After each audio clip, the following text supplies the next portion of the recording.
Strange Wills. Stories of strange wills made by strange people, starring the distinguished Hollywood actor Warren William, and featuring Lurene Tuttle and Howard Culver, with the original music of Del Castillo. I devise and bequeath to my heirs the 7 deadly sins: pride, envy, hate, jealousy, anger, despair, and greed.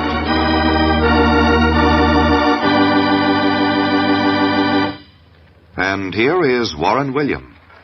These are the stories of strange wills made by strange people. Men and women who defy and defile every moral law of respectability and decency to satisfy a mad desire, to right an imaginary wrong that burns like a raging fire in their shriveled souls. Strange wills are stories based upon actual wills gathered from courts all over the world. Names, places, and time have been changed so that no reflection can fall on any person or persons, living or dead. Only the sin remains. Deadly sins that cry out from the depths of the grave for vengeance. You'll presently see what I mean, but first, a word from your announcer.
And now back to Warren William as John Francis O'Connell in The Mad Concerto.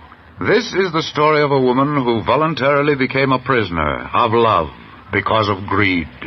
It's not a nice story, quite the contrary.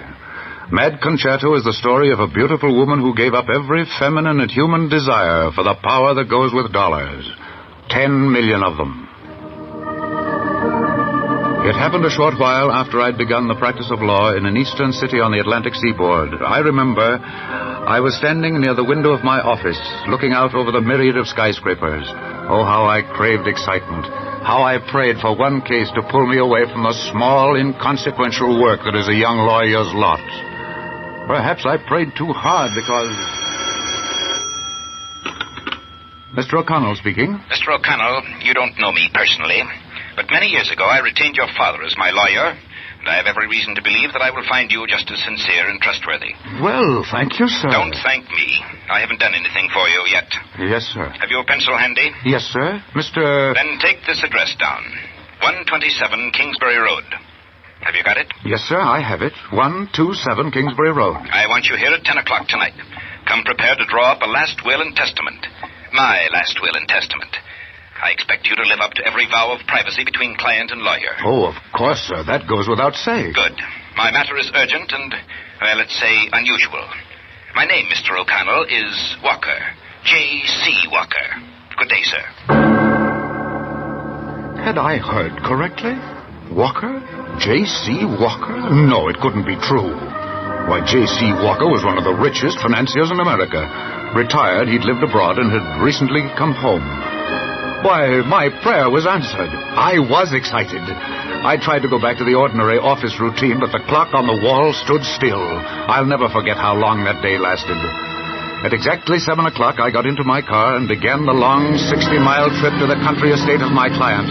I was tingling with anticipation. You can't drive in there, mister.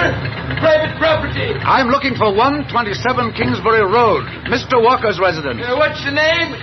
O'Connell. John Francis O'Connell, attorney at law. Oh, yes, go right in. Mr. Walker's expecting you. Thank you.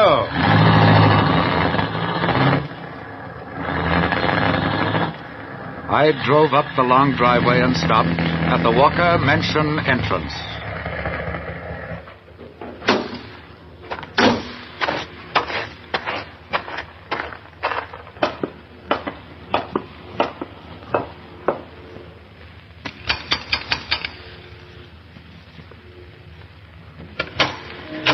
Come in, please, Mr. O'Connell. Mr. Walker is waiting for you. He's in his study on the second floor. Thank you very much. As I entered the door, I stopped. It was like a beautiful dream come true. I mean her, of course. She was sitting at a concert grand piano, completely engrossed in her music. She was exquisite, something out of a picture book.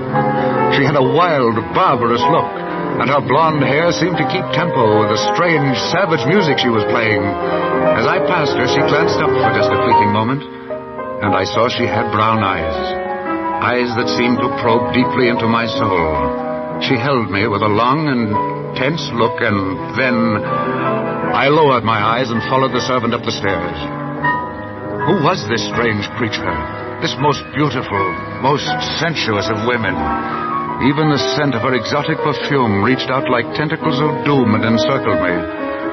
Unfortunately, I was to learn later. Glad you're here, O'Connell. Sit down over here by my desk and go to work. Thank you, sir. I feel very honored. Don't be. You may yet rue the day I called you. Drink? Yes, thank you. Here's to a momentous night. And to your health, Mr. Walker. You gave me a hollow toast, Mr. O'Connell, because my doctor has given me just 2 weeks to settle my affairs and die. Oh, I'm sorry. I'm not unhappy about it. I've made millions, had everything. It's time to let someone else have a chance. Now, here are the bequests I've made. They're all down here on a slip of paper. All but one. And that's what I want to talk to you about. Mr. O'Connell, you saw Nadia playing the piano as you entered, didn't you? Oh, yes, sir, I did. I think she's very unusual, very lovely, very... Mr. O'Connell, you're out here to draw a will. Yes, sir. O'Connell, I love Nadia. I love her because she is a genius. I recognized her unusual talent from the first day I met her in Vienna, almost 9 years ago.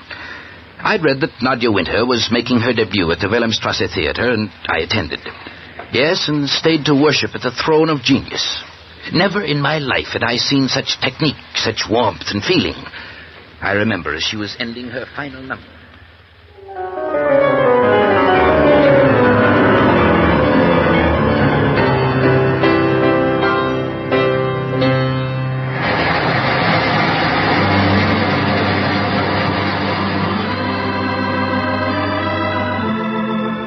I left the theater before she had taken her final bow and took the liberty of going backstage to make her acquaintance. Yes? My card, Miss Winter. I hope you'll pardon this intrusion, but as a sincere lover of music, I could not refrain from... I'm very thankful for your interest, Mr. Walker. Won't you sit down, please? Yes, thank you. I won't detain you for more than a moment. Perhaps you'll be made happy with what I have to tell you. What? It's simply this. I'm old, retired, rich, and frank. And you might add, interesting, too, Mr. Walker. Be that as it may. I want to tell you that your work tonight has impressed me tremendously. So much so that I want to help finance the completion of your musical studies here in Europe. And later I will arrange a series of concerts for you throughout the United States. Oh, Mr. Walker. Quite frankly, Miss Winter, I consider you a potential genius, and your talent belongs to all of us. Well, thank you very much, Mr. Walker. I am just a bit confused. All this, it's so unexpected. Of course, I realize only too well that a professional career in music is long, tedious, and quite expensive as well. There need not be the slightest objection to my offer, Miss Winter. You may rest assured that your private life will remain your own. I will consider your offer in the same frankness in which you have given it, Mr. Walker. Please let me think it over for a day or two. I'm staying at the Terra House. Call me later in the week, and you've been very, very kind. As you can surmise, Nadia finally accepted my offer. I engaged the finest teachers for her, both here and abroad. Through the years, I think she grew to love me. Oh, not me personally, perhaps, but rather that innate sense of security that clings to wealth. Yes, Mr. O'Connell, this is a strange love that has borne strange fruit. I intend to perpetuate it. I want to die knowing that she will never love another man, that her every living breath will be devoted to her music and to my memory. Forgive me, Mr. Walker. I wish to withdraw from the case. Some other attorney... Nonsense, O'Connell. You're just infatuated with Nadja. All men are. It will pass. Nadja will see to that. Nadja has one weakness. She loves power. Needs it in order to successfully concentrate on her career. I honestly think she would sell her soul for power in order to accomplish her goal. This is my only chance to hold her, and I'm going to do just that, even though it's from my grave. The last bequest in my will, Mr. O'Connell, is one to you for $10 million. To me? $10 million? $10 million to be held in trust by you for the use and benefit of Nadja Winter. She is to receive the entire income for the rest of her life, so long as she lives here in this house, alone, and never marries. But, Mr. Walker, you can't be serious. On the contrary, I was never more serious. This girl has one of two choices: to live in luxury the rest of her life, enough to satisfy her every whim and aspiration, or to fall in love and lose her genius. What she will ultimately do rests in the lap of the gods, and in the green-eyed monster of greed. The will of James Carlson Walker was duly signed and executed 3 days later. And none too soon, for true to the doctor's prediction, J.C. Walker did not live beyond the following week. Nadja knew nothing of the trust, so I was instructed by the testator to advise her of the fact the day after the funeral. As I was admitted into the Walker residence, Nadja Winter was again at the piano, and her music more emotional, more savage than ever. She didn't hear me enter, and I stood quietly in the darkened shadows of the room. As the music swelled to a crescendo... Oh! I beg your pardon, Miss Winter. I am Mr. O'Connell, John Francis O'Connell, attorney at law. Mr. Walker asked me to come here and discuss certain business matters with you. Oh, please sit down, Mr. O'Connell. And pardon me for not hearing you enter. I was lost in, shall we say, a musical thought. Thank you, Miss Winter. Please don't be so formal, Mr. O'Connell. Call me Nadja. What would make me happy to? Mr. Walker told me just before he died that you would come to see me. Nadja, Mr. Walker has been exceedingly generous with you, in a queer sort of way. I don't understand. He was always most kind and considerate. I don't know if his bequest to you was either kind or considerate, but he was determined that it should be final and absolute. He was always unusual, Mr. O'Connell. That is what made me love him. I never knew what to expect next. Nadja, I am trustee over a fund of a considerable amount of money, $10 million to be exact. You want to receive the entire income from this trust as long as you... well... Oh, come, John, it can't be as bad as that. As long as you live in this house, alone, and never marry. As long as I live here in this house, alone, and never marry. Yes, Nadja. But if you prefer to leave or marry, the money is to go to certain charities. I don't know what to say. Or do. He has made me a prisoner. A prisoner of love. And $10 million to form the bars of my cage. But I want money. I want power more than anything the world or life can offer. And $10 million will get it for me. I'll stay, Mr. O'Connell. Yes, I'll stay. And I'll get everything I want from life. Everything. You wait and see.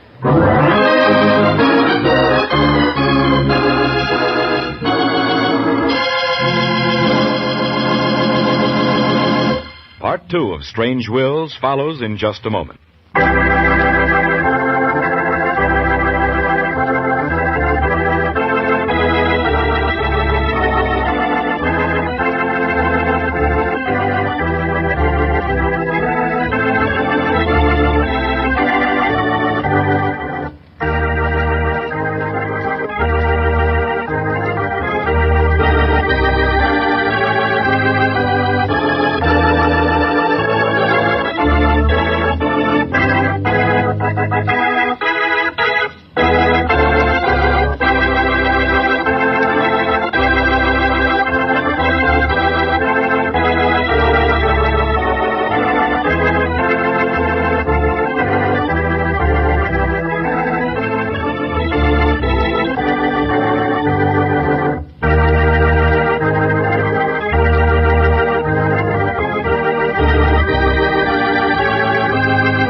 And now back to Mad Concerto and Warren William.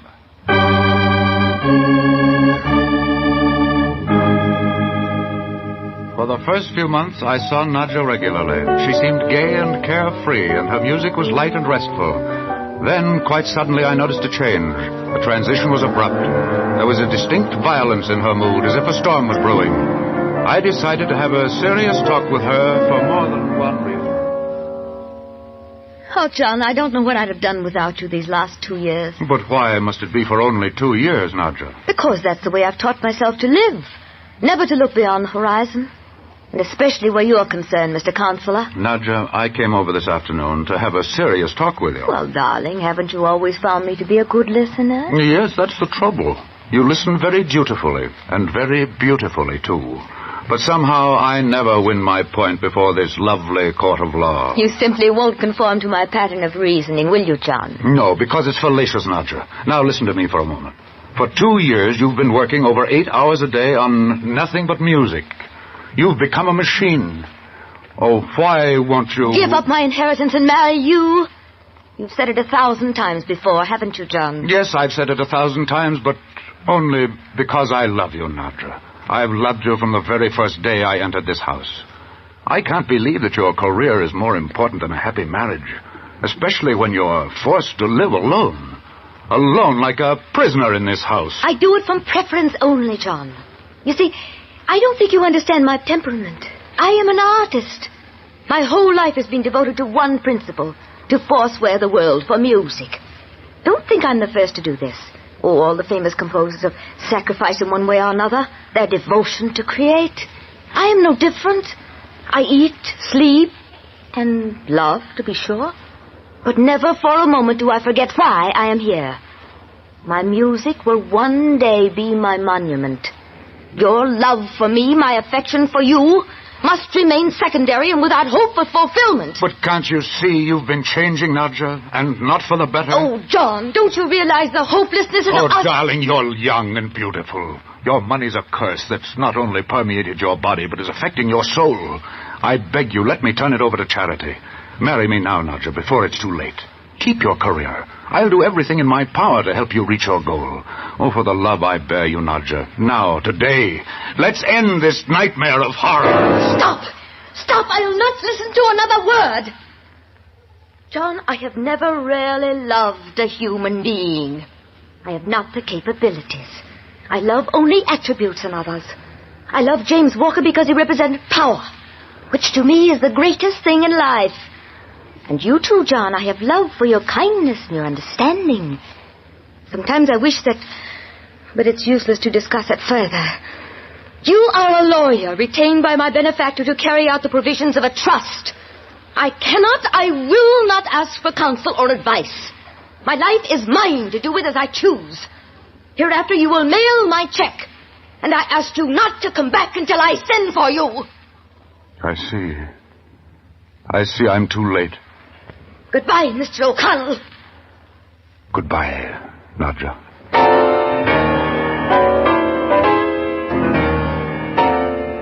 The savage way she turned to the piano horrified me. I left with a heavy heart. Yes, Nadja was losing her battle. Her power had been purchased at the price of freedom and sanity. I rode back to town, deeply depressed.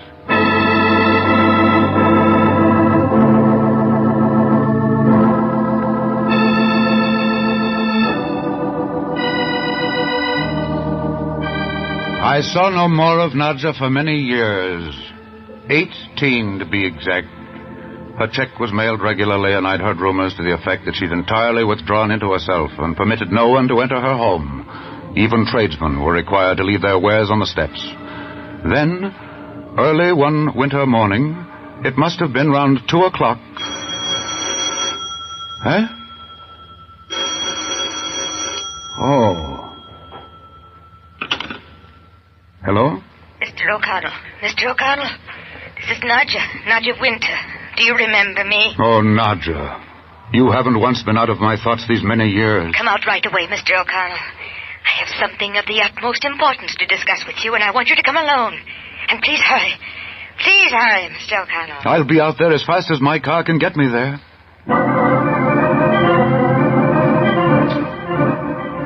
In 20 minutes, I'd left the city behind me and was making 60 over ice and snow that begged for caution. In memory, I was reliving the years.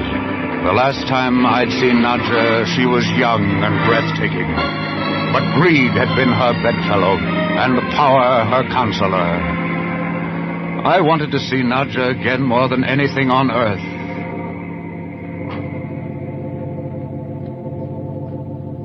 I left my car at the gate and trudged through the snowdrifts to the house. As I approached the once beautiful and ornate mansion, I could hardly believe my eyes. The front porch had crumbled. Even the steps had rotted away, leaving gaping holes in the foundation. The windows were broken, and the holes stuffed with paper. I climbed up and pushed against the door. It responded grudgingly to my touch. Nadja was at the piano, just where she'd been the last time I'd seen her. An old frayed dressing gown partially covered her gaunt, thin body. Her blonde hair, now streaked with silver, ran riot over her shoulders, looking like 1,000 coiled serpents. Suddenly, she turned and looked up at me, and then I saw her eyes. Their soft brown luminousness had turned to stark, cold madness. She held me in her stare much like a cobra holds its prey. The blood left my face. I was terrified by what I saw. Sit down, Mr. O'Connell. Things have changed a bit since you were here last, haven't they? Nadja, I'll call a doctor. You need help. Medical and spiritual help. No, Mr. O'Connell, I don't need help. I sent for you for a very special reason. As you know, years ago, I gave up the world and its pleasures for money and for power. I wanted money because it gave me a chance to create. I wanted power because it would make the world listen to my music. All these years I've created. My music lies here in these boxes. It will live after me because you are going to publish it. Tonight I am giving my last concert. It is my greatest creation of all. I call it Concerto Finale. And you, Mr. O'Connell, shall be the first to hear it. First to hear it.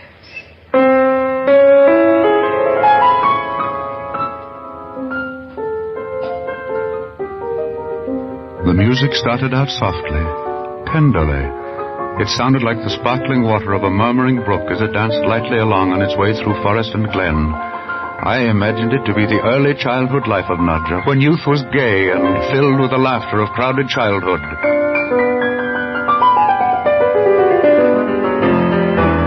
But in the next movement, I noticed a perceptible change. There were flashes of uncontrolled emotion breaking through to disrupt the calm tranquility of the theme. The tempo increased. The chords became discordant. It sounded like the cry of a distressed soul crying out for deliverance. Nadja was looking straight ahead, looking into the darkness and the gloomy shadows of the room. But I knew she was looking far beyond. She was reliving her life. And the poignant sorrows interspersed with happier moments had all been interwoven into this, the bitter end of her musical career.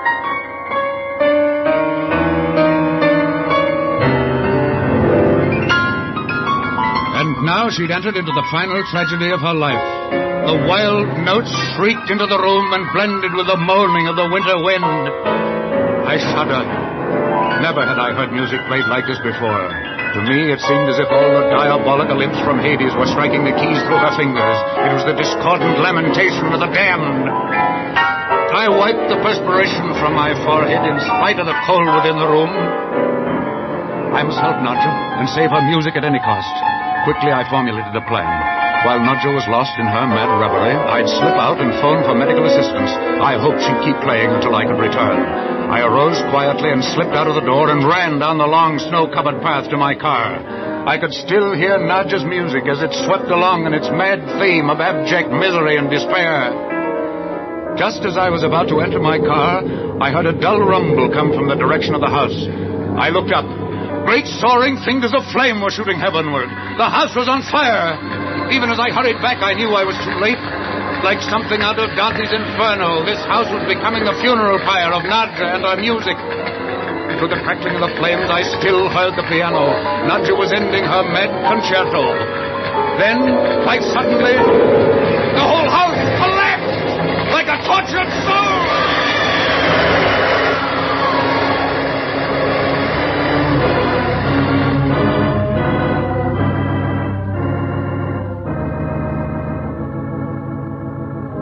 And so ended the mad concerto. A girl genius, the lust for power, and the green-eyed monster of greed. But the sin did not die with Nadja Winter. It lives on in the hearts of men and women, secret and unconquered.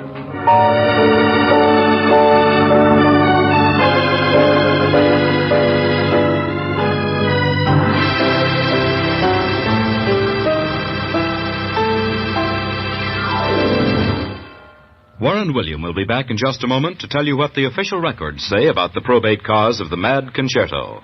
But first, a message from our sponsor.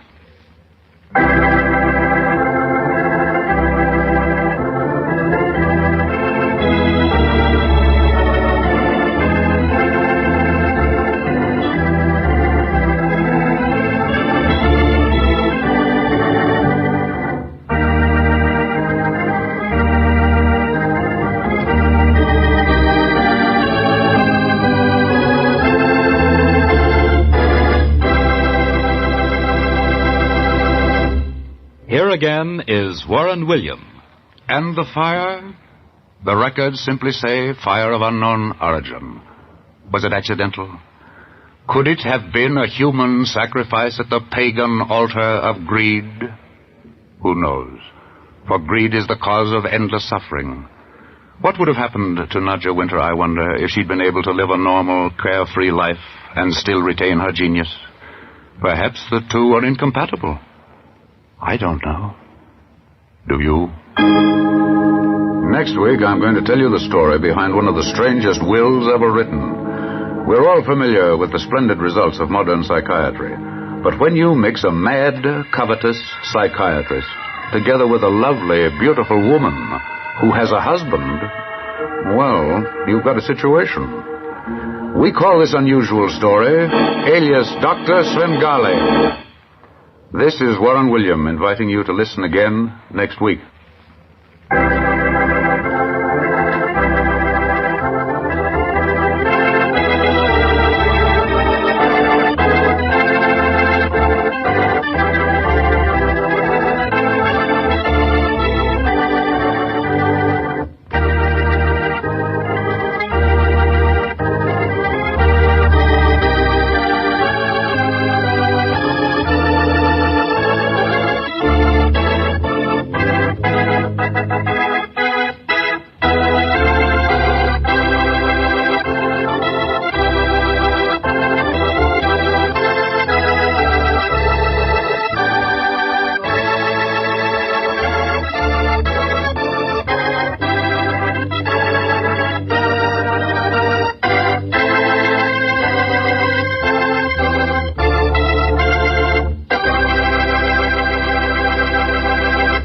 Strange Wills is written by Ken Crippin and directed by Albert Ulrich.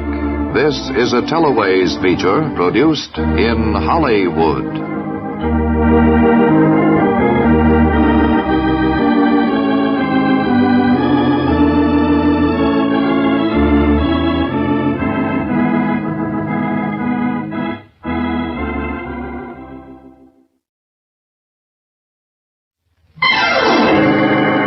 Strange Wills.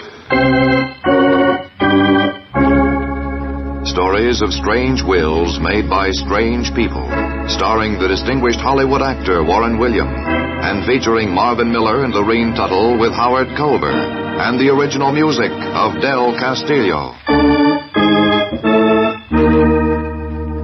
I devise and bequeath to my heirs the 7 deadly sins: envy, hate, jealousy, greed, anger, despair, and revenge.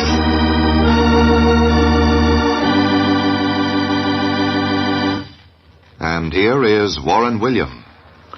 These are the stories of actual wills made under strange circumstances, often by strange people, who, frustrated in life, seek this means of self-expression to reach back from the grave to satisfy their secret passions or to seek the victory of a bitter revenge.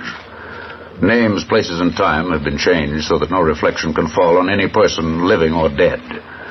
Only the last will and testament remains like a living monument to the eternal ego of man. You'll presently see what I mean, but first, I'd like you to hear a message from your announcer.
And now back to Warren William as John Francis O'Connell in Alias Dr. Svengali.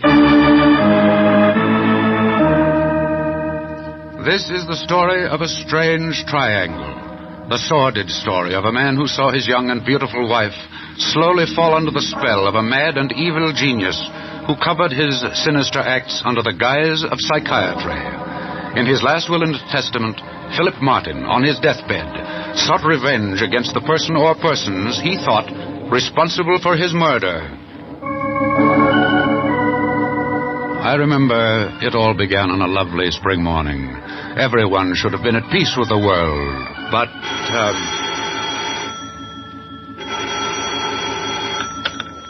Mr. O'Connell speaking. Mr. O'Connell, this is Mrs. Marilyn Martin, the wife of Philip Martin. Oh, yes, Mrs. Martin. How are you? Oh, Mr. O'Connell, something dreadful has happened. Philip has had a horrible accident. Oh, I'm sorry. He's here at the Good Samaritan Hospital. He keeps asking for you.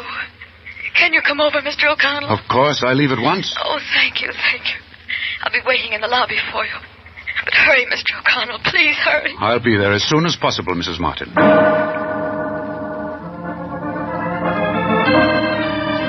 As I drove to the hospital, I wondered what had happened to Philip Martin. I'd seen him on several occasions at different affairs. His reputation had always been excellent, and he had amassed a considerable fortune in the importing business. I remembered, too, that he had married within the last few years, and rumor had it that it was an ideal match. Well, I would soon know. Hello, Mrs. Martin. Tell me what happened. Philip is dying. Early this morning while I was sleeping, I had a dreadful premonition that he was in mortal danger. I ran to his room just in time. Oh, Mr. O'Connell, it was horrible. What did you see, Marilyn? Well, just as I got to the door, I saw him fall off the balcony. Fall 5 floors to certain death. There, Marilyn. It must have been a horrible shock. I love him so much, Mr. O'Connell. So much.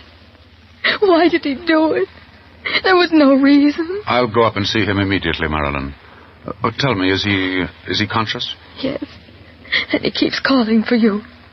They won't let me in his room. He doesn't want to see me, his own wife. I can't understand it. Wait for me here, Marilyn, and I'll talk to Philip. I'll send for you later.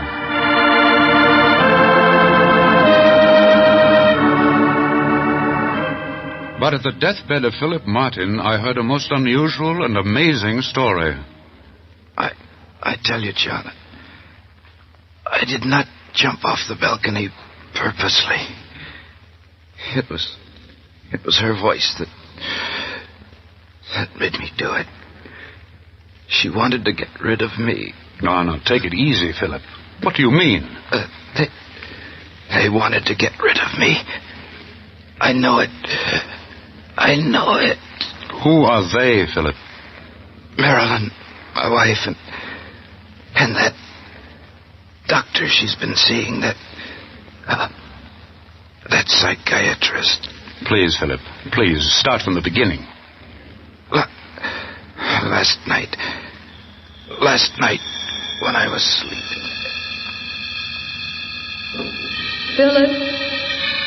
Philip, do you hear me, Philip?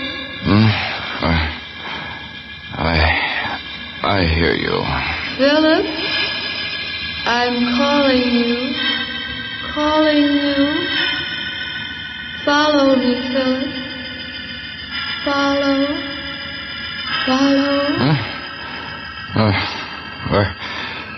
Where are you? Walk to the balcony, Philip. To the balcony. Marilyn, is it you? Open the door, Philip. Open the door. Marilyn? Where are you? Walk out, Philip. Walk out here. I'm waiting for you, Philip. Waiting.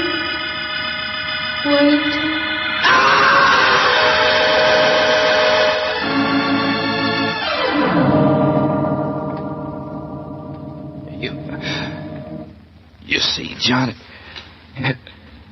it was Marilyn's voice I heard that drew me out to the balcony. But I fooled him. I didn't die. I've lived long enough to change my will, to revenge myself, John. Here. I took the piece of paper he handed me. It was the last will and testament of Philip Martin, laboriously written as he lay dying. In it, he had made the most serious accusations against his wife. He had set up a trust, naming me as executor, which limited Marilyn Martin to a nominal monthly allowance. Time was of the essence, so I hurriedly called in 2 nurses to sign as subscribing witnesses, and the last will and testament of Philip Martin, in which he named his wife as his murderer, was signed just minutes before he died. That night, alone in my study, I looked over the will and reviewed my conversation with the late Philip Martin. Were his accusations true? Was his wife guilty of his murder? Well, there was only one way to find out. I called upon Mrs. Martin. Her exquisite beauty was still visible, in spite of the tragic lines the events of the last few hours had etched on her face. That she was suffering from some deep emotional strain was obvious.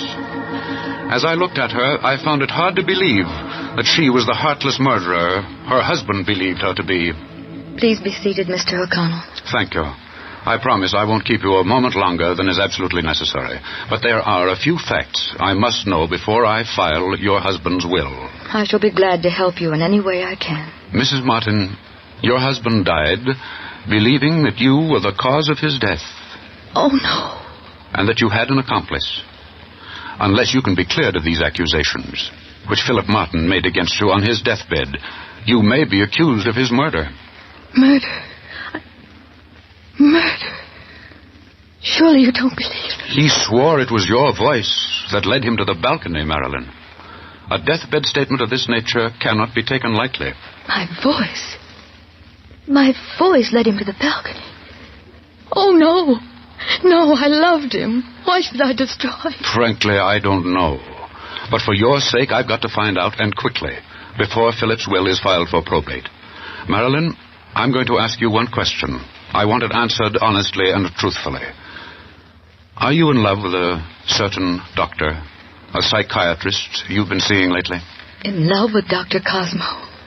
Oh, nothing has been further from my mind or my heart, believe me, Mr. O'Connell. Your husband sincerely believed that you and this Dr. Cosmo conspired with malice aforethought to kill him. Oh, how horrible.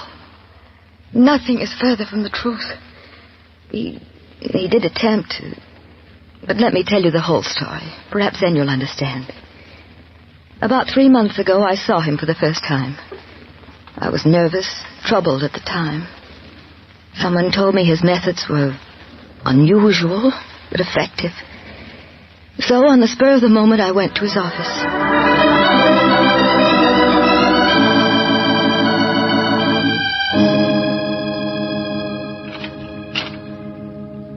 You will please come in, Mrs. Martin. Oh. This room. It's so weird. Oh, no, not at all, Mrs. Martin. When you understand it. It is my laboratory. It's so unusual. It's so... You will find, Mrs. Martin, that in this room one sheds inhibitions, fears, and complexes. But why such strange things in the room? Everything has its purpose, Mrs. Martin. These purple drapes, an outlet for your hidden emotions. The marble bust of the Madonna and the golden votive lamp offer release to the religious complex inborn in every human heart. The marble couch, here one rests while the mind journeys to the realm of peace eternal. And the music? Well, you will learn that music, properly applied in conjunction with hypnosis, recreates a new life. Yes, it will open for you a beautiful new world that you will not forsake, my dear Mrs. Martin. A world that will bring peace to your troubled mind. Everything you say sounds logical, I guess. Perhaps necessary. And yet, it makes me shiver. Oh, please do not be frightened. There is no need for alarm, I assure you. You are about to become a living part of a great miracle. One that you will never forget as long as you live. And now, if you are ready. Of course. What must I do? Lie down, please. Here on this marble couch. Like this? Yes. Now, place your arms straight down alongside your body. So. Directly in line with your vision, you see a clock. See how the pendulum swings back and forth. Back and forth. Back and forth. As I play the organ, you will watch the pendulum closely. Do not take your eyes from it even for a moment. Yes, Doctor. You are the evening star. You are the scent of jasmine, of frankincense and myrrh in the chalice of love. Your mind, your every thought shall be attuned to the unselfish love of the Master. Open the door of your subconscious mind that I may enter. For I am truth. I am light. I am love. Your eyes are closed. You are asleep. Tell me, whom do you see? I see only the Master of truth, of light, of love. Your ears are sealed to earthly sounds. What then do you hear? I hear only the thoughts of the Master. Then arise and go, for I shall speak to you across the deathless void, and you shall answer me. Yes, you shall answer me.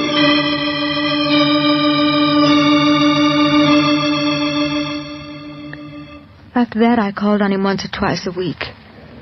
Then gradually I noticed that he was becoming more attentive, though I'd given him no cause, really.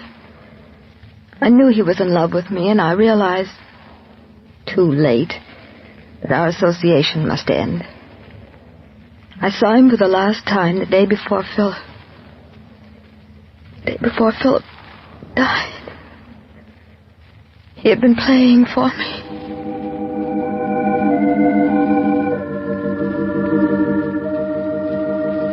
Do not try to evade the issue, Marilyn. I love you. I have loved you from the moment you entered my office. You can't escape me, you know that. I can't come here again, Dr. Cosmo. You know that I'm married, and I love my husband. Then I shall destroy him. I shall destroy anyone or anything that stands between us. You shall see. You shall see.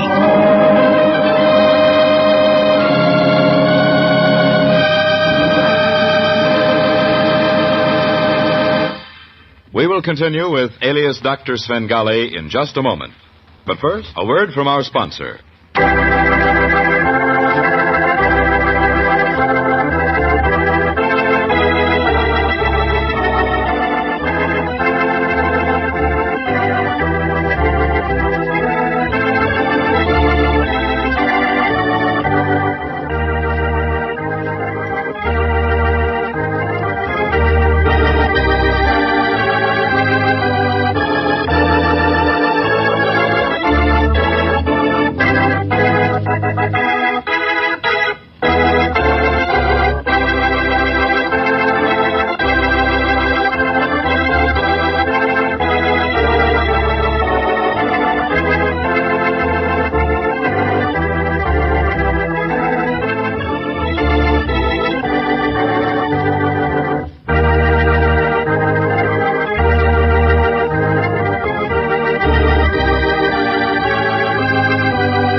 And now back to Alias Dr. Svengali, starring Warren William. Later that night, I called upon Marilyn Martin. She told me of the threat Dr. Cosmo had made against the life of her husband, of how he was able to communicate with her through her subconscious mind. Her confession left me with no alternative. Early the next afternoon, I called Dr. Cosmo. This is Dr. Cosmo speaking. Dr. Cosmo, this is John Francis O'Connell, attorney at law. As you may know, I represent the estate of the late Philip Martin. How does that concern me, Mr. O'Connell? I think you'll better understand, Doctor, when I speak to you personally. Shall we make it, say, at 8 tonight? I would prefer to make it at 10, Mr. O'Connell. Then I shall be at liberty for as long as you like. 10 o'clock, then, Doctor. I will be here. I wondered what the expected meeting with Dr. Gregory Cosmo would lead to. My evidence against this man was purely circumstantial. Just what had he actually done? Who would believe him capable of directing his thoughts through the subconscious mind of a second party, Marilyn, and will her to lure her husband to his death? Yet I knew that in this man lay the key to the strange mystery surrounding the death of Philip Martin. Was the man mad? I expected anything to happen. At exactly 1 minute to 10...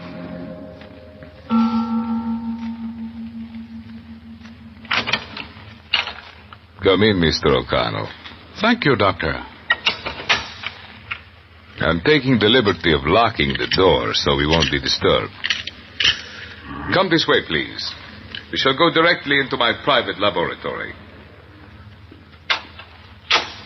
You will perhaps find my laboratory a bit unusual, Mr. O'Connell. It is arranged for the development of advanced thought in modern psychiatry and hypnosis. The Madonna, the golden votive lamp, marble couch, yes. Everything is here just as she described it to me. You are referring to Mrs. Martin, I believe. Eh? Why, yes, Doctor. She is one of the most beautiful women who've ever come to my office for help, Mr. O'Connell. Won't you sit down here, please? Here, facing the organ. I shall play for you as we talk. I find music very soothing to the body as well as to the mind. You are surprised, are you not, to see that my methods of advanced psychiatry call for such an unusual setting? Quite frankly, Dr. Cosmo, nothing you do surprises me. I acknowledge you to be the master craftsman you are of psychiatry. But when psychiatry leads to murder... Murder? What do you mean? Dr. Cosmo, there's not the slightest doubt in my mind but that you are directly responsible for the death of Philip Martin. And if you like, I'll tell you exactly how you brought it about. Please do, Mr. O'Connell. You flatter my capabilities, but I shall find your story interesting nonetheless. There must always be a motive for murder, Doctor, and you had not one, but two. You were in love with Marilyn Martin. And secondly, you are greedy for the money you thought would be hers at her husband's death.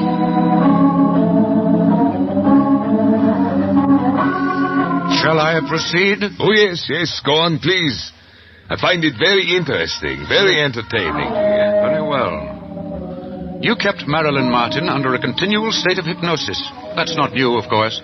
English psychiatrists have done that for many years in cases of advanced neurosis. But in any event, her mind became in actuality your mind. Your thoughts became her thoughts, because in some nefarious way, you were able to implant them in her subconscious mind.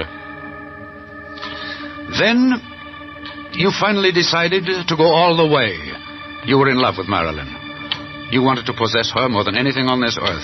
So you decided to do away with her husband. You figured out that if you could direct your thoughts into her subconscious mind, why couldn't she transmit these thoughts to the sleeping mind of a third person? In this case, her husband. You tried it, and your experiment was successful. Through the mind of Marilyn Martin, you, Dr. Cosmo, became the voice that drove Philip Martin to suicide. Go on, Mr. O'Connell. I charge you, Dr. Cosmo,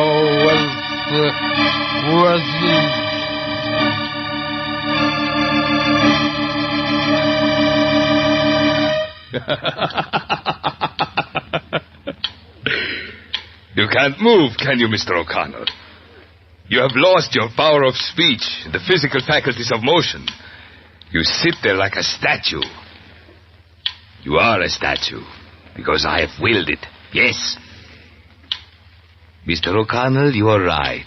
I was the voice. I deliberately and intentionally planned the destruction of Philip Martin, because he stood in my way, just as you are now doing.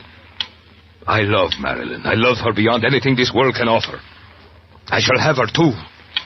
I am the first to have successfully transmitted thought through the subconscious to a third person. The mind, Mr. O'Connell, just like atomic energy, is on the threshold of great discoveries. Its potentialities are unlimited. If I can send one person to his death, why not many? Why not entire nations? The $1 million is nothing to the money and power I shall have. With my knowledge, Mr. O'Connell, I can rule destiny and the world. Now I shall give you a practical demonstration of my power. But you will not live to tell about it. My music, the pendulum before your eyes, which you are watching subconsciously, and my power of concentration have hypnotized you. Now I am going to send a new thought to your subconscious mind, Mr. O'Connell.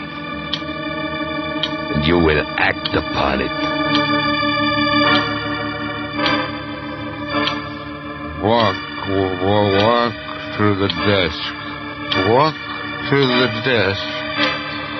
Open the drawer. Open. Take out the gun. Take out the gun. Place the forehead. Place the gun to forehead. Forehead.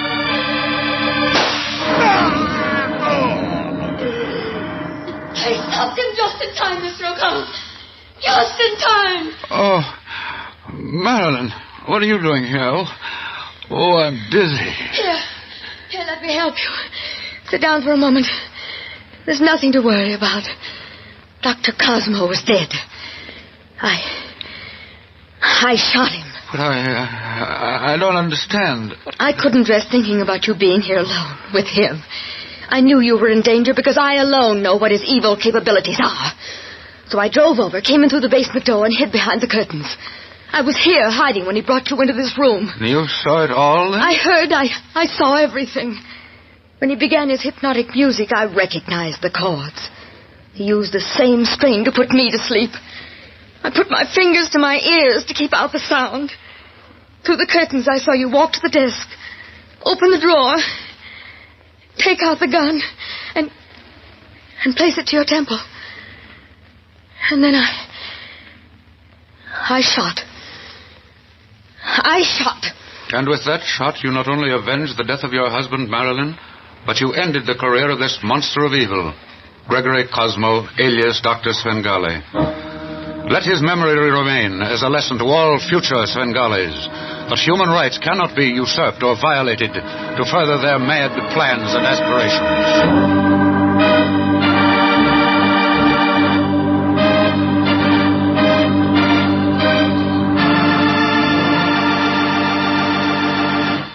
Warren William will be back in just a moment to tell you what the official records say about the probate cause of alias Dr. Svengali. But first, a word from our sponsor.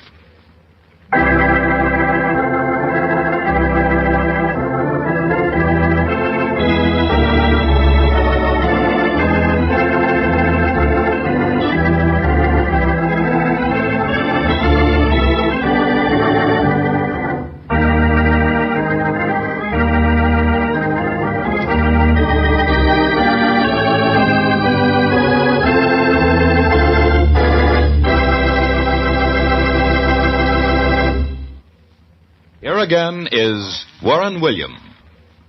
A coroner's jury completely exonerated Marilyn Martin of all responsibility of the death of Dr. Gregory Cosmo. The last will and testament of Philip Martin was duly admitted to probate, and Mrs. Martin is receiving the full benefits of the trust estate set up for her under the terms of the will. Thinking back, as I often do, upon the strange life and career of Dr. Cosmo, the question frequently arises in my mind as to where genius ends and madness begins. For this man was a genius in an evil sort of way. He was one of the first to realize the potential greatness of the human mind. It's too bad, isn't it, that he couldn't have directed his research along lines that would have helped humanity instead of trying to destroy it. I wonder where the answer lies. I wonder.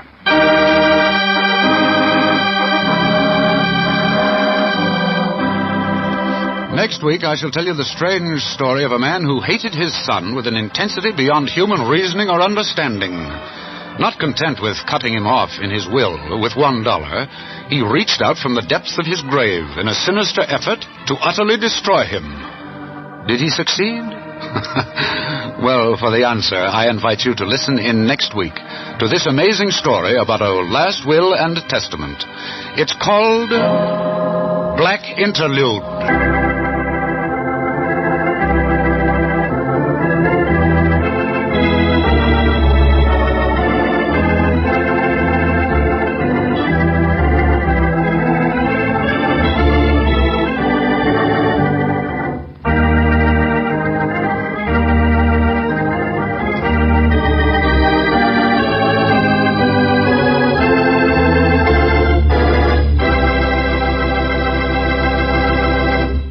This is Warren Williams saying goodbye. Until next week.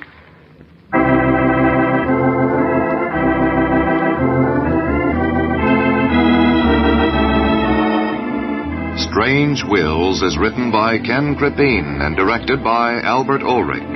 This is a Teleways feature produced in Hollywood.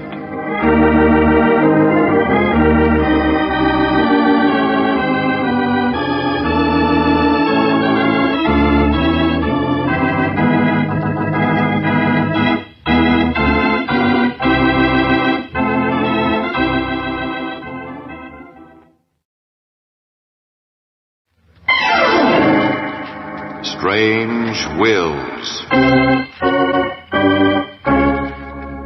Stories of strange wills made by strange people, starring the distinguished Hollywood actor Warren Williams.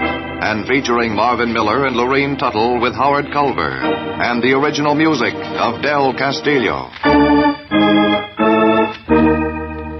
I devise and bequeath to my heirs the 7 deadly sins: despair, anger, jealousy, revenge, lust, envy, and hate.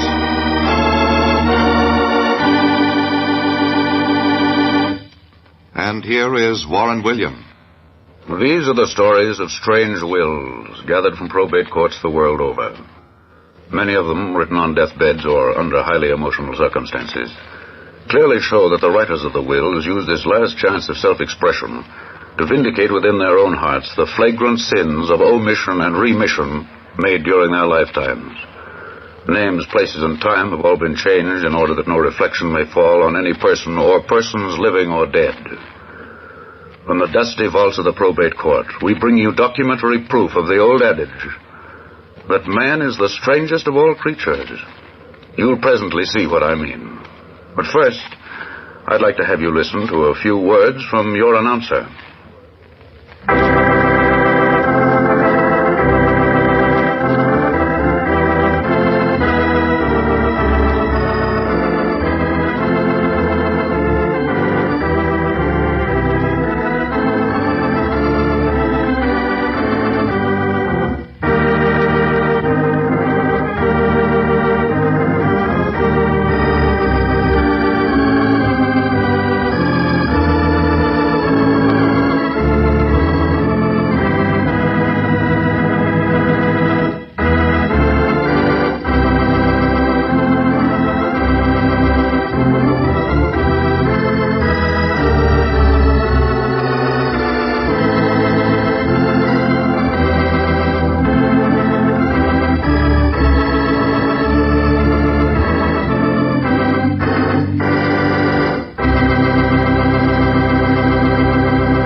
And now back to Warren William as John Francis O'Connell in Black Interlude.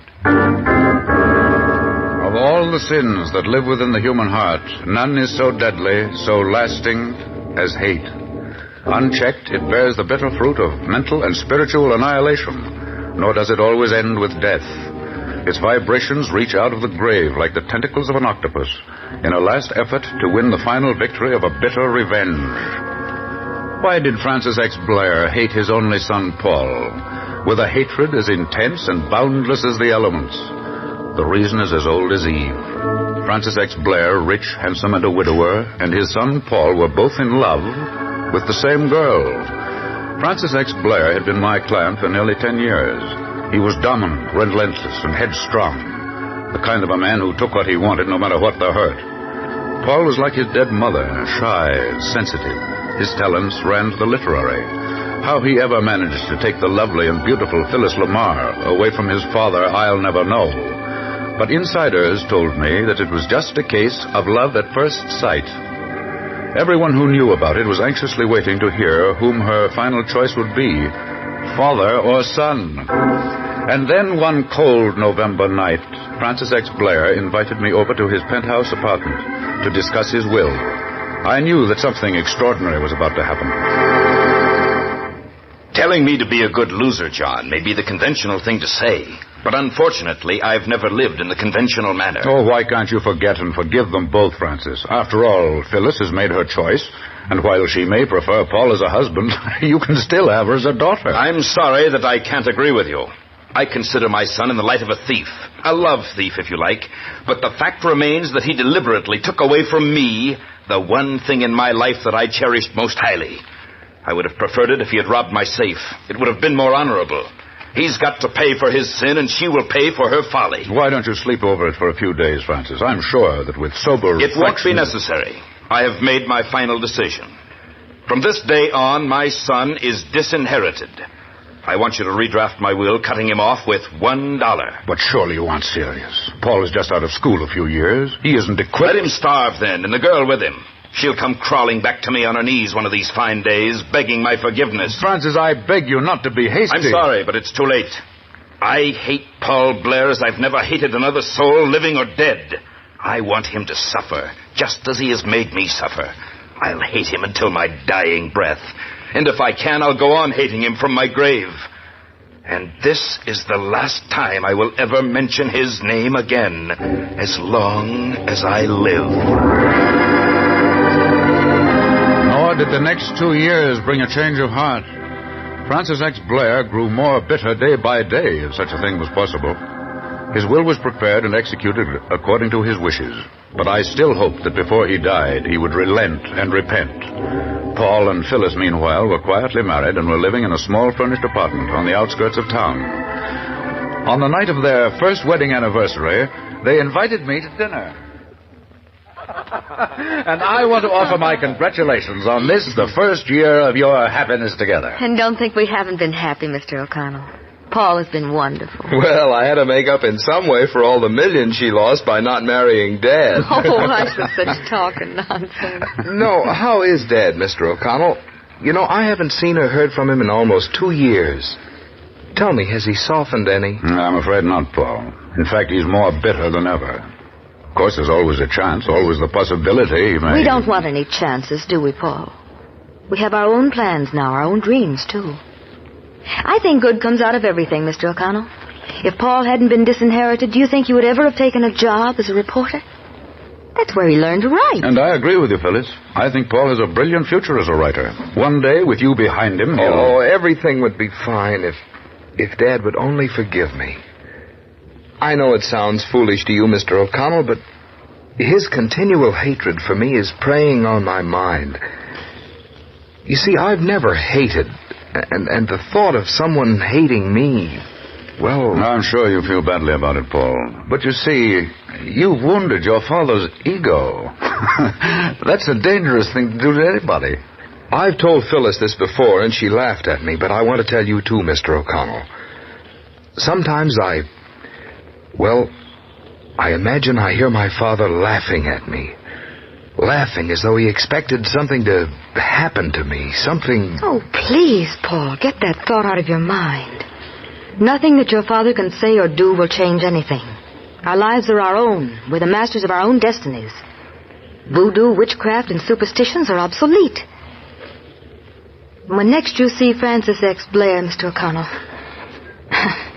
please ask him to stay out of Paul's dreams.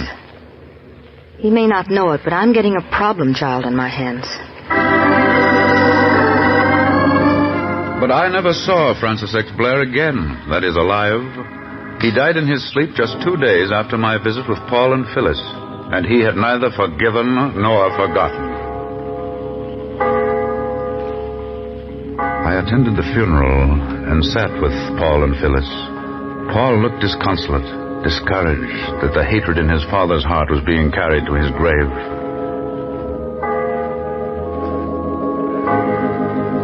Benedicat nos omnipotens Deus, et Pater et Filius, et Spiritus Sanctus, requiescat in pace. Amen. As the little funeral procession walked slowly out of the church, I wondered if this was to be the end of hate. Surely death would be the great healer. Had not the late Francis X. Blair done enough hurt to more than compensate for his lost love? Well, I thought so.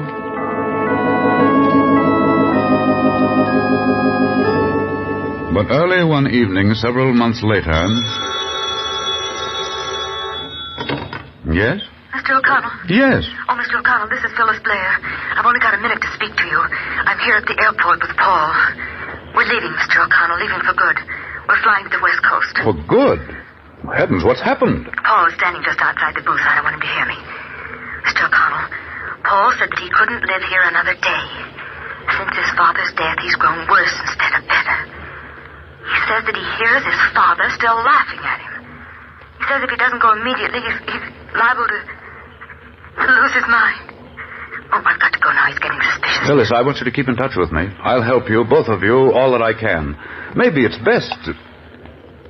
Hello? Hello? Hello? Number, please. Oh, never mind, operator. So this was it. The hatred of father for son was really living on, coming up like some shrouded ghost from the tomb to encompass and destroy. I recalled the old familiar proverb, hell hath no fury like a woman scorned. I wondered why they stopped with a woman. What about a man? What about the dead? Where did fury end, I wondered.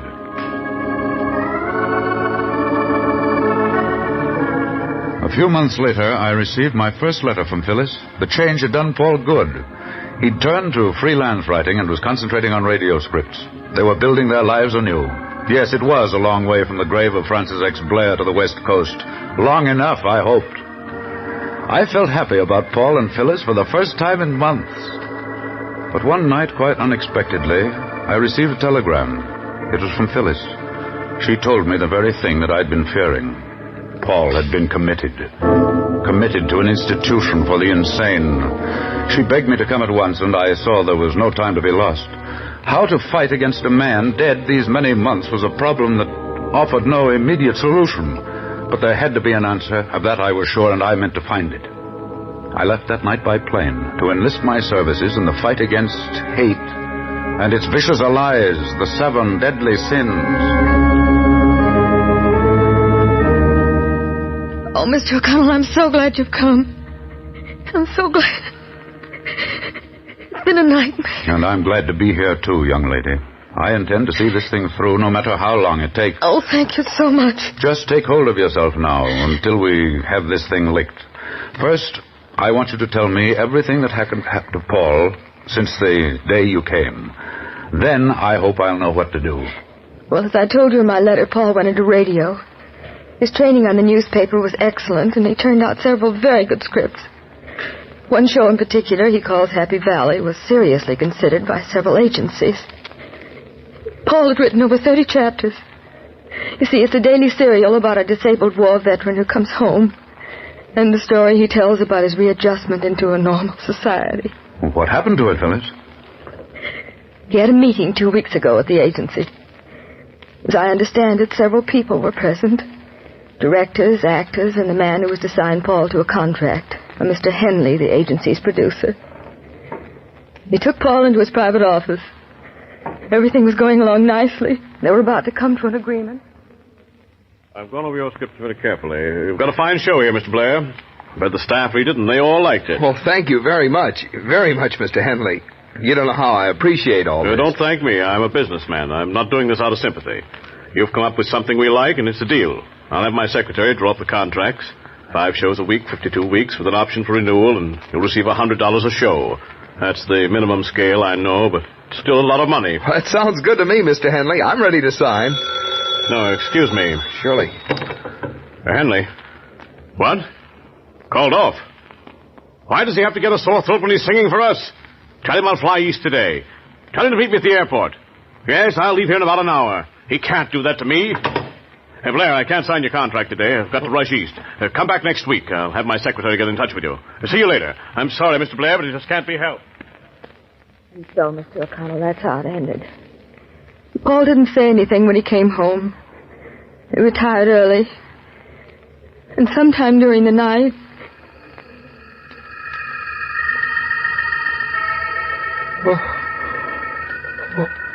What's that? Who's there? Phyllis! Phyllis! Do you hear it? Do you hear it? Paul, what is it? Oh, hear what? It's my father. He's laughing. Laughing from his grave. Oh, Paul, that's nonsense. I don't hear anything. He's laughing at us, Phyllis. He's responsible for everything going wrong with me. Paul, please. I never should have married. Paul, stop. You don't know what you're saying. Oh, yes, I do. I know I'm through with everything. I can't stop my father from hating or from destroying me. It's no use, Phyllis. It's no use. I'm through. I tell you, I'm through.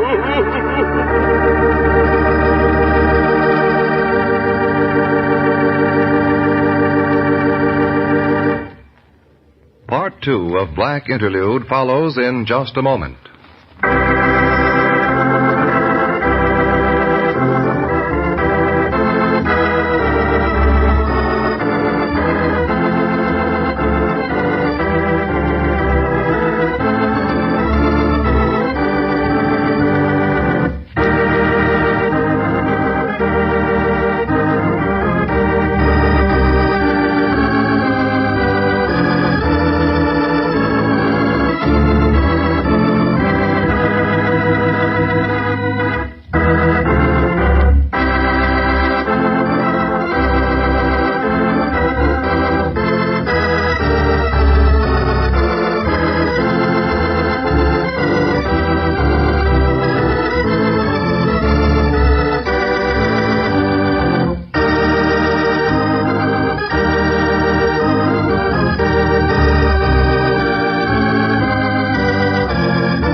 Now back to Black Interlude and Warren William. Next day, Phyllis and I motored out to the mental institution where Paul had been taken. The late Francis X. Blair had a fight on his hands, whether he knew it or not. For a while, Mr. O'Connell, we thought he was going to recover rapidly, but then he got worse. We've been giving him shock treatments, therapy, the usual correctives for his type of illness, but unfortunately... We appreciate everything that's been done for him, Doctor. But I do have some rather interesting facts, which I hope may be of benefit in treating him. You see, Doctor, I represented his father legally.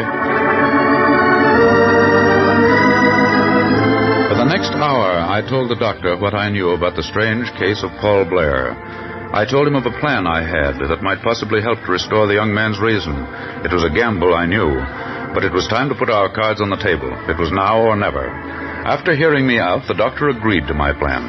We left without seeing Paul, but in a happier frame of mind.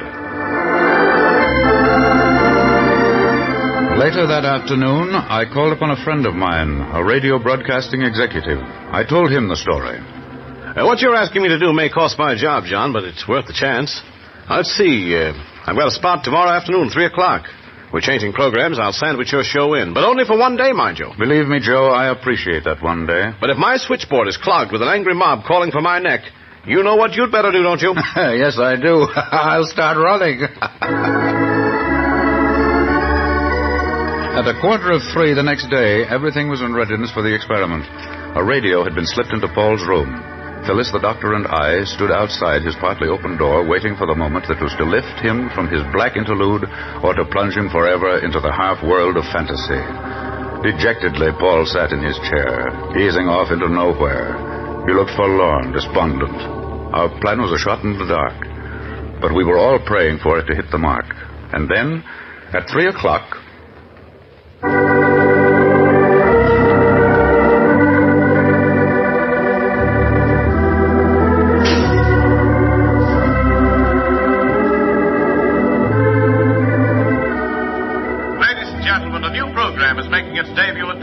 that I hope you'll enjoy. It's Happy Valley, the story of a disabled war veteran who comes back to his home in Happy Valley and to the girl he left behind. Can a blind hero readjust himself to the ways of normal life? Can he pick up the threads of his old world, yes, his old love, and go on as before? The story of Happy Valley is being reenacted today in towns all over the world. Real, true-to-life stories that have been born in the horror of war. If our Happy Valley can aid in the readjustment of just one disabled veteran, then we feel our cause has been most worthy. And now, to Happy Valley.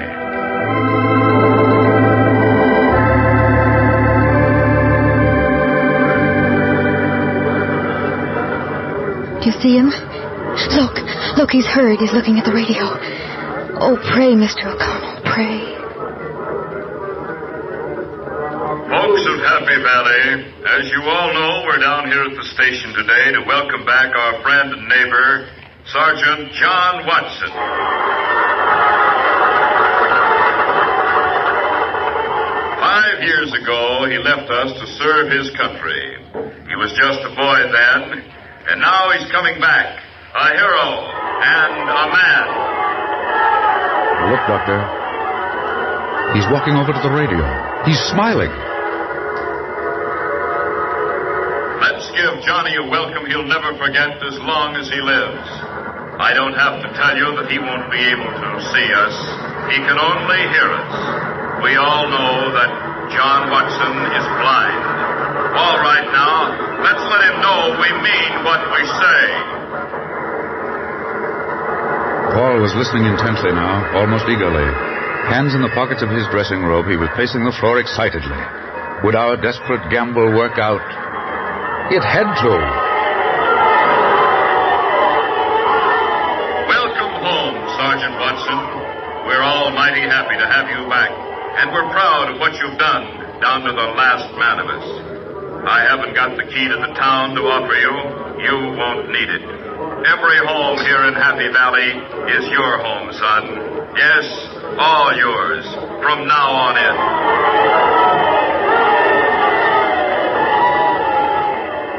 Well, thanks, everyone.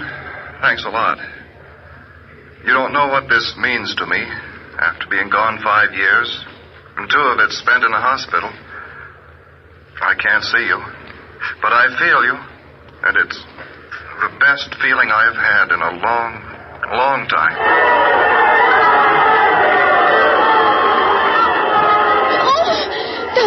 Doctor, Mr. O'Connell, look, Paul. He's fallen. Maybe he's... Turn off the radio, please. Go on. Here, Mr. O'Connell, give me a hand. We'll carry him over to the bed. Careful. Move that pillow, Phyllis. Oh, yes, I'm sorry. There we are. Just leave him here, please. I'll ring for the nurse and we'll attend to him immediately. Oh, Doctor, maybe we shouldn't have done this. Well, there's nothing to worry about for the moment, but I'll have to ask both of you to leave now. I'm sorry, Mr. O'Connell, that the experiment didn't work. I'm sorry, too, Doctor. Probably I let my hopes get the better of me. I'll let you know later whether or not this afternoon's experiment had any violent reaction. I'm afraid, though... Yes, Doctor. I'm afraid that I made a jumble of the whole business. Thank you again. I'll call you later. Our return trip was a bitter one. We'd taken a chance and lost.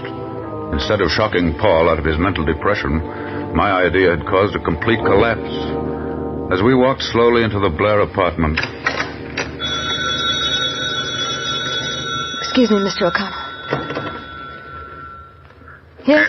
Is Mr. O'Connell there? This is Joe Parnell at the radio station. I've been trying to locate him for an hour. For you, Mr. O'Connell. Thank you, Phyllis. Hello?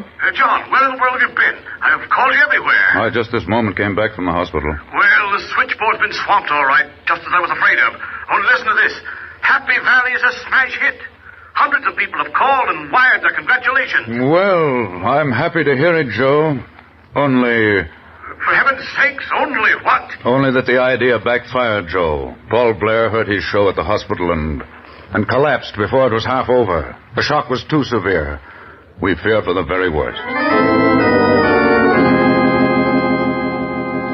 For 3 long, never-ending days, Paul Blair lay unconscious on his bed in the sanatorium. I felt chagrined, angry that I'd permitted myself to take such a desperate chance. I wondered through those long hours of Paul's black interlude whether or not the evil voice of his dead father was reaching him. Had Francis X. Blair achieved his bitter revenge even from the depths of his grave? Phyllis and I waited impatiently to learn the answer. Yes? Mrs. Blair, this is Dr. Fry. Yes, Doctor, what is it? What is it? Paul regained consciousness about an hour ago. I'm very happy to say he appears to be quite rational. He's asking for you. Oh, thank you, Doctor, thank you. Oh, I'm so happy. I'm so happy.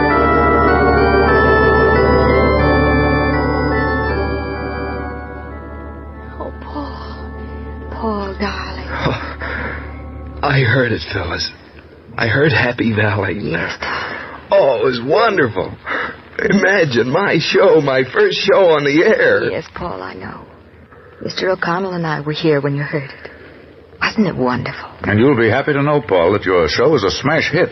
Service organizations everywhere behind it. It's on the air to stay. Oh, I must get strong in a hurry. Every day's precious to me now. I've new ideas, new shows. And I have you, Phyllis. I know now that our world's going to be new and beautiful. Yes, dear. And I know, too, that Dad finally forgave me. You see, after I heard the show, he stopped laughing. Maybe he heard it, too.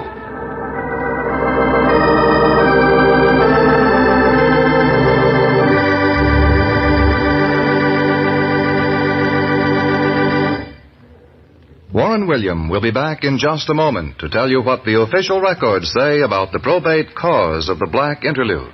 But first, here is a word from our sponsor.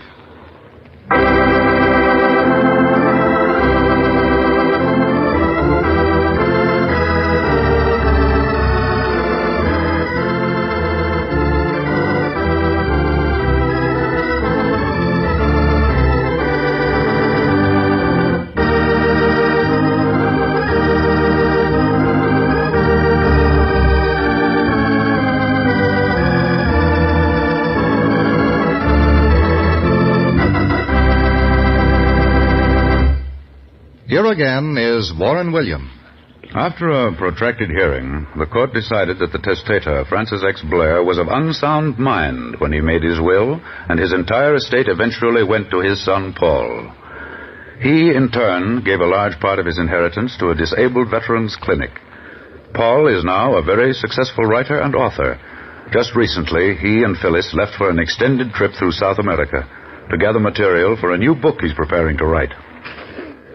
And about the laugh from the grave, well, frankly, your guess is as good as mine. Did Paul actually hear it? Or was it caused from an oversensitiveness together with a persecution complex? Well, if it's true that love is eternal, why not hate? If the one is possible, why not the other? Yes, why not? Next week, I have a story for you about a last will and a testament that's stranger than any story you've ever read in a book. A pirate and a beautiful girl were shipwrecked on a lonely, deserted island. Unfortunately for him, he was mortally hurt in getting ashore. Because he was possessed of a considerable fortune, and because he felt that he must atone for his past sins, he decided to make a will. But he had no paper, no pencil or ink, and yet he made a written will that found its way back to civilization and the courts. And how did he do it? Well, when you hear the story...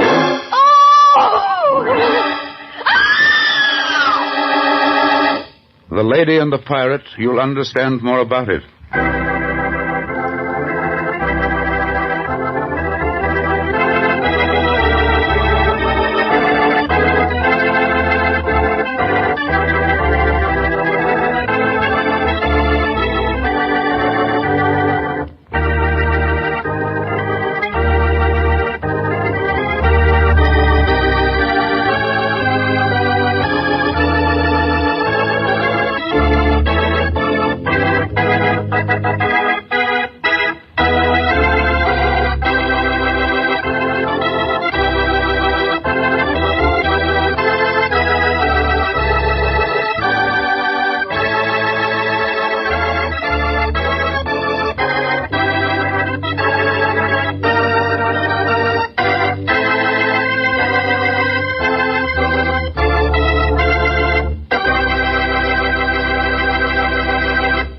This is Warren William inviting you to listen again next week.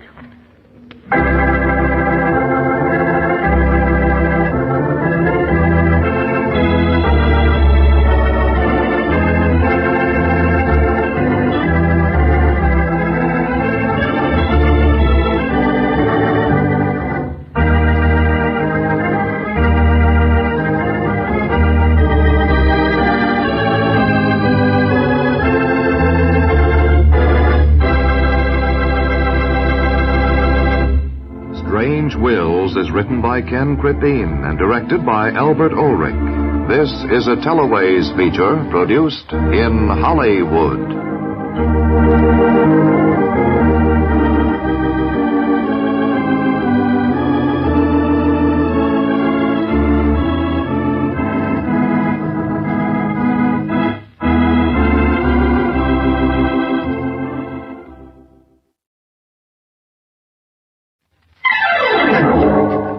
Strange Wills.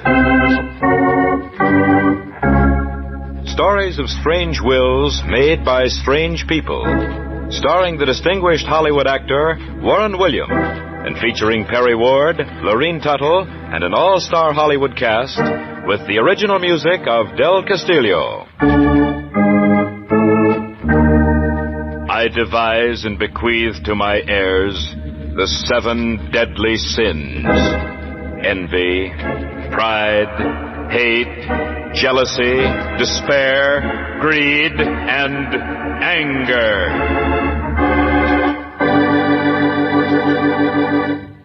And here is Warren William. These are the stories of strange wills made under the strangest of circumstances, and very often by exceedingly strange people.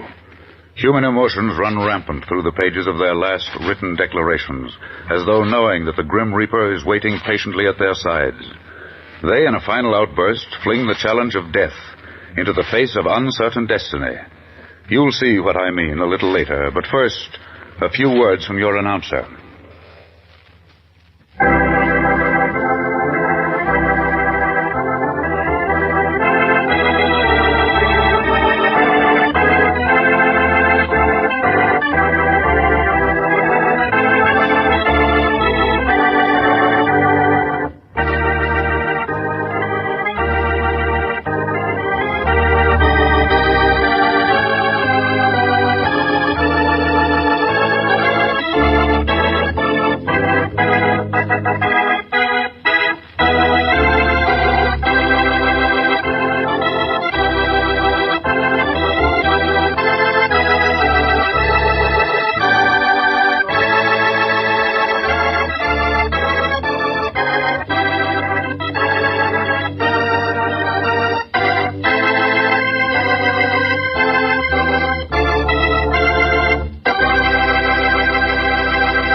now back to Warren William as John Francis O'Connell in The Lady and the Pirate.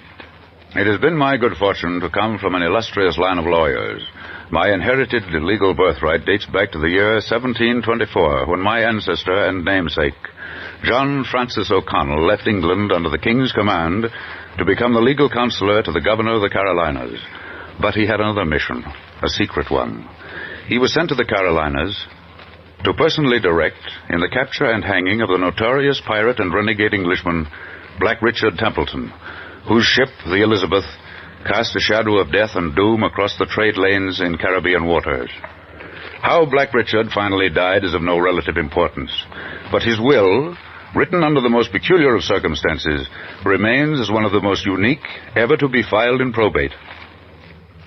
Let us now turn back the pages of history to a May evening in the year 1724.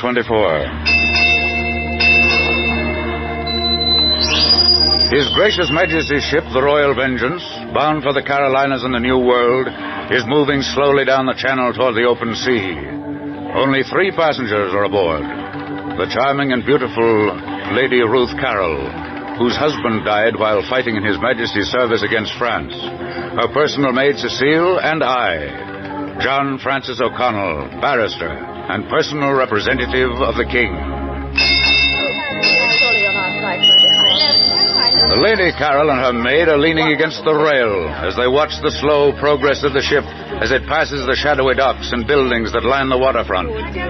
Weeks and months ahead lies the new world. Uncertainty, adventure, but we Britishers are an adventurous race. Well, Cecile, we're off at last on our great adventure. I wonder, milady, if we'll ever see our beloved England again. I hope that divine providence will help us reach your uncle's plantation safely. Divine providence in our fearless ship, Cecile. Are you still afraid, little chipmunk? Haven't I told you the Royal Vengeance crowds more sail, carries more guns, and is manned by the bravest crew in all England? Yes, milady Ruth, but what, Cecile? I know all that to be true, but I worry nonetheless. I've heard tales from seafaring men. I've heard them tell of... Oh, but I shouldn't frighten you, milady. Oh, frighten me. Goodness, Cecile, nothing ever frightens me. Go on. I've heard them tell about that pirate, Black Richard, they call him. And if their stories are true, his deeds are blacker than his name. He sounds exciting, Cecile. Oh, how I would love to cross the path of this Black Richard. Milady! I mean every word I say. I'm not afraid of any man. To show this lout up in his stupidity would be my greatest delight. Ah, but if he sees you, if Black Richard should ever see you... Well, let him. He'll see how high an English girl can toss her chin. He'll see that I'm no scullery maid to be trifled with. Oh, milady, I'm afraid he'll see more than that. Well, what do you mean? He'll see 2 red lips bursting with ripeness.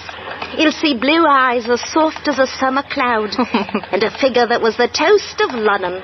And seeing, what do you think he will do, Cecile? I'd rather not say, milady.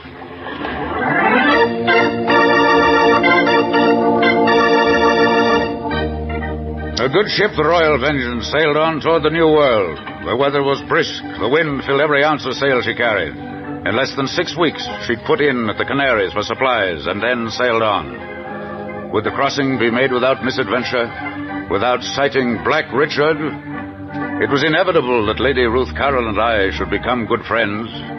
It was inevitable, too, that we should discuss what was on everyone's tongue and mind, Black Richard. Late one evening at dinner...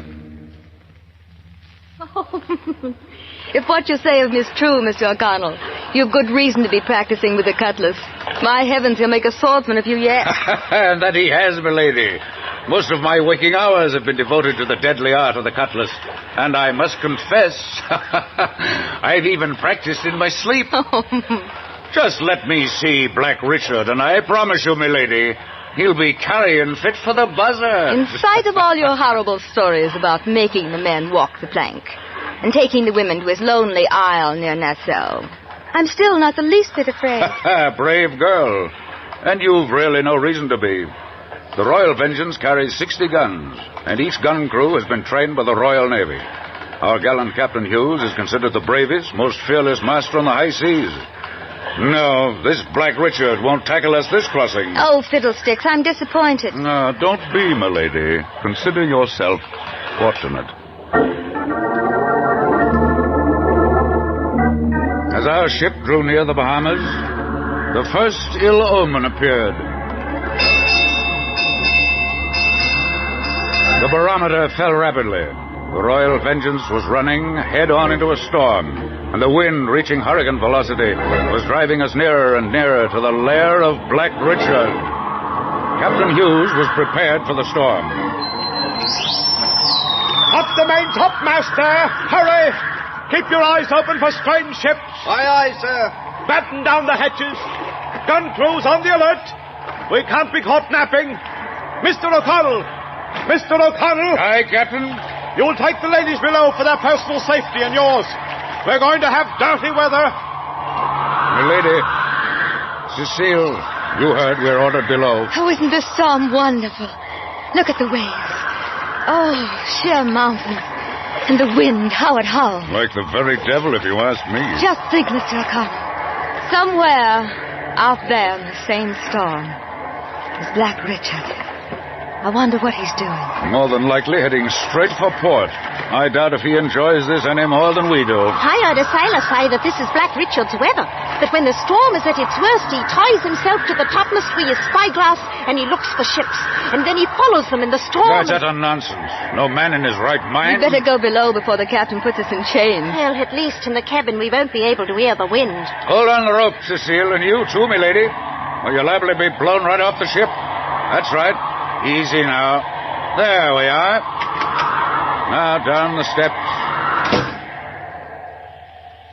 Rest if you can, Lady Ruth. I'll go on deck. If anything unusual happens, rest assured I'll come back and tell you. The only thing unusual that's going to happen is that I'm getting a funny feeling in my stomach. Oh, why did I ever leave England? I'll never know. I'll never know. Oh, forgive me, my lady.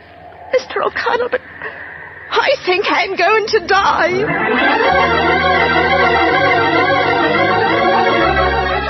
All that night the storm raged on in unabated fury. The passengers and crew, with few exceptions, became violently ill.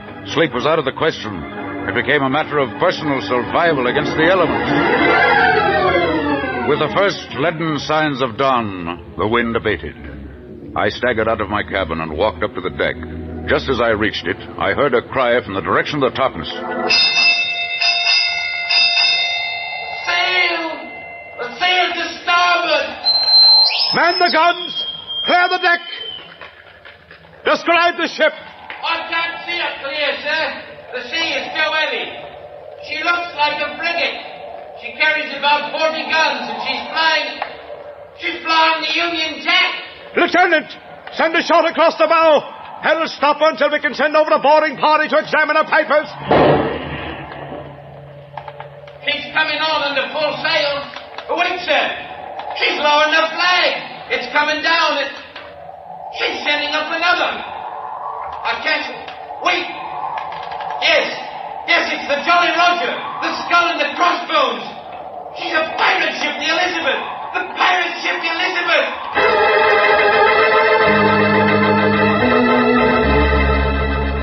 On board, things were in bad shape. The men, weakened from the storm, were in no condition to repel a serious attack. On and on came Black Richard's ship, and then, when we were in cannon range... All hands on deck to repel the attack! Stand by for action! Chop away the broken mast and clear the debris! Gun crews, break her fore and aft! Be alive there! Mr. O'Connell, you'll go below and assist Lady Carroll and her maid to escape should we found her or be taken. But, Captain... That's an order, Mr. O'Connell. Aye, sir, and God save the Royal Vengeance. Yes, Mr. O'Connell. God save the Royal Vengeance.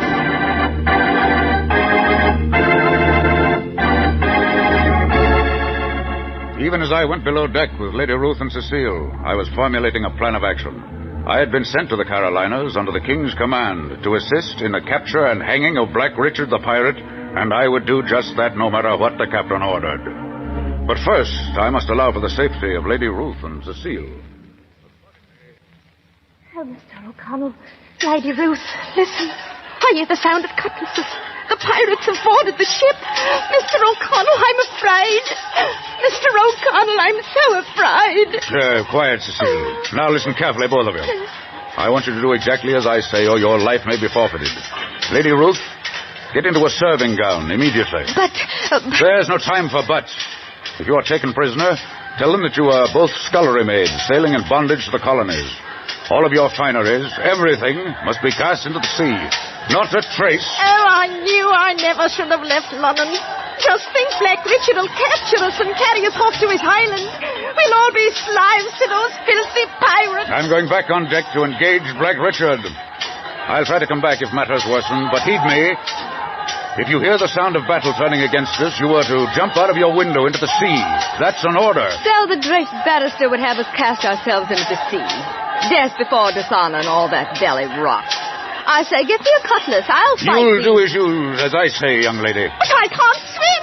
I can't. Quiet, both of you. As you can see, the water is covered with debris from the battle. If necessary, hang on to anything within reach and trust to God's providence.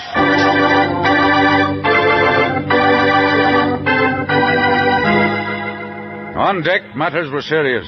The pirates, led by that merciless creature, Black Richard, were driving the king's men backward steadily.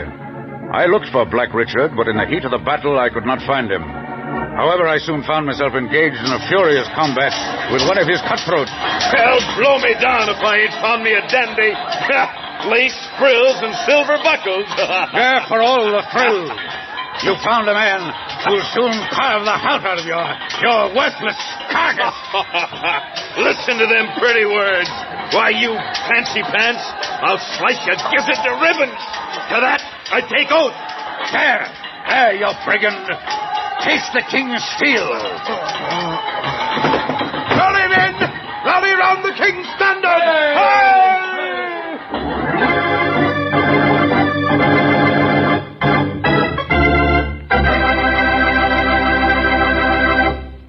Part 2 of Strange Wills follows in just a moment.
And now back to The Lady and the Pirate and Warren William.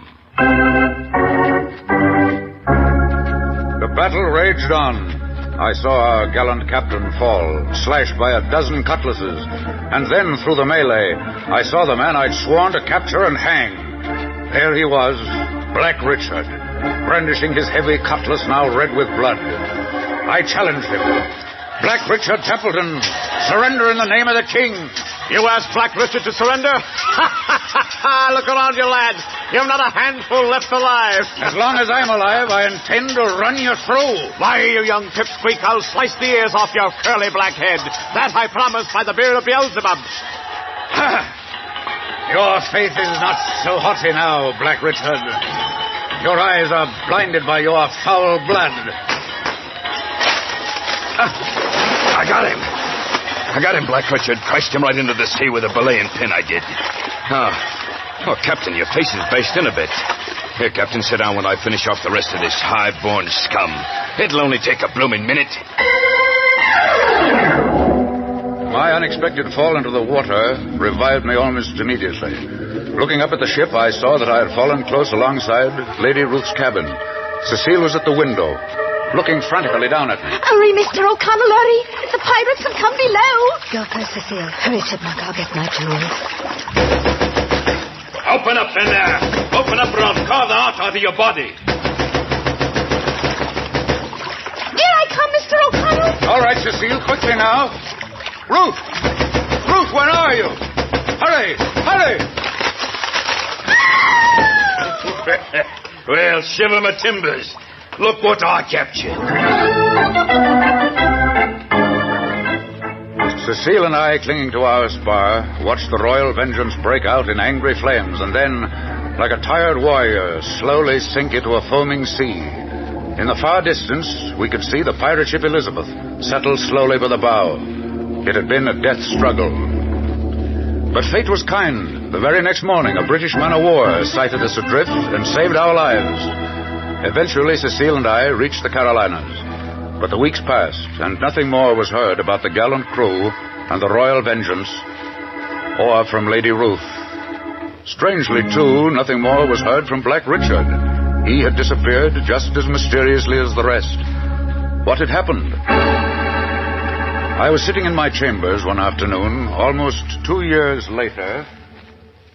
There's a lady to see you, sir. She says you will recollect. Her name is Carroll. Lady Ruth Carroll. What?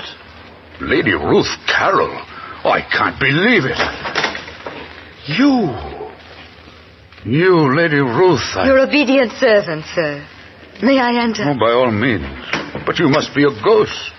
I simply can't believe that you're alive. Here, sit down. Thank you. I had great adventure, Mr. O'Connell. I've lived and I've learned. I'm not the same girl you once knew.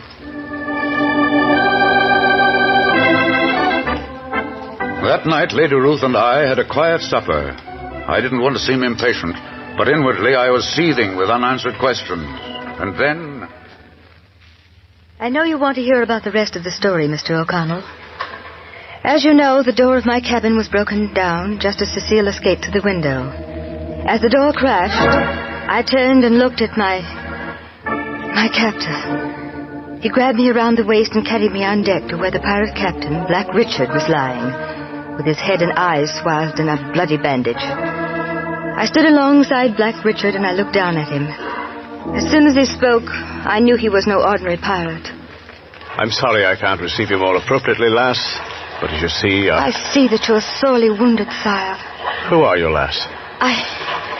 I'm a scullery maid in bondage to the colonies. A scullery maid?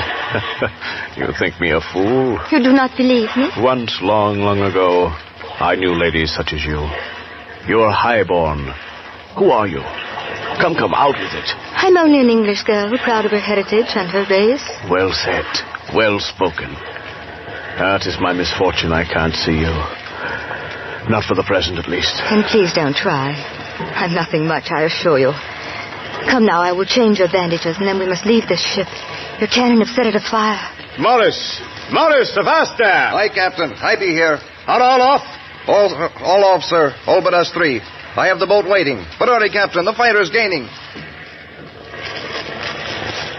Now then, lass, we'll attend to my hurts. If you will pardon the use of my petticoats for bandages. No man was ever luckier. First, now, I'll take the bandage from your eyes. Here it comes. Why the gasp? Is the sight of blood frighten you? Oh, no. Oh, no, it isn't that. It is an ugly wound, I know. Not one for fair eyes like yours. It's not the wound, my... sire, forgive me. You must be in pain. The pains of the flesh are small. Much worse, I know that my fighting days are over. I know that I am blind. Is it not true, lass? Yes, sire, it is true. You are blind.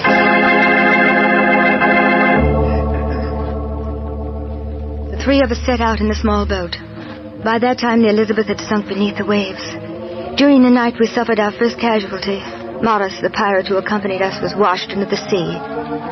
Finally, after I'd given up all hope, I sighted land. It turned out to be a small, uninhabited island. Our landing through the heavy surf was miraculous. Black Richard was greatly weakened through the loss of blood. I half carried, half dragged him up the beach. He spoke to me weakly. So this is the finish for Black Richard, scourge of Britain. 'Tis well. It's only right that you know that for 10 years I've been at war with my own beloved land, my own British Isle. I built a free country in the wilderness, one where there's no servitude, no bondage. But now, for me, it's over. Yes, over, but for one last task. Lass, in England I was once a rich man. My fortune is still there. I'm alone, having neither wife nor child. Only a sister, God bless her memory. But she's wealthy in her own right. I need someone to bring the money back here to my new country. If I die without a will, it will revert to the crown. Lass, if you could see the smiling faces of the people who live free of bondage. There's nothing I would rather see, Richard. And you shall, too, because I'll tell you where my free land lies. But first, I must draw a will. You shall be the beneficiary. And I have your solemn word that the money will be turned over to my free colony. My solemn word, sire. I have naught but my dagger. Help me to my knees, child. Yes, sire. I'm up. Now, lass, in the name of a free people, bear your back. I'm taking my dress off. I shall hurt you, child, mightily. I shall try not to scream. Hand me my dagger. Here, sire. Ready? Ready, sire.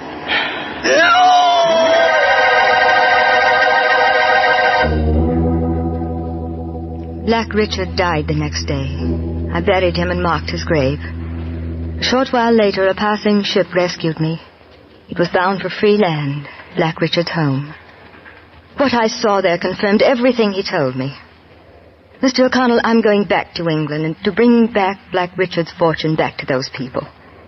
And I shall join them in their new way of life. But, Lady Ruth, Black Richard has no standing before the British courts.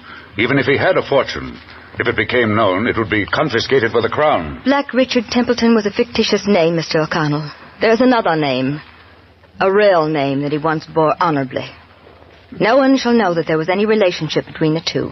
Only you and I. But, Lady Ruth, I am the King's counselor. I have sworn allegiance to His Majesty. But first I shall take you to visit the people of Freeland. And then you can make your own decision. My ultimate decision was clearly defined when I accompanied Lady Ruth Carroll back to London in order to help her in proving the last will and testament of Black Richard. We were summoned before the House of Peers. I presented her case. My lords, because of the mitigating circumstances which will be known to you, the last will and testament of the deceased can never be actually filed. But I have brought the sole beneficiary before this august body in order that each of you can personally examine the document. Lady Ruth Carroll, I ask you now to disrobe before the House of Peers. Oh, believe me, my lords, I do not show disrespect to either Lady Ruth Carroll or to you. Rest assured that only her back will be exposed. Are you ready, milady? Yes, Mr. O'Connell. Will you please walk up to the lords, milady, and let them examine your back? And with your permission, my lords, I shall read the words tattooed across her back. All to bearer. Signed, Sir George Pemberton, 1724. Many of you remember Sir George Pemberton. He sailed for the colonies 10 years ago. Little was heard of him since, save only that he purchased an island in the Bahamas. But by fate or providence, as you will, Sir George Pemberton lived long enough to carve his last will and testament on the back of his own sister.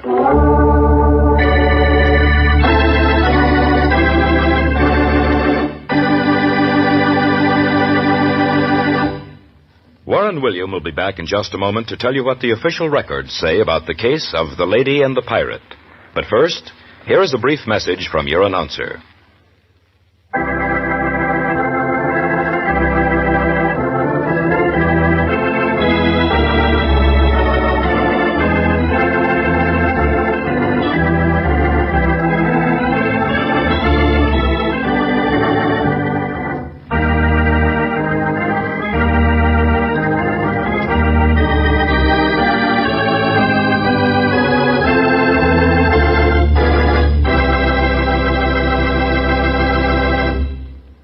And now back to Warren William. In the last pages of his diary about this famous case, John Francis O'Connell says, by special decree, a copy of the last will and testament of Sir George Pemberton was permitted to be filed instead of the original. The reason, of course, was apparent. The diary continues. All of the monies of Sir Pemberton's estate were turned over to the beneficiary, and about 6 months later, Lady Carol and I returned to free land forever.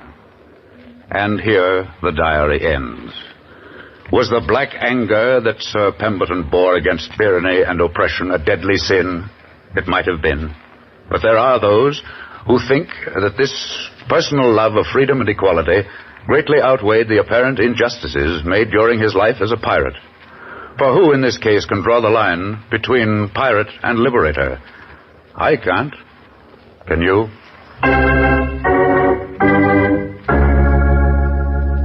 Next week, my story is about a man who, in his last will and testament, bequeathed the one and only thing he held most dear in life, to, of all people, his competitor. It was not money nor jewels, but much more important, the girl he loved and hoped to marry. Fortunately for all concerned, this will was never filed for probate. But you'll hear a story as beautiful, as poignant, and as realistic as any ever heard before. We call this unusual story The Prince of Broadway. This is Warren William inviting you to listen again next week. Strange Wills is written by Ken Crepine and directed by Albert Ulrich. This is a Teleways feature produced in Hollywood.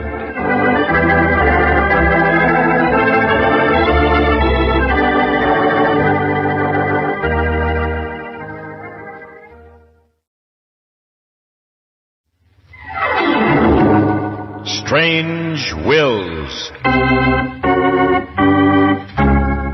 Stories of strange wills made by strange people, starring the distinguished Hollywood actor Warren William, and featuring Perry Ward, Lurene Tuttle, and an all-star Hollywood cast, and the original music of Del Castillo.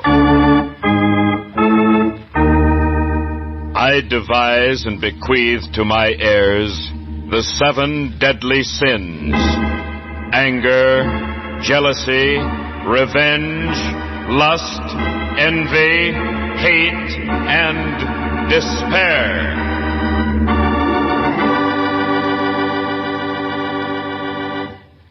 And here is our distinguished star of radio, screen, and stage, Warren William. Of all the sins that live in the human heart, none is so deadly as despair. It has been truly spoken that when a man loses faith in his friends, his neighbors, and himself, he is truly in a sorry plight. Harry McNeil, the Prince of Broadway, on a certain night not long ago, learned the full bitter meaning of the sin of black despair. I'll tell you the story in just a moment, after we hear a word from your announcer.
And now back to Warren William as John Francis O'Connell in The Prince of Broadway.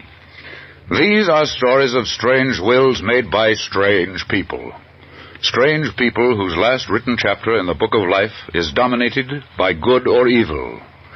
The Prince of Broadway is the story of my friend Harry McNeil, actor's agent. But Harry was more than just an actor's agent. He had that uncanny genius of seeing talent where others couldn't. And once he took some talented youngster under his wing, he never stopped until his goal was reached. For 10 years, he discovered and promoted new talent for his company, Artists Incorporated, and sent a steady stream of actors, singers, and dancers to successful careers and fame. And then, one day, he grew tired and quit his job. After an extended vacation in Bermuda, he came back to New York and opened a very small office in the heart of Tin Pan Alley. The very first chance I had, I dropped in at his new address to wish him success in his new venture. This is my friend, the old mouthpiece in person. And do me a favor and park the tombstones outside, will you? No tombstones with me, Harry. Just a social call and an invitation to lunch thrown in for good measure. Well, we'll skip the lunch today, John, if we may, but come on in, let's chew the fat. And forget the dignity of the law, if that's possible. No, that's not only possible, Harry, but a pleasure. I'll bring you up to date on Broadway gossip, but tell me, Harry, how did Artists Incorporated take your leaving? Not very graciously, I can assure you. They even offered me a vice presidency and a trunk full of shekels to stay on, but no soap. I'm a free soul from now on. I'm going to be choosy. No more discovering budding genius. They got to have it when they come in, or else. Or else what, Harry? Or else I don't want them, that's all. Handle only names now, Mr. Mouthpiece. Look, see these gray hairs on my temple? That's what I got trying to put potential geniuses in marquee lights. Gray hair and ulcers at 29. If I keep it up, where do you think I'll be at 39? Well, I'll tell you. You'll be filing my will in probate court, and for all I know, adding my will to your collection of strange wills made by strange people. Oh, no, not for me. You still give me a laugh in spite of your new resolutions. But I know you better than you think I do. Yeah? There's someone to see you, Harry. Tell him to come back tomorrow. I'm busy. I didn't say it was a him. It's a her. Get what I mean? Well, maybe it's Alice Faye or Sonia Haney. Honey, what's her name? Just a minute. She says her name is Pulaski, Gertrude Pulaski. She has a letter for you from her singing teacher in Oshkosh. Gosh. I'm sending her in. Hey, wait, honey, wait. Oh. When Gertrude Pulaski stood in the doorway, neither Harry or I could take our eyes away from her. She must have been the inspiration of Did You Ever See a Dream Walking? Luxurious ash-blonde hair fell in soft ringlets around her shoulders. Her eyes were the color of a deep purple violet. Her figure would have made even the great Ziegfeld take a second look. And her provocative smile, well... Hello. Oh, come in, Miss Gertrude. Thank you. Well, Harry, if you'll excuse me, I'll be running. Oh, no, don't go, John. This will only take a minute or two. Gertrude, I'm Harry McNeil. This is my good friend and attorney, John Francis O'Connell. Oh, it is a pleasure. How do you do? I know why you're here, Gertrude. You don't have to tell me. You want a career. Oh, yes. You want your name on Broadway. Yes. You want fame and fortune. But it's no use. I don't develop talent anymore. I only take names, people who have reputations. Oh. I'm sorry, but... But what, Mr. McNeil? But what? But what will you sing, of course? Here, let me sit down at the piano. Now then, let's find a good number. You know this one? Yes, of course, and I'll play it, too. Good enough. Here, I'll move over. Room enough? More than enough. Now you can turn the pages for me. That'll be a pleasure.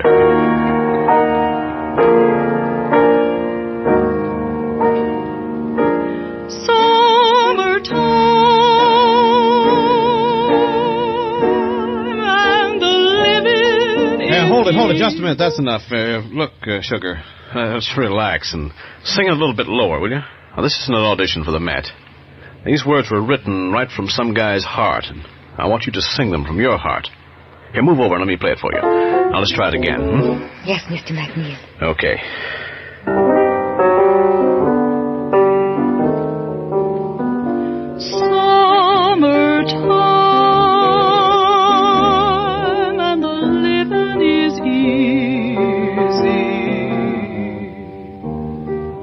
We've heard of racehorses, kept under wraps until the day of the big race. Well, Harry McNeil went one better with the beautiful Gertrude Pulaski. 6 months went by, 6 long months that had my imagination on edge because I couldn't wait to learn what had happened to his newest discovery. He only gave me hints. But one morning I received an invitation in the mail to attend the debut of Judy Morrison in a song recital at Harry McNeil's penthouse apartment the following Saturday night. Oh, exit Gertrude Pulaski. Enter Judy Morrison. The debut of a McNeil discovery was always one of the highlights for blasé columnists and important bigwigs. They were seldom, if ever, disappointed. Always the showman, Harry kept Judy Morrison, out of sight until our natural excitement and curiosity reached a crescendo. And then, at exactly 11 o'clock, she made her triumphal entry. The girl was breathtaking.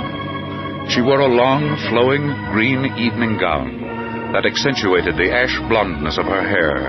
Her charm and smile were devastating. Her poise was perfect. In appearance and demeanor, Judy Morrison was sensational. Well, now that you've all had a good look at Judy, she'll show you that beauty and appearance and voice are not incompatible. Judy, will you take over the keyboard, please? I don't know why I love you like I do.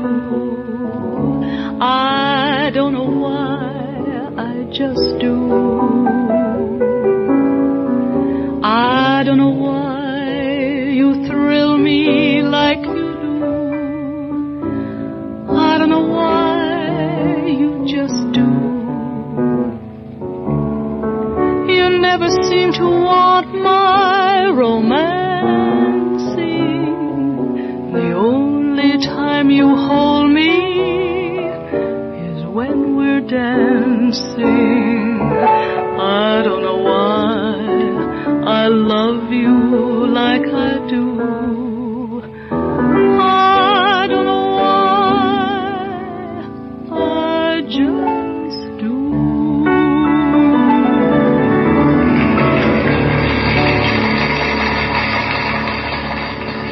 Well, Judy, you've seen how your friends and mine like you. Supposing you thank them in your own way. Of course I do thank you so very much. But you and I, all of us, have this night been privileged to worship at the altar of a genius. The genius of Harry McNeil. Everything that I am, that I may one day be, I owe to him.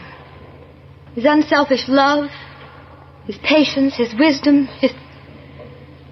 I only wish that he loved me half as much as I love him. From that night on, the ultimate success of Judy Morrison was an accepted fact. Harry arranged for her triumphal appearance at the world-famous Rococo Room. The papers were filled with stories about her. But the day before she was to open, a storm broke. Harry called me. It's serious, John. I don't want to tell you about it over the phone, but I need a good lawyer, and quick. I'll come over right away, Harry.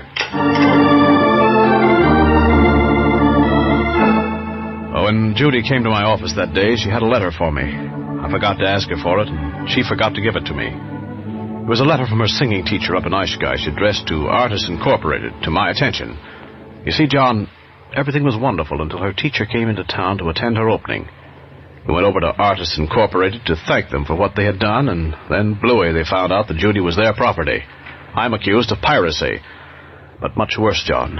They've succeeded in blackballing Judy from every top spot in the country. As long as I have her under my wing, Judy will never get a job. I'm really sorry to hear this, Harry. Can't we make a deal with... No, it's out of the question. They hate me for pulling out, and they're after my scalp. But, John... Nothing must stand in the way of Judy's career. I've never told a living soul, much less Judy, but I'm in love with her. From the first day she stood in that doorway, I fell head over heels in love. Well, why don't you tell her? After all, marriage still comes before a career in my book. How do you know that Judy will... No, John. You see, we belong in different schools. To us, the theater is theater. It transcends everything. The show's got to go on. Judy will be everything I planned for her to be. I'll tell you how I want it worked. draw up my will. Well, what are you going to do? A Brody from Brooklyn Bridge? No, not that. I want you to will Judy Morrison, body and soul, to Artists Incorporated. Harry, you're talking like a fool. Well, if they own her, she'll go to town. She'll be where she belongs, on the top of the heap. And you, Harry? You know, John, I've held a pilot's license for 5 years. We're not in the war yet, but England is, and they need flyers. One more thing. I want your word that you'll never tell Judy what really happened. Tell her, yes, just say that I got tired of going on. That I did everything I could for her, and from now on, she's on her own. I never thought that I'd live to see the day that you'd run out on Judy. You'll never know, John, how black, how bitter despair can be. If I have my way, you'll never see me alive again.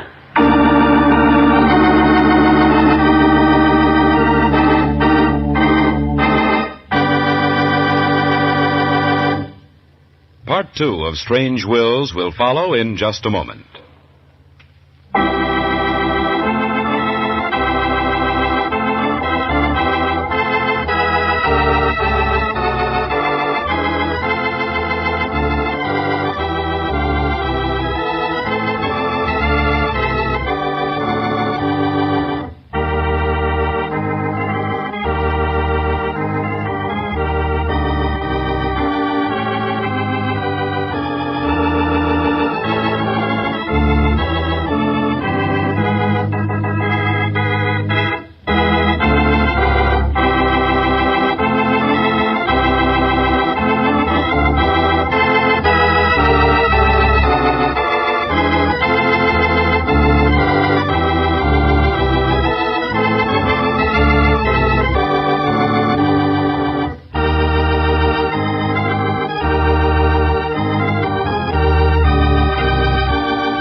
And now back to the Prince of Broadway and Warren William.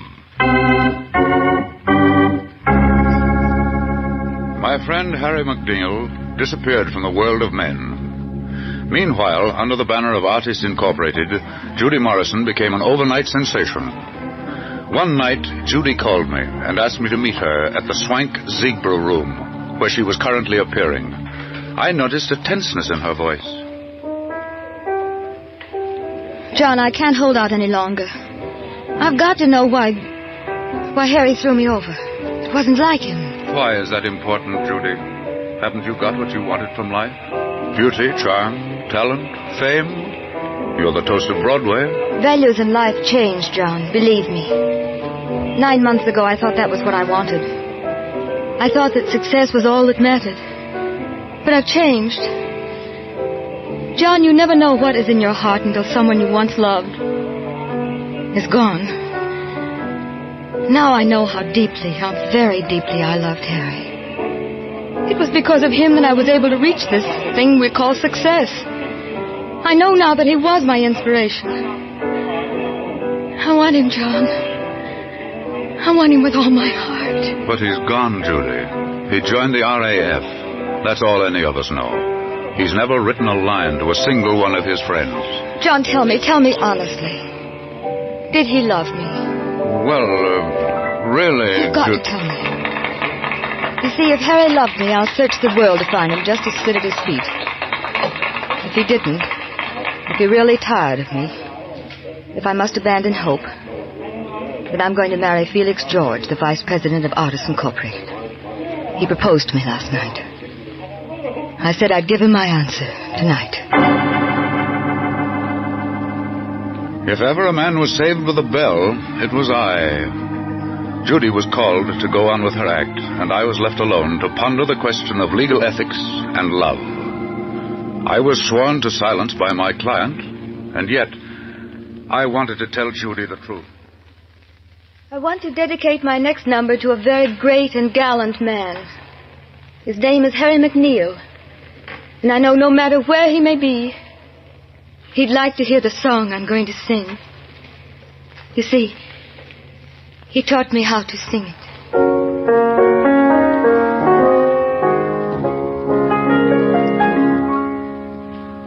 When my dream boat comes home, then my dreams no more will roam.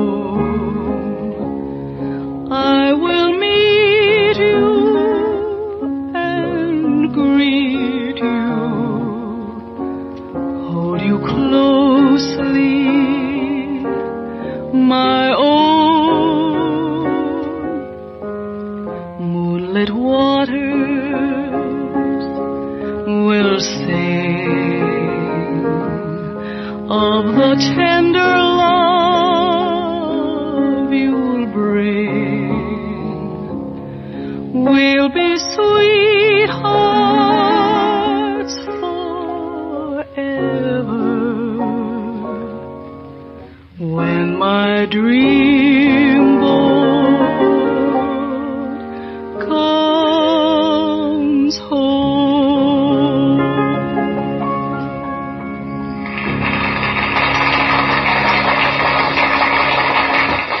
You see, Mr. Counselor, I put my cards on the table.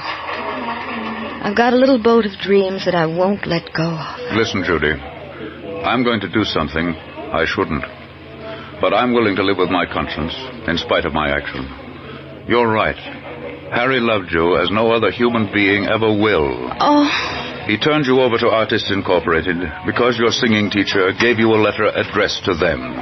And by that letter, you belonged to them. What? They had you blackballed in every spot in town. And Harry did the greatest thing a real man ever did. He willingly and knowingly sacrificed his deep love for you in order that your ambitions would be realized. I knew it. I felt it all the time. Oh, John, why didn't you tell me? I thought you wanted a career, Judy. I honestly did. Oh, John, men are such fools. Such fools. Judy's offer to entertain British troops was quickly and eagerly accepted.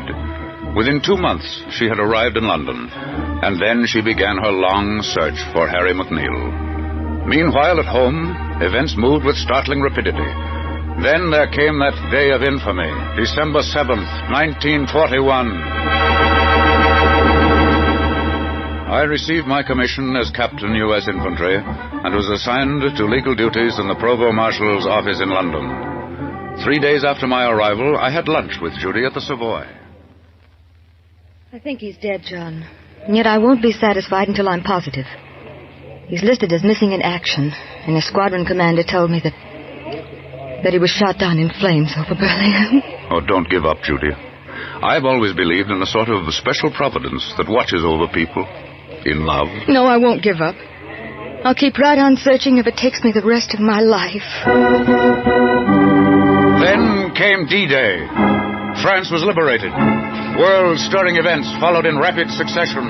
Germany was invaded. The Battle of the Bulge, and the end was nearing. And then the news we had all been waiting for, Germany surrendered. But as the war came to its inevitable end, Judy became more disconsolate.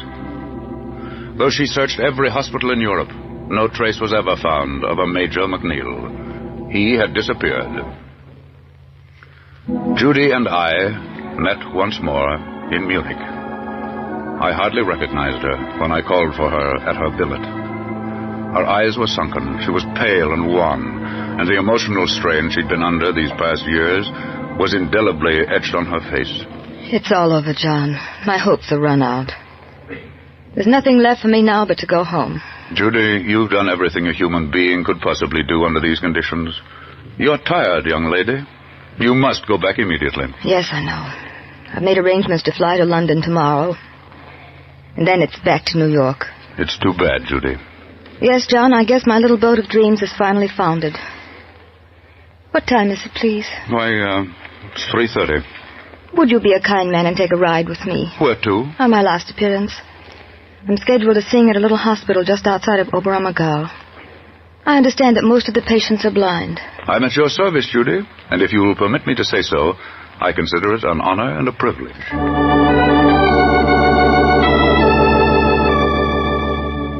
We have only about 60 patients. They are nationals of every country in the war. Are they all blind, Doctor? Most of them, but we have about 20 who are psychopathic cases. We are especially happy that you have come, Miss Morrison. You see, we have learned that musical therapy is very beneficial as a means of recovery. In many instances, our medical knowledge is of little value. Well, if you are ready... You come too, John, won't you? Of course, if I can be of help. Come this way, please. Our piano survived the war, but I'm afraid it's badly out of tune. Here we are. Many of them are seriously wounded as well as blind. Oh, John, how horrible. Frau Zimmermann will accompany you. You have your music? Oh, yes, Doctor, here it is. I'll walk around the room as I sing.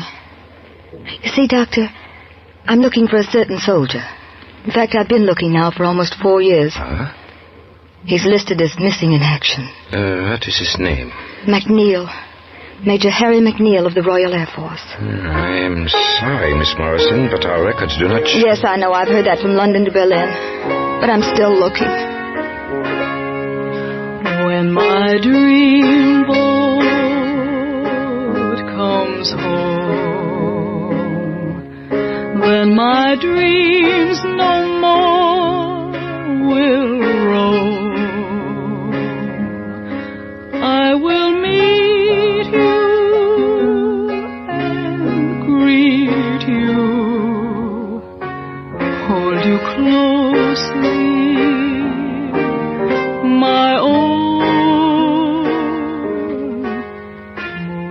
Judy sang her heart out to those boys, just as she'd done month after month, year after year. She visited every bed, looking, hoping, praying. Many of the patients were swathed in bandages from head to foot. How she ever hoped to identify Harry was beyond understanding.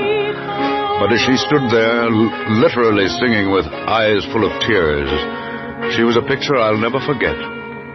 The late afternoon sun came streaming into the room and formed an aura of light over her head. She looked like and was an angel of mercy.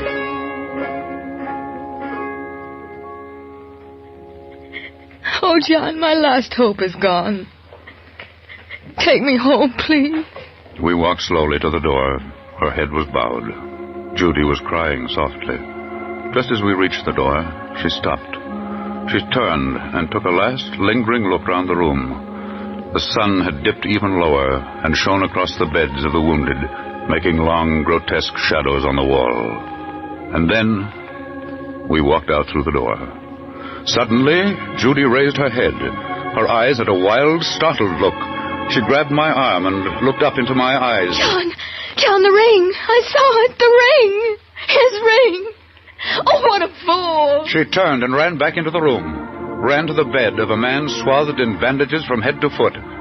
Only his hands were showing, and on his finger I saw the ring, a black onyx stone that caught the last faint shimmer of sunshine. Judy was kneeling at the bed, sobbing as only a desperate love can sob. I found you, Harry. I found you. We stood silently by, watched through tear-filled eyes. We saw the hand of our brave and blind Major Harry McNeil close tenderly over hers.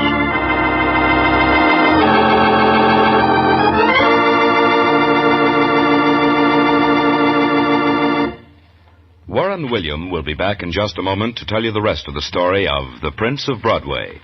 But first, here is a word from your announcer.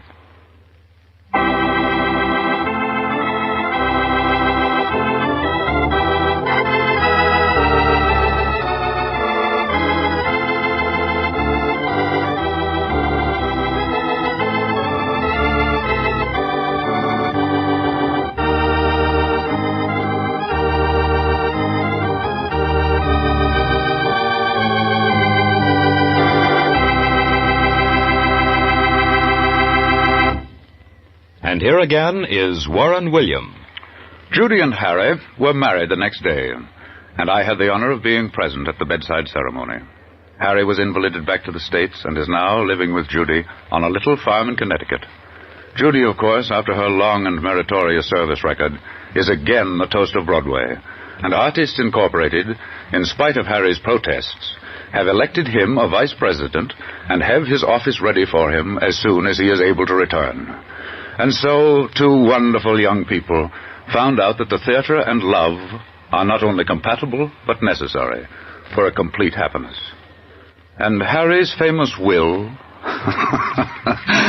well, I just added it to my collection of strange wills.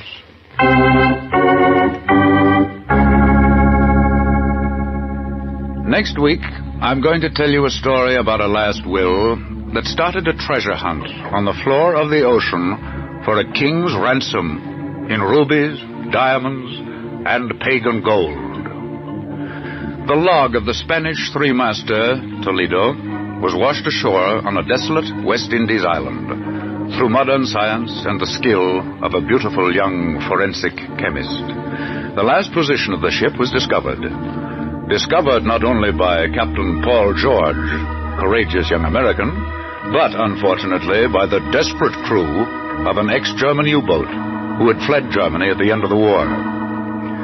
What took place at the bottom of the ocean is a thriller that I promise you won't forget for a long time to come. We call this strange story Treasure to Starboard. This is Warren William inviting you to listen again next week. Strange Wills is written by Ken Krapine and directed by Albert Ulrich. This is a Teleways feature produced in Hollywood.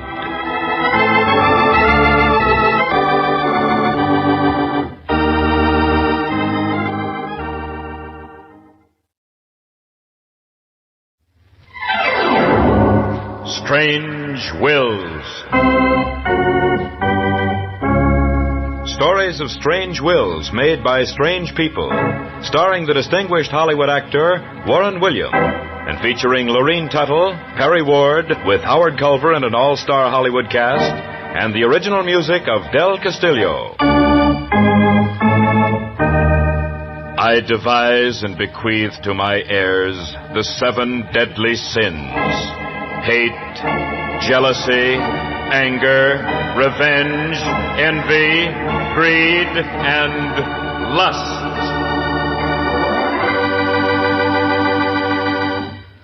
And here is our distinguished star of radio, screen, and stage, Warren William. Strange wills are stories of strange and unusual testaments, many of which, when read between the lines, bring to light stories of dramatic intensity that defy our imagination. Names, places, and time have all been changed, so that no reflection can fall on any person or persons, living or dead. The masterpieces of fiction pale in comparison to the stark drama found in man's last official act on earth, his last will and testament. You'll see what I mean in just a moment, but first, let's listen to a few words from your announcer.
And now back to Warren William as John Francis O'Connell in Treasure to Starboard. This is a story of sunken treasure, of blood-red rubies, sparkling diamonds, and lustrous pearls. But these were but a part of this priceless treasure trove. There were golden statues of pagan gods encrusted with precious stones. There were amethysts, opals, and gold. Gold. Gold.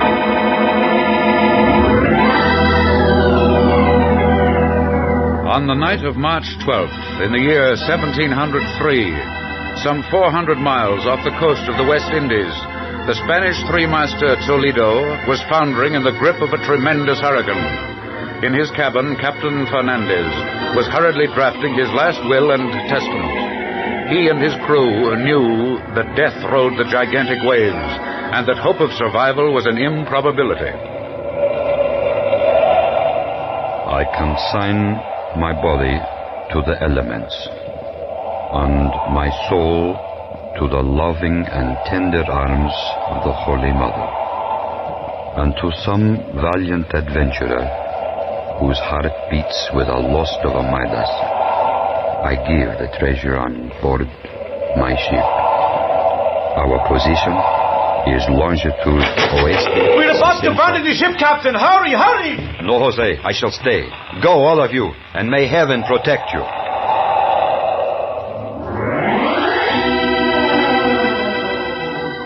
For over 200 years, men have been searching for the treasure aboard the Toledo.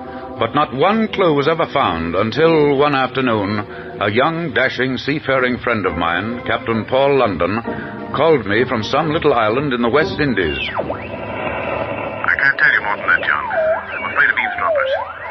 But I know I'm on the right track. I'll do just as I say, and I'll expect you both here next Sunday. So long, John.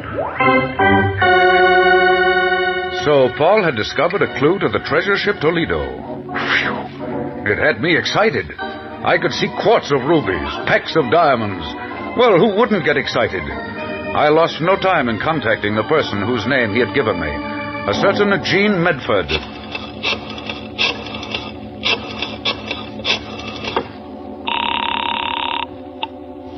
Hello? I'd like to speak to Mr. Jean Medford, please. Well, the name is right, but the sex is wrong, mister. What do you mean? I happen to be a female, a girl one. And a rather pretty one, too. Oh, I'm sorry, Miss Medford. I had no idea when I talked with Paul. Paul?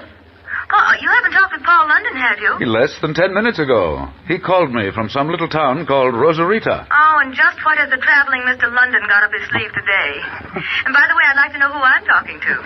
Of course, I'm sorry. I am John Francis O'Connell, attorney at law, and a personal friend of our mutual friend. Oh, well, that's better.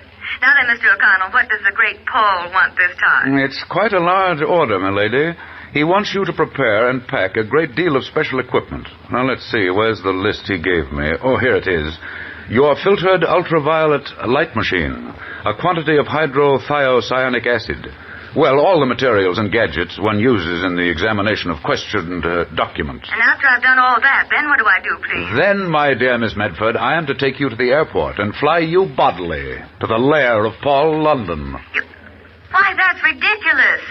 I simply won't be let off by the nose on any wild goose chase of his. No, I refuse. I won't go. Paul is on the trail of a buried treasure, Miss Medford, and I can guarantee you that if you're a good girl and come peacefully, that perhaps before this is over, you can wear rubies on your nightgown and dissolve real pearls in your bath. Rubies on my nightgown and pearls in my bath. When do we start? Tomorrow night. I'll pick you up about 5, and then we're off to high adventure.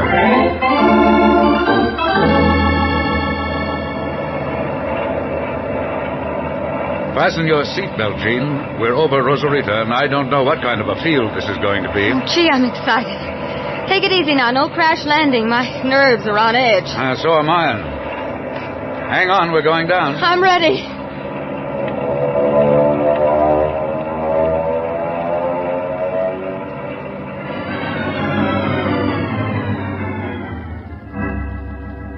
Well, I found this little nautical museum here quite by accident, and I ran across something that made my hair stand on end. In one of the exhibits, I found 2 pieces of evidence that sent me to the telephone and my call to John. Well, for heaven's sake, don't keep us in suspense any longer, Paul. What's in this exhibit that makes you think you know where the Toledo lies? Wait, John. Talk in a whisper. There are some strange-looking characters all loose in this country. We can't be too careful. If this news ever got around... Looking for an alibi already, Paul? No, of course not. I'll tell you what I found. I found the water-soaked log of the Toledo. Every word has been washed out by seawater except the ship's name carved on the cover. Ah, I'm beginning to see the light. And Jean here with all her paraphernalia. That's right. Modern science will let us read that log. And if the captain of the Toledo lived up to the code of the sea... We will find the position of his ship when she went down. Well, so far, so good. Huh. But how does Paul intend to get the log? You'll leave that to my gentle but persuasive administrations. The main thing is this. I'm going to get possession of the log of the Toledo for one night only. Jean, I want you to set up your apparatus here in this hotel room and wait until I return. Well, how about me, Skipper? Need any help? No, John, I think I can handle this alone. Remember now, I'll be back in 2 hours. Have everything ready. And supposing the handsome male lead shouldn't come back? Well, in that event, simply fold your tent like the Arabs. And silently steal away. Right. Jean worked feverishly the next hour, getting her chemicals and equipment set up for this exciting moment. And then, quite suddenly... Will you see who it is, please, John? Don't let anyone come in. Very well. Paul! Good heavens, you're wounded. Here, let me help you. Paul! Oh, Paul, what happened? The log, did you... I'm all right. Got hit in the shoulder, but I've got it. Look. Oh, here, give it to me. John, help Paul get his shirt off. I'll get some antiseptic. Sit down on the bed, Paul. Here. I'll rip this shirt off your shoulder. Easy now. It's just a flesh wound, John. Don't worry about it. What worries me is the man who took the shot at me. Did you recognize him? No, and I got a good look at his face, too. He was blonde, solid, had a German face. You don't imagine someone else? Well, I don't know, John, but there's that chance that someone else is as smart as I. Bragging again, huh? Here, now, let me see that wound. Well, no bone smashed. It could have been worse. Hold still while I wash it. Oh. Sissy, now hold still. Now, a bandage. And in 2 minutes, I'll have you ready to lick your weight in wildcats. The way I feel just now, those wildcats would have to be about 2 days old.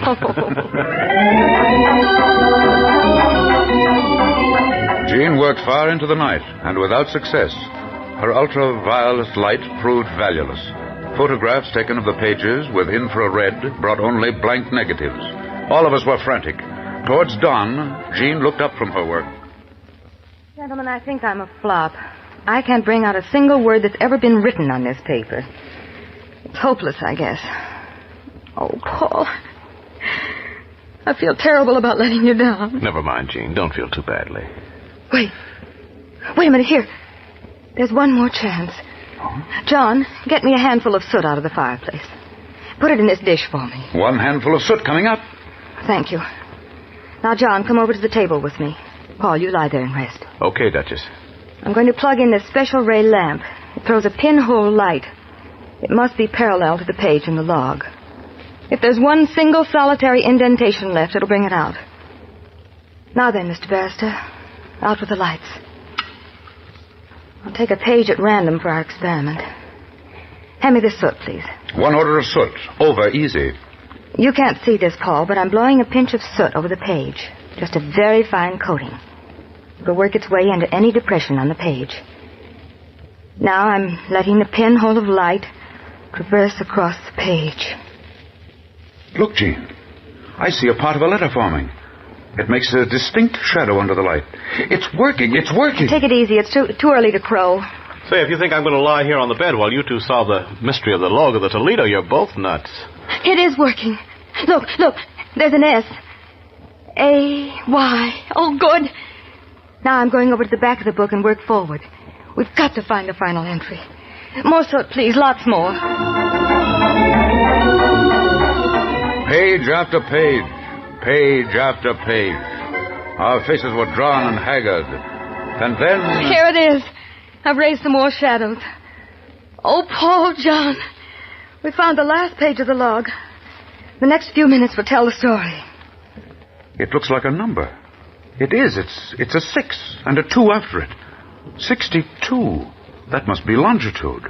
Yes, of course, longitude 62 degrees. Here comes the rest. What is it, Jean? It looks like a 1. I can't be sure. And the next number is... Oh. You will remain seated, please.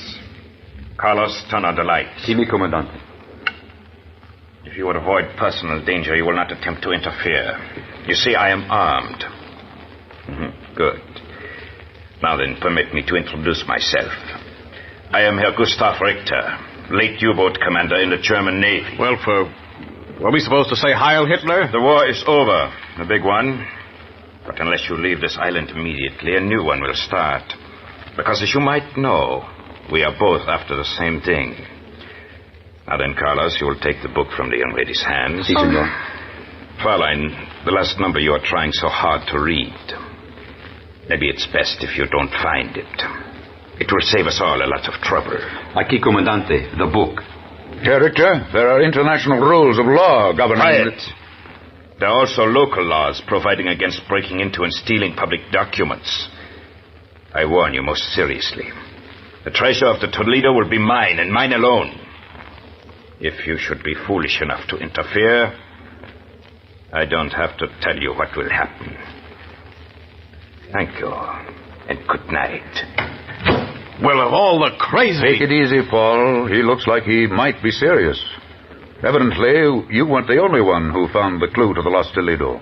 I can see those rubies on my nightgown walking right out of the window. And those pearls in my bath. I knew it sounded too good. Not yet, Jean. I think that Herr Gustav Richter, late commander of the German Navy, is going to have some rough sailing ahead before he finds the sunken treasure. And by everything that's holy, we three are going to give it to him.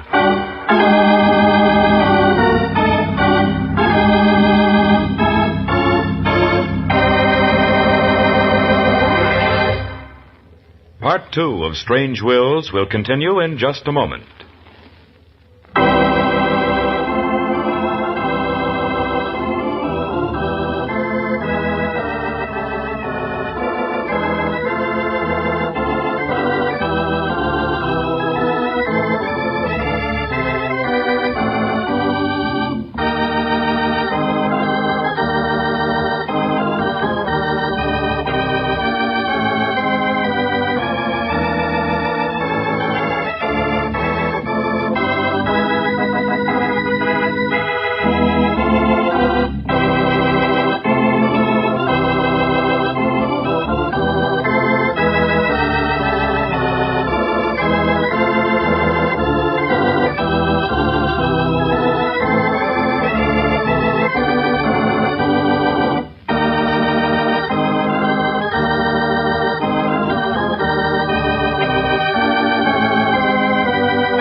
And now back to Warren William and Treasure to Starboard.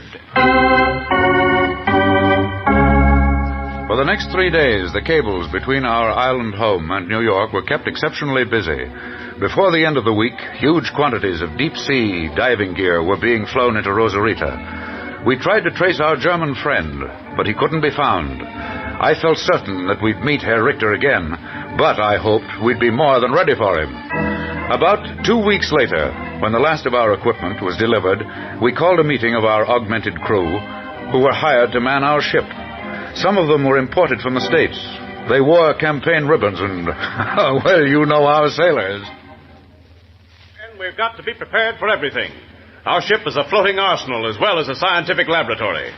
Our treasure prize is high, and every one of us will share it if we find it. Are you ready? You bet we are, sir. Yes, sir. Okay, then. We'll leave port in an hour. I'll see you all on board. In the captain's quarters aboard our ship, Paul, Jean, and I had another meeting. I've got it all figured out to almost a mathematical certainty. I can bring this ship within 10 miles of where the Toledo went down. The rest is pure luck. Do you think the Jerrys know we sailed, Paul? That I don't know, but the word will get back to Herr Richter. Don't you worry. Maybe he's already on the way. But so what? How's he going to get there? Maybe he has a ship. Maybe he can use his sub. I don't know that. But getting there and staying there are going to be two different things. He'll find out. We spent 2 quiet, uneventful days sailing to our destination. If it hadn't been for the tenseness on board, I could have had a lovely time.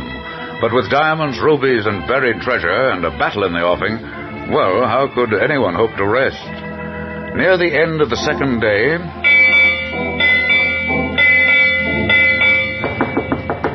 Come in. Just picked up this message, sir. It's from the SS Juniper, bound for Boston. Thank you. SS Juniper reports sighting a strange submarine at 14 o'clock. Craft heading northeast by east. Refused to reply to radiogram. May possibly be an escaped Nazi sub. Be alert. Well, there's our answer. Herr Richter's on the way. We better be ready tomorrow when we meet him on the floor of the ocean. We arrived at our calculated position sometime during the light, and lay to. No sooner had we dropped our anchors than the crew took to the boats and began sounding operations to determine the depth of the water around us. They reported just at dawn. Average depth from 30 to 90 fathoms, sir. We found a sharp decline about a quarter mile east. We were unable to reach bottom at that point, but our charts show this to be a part of the Great Fissure, one of the deepest points in the entire Atlantic. Thanks, Pete. Tell the first mate that I'll go down as soon as I've had breakfast. Tell him to have the gear ready. Aye, aye, sir. After breakfast, Paul donned his gear and went over the side. Jean and I stood by the air pump and wondered what would happen below. Was the sub lying there? Would they locate the rotting hull of the Toledo? Would they find the treasure before us? These were anxious moments. Paul kept in constant touch through our sea phone. Paul, can you hear me? Still going down. Getting darker. Turning on my pressure light. Now on bottom. Oh, John, so far so good. Yes, Jean, so far so good. The wreck ahead, not our ship, has 2 stacks, circling to avoid fouling the airline. Reach the edge of the outer fissure, we'll follow it. Water beyond fissure very black, very deep. Try not to slip. Oh, Paul, darling, don't talk like that or I'll make you come right up. I'll be careful, sweetheart. Just past the shark. He sends his regards to Johnny Weissmuller. We'll see that he doesn't send you along for a greeting card. Oh, I see a wreck on the edge of the great fissure. An old one, covered with sand. Send down sand gun on rope. It's coming right down, darling. Quick, he wants a sand gun sent down to him. It's on the way, Paul. Be careful now. Going to blow a little sand away to see if I can discover the identity of the ship. John, come here, please. Listen. Listen to the phone. Do you hear anything? Let me listen. Paul, this is John. Listen. Come up at once. The sub is in the vicinity. We've just picked up the sound vibrations. Hurry, man. Hurry. I feel it too, John. Just a minute more. I'm getting a piece off this old hull. I'll bring it up. Okay, I've got it. Raise away. Start the wind. She's coming up. Hurry.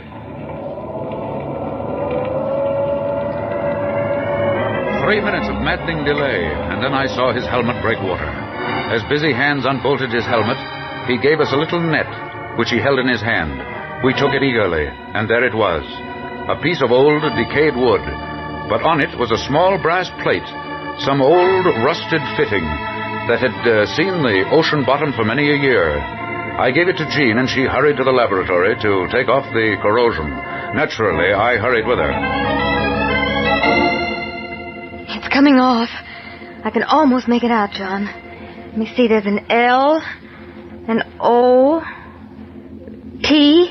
Here it is, Toledo. The Toledo. We found it. Oh, John, I'm so happy. Let's hurry and tell Paul.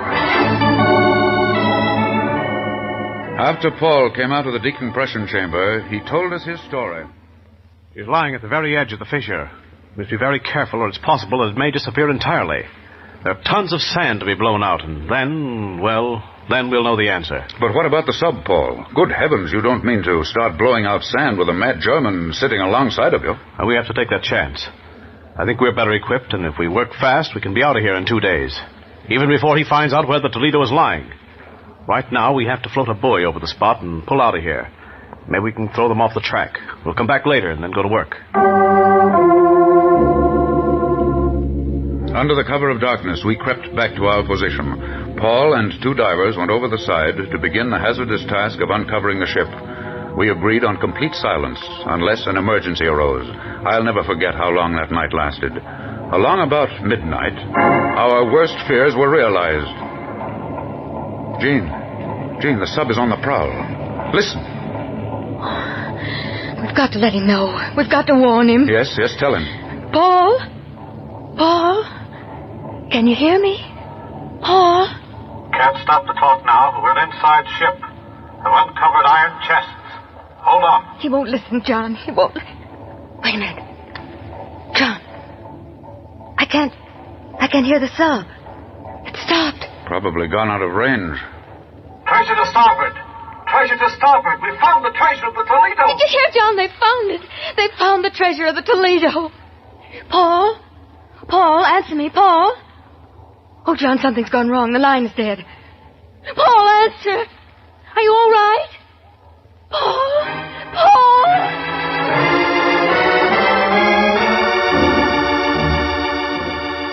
5 interminable minutes dragged by on leaden feet. Not a sound came from Paul or from the divers down there with him. What had happened? How could we know? Then... They came out of the escape hatch. They're surrounding. Take this phone, John. Don't stop listening for a moment. Jean ran the length of the ship and disappeared. Paul's position was most precarious. We couldn't drop a depth charge. We couldn't do anything to help. I kept trying to reach Paul on the phone, but the line was apparently dead. Out of the corner of my eye, I saw a diving helmet disappear over the side of our ship. I looked round for Jean. She was gone. And then I realized, too late, that she... I gave the earphones to a sailor and ran down the deck. Who was that? Went over the side just now. That was Miss Medford, sir. She insisted on going down. You fool! Why did you let her do that? Well, she said she was the only one who knew how to detonate the underwater bomb, sir. So that was it. Little Jean Medford going down to lick the sub crew single-handed. What a fool. What a brave, glorious little fool. I prayed as I had never prayed before. Everyone aboard leaned over the side of the ship, silently, looking down into the dark blue of the water. What was happening down there? Then, 200 yards off our stern, we saw an oil slick spread on the surface. She'd done it. She destroyed the sub. And what of the crew? It was either surrender or death.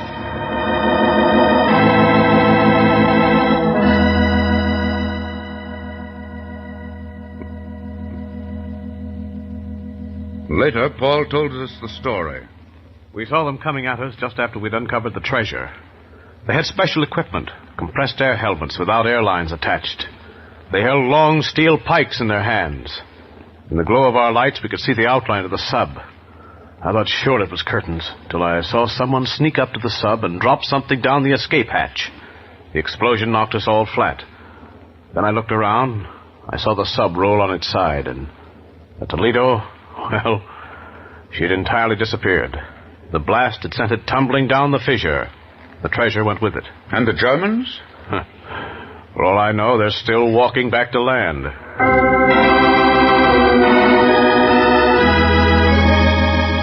And so ended the quest for treasure to starboard. Jean didn't get her rubies and pearls after all, but she's still very well satisfied, because shortly after we returned to the States...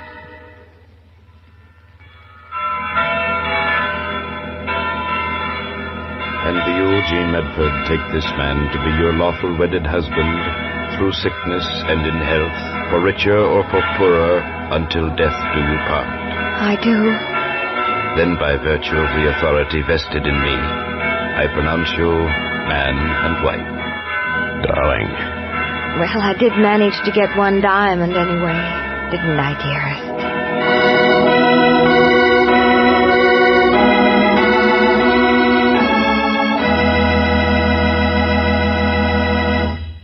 Warren William will be back in just a moment to tell you more about Treasure to Starboard. But first, here is a word from your announcer.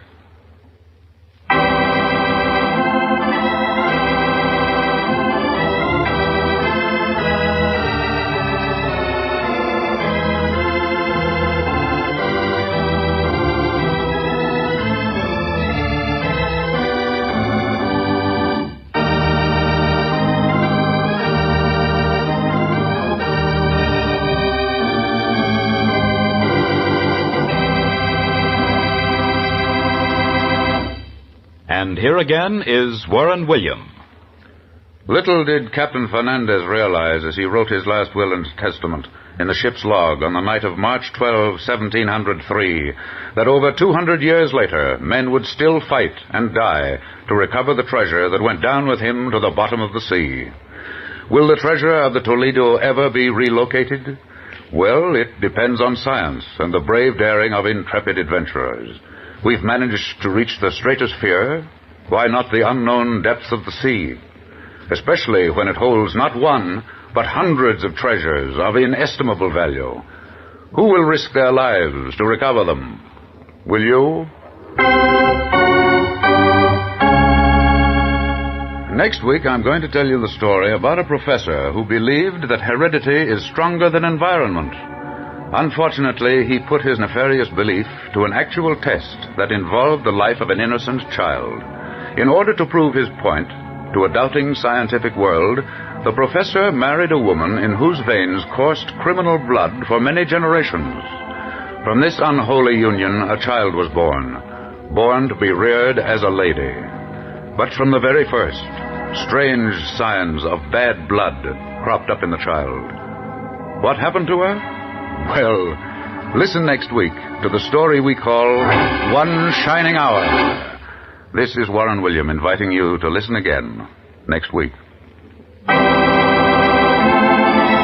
Strange Wills is written by Ken Crepine and directed by Albert Ulrich.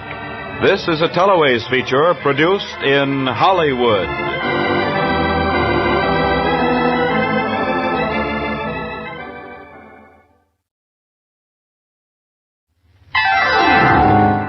Strange Wills.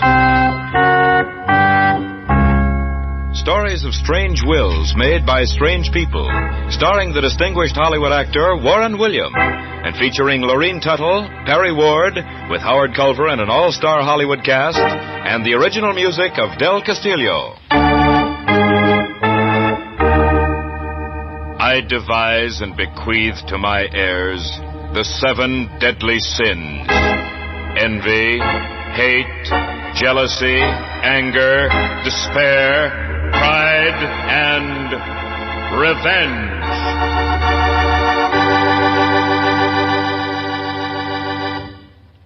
And here is our distinguished star of radio, stage, and screen, Warren William. These are stories of strange and unusual wills. Wills which to some are harbingers of good fortune, while to others messengers of misery. Nor are any of us safe from the evil and diabolical plans of men and women, who, frustrated in life, seek the bitter fruits of revenge in death, so that no reflection can fall on any person or persons living or dead.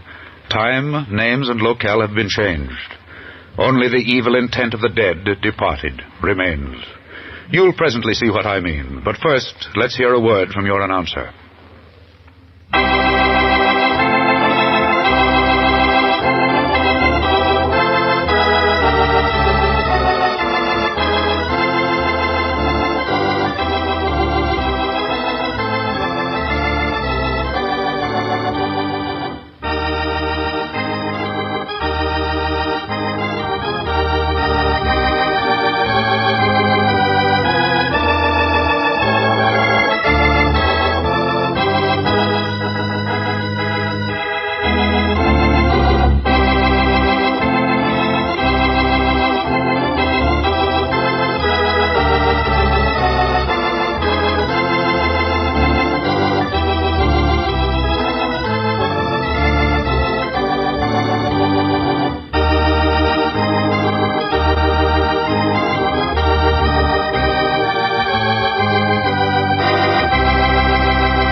And here is Warren William as John Francis O'Connell in One Shining Hour.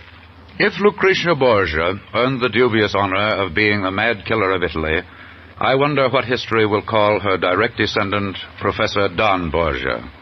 That he was brilliant is attested, too, by his degrees from universities and colleges the world over, and from the many books he had published at the turn of the century. That he was evil is also a matter of record, for Professor Don Borgia was expelled from Europe. his name stricken from the councils of all reputable institutions, and he, finding himself an outcast, took his young daughter and came to America. I'd heard only rumors of why he had fallen from grace. He had been accused of many things: the practice of medieval sorcery, witchcraft, and experimentation with the human mind, just as questionable vivisectionists do with dumb animals. When I received a written invitation to visit him at his isolated estate,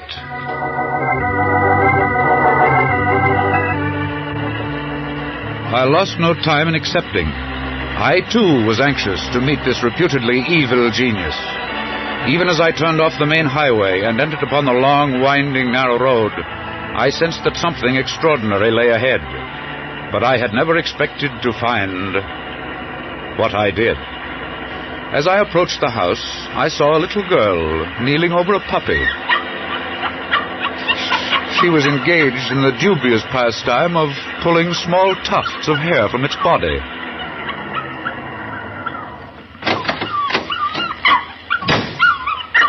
"You're hurting the dog, little lady."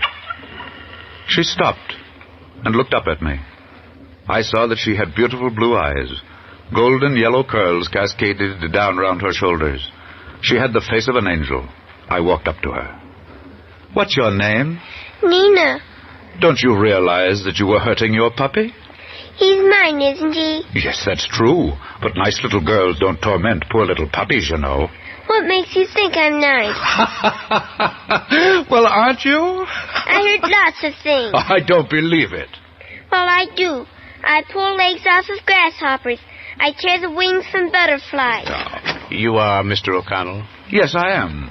And you are Professor Borgia, I presume?" "Yes, I am Professor Borgia. Come in, please. Nina, you must leave that dog alone. The noise is distracting me." "Yes, Papa." And Nina, "Yes, Papa." you can learn nothing from plucking the hair from a dog. "I was just trying to see what he looked like with his clothes off, Papa."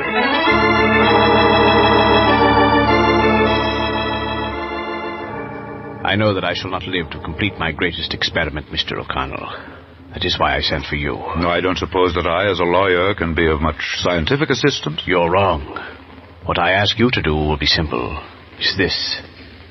I want to make my last will and testament, setting up a trust estate for my daughter, Nina. She is now 6 years old. I want you to supervise her education.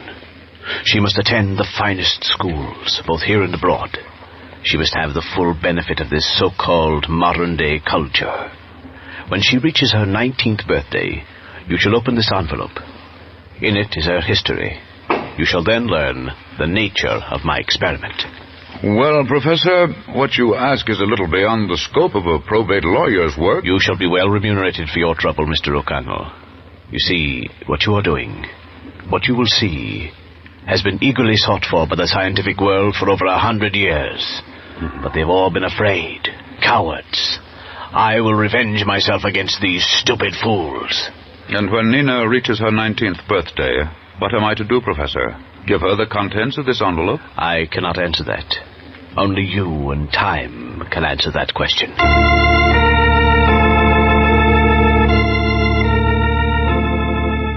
After the death of Professor Borgia the following year, I enrolled Nina in a very exclusive girls' school.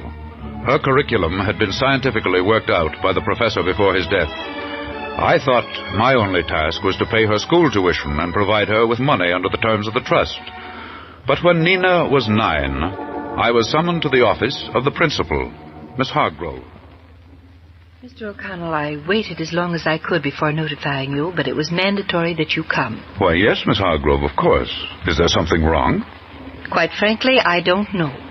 I can't understand. Suppose you tell me what's on your mind, Miss Hargrove. Nina is the most brilliant girl that's ever been in this school. We all agree that she is a young genius. When she reaches 10 next year, she's ready for preparatory school. There's nothing more that we can teach her. Oh, well, then I should feel elated. In one way, yes. In another way, decidedly no. This girl has two natures. One good, one very, very evil. Probably a split personality. Well, I hate to tell you this, Mr. O'Connell, but I feel it my duty. Of course, Miss Hargrove. She has the face of an angel and the heart of a devil. But I don't Let me go on. At first we thought we were mistaken, that no girl so beautiful, so amazingly brilliant. But we had proof, Mr. O'Connell, proof. Proof of what, Miss Hargrove? That this girl is a little fiend. She's cruel, sadistic. It started out in little things. First we found the dead canary, its heart pierced with a needle. Then Miss Saxton found her Persian kitten drowned in the bathtub. We thought them all accidents until one night last week, Carol Ann, a student, told me.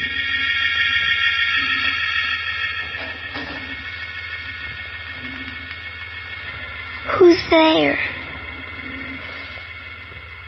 You're so beautiful, Caroline. So beautiful. But I must be most beautiful. There can only be one. One.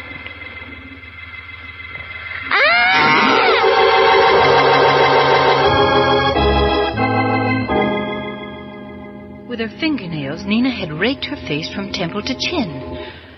Fortunately, the scars won't be permanent. Are you certain it was Nina? Carol Ann swears she saw her face in the light of the moon. That it looked like the face of, well, an angel. Oh, the girls are frightened out of their wits. And Nina? She denies everything. She blames it on the cat. Oh, it's preposterous. Miss Hargrove, Nina graduates in less than a month. I ask most sincerely that she be allowed to graduate with her class. I shall have a talk with her, and I am positive that no more will happen during that time. Take my word for it. Nothing will happen.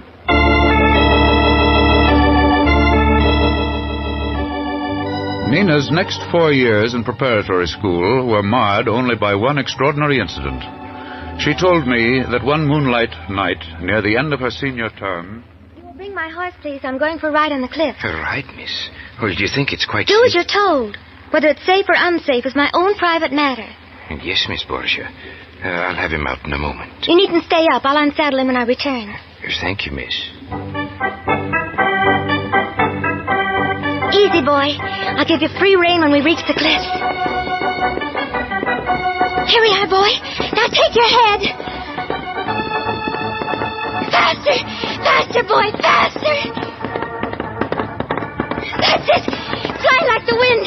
Don't stop! Don't stop!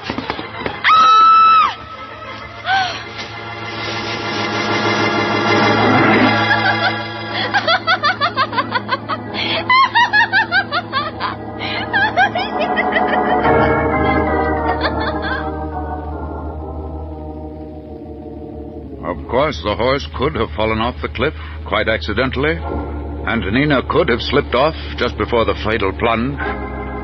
But was it an accident? I wasn't too sure. On the eve of her 19th birthday, Nina returned to the States from a triumphal stay in Europe. She had already received 2 degrees, one in Switzerland and one from the University of Paris. I met her at the airport. It was an exciting moment.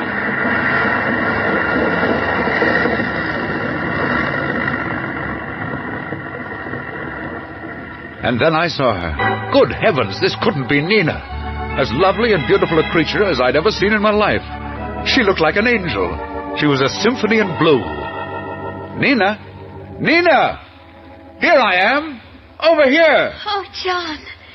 John. Or is it still Mr. O'Connell? Well, now that you've grown up, it's John, I suppose. Oh, it's so good to see you again, John. 4 long years. 4 years of work and more work. But it hasn't hurt you any. Even I can see that. Oh, thank you, kind sir. I haven't minded it, not at all. This summer I'm going to play, and then in October I'm going to Munich. Munich? Good heavens. What's the attraction there? There's a Dr. Guden there, one of the greatest minds of all times. His experiments in psychiatry are the talk of Europe. Oh, but I haven't told you, John. I'm specializing in rather a weird subject. It's called psychology of fear. Sounds rather ominous. But horribly amusing. It encompasses the monstrous morbidities of witchcraft and black magic.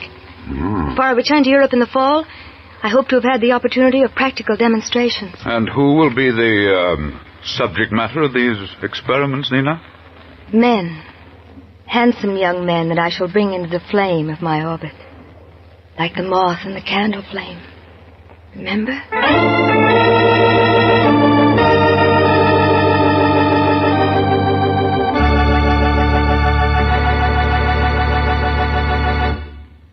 Part 2 of Strange Wills will continue in just a moment.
And now back to Warren William in Part 2 of One Shining Hour. On Nina's birthday, I went to the bank vault and withdrew the large envelope which I had deposited some 12 years previously. When I reached home, I opened the envelope and saw that it contained 2 phonograph records. Evidently, I was to play them. I started the first record. I have had these records especially made for this occasion in order that you can listen to Nina's background, as I would tell you in my own words. I was barred from teaching in European universities because I dared to advance the theory that the evils of man are bred into his offspring. How was I to prove to the world that I was right? Only through a living, breathing example, through my own child. In my blood runs the notorious strain of the Borgia family. We were the master killers of Italy. I needed a wife whose blood was equally as bad. Who then should I choose to bear my offspring? After months of endless search that took me the width and breadth of Europe, I met her in England. She was in jail. But what do you want with a woman like me, Professor? I got a record as long as my arm. Attempted murder, assault with a deadly weapon, drunk, disorderly. Goes on and on and How on. old and are on. you, Lottie? I'm 29. Oh, I know I look 40, but that's from the way I've lived. I've been a wild one, bad clean through. And your mother, Lottie? Died 4 years ago in Yardsmith prison. She was a 4-termer. And your father? Hanged for murder. He knifed a bloke for 2 shillings and threw the corpse in the Thames. You know, Professor, my father didn't have blood in his veins. No, sir, he didn't. It was ice water. That's the kind of a killer he was, too cold as ice. Lottie, you are just what I've been looking for. I'm going to make restitution for your crime and take you away. Take me away? Where are you going to take me, Professor? I'm going to take you to Italy, Lottie. You see, I'm going to marry you. I married Lottie the next month. 2 years later, our child was born. I called her Nina. She was to be the greatest experiment of my life. Through her, I would prove to medical science, to the world. Oh, Nina. I came in quietly to surprise you. Oh, John, what have I done to deserve this? How could he? How could he? Nina, dear, come over here and sit down. Well, there isn't much I can say. You heard, of course. Yes, I heard. And I know the answer to many other things. Oh, what's the use of going on? John, I want to thank you for everything you've done. You've been the one shining hour in my life. Put your head right here on this shoulder, Nina.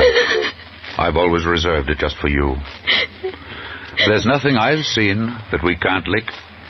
Nina, you ought to know that. But I can never have any more self-assurance. How could I possibly marry, have children? And why not? Are you going to let a couple of dead people ruin your life? Will you help me, John? Haven't I always? What are we going to do? I'm going to prove to you that truth is stronger than fear. We think that your mother was criminally inclined.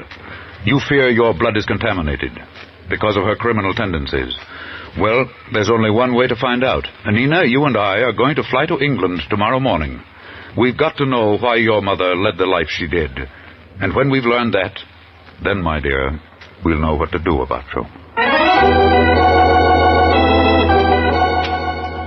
In England, my worst fears were confirmed. Nina's mother was even worse than the record had stated. Not only she, but her ancestors for 3 generations had prison records or been in trouble with the authorities. But was this succession of crime in one family hereditary? If that was true, Professor Borgia was winning his point. What chance had Nina? I shuddered to think of the consequences. That night... Well, Mr. Counselor, now that you've examined the records, just what is your verdict? My verdict is still the same. That nothing your mother has done has any direct influence or bearing on what your future life, Nina. You know, John, there's one thing you overlooked today. Oh? Another sentence for murder, I suppose? No, not that one. One murder more or less couldn't possibly hurt me anymore. It was this. Do you remember the picture the warden showed us of my mother? Yes, I remember seeing it. I turned it over. On the back was a general description. I remember every word. Hair black, eyes dark brown, complexion swarthy. What are you driving at, Nina? And my father. You remember him too, don't you? His eyes were coal black. His hair was as black as a raven's, and he was swarthy too, as most Italians are. Do you remember? Yes, Nina, that's right. Now look at me, John. What do you see? I see eyes as blue as a summer cloud, hair as golden as a host of daffodils. Why, Nina, now I see what you're driving at. But our answer isn't here in England. No, John, it isn't. We must go to Naples, where I was born. I know it's only a straw in the wind. At least we'll finally know the truth. And truth is the key, the real key to happiness for you, Nina. No matter how much it hurts.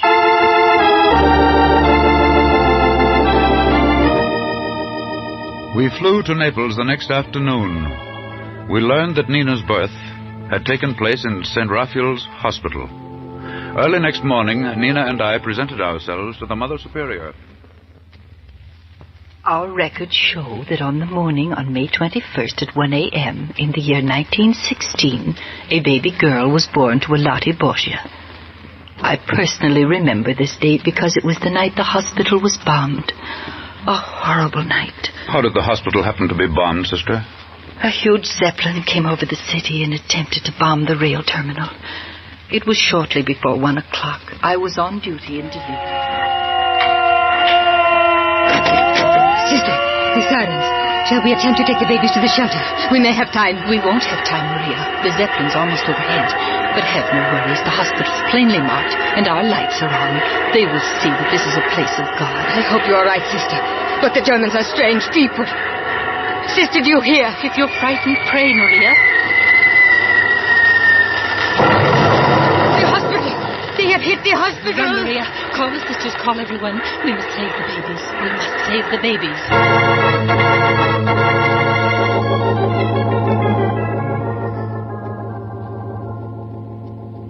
We carried our surviving patients and children to the convent. It must have been a horrible and tragic experience. God's ways are strange, Mr. O'Connell. Strange. Now then, what else can I show you? I would very much appreciate seeing a roster of patients you had in the hospital on the night of the bombing. Yes, May 21st, 1916. May 21st. Oh, yes, here it is. Thank you, sister. Angela, Amati, Bonini, Borgia. Yes, Borgia, here it is. Lottie Borgia, wife of Don Borgia, age 31, gave birth to a baby girl, 12:21 a.m. You must know, Mr. O'Connell, that Mrs. Borgia was one of the victims of the air raid. Her baby survived. Yes, sister, I know. And that about brings us to the end of our trail. I can think of nothing more. I'm sorry, sir, that I can't... Sister, could I see that roster for a moment? Why, yes, of course, my child. Thank you. We've always prided ourselves on the modern way... Sister! Sister! Yes, my child. I see that you have here another English woman, a Lady Elizabeth Tudor. Could you tell me about her, please? Let me see the name, please. Lady Elizabeth Tudor. Oh, yes. Yes, she was the wife of one of the members of the British Diplomatic Corps. Both she and her baby daughter were found dead under the debris. Their bodies were returned to England for burial. The records show her baby was born just about the time Mrs. Borgia gave birth to her child. Yes, I remember now, too, that both of the newly born were lying in the same nursery when the bomb struck. The one lived, the other died. It was God's will. Sister, were foot impressions or fingerprints kept on all the children? Oh, yes. Immediately after delivery, a foot impression is made of each new arrival. And those records? Yes, they're kept here in the office. May we see those, sister? Both those of Mrs. Borgia's baby and those of Lady Tudor's baby. Certainly. Just a moment, please. Here they are. Baby Borgia and baby Tudor. Nina, I want you to take off your right shoe and stocking, please. Yes, John. Now, sister, if you will give me a pad of impression ink. Yes, certainly, Mr. O'Connell. Now, Nina, step on this pad firmly. There. That's it. Now put your foot on this paper. Put your whole weight down on your right foot. There, we've got it. Could I borrow your magnifying glass, sister? Yes, of course. Thank you. Ridges irregular. Yes, and here's a delta formation that corresponds exactly. The core of the pattern is identical. Come here, sister, please. Can you follow the ridges? Do you see this delta formation? Yes, it's quite obvious. Now let's take a look at the Baby Borgia imprint. What do you see? What, there is no delta formation. That's right. Now here we have the imprint of baby Tudor. Mother in heaven. This girl. Yes, sister. Nina is baby Tudor.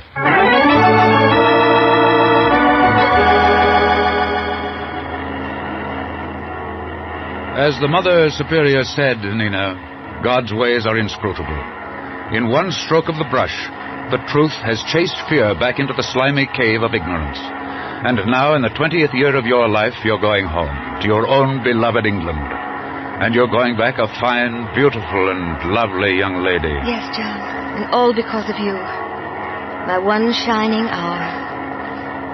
I don't know how to thank you. Don't you suppose I'm just as happy as you are, Nina, dear? You see, I've almost been your father and mother all these years. You've grown right into my heart. Oh, John, you were a part of mine. Stay there always, John, won't you? Always and forever.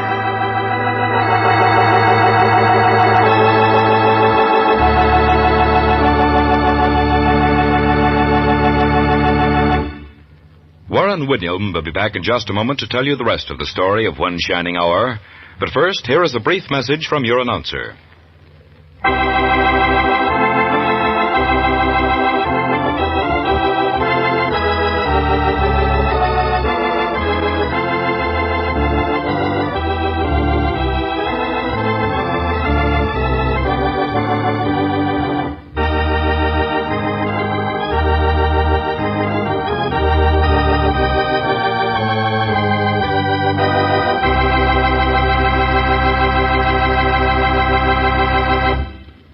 And here again is Warren William. This story has a happy ending. Nina is now Lady Moffat. Her home in the suburbs of London is the Mecca of intelligent men and women come to worship at the throne of her genius. Of course, I attended the christening of her firstborn, and if my chest expanded an inch or two, well, I had just cause. His name is John Francis Moffat. Like his mother, he had laughing blue eyes and golden hair. I had one more problem that I wanted answered before I closed the books on the probate cause of One Shining Hour. In Maryland, I located a childhood schoolmate of Nina's. It was the little girl who had once accused Nina of scratching her face. Upon her own admission, she confessed it was the cat. But she, in a fit of childish jealousy, had named an innocent girl. She also admitted killing the bird and drowning the Persian kitten. The prank of a spoiled child. And that brings us up to the last unexplained chapter in the book. As Nina's horse plunged over the cliff, Nina did laugh. But psychiatrists tell me that laughter can be an emotional outburst caused by hysteria. Well, knowing Nina as I do now, that's the answer. The professor wanted revenge, but he should have known that revenge rests in a higher court. But what if Nina had actually been the daughter of the mad professor and the criminal Lottie? What would have happened? The thoughts are terrifying. Let's close the book before our imaginations run riot.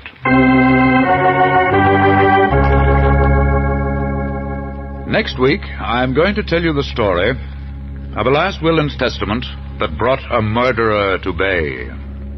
Its locale is the fog-swept moors of Scotland, a lonely castle that people shun in the belief that it is haunted. But within the doors of this mysterious castle, a drama is taking place.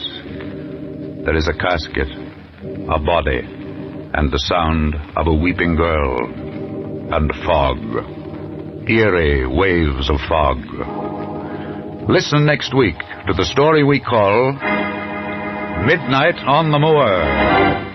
This is Warren William, hoping that you will be with us again next week.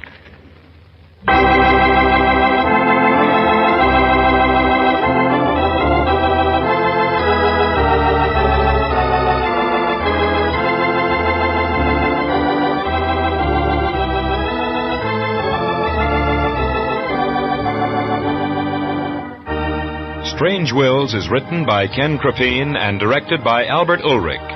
This is a Teleways feature produced in Hollywood.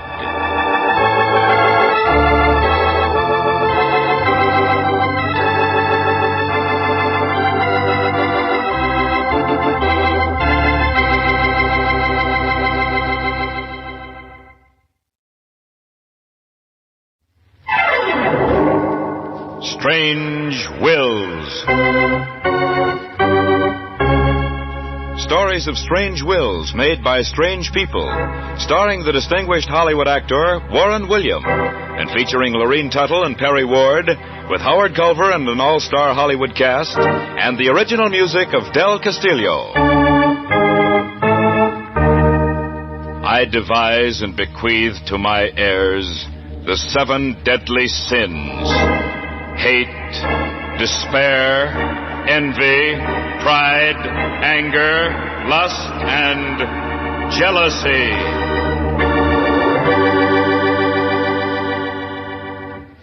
And here is our well-known star of stage, screen, and radio, Warren William. These are the stories of strange wills, last wills of strange people, so that no reflection can fall on any person or persons, living or dead. Names, places, and time have all been changed. From the yellowed pages of the probate files, we bring you unquestioned proof that truth is still stranger than fantasy. You'll see what I mean in just a moment. But first, here is a brief message from your announcer.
And here again is Warren William as John Francis O'Connell in Midnight on the Moor.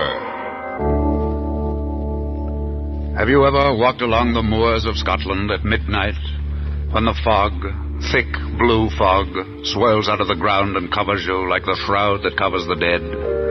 Through the blanket of fog you can hear sounds of eerie night creatures that bring fear of things unseen, fear of the bogs that carry the reward of slow, agonizing death. In the heart of this moor country is the quaint little village of Perth. I'd never heard of Perth before the moment I decided to stop over the night on my way to Stonehaven. The little inn seemed bright and cheerful, the proprietor friendly, and I was tired.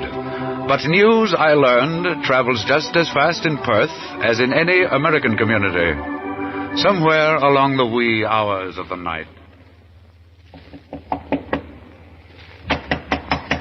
Yes? Yes? Well, just a moment. Mr. O'Connell, I hate to awaken you at this hour of the morning, but you've a visitor. A visitor, but I don't know anyone. Well, just a minute, please. I'll be right out. Now then, Angus. You say I have a visitor? Aye, Mr. O'Connell. It's the Mistress McClanahan. She's from the McClanahan Castle over in the moors. Where is she, Angus? In the palace, sir. But please, sir, be careful. People shy clear of the McClanahans and the castle. Why is that, Angus? 5 years ago, there was a tragedy. Young Moffat McClanahan disappeared into the night and the fog, and he was never found. And ever since, people tell us strange noises coming from the moors around the old castle. It's haunted, they say. How very entertaining, Angus. Show me to the lady, please. Aye, sir. This way, sir.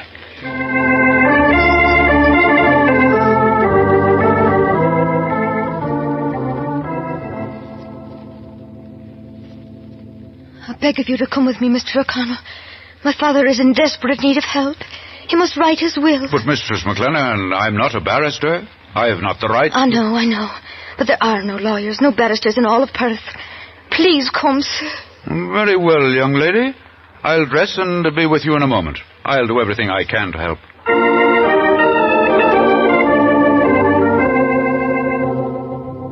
In just a matter of minutes, I rejoined Anne, and together we started on our trip to the castle, 10 miles inland.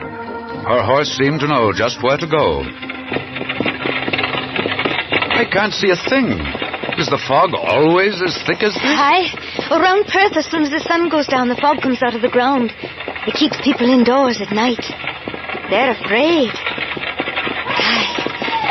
I love it. If I didn't know that the hounds of the Baskervilles were purely fiction, I'd almost... Wild dogs. Moor dogs. People seldom see them. They run only at night and disappear at daybreak. Oh, they sound depressing. There's an old superstition that they draw people into the bogs. Slow, silent death to those unfortunate enough to... Good heavens, can't you tell? Don't you know where they are? No, Mr. O'Connell. Until you make one false step. And then as you try to lift one foot, you get caught with the other. And then slowly you sink. Sink deeper and deeper. Well, I certainly hope your horse doesn't... Oh, no, he knows the way. But heaven help the stranger who walks the moors alone at night when the fog comes down. I'd simply say, Anne, heaven help the stranger. And that includes an American lawyer by the name of John Francis O'Connell. I agree, Mr. O'Connell. Yes, I agree. Heaven help you. What?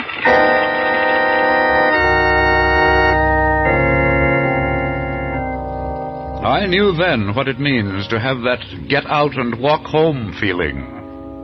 The fog was so thick I could barely see my hand in front of my face. Nor was that all. We were going through the bogs, slimy, bottomless sinkholes. And here I was riding next to a young girl who asked that heaven help me. And as I listened to the strange sounds all around us, I agreed. Anne, look over there. It looks like a blue haze coming out of the fog. You see it? Oh, yes, we're getting near the castle, Mr. O'Connell. That light has been burning from the tower every night. Every night since my little brother Moffat disappeared. Father lights it to let him know where the castle lies. Angus MacPherson, the proprietor of the inn, told me there'd been a tragedy. Would you tell me about it? Of course, sir. It's common knowledge. You see, it happened 5 years ago. There isn't much anyone knows. Moffat and I had adjoining bedrooms. Sometime around 1 o'clock in the morning, I was awakened by a noise in Moffat's room. Moffat! Moffat! What was that noise? Moffat! Are you all right? Ah! Father! Father, help! Help! Anne, why are you screaming? What's the trouble? Moffat! Moffat! I heard him cry out! Moffat! He's gone. Moffat is gone.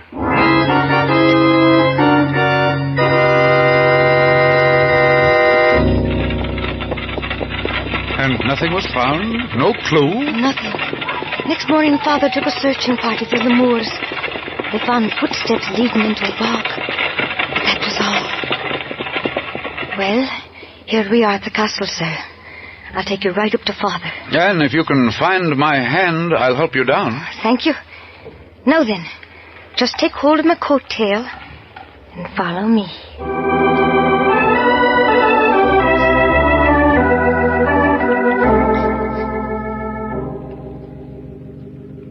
My life is only a question of hours, Mr. O'Connell. That is why I sent for you. You must help me either to find my missing son or bring his murderer to bay. I couldn't rest in my grave otherwise. Anything I can do, of course, but I know so little about it. Aye, all of us know so little. A cry in the night, an open window, footprints leading to the bog. But that's not enough, Mr. O'Connell. Moffat McClanahan is the last of a great line. If he dies, so does the illustrious name of McClanahan, a name that meant honour and bravery since 1707. So, Walter, tell me what I can do. I have a plan, but I want no one to hear it but you and I. Where is the lass Anne? Why, she went to her room, I believe. Good. Then we can talk as man to man. O'Connell, there are 4 people who might have kidnapped or murdered my son. The first on the list is my housekeeper, a Miss Grayson. She always thought that my son was a barrier to my marrying her. She came into my service shortly after my wife died almost 15 years ago. She took care of the children, was a splendid mother to them. But she resented Moffat, hated him because she saw that all of my love and affection was centred around him. She's still with you, Sir Walter? Aye. To have discharged her might have meant the death of my son, should he still live. Hey, Mr. O'Connell, you shall meet her in the morning. But be on your guard. She's sly, artful, and dangerous. I'll be particularly careful, Sir Walter. Then there are 3 others. 2 brothers who are in the line of succession for my title and estates, should my son be dead. And lastly, my nephew Harry, the black sheep of the clan. He'd sell his soul, that'n, for power and the title. I've tried to find the criminal for 5 years, but he's always slipped through my fingers. Well, if I can't find the guilty one in my lifetime, then, Mr. O'Connell, I swear I'll do it from my grave. I swear it.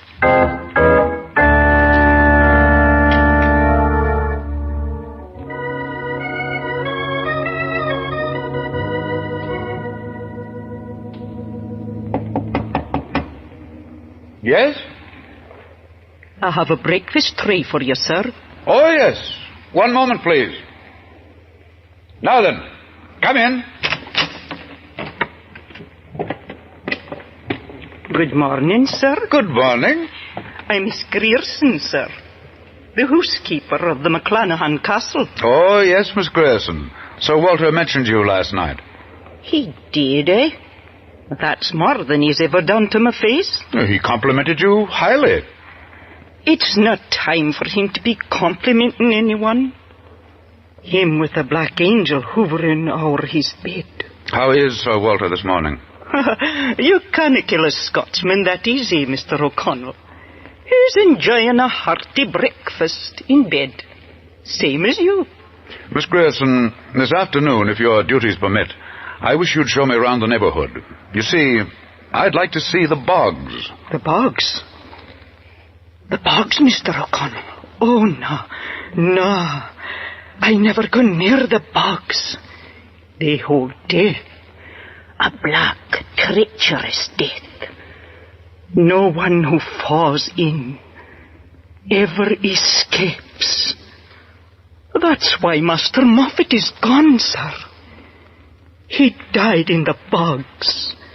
Aye, he died in the bogs. What makes you think so, Miss Grierson? I know. I saw footprints leading right up to the bog. And not his, sir.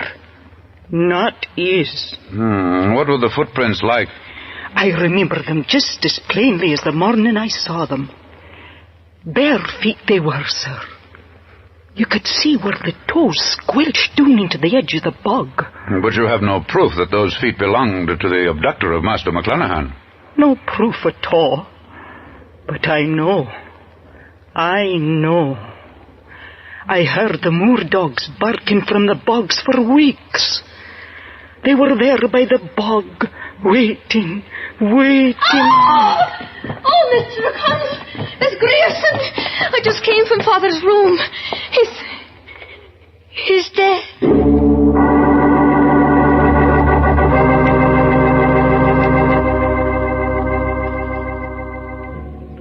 The death of Sir Walter McClanahan made it necessary for me to start out for Perth immediately to carry out the plan that we had worked out the night of my arrival, and arranged that I could have the use of the same horse and carriage that had brought me to the castle the preceding night. At least I felt secure knowing that should I by chance be forced to return after sundown, the horse would bring me back safely. Arriving in Perth, I went directly to the inn. Well, Mr. O'Connell, welcome back to Perth. I trust you had a pleasant night out in the moors. The moors were terrifying, Angus. But this morning, Sir Walter McClanahan died, and I must notify his heirs at law to be present for the reading of his will tomorrow night. Sir Walter dead. That'll bring out the vultures, his brothers and his nephew. They've been waiting for years to get that castle. Aye, Mr. O'Connell, there's not a gentleman in the lot. There's bad blood in the McClanahan line. There is murderous blood, I call it. Trust no one, Mr. O'Connell. No one, if you value your life.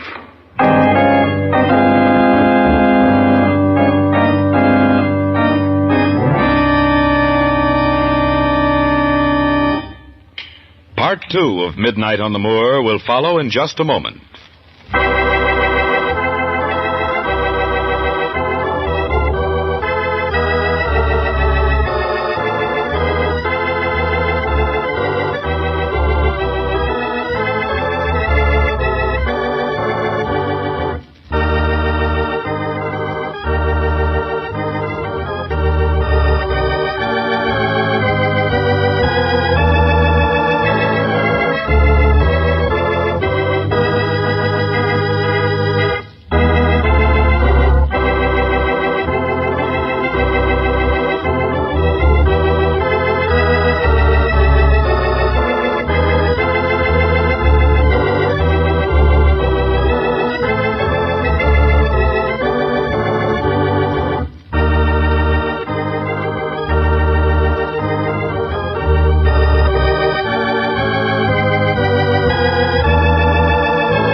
And here again is Warren William. By the time I had reached all the heirs at law of the deceased, made the necessary arrangements with the minister, and taken care of other prearranged matters, it was sundown. The fog was already coming in off the moors in heavy swirls, blotting out everything from sight. It was after dark as I started my return trip to the castle. I gave the horse a free rein and hoped for the best. I thought of a lot of places I'd rather have been at night than on the moors.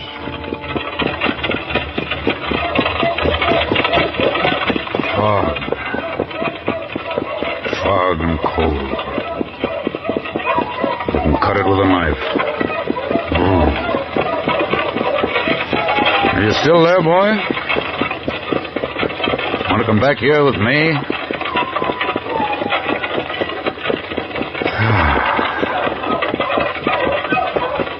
Once upon a midnight, dreary, while I pondered weak and weary, over many a quaint and curious volume, over many a quaint and curious volume of forgotten lore, while I nodded, nearly napping. Suddenly there came a tapping. Ooh!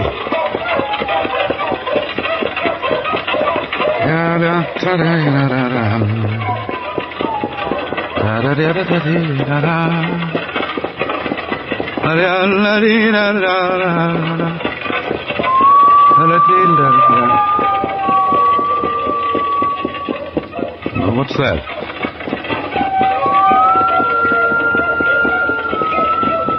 Whoa, boy. Whoa.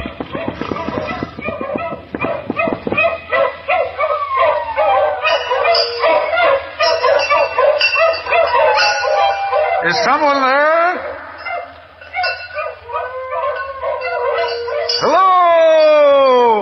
Hello? Is someone calling? Where are you? Over here. Come over here. Just a minute.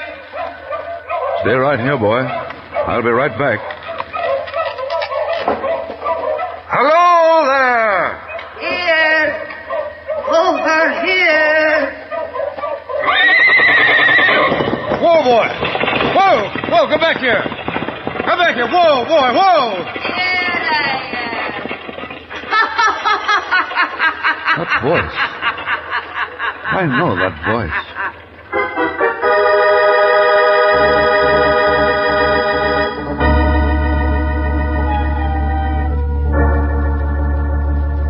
I heard the gallop of a horse flying away in the far distance.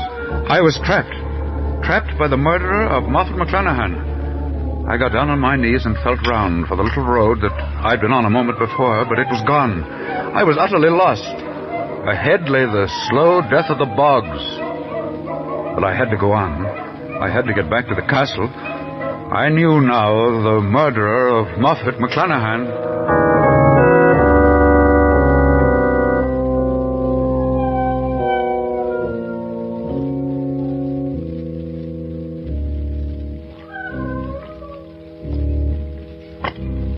Step by step, each one could be my last. Then once more I heard the voice. Goodbye. Goodbye.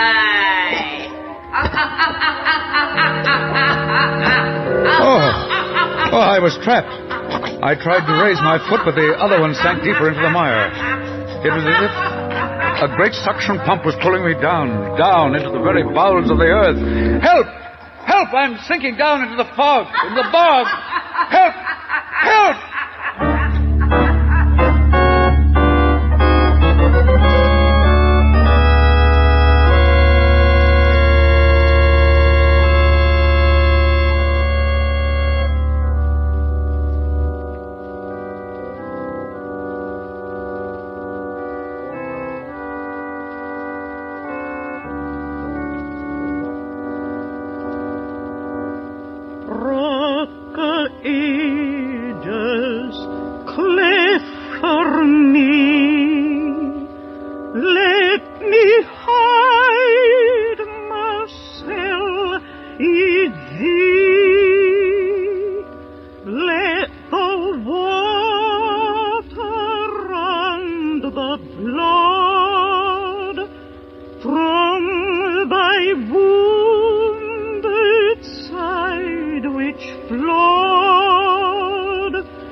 Flee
Dear brethren, we are all gathered here this night at the Castle MacClanahan in the last tribute to the late departed Sir Walter MacClanahan. In Mr. O'Connell's absence, I will take upon myself as minister of the gospel the duty of reading the will. According to the wishes of the late deceased Sir Walter MacClanahan, the coffin is to be opened, and his heirs at law will respectfully take seats around the coffin. Will you please wheel in the remains? Aye, right here in this room. That's fine, lad, thank you. And now then, will you please remove the cover? Sit it right over near the fire, please. Would the five of you please draw your chairs up to the foot of the coffin? Oh, how ghastly. Must we sit here and look into his dead face? It was his wish, Mr. Son. He was a peculiar one, my brother Walter was. Ever since that night when Moffat disappeared into the fog. Uncle Andrew, must you bring I'm sorry, lassie. I cannot help but think of that night. It made of him a madman. He always said that he would find the murderer of his son before he was laid to rest. This is his last chance. His last chance. Now that we are all properly seated according to the wishes of the departed, I shall continue with services and the reading of the will.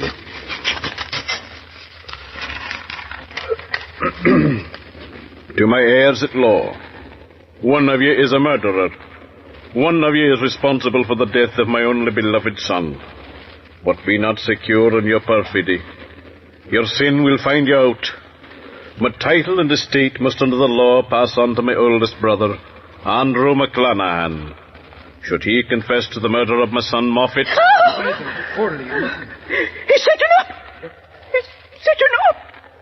Sir Walter MacClanahan is arisen from the dead. He's pointing his finger at...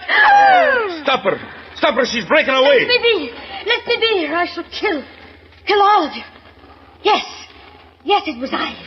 I who killed Moffat, my own brother. And for a good reason, too. No love was ever given me. Only to him. I was jealous, hurt. I carried him to the bog. I threw him in. And then I came back, got into bed, and screamed. And now I shall join Mr. O'Connell and Moffat. You'll not find me there, Anne. Your plan to destroy me failed. You two back from the dead? No, Anne, not back from the dead. Back from the living. To help trap a murderer. Try and trap me. All of you.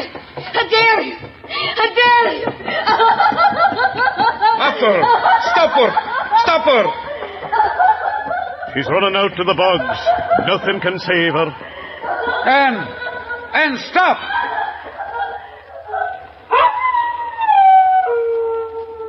May God have mercy on her soul.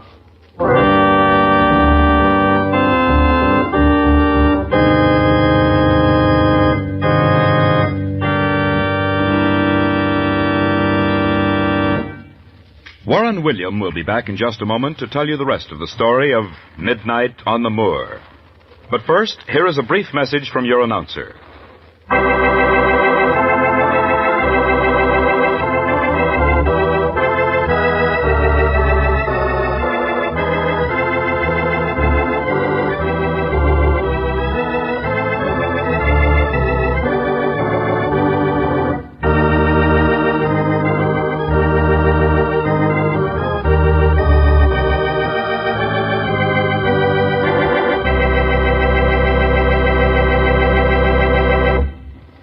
Now, here again is Warren William. How did I come to suspect Anne? Well, when I left for Perth, only two people knew I was going. Anne and Miss Grierson. I knew from my conversation with the housekeeper that she feared the bogs, even in daylight. But Anne was a strange creature. She knew and loved the bogs as well as her father. When she lured me away from the carriage, and I walked into the bog, I did so intentionally. I wanted her to think I was dead. The next night, I called on an old actor friend of Sir Walter's to help me. Under the cover of darkness, we slipped into the castle, and a few minutes later, the actor became the dead image of Sir Walter MacClanahan. Well, you know the rest. Under the eerie candlelight of the room, Sir Walter MacClanahan came to life to point a finger of doom at a lovely young girl in whose heart was the deadly sin of jealousy. Next week, I have a beautiful story to tell you. A young man was given the opportunity of inheriting an industrial empire or a ticket to Paris. This young man wanted to study art more than anything in the world, but he knew that if he chose Paris, he would not only suffer privation and want, but he would also lose the love of his beautiful, young, and rich fiancée. What did he do? Well, listen to the story which we call 7 Flights to Glory for the answer. This is Warren William inviting you to listen again next week. Strange Wills is written by Ken Krapine and produced by Albert Ulrich. This is a Teloaze feature produced in Hollywood.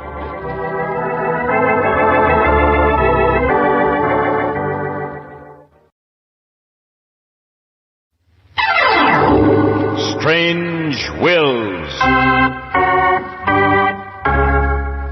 Stories of strange wills made by strange people, starring the distinguished Hollywood actor Warren William, and featuring Lorene Tuttle and Carlton Young, with Howard Culver and an all-star Hollywood cast. Original music by Del Castillo. I devise and bequeath to my heirs the 7 deadly sins: greed, despair, envy, hate, jealousy, pride, and anger.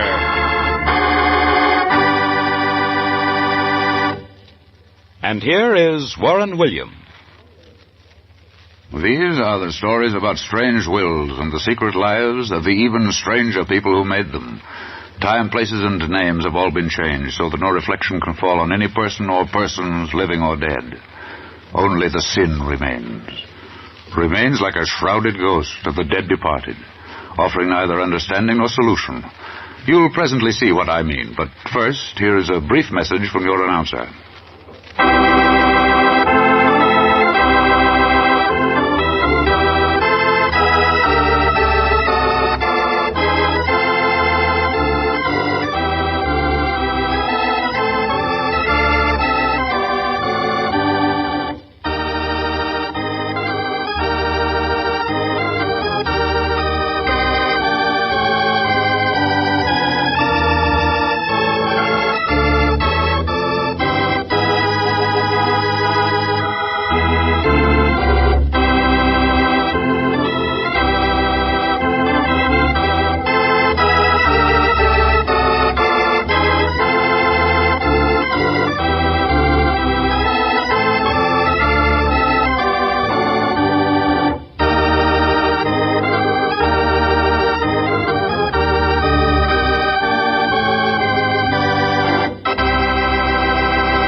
Now here is Warren William as John Francis O'Connell in 7 Flights to Glory.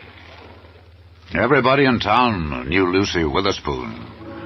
She not only was a leader in the charmed 400 circle, but had more than doubled her deceased husband's fortune during the 10 years that she had taken over the actual management of his sprawling industrial empire. But even Lucy was not immune to the call of the Black Angel of Death. All her doctors, all of her power, could not keep Lucy Witherspoon in the land of the living. And when she finally realized that death was but a matter of days, she called me to her country estate to help put her affairs in order. Now see here, John Francis O'Connell. I want no high-sounding platitudes or advice on how I am to distribute my estate. After all, I own it, not you. That's the trouble with you lawyers. You think you know everything. Well, you don't. Lucy Witherspoon, the years haven't softened you a bit, have they? You're still as tart as a glass of, well, crabapple jelly. I'm not trying to... Don't try to fool me. I know what you're up to. You want me to leave my entire estate to my son Robert, now don't you? Don't tell me you don't. Of course I do, Lucy. That's no secret. He's your only child and a fine young man. Fine young man, fiddlesticks. How many times have I tried to get him interested in my business? Now, you know. Don't try and say that you don't. Yes, Lucy, I know. Time without end. And you've never succeeded, and do you know why? Yes, I know why, John. Because Robert Witherspoon would rather waste his time painting pictures.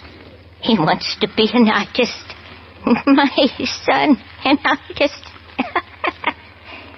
And you know, too, John, that I've always been opposed to such nonsense. For 5 generations, the Witherspoons have been industrialists. And now I have a paintbrush dauber to carry on in the Witherspoon tradition. Yes, now, but... you listen to me. I'll have no more words. This is the way I want it to be. And this is the way it shall be. My entire estate to Robert Witherspoon, if he will assume full management and responsibility of my business for a period of 15 years. You understand? Yes, Lucy? I have an alternative that he can accept if he should prefer. Should my son decide not to accept the responsibilities of honest work, and should he persist in painting a pretty girl or some silly mountain rather than building an industrial empire, well, then I will give him the sum of $5,000 and a ticket to Paris. Yes, that's it. $5,000 and a ticket to Paris.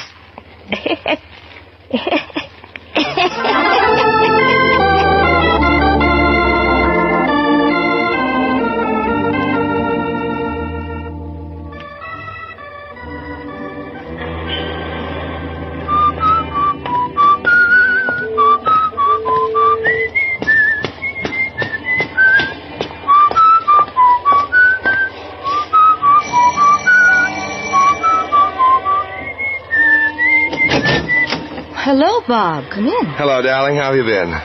Well, I was a little worried. I thought you'd never get here. I'm sorry. I've been at my attorney's apartment on important business. Oh, and how is our good friend John O'Connell? Not so happy.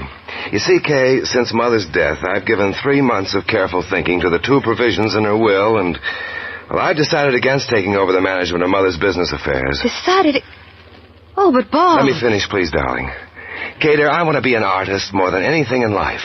I have a different sense of worldly values than Mother. I want to create. I simply have to. And so, well, I'm here tonight to beg you to come to Paris with me, struggle with me, and if necessary, starve with me. Oh, Bob, really, you're joking. I was never more serious in my life. Kay, I'm taking the $5,000 Mother left me and the ticket to Paris. I'm renouncing everything else. Now, won't you come with me? Life will be so wonderful, Kay, something I've always dreamed of. A studio on the left bank, an artist colony with flower stands and bookstalls sprawling along the Seine, and then the Louvre, the famous churches. Okay, there's only one Paris in the whole world. Bob, I think you've lost your power of reason. You would give up a fortune of millions, honor and position, to live the life of a vagrant artist. And you expect me to give up my social position, my family, my friends, to starve with you? Well... I shan't do it. If you're the fool I never believed you to be, go right ahead. But if you do go, remember this. I'll break our engagement, definitely. I see, Catherine. That old tradition, like father, like son. That's exactly how I feel, Robert. Like father, like son. There are no 2 ways about it. Either you assume the responsibilities your mother left behind, or... I'm sorry, Kay.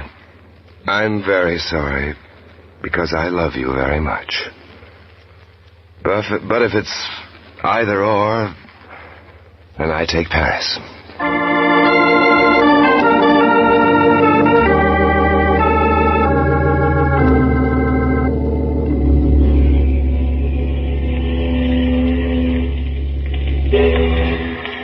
No use, Bob. She won't be here to see you off. Well, John, I sort of thought that she could at least have come down to the boat to say goodbye. Oh, don't you understand, Bob? Catherine is bitter. You've cast off something that just isn't understandable to her. You've tipped over the apple cart of tradition. Yes, I know. I guess even she couldn't understand how I feel about being on my own. Tossing over a fortune isn't done every day, is it? No, it certainly isn't, Bob. But you've tossed over more than a fortune. You see, you've ended her dream of the merger of two great fortunes and families. Listen, John, you've been my mother's friend for many years, and mine, too. Now tell me the truth. How do you feel about it? Am I the fool Catherine says I am? Yes, Bob. In my opinion, you are. I'm sorry. Oh, wait, Bob, I'm not through. But if you are a fool, you're a glorious one that I envy with all my heart. Thanks, John. You've got me all filled up. I didn't... Go to it. Work like the very devil. And unless I miss my guess completely, within just a few years, you'll have a certain young lady awfully sorry that she didn't go on this glorious adventure with you. All ashore, what's going ashore? All ashore, what's going ashore? Well, goodbye, Bob. And remember, I know and understand. And when you need me... I won't forget, John. And thank you.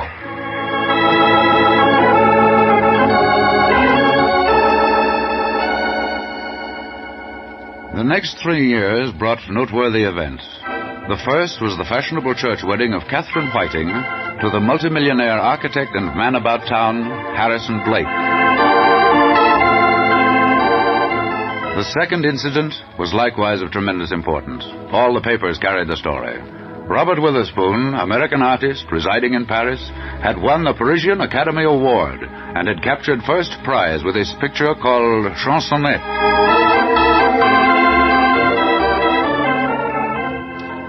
And 3 months later, I received a long letter from Bob. He asked me to extend his congratulations to Catherine. He also told me that he had just married a young French girl, the model of his prize-winning picture. Her name was Germaine Andre. 2 marriages and no compromise. One had followed tradition and had married wealth and security. The other had cast off wealth and security and had married his model. Well, things were really getting interesting.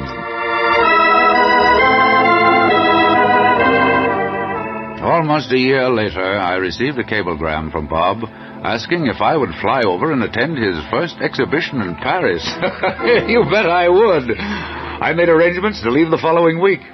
When my plane arrived, Bob was waiting to greet me. John, it's great to see you. And I'm most happy to be here, too, Bob. It's almost like a family reunion. But, where's Germaine? Let's get in one of these so-called cabs, John, and I'll tell you about it on the way home. Taxi!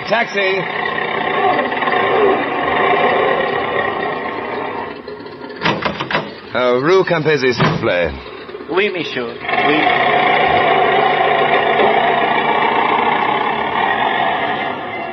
Now then, John, I'll tell you about Germaine. You see, when I married her, her greatest happiness came from the creation of something beautiful. She had no money. Her only income was from the few francs a day that she earned posing for the artists in the colony.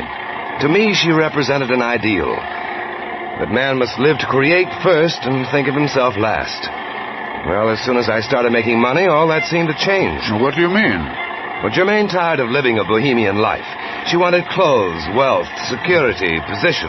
In fact, outside of Catherine's belief in tradition, there wasn't any difference. I think that's quite understandable, Bob. And I still believe that there's a middle road for both of you and Germaine to follow. We'll talk about that later. Oh, by the way, as long as you brought up the subject of Catherine, I've got some interesting news about her. I suppose she gave birth to an heir for her dynasty. No, not that. Quite the contrary. She flew to Reno last week to file suit for divorce.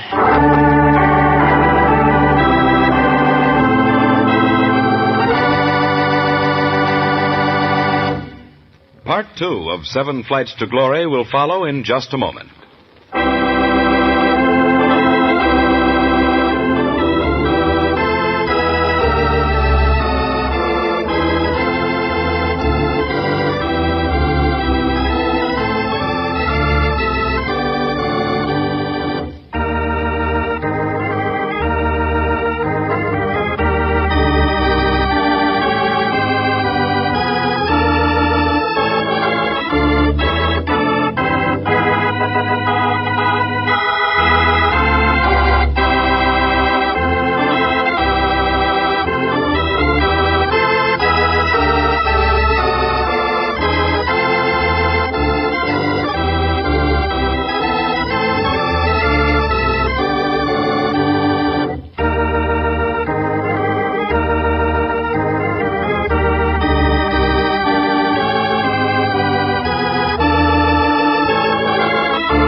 And here again is Warren William as John Francis O'Connell.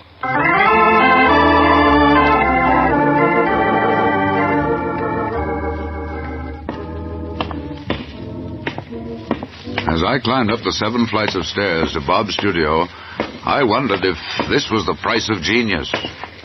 Only one more flight, John. Don't give up. I shan't give up, but must you artists always pick out places like this? Just wait until you see it. Here we are. Presenting the inner sanctum of art, my studio. Well, how do you like it? Well, it's magnificent. What a wonderful view of Paris. Why, I could almost paint here myself. I knew you'd like it, John. Look out over Paris. Chimney tops, flower boxes, slate roofs, dormer windows. And, you see, look way over there to the left. Eiffel Tower. And where all of those trees line the street is the Champs-Élysées. And that patch of green is the Bois de Boulogne. It takes my breath away. What's left of it. It's been my inspiration all through the years. John, how I love Paris. The happiest days of my life have been spent right here. I slept, painted, and ate right in this room until... Why did you ever leave this 7th heaven? I didn't want to, but Germaine thought that we should live in a more pretentious place and just keep this as a studio. I understand. Tradition rears its ugly head. Yeah, that's right. Wealth, security, tradition. Oh, well, enough of this. Let's drive over to the galleries. Germaine is over there supervising the hanging of the pictures, and the exhibit opens tomorrow, you know, and, well, keep your fingers crossed.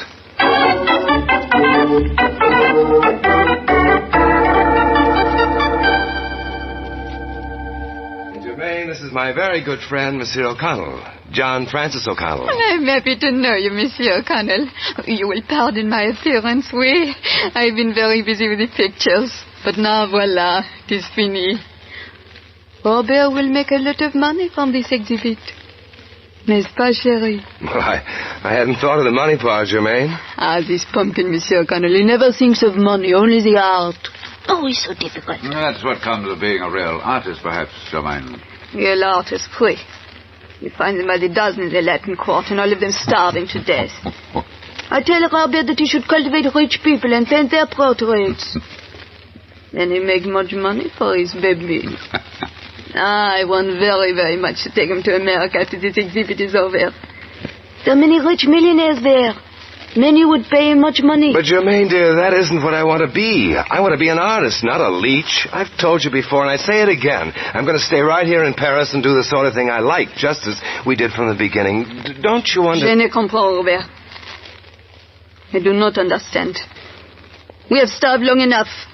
We sell the pictures and go to America, no? No, dear, we stay in Paris. Pablo, if we stay in Paris, you shall stay alone. Germaine, you can't... Hey, excuse me, both of you, for intervening. But let's wait until the exhibit is over, and then I'm sure you can both compromise. I'm sorry, John. Terribly sorry. You will excuse me, monsieur. I have malade, headache. Perhaps that is why I'm so disagreeable. Bonsoir, monsieur.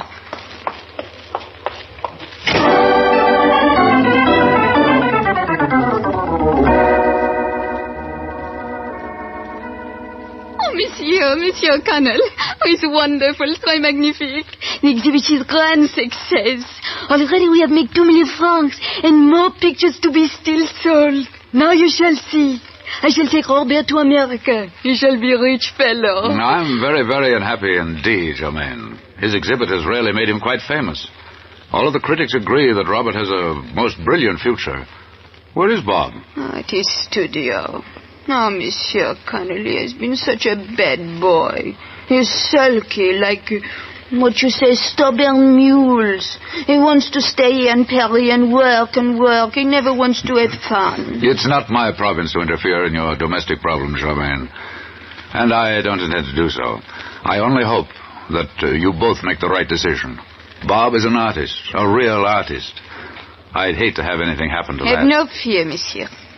He can still be an artist in America, but he will have to learn that he must paint first to sell, and then for the sake of art.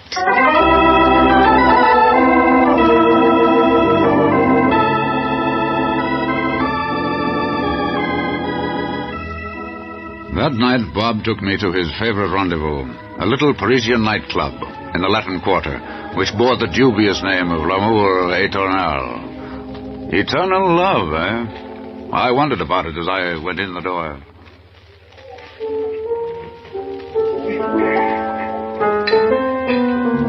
Oh, this is where you artists gather. I never would have suspected that you were so frivolous, young man. I used to have a lot of fun here once, John, when I was an aspiring artist. Now it's sort of turned to ashes in my mouth. The great illusion has ended. Oh, don't take it so hard, Bob. Tremaine has really done a lot for you. Once she was your inspiration. She modeled for your greatest picture, remember? Yes, I remember. Little Germaine. A crust of bread she asked for in those days. A crust of bread and a franc. And now it's angel food and a pocket full of diamonds. Well, lots of girls would do the same thing.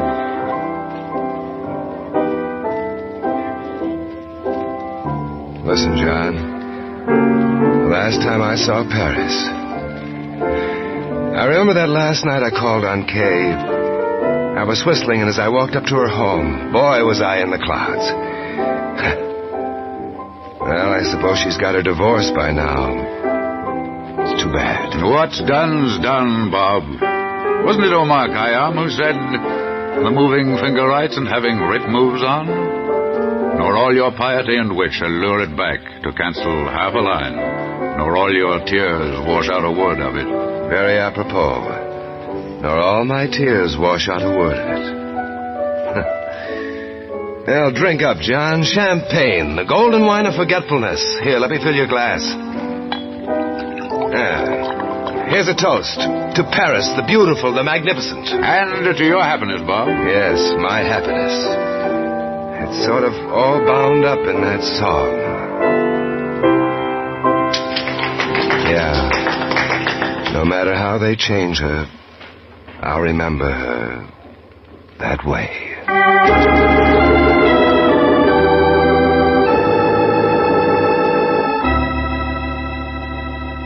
I left the next day for London to conclude my business affairs before returning to America. Quite frankly, I was worried over Bob's marital happiness. I felt sure that if Germaine succeeded in bringing him to America, his great genius, his grand illusion, would shatter to bits. But what could I do? What could I possibly do to help him?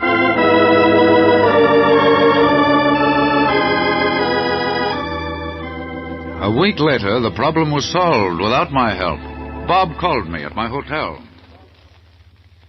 It'll never have to be the last time I saw Paris, John. I'm staying on right here in my studio. Well, you must have done some fast talking to Germaine. You bet I did. It was easy. That easy? Sure. She took the 2 million francs from the art sale and gave me a divorce. She's sailing for America tomorrow. She said if I wouldn't paint portraits of the millionaires, that wouldn't stop her from meeting them. I'll be through with my work here in about 10 days, and then I'll fly back to see you before I go home. Chin up, Bob. I've got to start all over from scratch. All I need is another model. You better bring one back with you. Okay, Bob. I'll look around.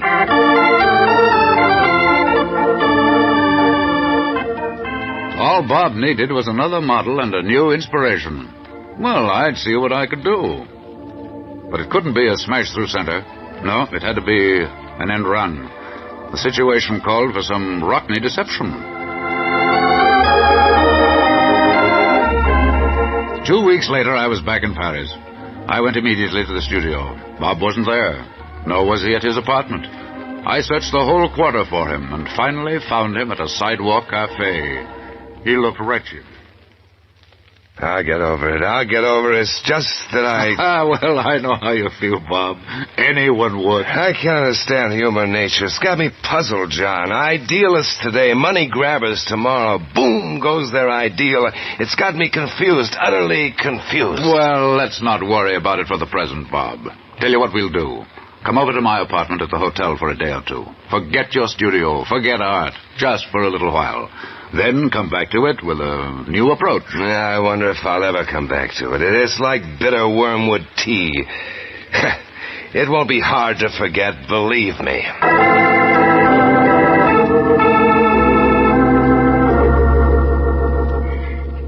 Bob slept at my hotel the better part of the next 2 days. I came back to my apartment just as he was getting up. John, I feel as though I've been sleeping for 20 years. Well, you practically have. This is Thursday, and you went to bed on Tuesday afternoon. Feel better? Like a new man. Let's go out and have some breakfast. You mean lunch? It's almost 2 o'clock. Okay, lunch then. And after that, we'll ride over to your studio.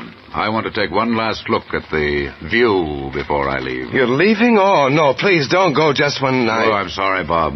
I have to return to the States at once. I have some important legal work. Oh, of course. It's selfish of me to ask. But don't worry. I think you'll get along all right. There's nothing been done that can't be undone.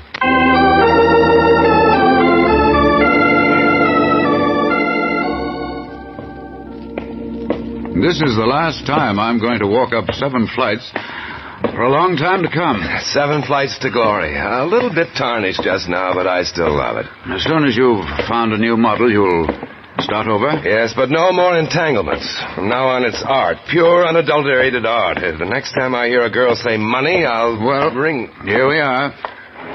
Permit me to open the door. Yeah. John, where did you find that model? What a figure.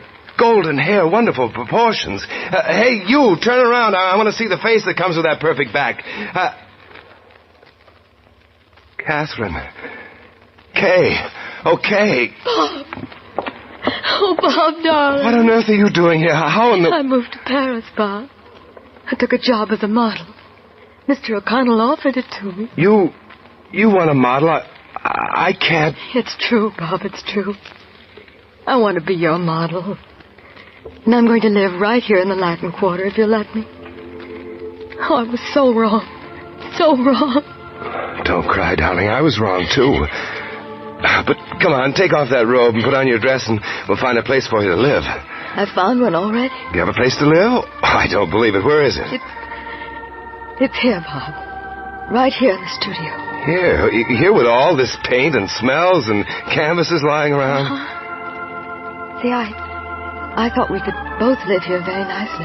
Both live here? Both of us? Yes, darling, both of us. This morning I stopped off and got us a marriage license. I thought maybe we'd still have time. Time to start our glorious adventure? Oh, yes, darling, we have. A lifetime from this day on.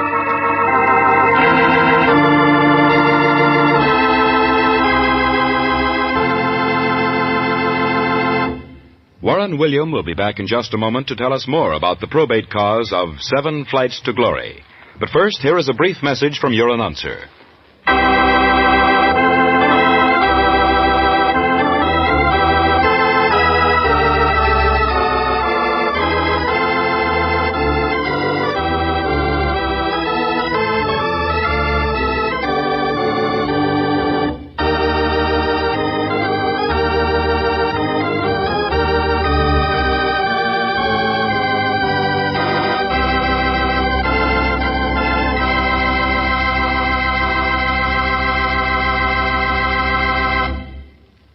And here again is Warren William. Needless to say, Robert Witherspoon became one of the great contemporary artists of our generation. His pictures hang in every famous gallery on both continents. Catherine and Robert still live in their studio 7 flights up, and nothing in the world would make them leave. Is money, power, tradition so important in our lives?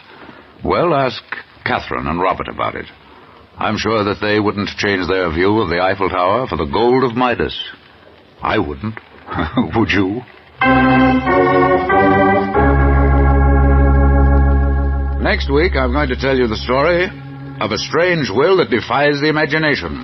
An old professor discovered how to pierce the secret of the past, and for his medium between the present and the shrouded secrets of antiquity, he used the mind of a beautiful, charming young lady. What he saw, as she lived again in the world of 1 billion years ago, well, you'll get the shock of your lives. We call this strange story The Girl from Shadowland. This is Warren William inviting you to be with us again next week.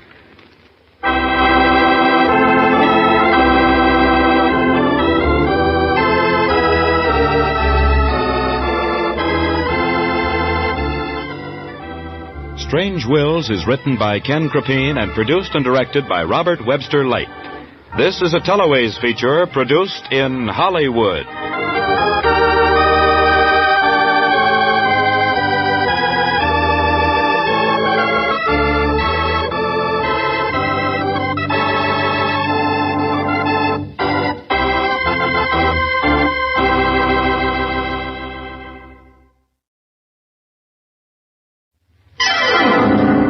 Strange Wills.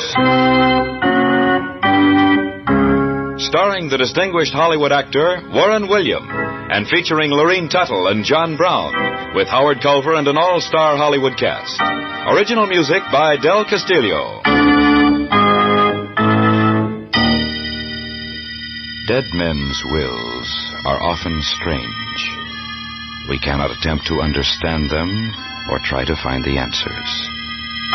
We can but tell the story. This is Warren William, bringing you the story of The Girl from Shadowland. But first, a word from your announcer.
And now, The Girl from Shadowland, with Warren William as John Francis O'Connell.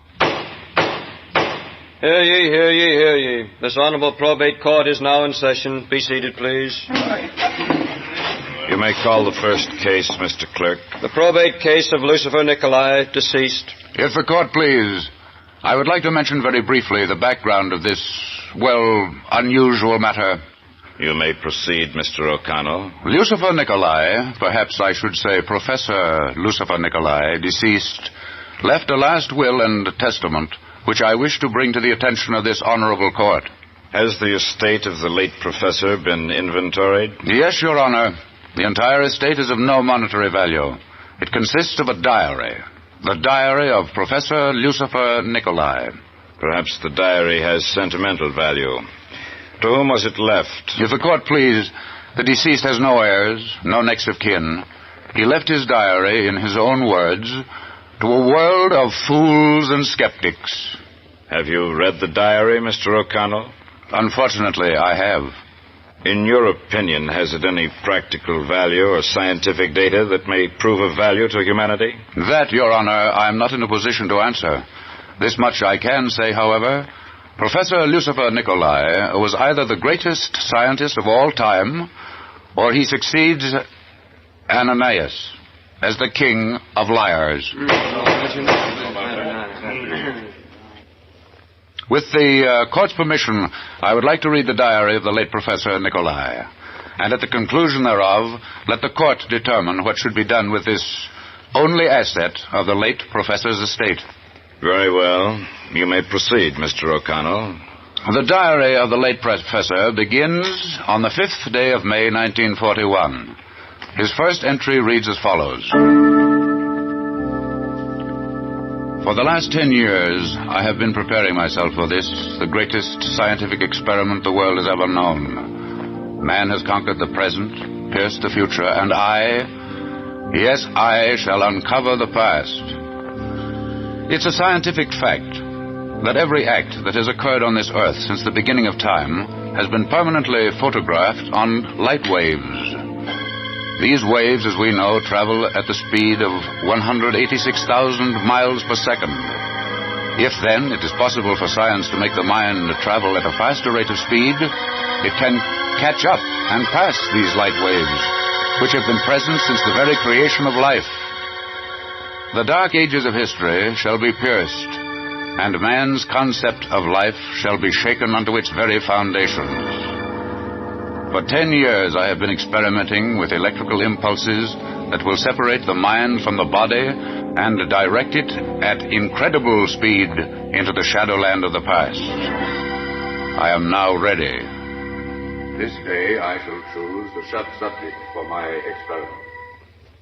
And how old are you, young lady? I'm 21, sir. You stated you are an orphan? Yes, for as long as I can remember. Mm-hmm. Alice, your application says that you like to read, that you have a good imagination. Oh, yes, sir, that's right. I do like to read. Oh, all sorts of books. And I like to imagine that I... Yes, I know. You are the beautiful girl who falls in love with a hero. Yes. Yes. But not always, Professor. Once I imagined that I visited the moon. And then, when I read 20,000 Leagues Under the Sea, I was... A whale, no doubt. Oh, no, Professor. Oh, no. I was a mermaid. A beautiful mermaid. Well, Alice, where I am going to send you will make all these other places seem like a trip on the subway. Oh, Professor, I love to travel. And you shall, too, young lady. In fact, at a speed that you never believed possible. No one ever dreamed it possible. You shall travel at the speed of almost 500,000 miles per second. 500,000 miles a second? Oh, that sounds awfully fast, Professor. I didn't know they made planes that could go that... This won't be on a plane, Alice. No? Why else could anyone go that fast? You shall see, Alice. You shall see.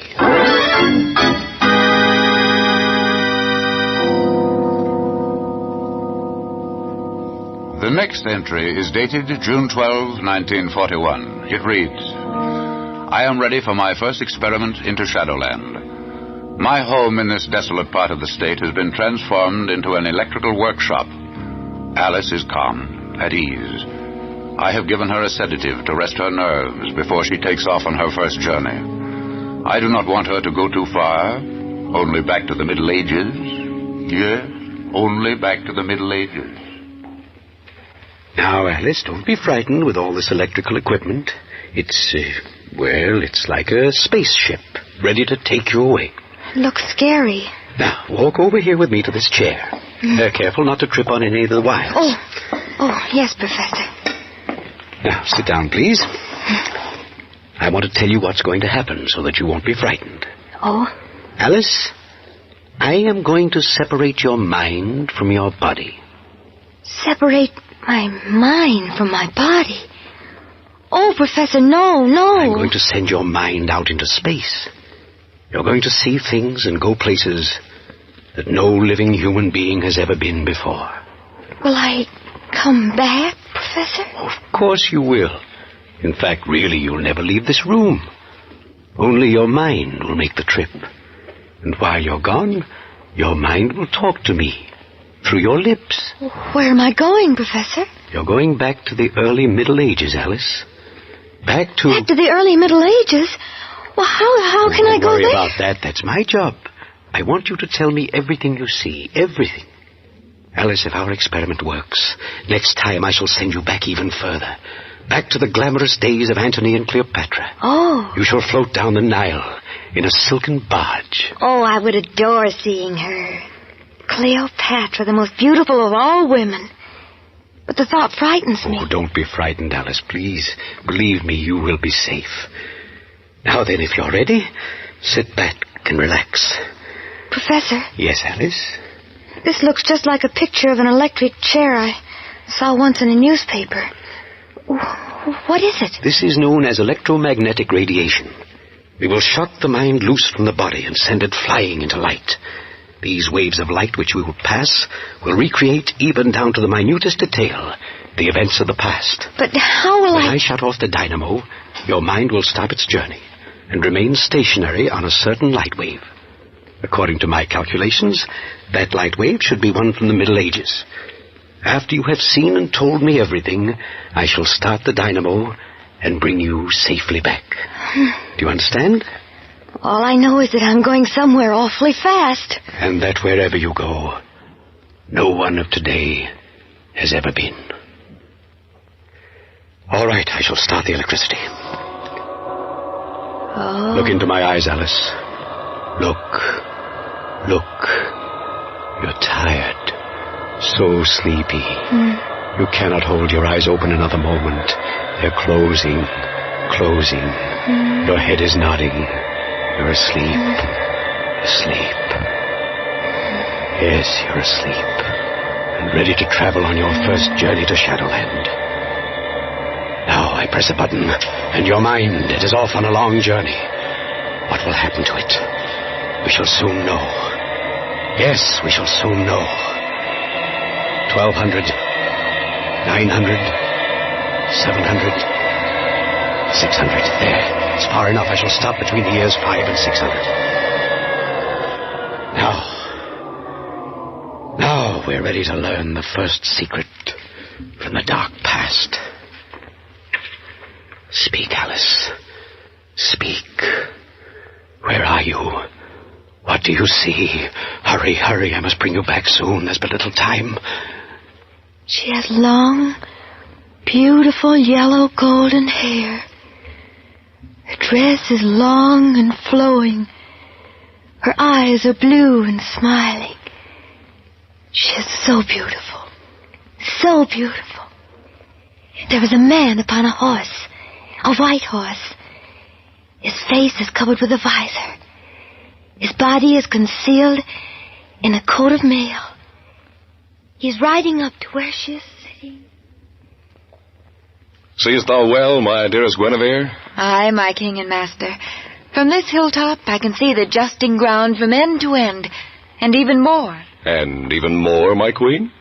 There's naught else but forest and glen. Oh, I can clearly see the brave knights of the Round Table, in shining armor astride their steeds. See, Arthur, beloved, how they cast their glances upward. They are anxiously waiting for their beloved king and leader to join them. I shall join them anon. Arthur, against whom dost thou ride this day? Charles of Melton, a splendid knight and an able horseman. 'Tis said he is the justing champion of the Lowlands. Then, my lord, be on guard, or my king and master may perchance find himself unhorsed. King Arthur unhorsed? Ah, thou jokest, Guinevere.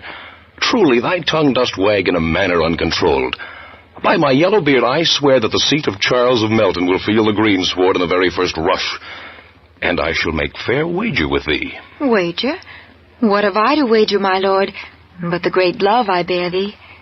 I wager a kiss against a kiss, that ye shall hear the multitudes below cry out the name of their king in final token of victory. A kiss against a kiss. 'Tis done, my lord. I shall accept the wager.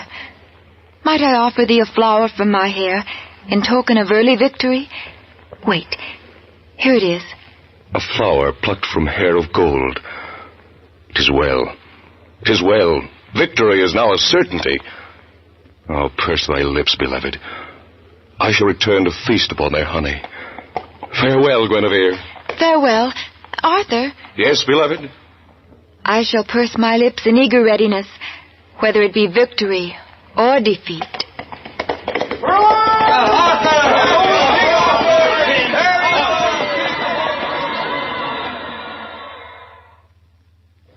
Picture's fading. I'm growing tired. Wait, Alice. I shall bring you back. Yes, I shall bring you back. But we have won, Alice. For the first time since creation, we know how to pierce the veil of Shadowland. All the secrets of the past are ours. I shall show these idiots what a mastermind can do. Yes, I shall show them.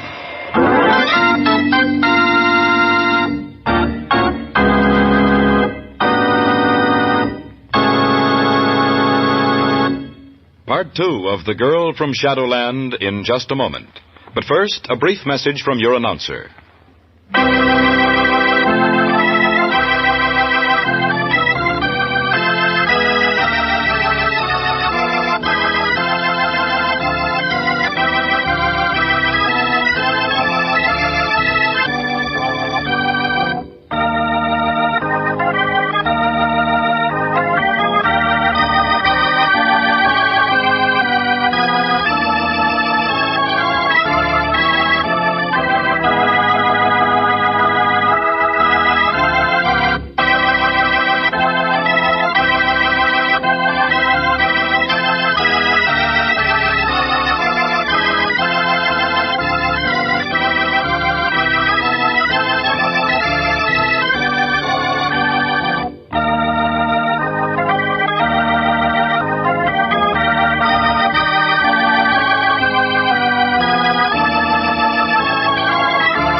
And now back to The Girl from Shadowland, with Warren William as John Francis O'Connell.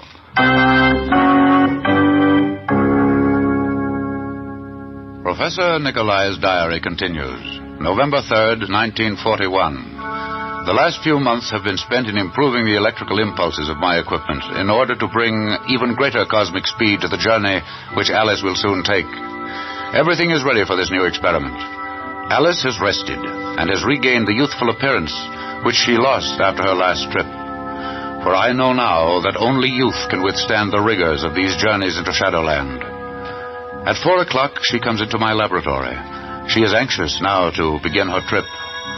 She's had a strange look in her eyes that bothers me. Lately, she's been losing interest in worldly matters and speaks only of her experiences in the mystic realm of Shadowland. I wonder what will happen to her this trip. I wonder. Please hurry, Professor. Please hurry.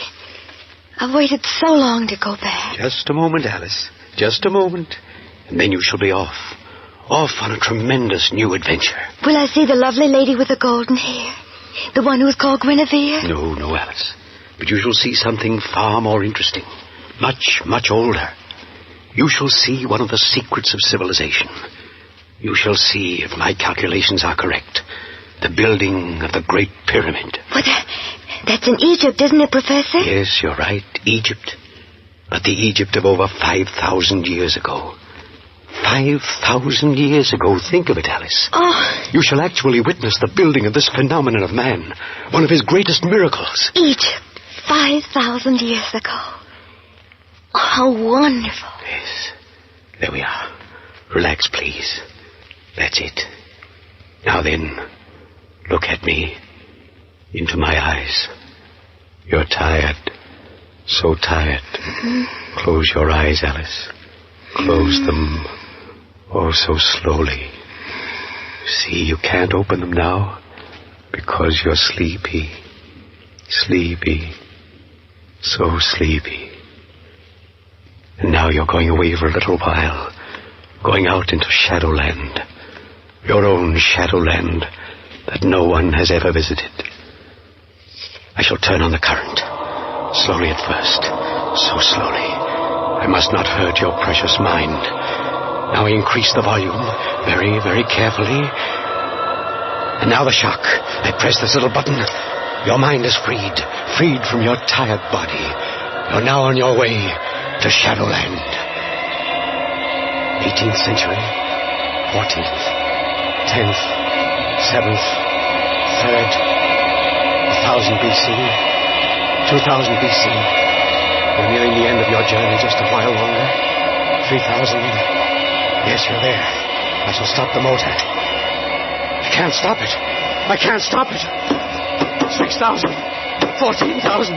60,000. 90. 200. 250,000. 250,000 BC. 250,000 years before Christ. What will she see? What will she see? Speak to me, Alice. What do you see? I see a man. But he's not really a man. His body is covered with fur. He looks like an ape. There's steam. Steam everywhere. It's a swamp. The man walks on his hands and his feet. And now he's standing up and looking over the steaming swamp. He carries a huge club in his furry hand. He hears something. He's hiding behind a large fern. There's a strange creature coming out of the swamp. It looks like a snake, but it has fat, short legs. Its tongue darts out as though it senses the presence of this ape man. Its tail is huge, so long I can't see all of it. It swings from side to side, knocking over plants and trees. This reptile's eyes are small, red, terrifying.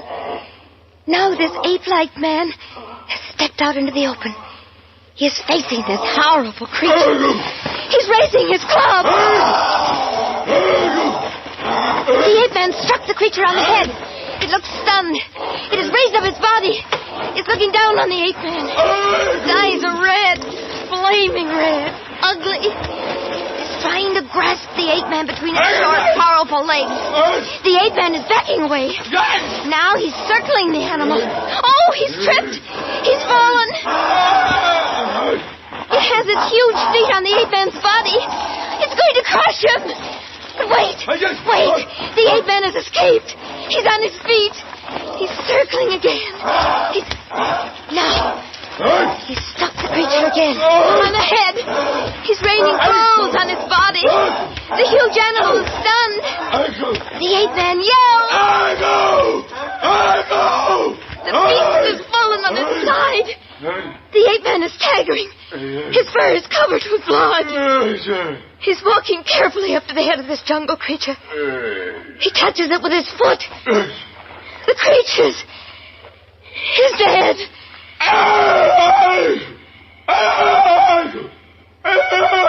The ape man cries out in victory. He has won.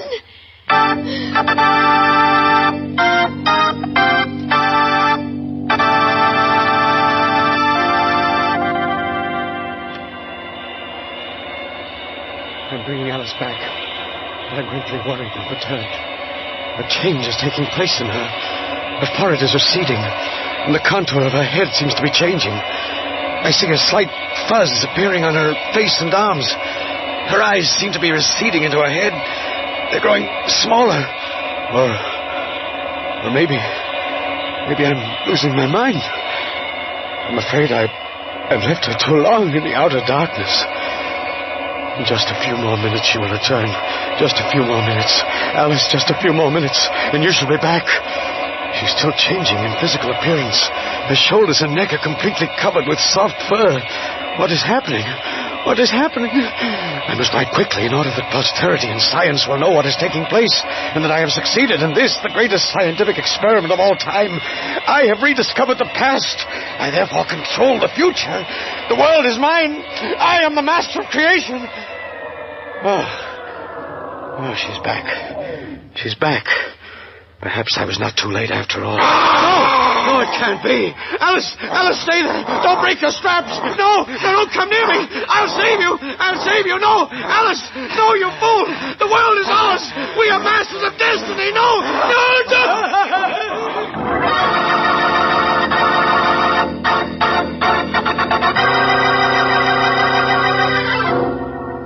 And that, if the court please, is the last entry in this weird fantasy. That Professor Lucifer Nicolai left to posterity and the world. Well, Mr. Connell, I must say it's rather an unusual, terrifying legacy. But what is your answer to this ending? Of course, the man was mad. Is that not your opinion as well? Well, Your Honor, considering that there's no proof of what actually took place, in fact, no proof that there ever was even a girl named Alice, the answer must be that the professor was actually mad. However, I personally examined the laboratory. I interviewed the neighbors. I took down the sworn statement of George Montgomery, who was the first to enter the laboratory after he heard the doctor scream. My son and I heard a terrible scream from this man's house as we were driving by, and we ran in. The door to the room where he had all of this electrical equipment was locked, and we had to break it down. The door's locked, son. I'll have to break it in. Here, Dad, let me help.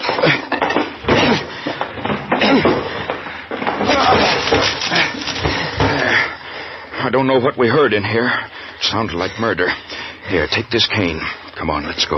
Okay, Dad. It came from in here. Hey, wait. I'll open the door. Okay. Good heavens.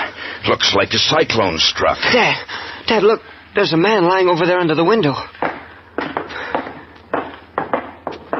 He's dead. Dead as a mackerel.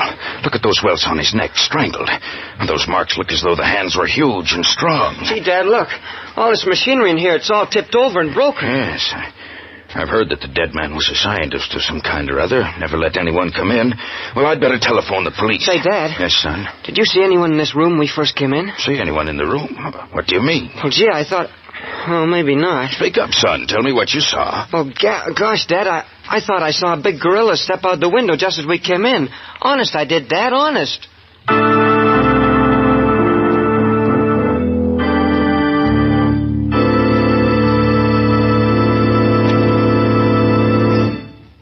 course, Mr. O'Connell, this was just the imagination of a boy. There was no gorilla, was there? But there might have been, Your Honor. You see, one of the gorillas from Slade Circus escaped just 3 days prior to this unusual incident.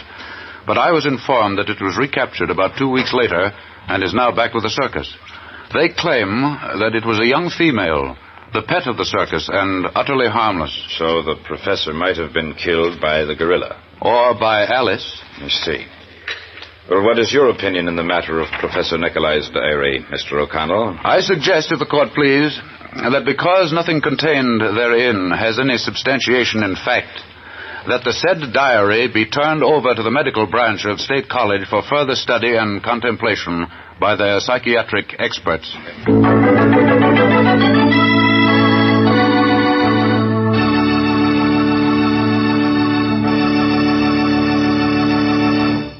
Warren William will be back in just a moment. But first, here is a word from your announcer.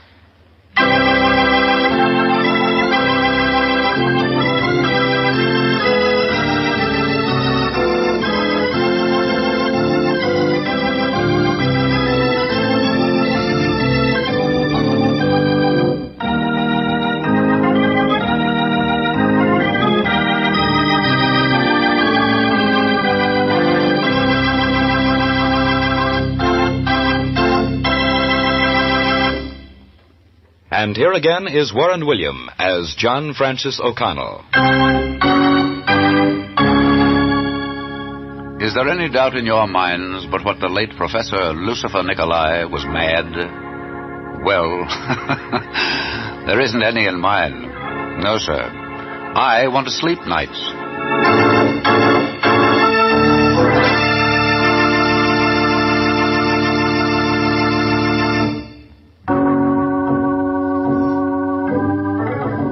Next week I have a story to tell you that to say is different is putting it mildly. An emerald prospector down in Colombia saw a picture in an old magazine which he found in the jungle. It was a girl's picture, but more, it was the picture of Patsy Bubbles Moran, Queen of Burlesque. Well, our old prospector then and there decided to leave his emerald mine to this charming and alluring girl. And did she take the emerald mine? Well, as Grant took Richmond, so did Bubbles Moran head for Columbia. But what happened after she arrived is another matter. We call this unusual story Emeralds Come High. This is Warren William, inviting you to be with us again next week.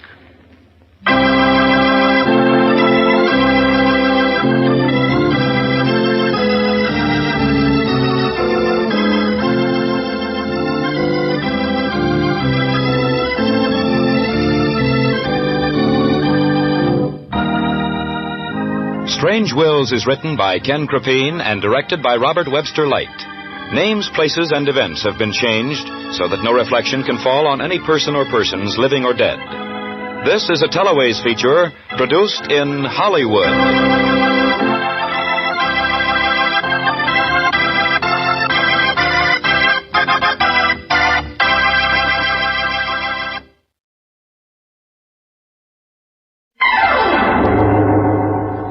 Strange Wills. Starring the distinguished Hollywood actor Warren William and featuring Lorene Tuttle with Howard Culver and an all-star Hollywood cast. Original music by Del Castillo. Dead men's wills are often strange.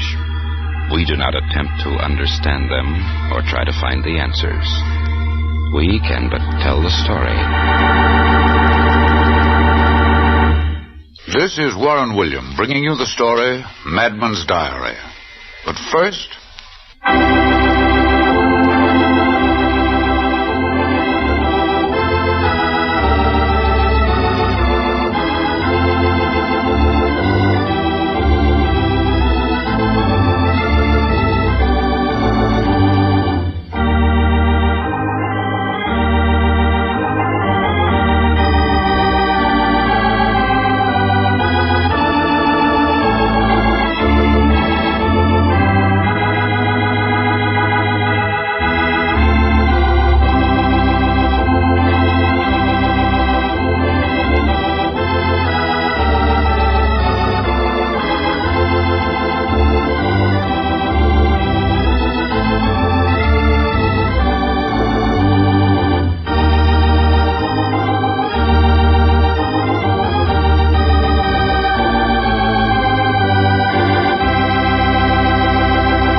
And now, Madman's Diary, with Warren William as John Francis O'Connell. Hear ye, hear ye, hear ye. This honorable probate court is now in session. Be seated, please.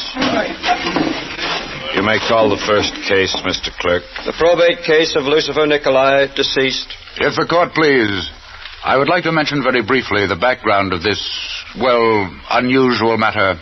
You may proceed, Mr. O'Connell. Lucifer Nicolai, perhaps I should say Professor Lucifer Nicolai, deceased, left a last will and testament which I wish to bring to the attention of this honorable court. Has the estate of the late professor been inventoried? Yes, Your Honor. The entire estate is of no monetary value. It consists of a diary.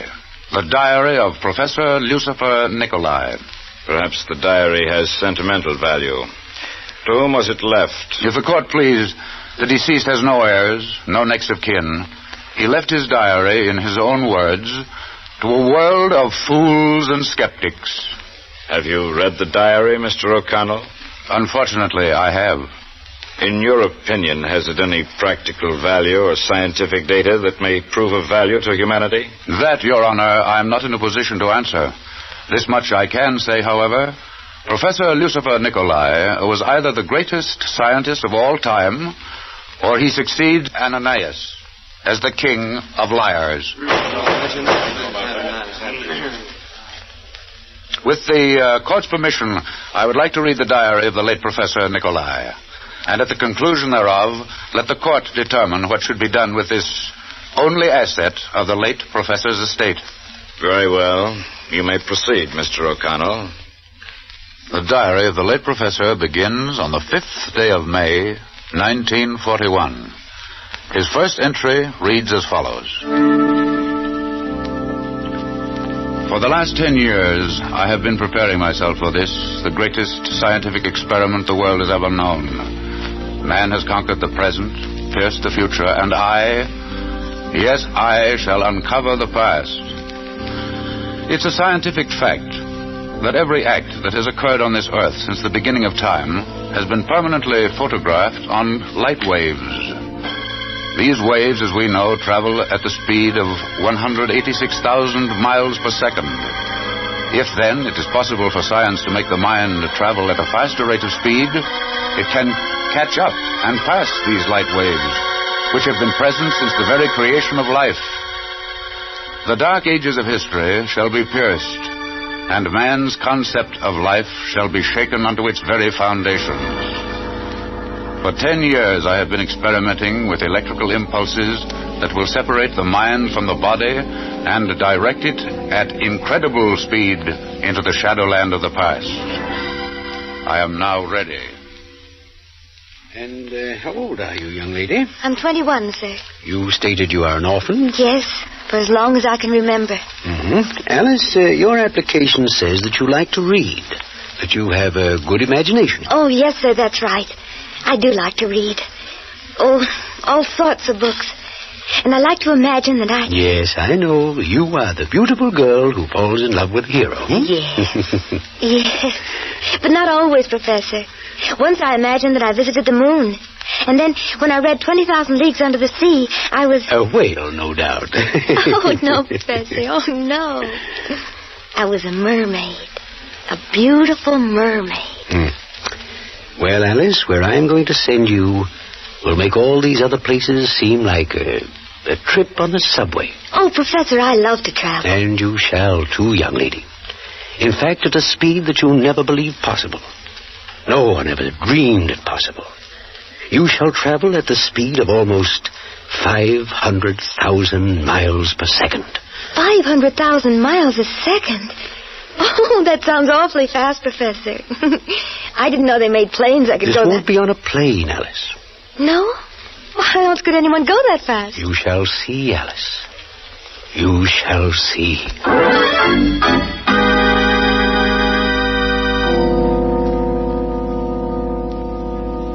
The next entry is dated June 12, 1941. It reads, I am ready for my first experiment into Shadowland. My home in this desolate part of the state has been transformed into an electrical workshop. Alice is calm, at ease.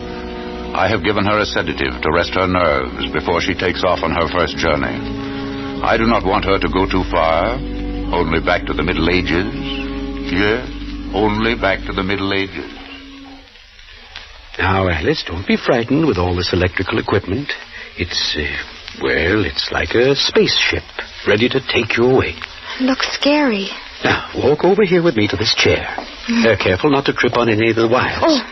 Oh, yes, Professor. Now, sit down, please. I want to tell you what's going to happen so that you won't be frightened. Oh? Alice, I am going to separate your mind from your body. Separate my mind from my body? Oh, Professor, no. I'm going to send your mind out into space. You're going to see things and go places that no living human being has ever been before. Will I come back, Professor? Of course you will. In fact, really, you'll never leave this room. Only your mind will make the trip.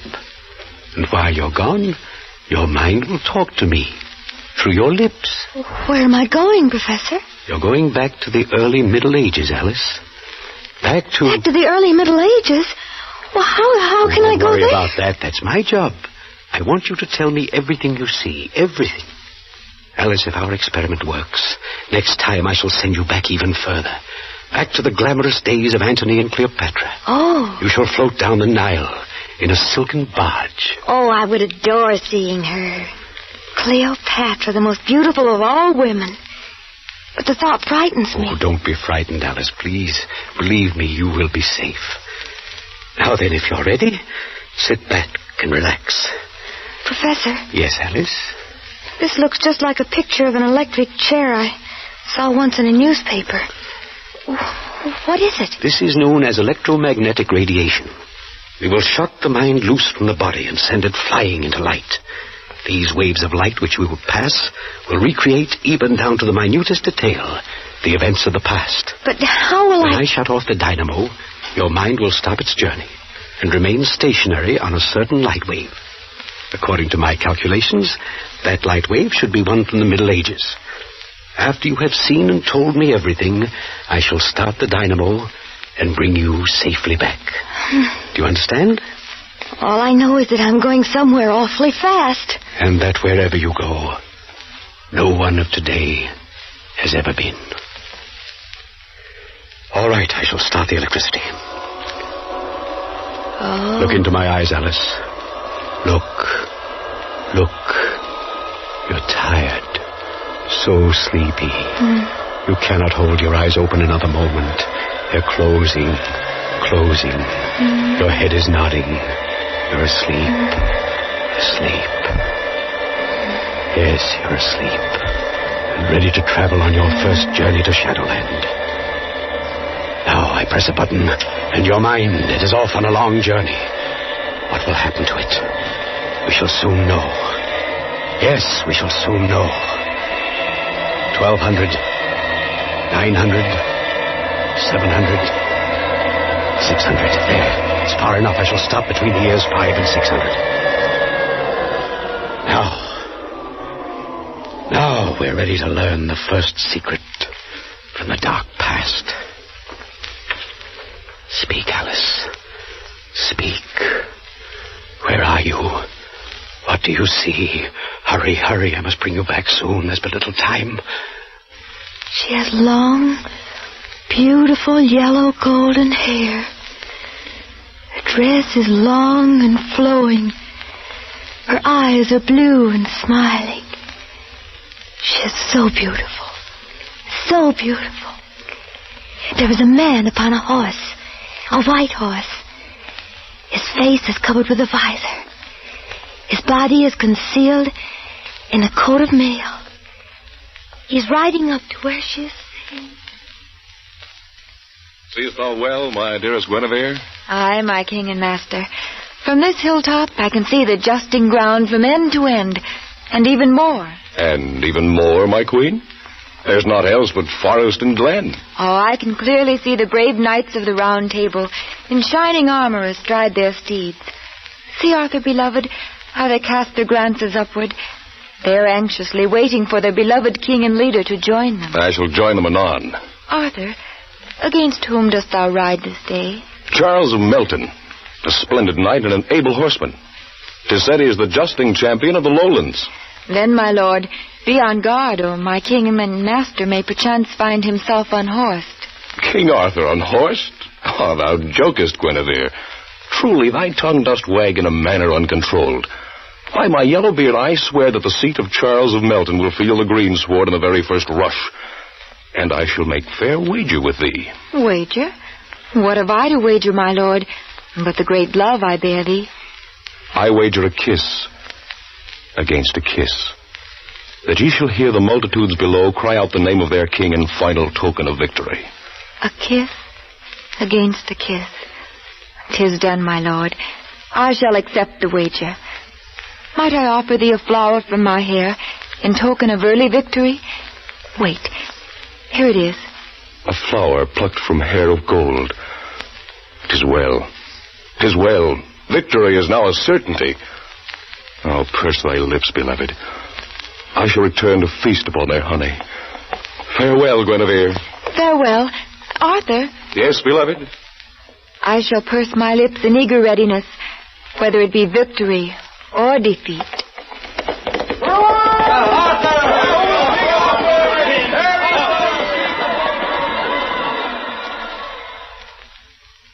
The picture's fading. I'm growing tired. Tired. Wait, Alice. I shall bring you back. Yes, I shall bring you back. But we have won, Alice. For the first time since creation, we know how to pierce the veil of Shadowland. All the secrets of the past are ours. I shall show these idiots what a mastermind can do. Yes, I shall show them.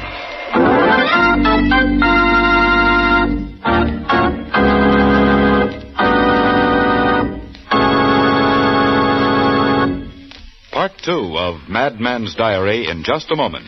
But first, a brief message from your announcer.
And now back to Madman's Diary with Warren William as John Francis O'Connell.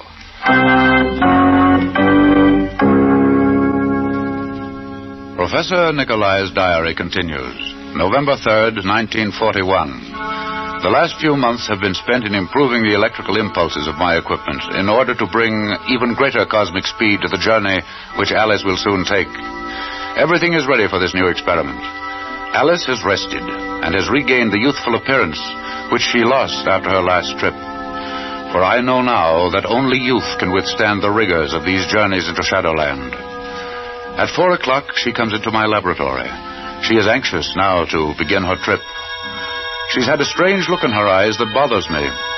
Lately, she's been losing interest in worldly matters and speaks only of her experiences in the mystic realm of Shadowland. I wonder what will happen to her this trip. Please hurry, Professor. Please hurry. I've waited so long to go back. Just a moment, Alice. Just a moment. And then you shall be off. Off on a tremendous new adventure. Will I see the lovely lady with the golden hair? The one who was called Guinevere? No, Alice. But you shall see something far more interesting, much, much older. You shall see one of the secrets of civilization. You shall see, if my calculations are correct, the building of the Great Pyramid. But that's in Egypt, isn't it, Professor? Yes, you're right, Egypt. But the Egypt of over 5,000 years ago. 5,000 years ago. Think of it, Alice. Oh. You shall actually witness the building of this phenomenon of man, one of his greatest miracles. Egypt, 5,000 years ago. Oh, how wonderful. Yes. There we are. Relax, please. That's it. Now then, look at me. Into my eyes. You're tired. So tired. Mm-hmm. Close your eyes, Alice. Close them. Oh, so slowly. See, you can't open them now because you're sleepy. Sleepy. So sleepy. And now you're going away for a little while. Going out into Shadowland. Your own Shadowland that no one has ever visited. I shall turn on the current. Slowly at first. So slowly. I must not hurt your precious mind. Now I increase the volume. Very, very carefully. And now the shock. I press this little button. Your mind is freed. Freed from your tired body. You're now on your way to Shadowland. 18th century. 14th. 10th. 7th. 3rd. 1000 BC. 2000 BC. You're nearing the end of your journey, just a while longer. 3000. Yes, you're there. I shall stop the motor. I can't stop it. I can't stop it. 6,000. 14,000. 60,000. 90. 200. 250,000. 250,000 BC. 250,000 years before Christ. What will she see? What will she see? Speak to me, Alice. What do you see? I see a man. But he's not really a man. His body is covered with fur. He looks like an ape. There's steam. Steam everywhere. It's a swamp. The man walks on his hands and his feet. And now he's standing up and looking over the steaming swamp. He carries a huge club in his furry hand. He hears something. He's hiding behind a large fern. There's a strange creature coming out of the swamp. It looks like a snake, but it has fat, short legs. Its tongue darts out as though it senses the presence of this ape man. Its tail is huge, so long I can't see all of it. It swings from side to side, knocking over plants and trees. This reptile's eyes are small, red, terrifying. Now this ape-like man has stepped out into the open. He is facing this horrible creature. He's raising his club. The ape man struck the creature on the head. It looks stunned. It has raised up its body. It's looking down on the ape man. His eyes are red, flaming red, ugly. He's trying to grasp the ape man between his short, powerful legs. The ape man is backing away. Now he's circling the animal. Oh, he's tripped. He's fallen. It has its huge feet on the ape man's body. It's going to crush him. But wait. The ape man has escaped. He's on his feet. He's circling again. Now, he struck the creature again on the head. He's raining blows on his body. The huge animal is stunned. The ape man yells. The beast has fallen on his side. The ape man is staggering. His fur is covered with blood. He's walking carefully up to the head of this jungle creature. He touches it with his foot. The creature is dead.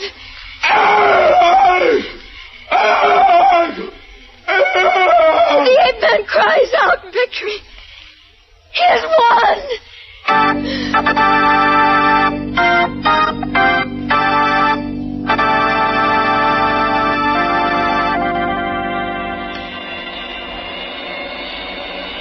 Alice back. But I'm greatly worried and perturbed. A change is taking place in her. Her forehead is receding, and the contour of her head seems to be changing. I see a slight fuzz appearing on her face and arms. Her eyes seem to be receding into her head. They're growing smaller. Or maybe I'm losing my mind. I'm afraid I've left her too long in the outer darkness. In just a few more minutes she will return. Just a few more minutes. Alice, just a few more minutes, and you shall be back. She's still changing in physical appearance. Her shoulders and neck are completely covered with soft fur. What is happening? What is happening? I must write quickly in order that posterity and science will know what is taking place, and that I have succeeded in this, the greatest scientific experiment of all time. I have rediscovered the past. I therefore control the future. The world is mine. I am the master of creation.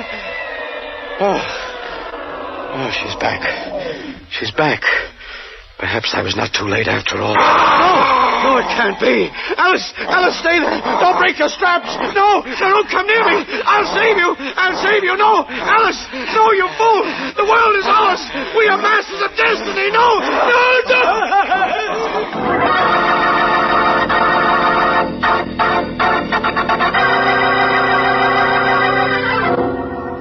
And that, if the court please, is the last entry in this weird fantasy.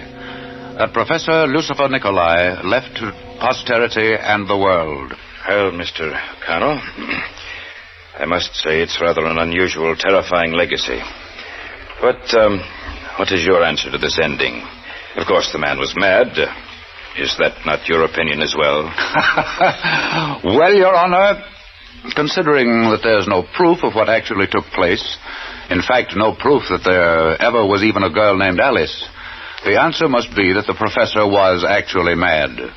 However, I personally examined the laboratory. I interviewed the neighbors. I took down the sworn statement of George Montgomery, who was the first to enter the laboratory after he heard the doctor scream. My son and I heard a terrible scream from this man's house as we were driving by, and we ran in. The door to the room where he had all of this electrical equipment was locked, and we had to break it down. The door's locked, son. I'll have to break it in. Here, Dad, let me help.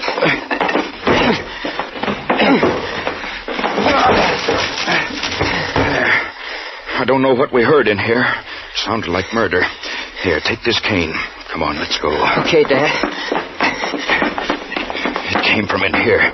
Here, wait. I'll open the door. Okay. Good heavens. Looks like a cyclone struck. Dad, look. There's a man lying over there under the window. He's dead. Dead as a mackerel. Look at those welts on his neck, strangled. And those marks look as though the hands were huge and strong. Gee, Dad, look. All this machinery in here, it's all tipped over and broken. Yes. I've heard that the dead man was a scientist of some kind or other. Never let anyone come in. Well, I'd better telephone the police. Say, Dad. Yes, son? Did you see anyone in this room when we first came in? See anyone in the room? What do you mean? Well, gee, I thought... Oh, maybe not. Speak up, son. Tell me what you saw. Oh, gosh, Dad, I thought I saw a big gorilla step out the window just as we came in. Honest, I did, Dad, honest.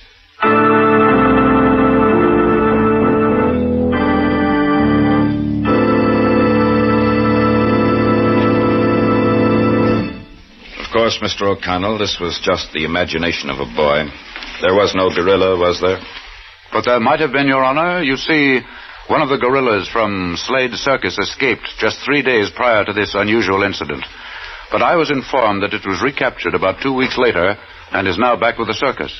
They claim that it was a young female, the pet of the circus, and utterly harmless. So the professor might have been killed by the gorilla. Or by Alice. I see. Well, what is your opinion in the matter of Professor Nicolai's diary, Mr. O'Connell? I suggest, if the court please, that because nothing contained therein has any substantiation in fact, that the said diary be turned over to the medical branch of State College for further study and contemplation by their psychiatric experts.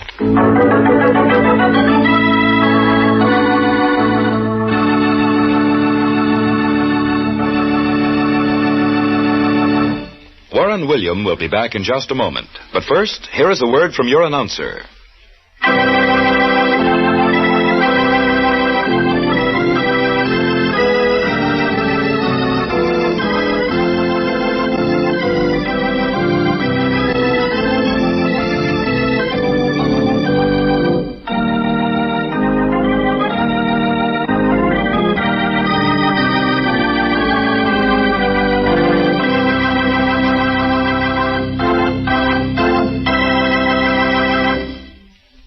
And here again is Warren William as John Francis O'Connell. Is there any doubt in your minds but what the late Professor Lucifer Nicolai was mad? Well, there isn't any in mine. No, sir. I want to sleep nights.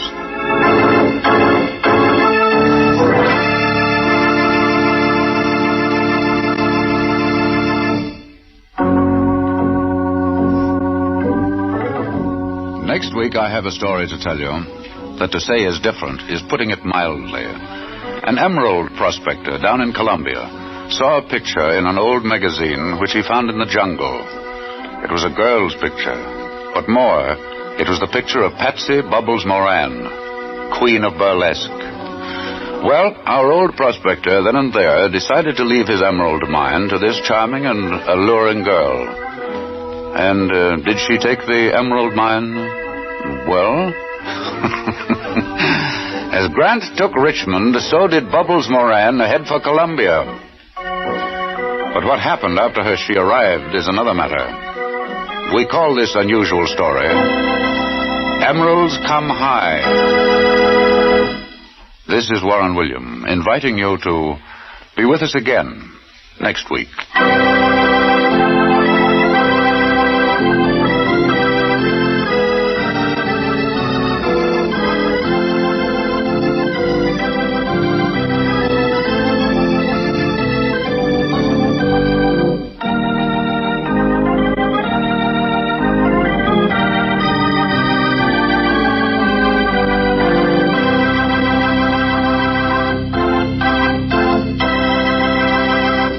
Strange Wills is written by Ken Crepine and directed by Robert Webster Light.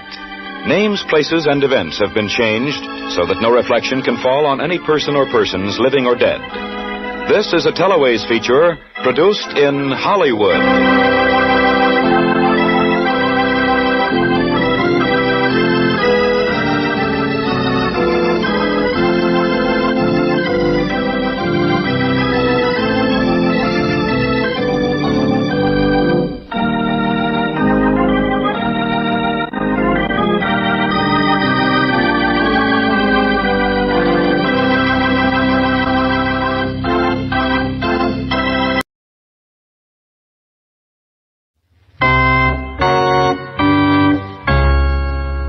Strange Wills, starring the distinguished Hollywood actor Warren William, and featuring Lorene Tuttle with Howard Culver and an all-star Hollywood cast. Original music by Del Castillo.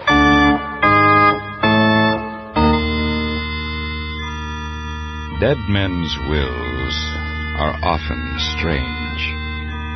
We cannot attempt to understand them or try to find the answers. We can but tell the story. This is Warren William bringing you the story, Emeralds Come High. But first...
And now back to Warren William as John Francis O'Connell in Emeralds Come High. Probably one of the most interesting things in the life of a probate lawyer is the diversity of his clients. Take, for example, the strange case of Patsy Bubbles Moran, whom I have quite appropriately dubbed the daughter of Salome. Bubbles, as the world knew her, was billed from coast to coast as the Queen of Burlesque, and she'd grown quite rich as well as notorious in her unusual calling. I'd never had the pleasure of meeting the celebrated Bubbles until she became the sole beneficiary, under the last will and testament, of an itinerant prospector named Joe Marks. Joe, it seems, had struck it rich in emeralds down in the green hell of Colombia. Old and dying and without kith nor kin, he'd suddenly appeared out of the wild Colombian jungles and was taken to the little missionary hospital in the town of Socorro. On his deathbed, he turned over his worldly goods and possessions to Dr. Sanchez. Doc, I ain't got nothing in the world but this bag of emeralds. Here it is. But these emeralds... Why, these emeralds are very valuable, Joe. I know it, Doc. I know it. You ain't telling me nothing I don't know. Now, you listen to me. Yes, Joe. Excuse me for interrupting. You want a bigger hospital, don't you? Yes, of course. We need it very badly. The natives... Well, you're going to get it if old Joe Marks has his way. Now, listen to me, Doc. My time's running out. I don't want to palaver more than I have to. I'm going to give you the emeralds. Then you can have a fine hospital. Give me the emeralds? Why, they're worth a fortune. Of course they are. That's why I'm giving them to you, blasted. But there's a catch, Doc. A catch? Yes. What is it, Joe? I've made out a will. It's here in this envelope. I want you to see that it gets to the States for me. It's addressed to a lawyer. His name is O'Connell. John something or other O'Connell. Francis. Yes, that's it. John Francis O'Connell. He's a probate lawyer, I guess they call him. Well, I want him to get this letter and my will. Now then, Doc, is it a deal? Is it a deal? Why, Joe, for what you've done for our hospital, I'll deliver the letter in person. Yes, sir, I'll fly to the States and deliver your last will and testament personally. No, you don't. I ain't dead yet. Them things ain't to go to no one until I kick the bucket. But don't look so sad, Doc. I ain't gonna last much longer. Just take good care of me for a few more days, and then the bag of emeralds is yours. Yes, sir, Doc. Yours for keeps.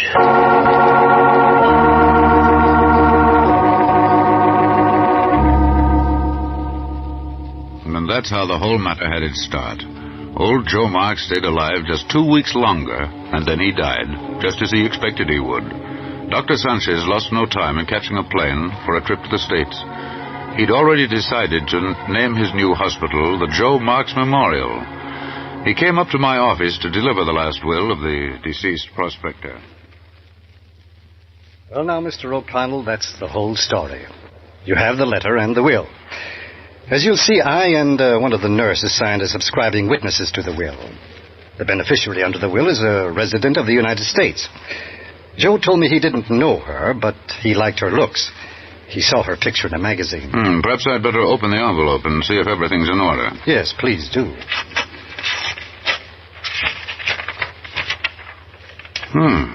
Good heavens. Why, it's incredible.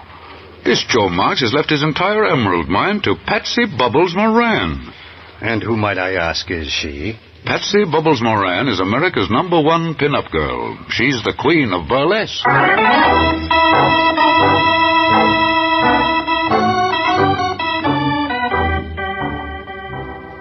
I phoned Miss Moran and invited her up to my office to inform her of the good news. Gee, an emerald mine. Gee. Now all I have to do is go down and pick up the emeralds. Isn't that what you said, Mr. O'Connell? Well, in theory, yes, Miss Moran.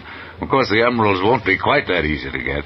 I understand that the mine is several hundred miles in the interior, that you have to go through miles of uncharted jungle, that in the jungle live a band of headhunters, and outside of a few boa constrictors climbing over a few ranges of the Andes Mountains, maybe a few wild animals, fording a dozen or so rivers.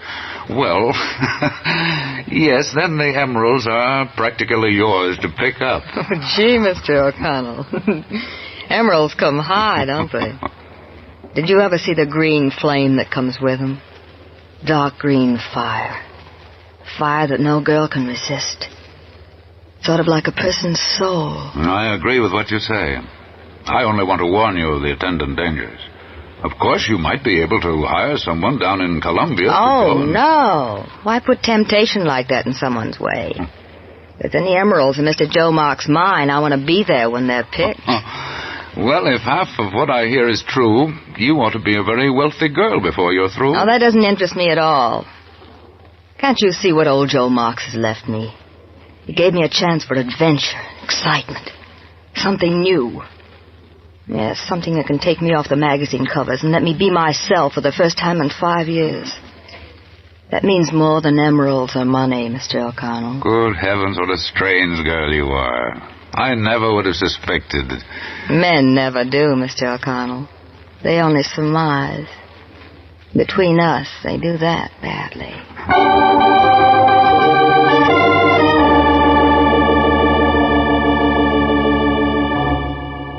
I finally agreed to fly down to Columbia with Miss Moran and help her organize an expedition that would carry her into the interior. Fortunately, an old mining engineer friend of mine, Steve Murphy, was in Columbia, and I cabled him to tell him of my plans.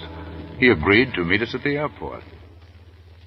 It's murder to let a girl go into the interior, John. It's bad enough for us. You can't imagine what goes on. Why, some of those Indian tribes would rather snatch your head than have 1,000,000 emeralds. And you know what they do? They shrink them.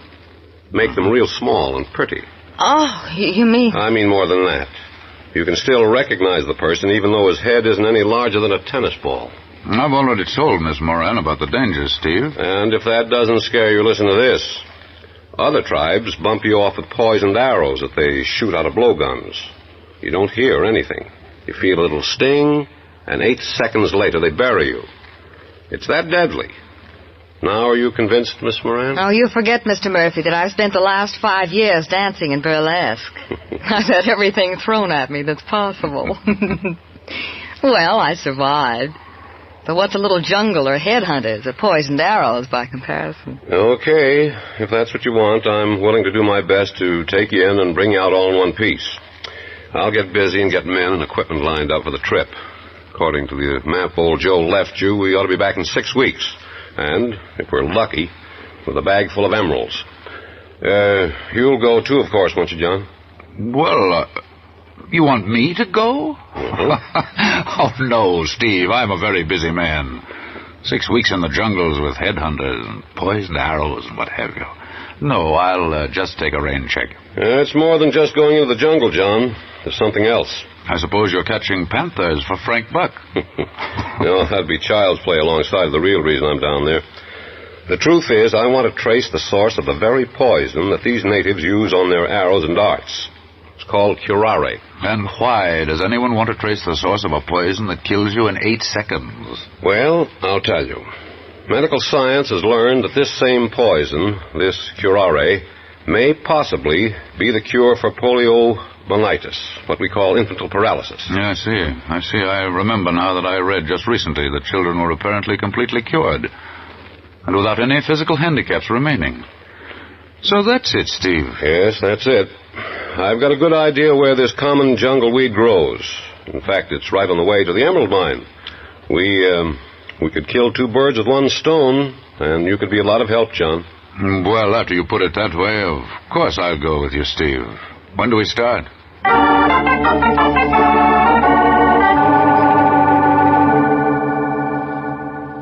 Getting ready for our trip into the interior consumed the better part of the next few days. There were endless supplies to purchase, and last but not least, the choosing of picked natives who were to act as our guide through the uncharted miles ahead. In a last-minute move, Steve had asked his handsome young son, Peter, to accompany us. One look at the curvaceous Patsy Moran, and he had eagerly acquiesced. After all, it wasn't every day that one took jungle trips with beautiful girls, and especially one so beautiful as our Queen of Burlesque. Finally, one night, Steve called us all together for a final meeting. Well, everything's set for an early takeoff at dawn tomorrow. We have 4 natives going along who'll act as guides, but they're unpredictable. When we reach the headhunters' territory, we white people must stay close together. At no time do I want any one of us separated. Now remember that. It's vitally important. No one of us is ever to be alone. Well, Steve, I don't want you to worry too much about me just because I'm a girl. Believe me, I can take care of myself. I've done a pretty good job of it for 5 years, and as for handling a gun, well, I was born in Kansas, and I can knock off a pheasant with a .22 at 50 paces. Well, that's fine, but meanwhile, my son Peter here will keep an eye on you, too. You bet. It's going to be a lot more fun than running a copper mine, Dad. Well, now remember this, everybody. It's going to be dangerous. Pete, you are going to be responsible for Patsy's safety, and I'll take care of John. He's never seen a jungle either. And we've got to make the grade for several very important reasons. Oh, don't worry, Steve. I'm not at all frightened. In fact, I can't wait until tomorrow to get started. Yes? What is it, Tulu? Listen, boss man, to sound coming from jungle. You hear? Yes, Tulu. Drums are beating. What does it mean? You are to try out to find new heads. They dance first. Oh, how horrible. Oh, luckily these Jivaros fear the white man's guns and leave him strictly alone. It's only in cases that they are caught alone that trouble starts. That's why I said before, not one of us shall ever be alone under any condition. That's for our own personal safety. Oh, Pete, I'm going to handcuff you right to my wrist. I could think of worse things, Patsy. It's a deal. Tulu, tell the guides that we will leave at dawn and to have everything ready. Yes, boss man. We ought to reach the Jivaro territory just about the time they put on their ceremonial dance of victory. And if we do, well, I promise you a sight you'll never forget.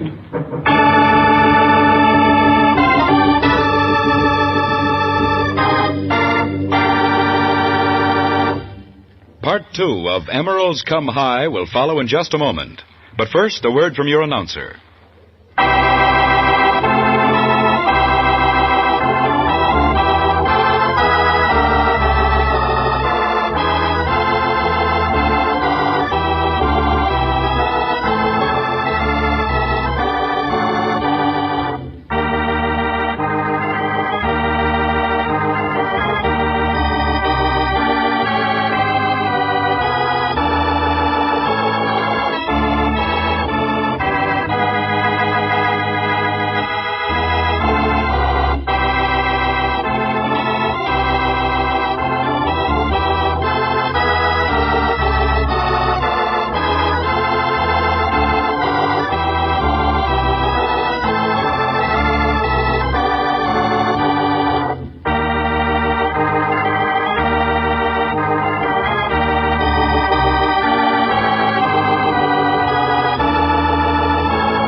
Now, Part 2 of Emeralds Come High with Warren William as John Francis O'Connell. We left Socorro before dawn, and in 20 minutes were deep in the tangled jungle. Only the chatter of monkeys and the strange tropical birds marred the quiet of the morning. Their incessant noise was terrifying to our native guides ahead. We pushed on into the green hell that completely swallowed us. 2 days later... The natives have spotted us. They're telegraphing the jungle that we're coming. Not frightened, are you, Patsy? Of course not. Me, they're just another batch of wolves. I know how to handle them. If they ever spot that bright red hair of yours... Red means danger in anybody's language, especially the red hair of Patsy Moran. Just let them try anything. Where's Peter, Steve? Up ahead with Tulu. The drums are getting nearer. They may be planning an attack. Keep on the trail. Look at those clouds. Looks like a storm coming up. Yeah, nothing new about that. They have one almost every day in these parts. I'd better go ahead and see what Tulu says about those drums. Hurry back, Steve. I can't even see the sky. Looks like a green heaven to me. That's all we need now, a thunderstorm. At least it would cool us off. Must be 150. Here it comes. Let's get under this leafy tree. Gosh, how dark it's getting. Hey! Hey up there, Steve! Pete! They can't hear me over the thunder. I'll run ahead and tell them to stop. Stay right here. I'll be right back. Okay. Now don't move, remember? I promise I won't move a step. Steve! Oh, Steve! Rain, rain, go away. Come again another...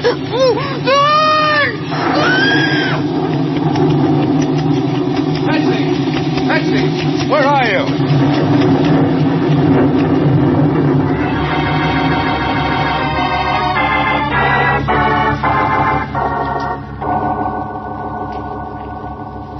Patsy Moran had disappeared as completely as though the jungle had swallowed her up. We searched everywhere, but not a single clue could we find. Steve, Peter, and I were forced to the conclusion that she'd been captured by the headhunters. As soon as the storm abated, we decided to increase the perimeter of our search. By twos, we spread out in an ever-widening circle. A little later... Bossman! Bossman, come! That's Tulu. That's Tulu. He must have found something. Let's hurry. Coming, Tulu. See, Bossman, on tree. Tulu find hair, red hair. Hey, that belongs to Patsy, all right. Now let's look around and try to find some more. We can trail her right to their village if we're lucky. Here's another one over here. Looks as though Patsy is deliberately letting her hair get caught in the underbrush. She's showing us the way. Drums beat closer. We're getting closer to their encampment now. Be careful where you step. We can't let them hear us. Look, over here between these bushes. That's the village, all right. What's going on? I can't see. Looks like they're having their ceremonial dance. All of the Hebaro tribe are sitting in a semicircle. Someone must be dancing. See how they keep swaying to the throb of the drums? That's their dance of victory. I hope that doesn't... I don't think we're too late. They all dance around a new head. Now only one is dancing. I'll go up closer. Wait here. Hey, crawl over here. We can see everything. One at a time. You go first, John. Take a look, John. There's a sight to remember. Shades of Minsky. It's Patsy, and she's dancing. What a dance. Broadway never saw anything like that. We've got to let her know we're here. Wait. With all these birds raising bedlam around us, I think I can do it. What are you going to do? I'll give her the wolf whistle. She'll recognize that. She didn't hear you. Do it again. She heard it. Hey, she's giving us a message. Heard you. Dancing too. Save my hair. They want to make me their queen. Come back tonight. Same place. See you then. See you then.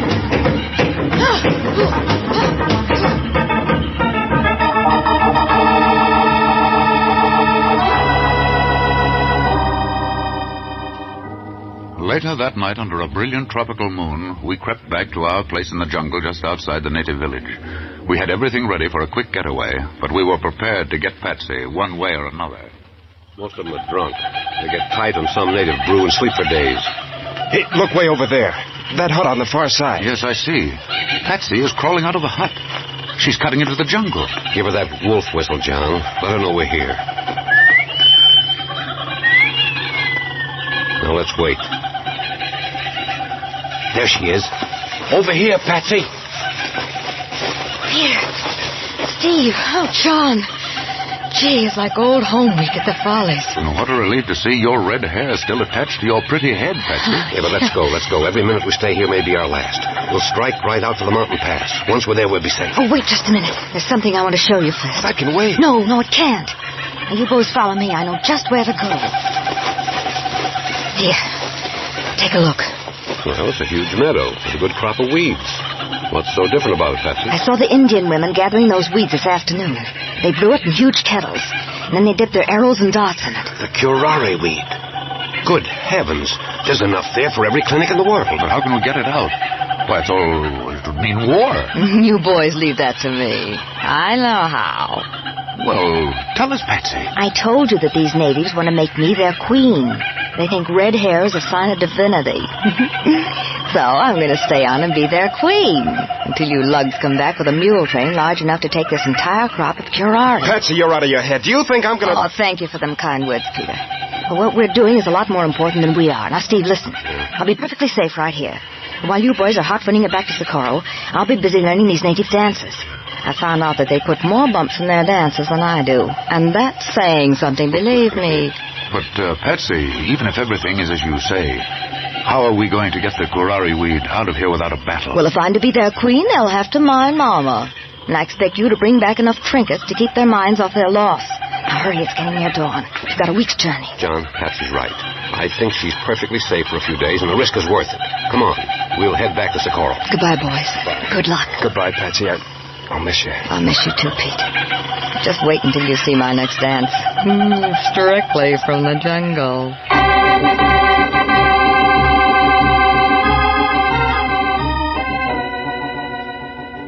6 days later, our convoy of 7 pack mules and our band of 15 men, led by Dr. Sanchez, returned to the outskirts of the native village. We stopped to reconnoiter, just in case. There she is. Look. Good heavens, they've got her sitting on a throne. 2 men are fanning her with banana palms. She really is a queen. John, give her the signal. Hey, look, she knows we're here. She hears us.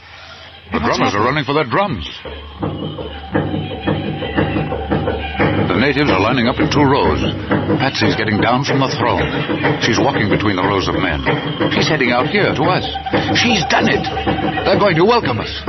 There's royalty if I ever saw it.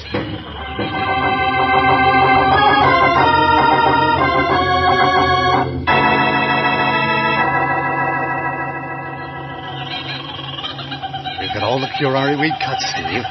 It's all loaded and ready for the return trip. Oh, that's fine, Doctor. Tell the men to start back. We'll stay and say goodbye to the chief. I hope they let their queen go without any trouble. I'm sure they will. She told them she was going back to the skies one day. Look, Steve. The natives are all gathering in the center of their village. The drummers are coming out. What's going on? Our Patsy is going to give them her final dance. Ooh. Yeah, she told me it'd be a fire dance so that they could all think she's going back to the sky in a cloud of fire. Let's join the natives and watch. This ought to be good. Now, let's sit right here, behind them, just in case. That's a good idea, son. It almost looks as though the pagan gods were taking a hand in this. Look up at the sky. Another one of our daily cloudbursts in the offing. Well, I'm used to it. She's starting her dance.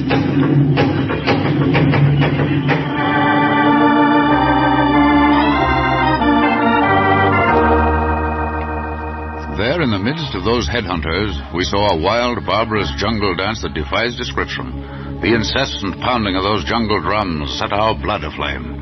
And with the thunder crashing all around us, Patsy held us spellbound.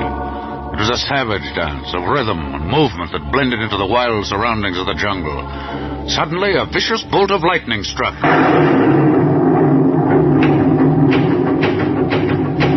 Where's Patsy? She's gone. Quiet, John, quiet. That's what she was waiting for. That was her cue for a timely exit.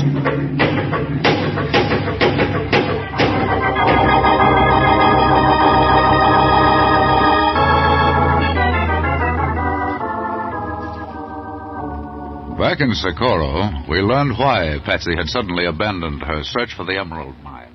Well, you see, boys, in my fire dance, I carried the map in my pocket. I had to do quite a bit of disrobing. Well, Patsy, you mean you... Yes, the map is still with the rest of my clothes in the native village. But don't worry. I told him I'd come back someday. And I know the old chief will never destroy either my clothes or the map. We'll get them on the next trip. Won't we, Peter? Oh, Peter, next trip. Why are you two going... Well, Dad, you see, it's this way. Yes, son, I'm listening. Well, Patsy and I are...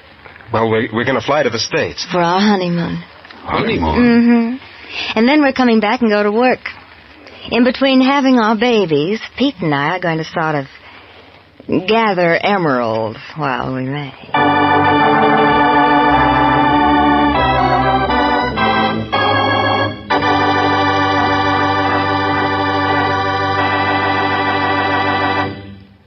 Warren William will be back in just a moment to tell you the rest of the story of the probate cause of Emeralds Come High. But first, here is a brief message from your announcer.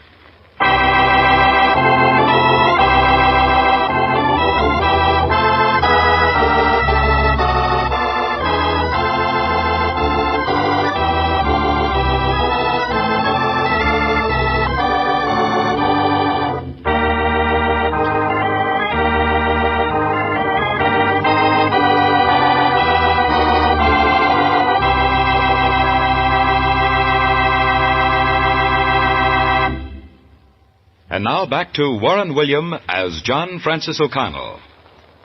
News of Patsy Moran's strange adventure with the headhunters preceded us to the States. And what happened? She's being billed as the Emerald Queen. I don't have to tell you that her native jungle dances are causing a sensation that won't be forgotten on Broadway in a long time to come. I'd certainly like to be back in Columbia when the Queen returns to her tribe. That'll be a day to remember. And I'd like to pick up a few emeralds here and there if and when they may be found. Wouldn't you?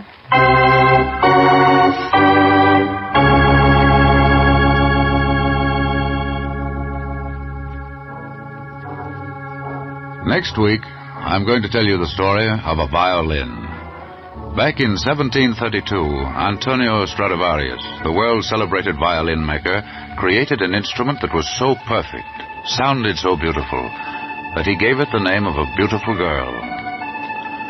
Down through the years, that violin has had experiences that have made a story so poignant, so beautiful, as was ever written. We call this unusual story Emily. This is Warren William, inviting you to listen again next week.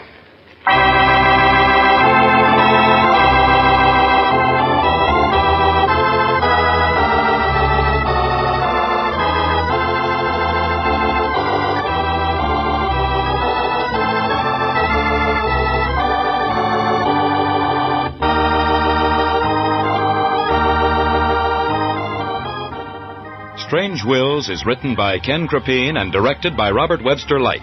Names, places, and events have been changed so that no reflection may fall on any person or persons living or dead.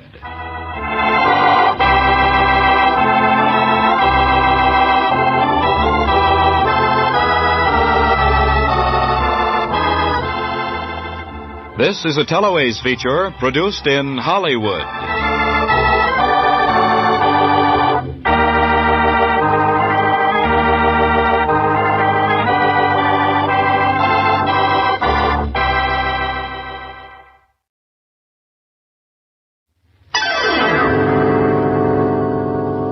Strange Wills.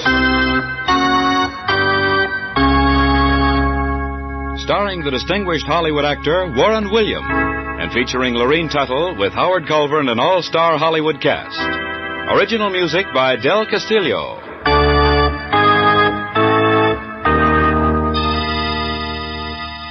Dead men's wills are often strange.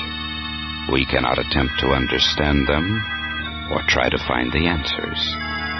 We can but tell the story. This is Warren William bringing you the story of Emily. But first, here is a brief message from your announcer.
And now, Emily, with Warren William as John Francis O'Connell.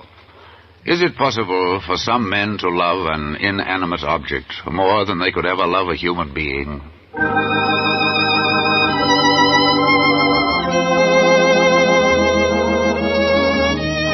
This is the story of Emily, the life story of a violin. Let us go back to the little Italian village of Cremona. The year is 1732.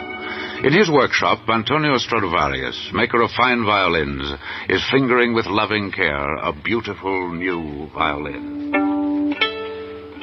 Francesco, come here, please. Yes, Father. It is done, see? Oh, it is your greatest creation, Father. Yes. 12 years of loving labor, here in this one violin. But every moment was well spent. My son, we have created an instrument that is almost human. Our tears, our laughter, yes, our very souls have gone into the aging of the wood. Our hands have lovingly carved the fingerboard. Our hearts the sound post. Oh, let me play it, Father. Please do, Francesco. Let it sing its first song just for us.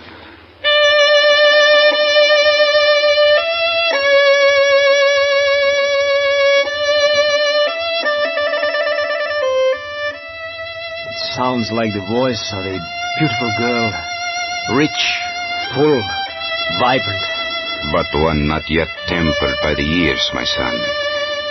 Today this violin sings the song of youth.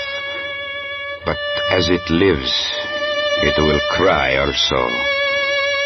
To be perfect, it must suffer as human beings suffer. It must drink deeply of life to be able to sing of life. Father, what shall you name it? I've been thinking for many months about a name.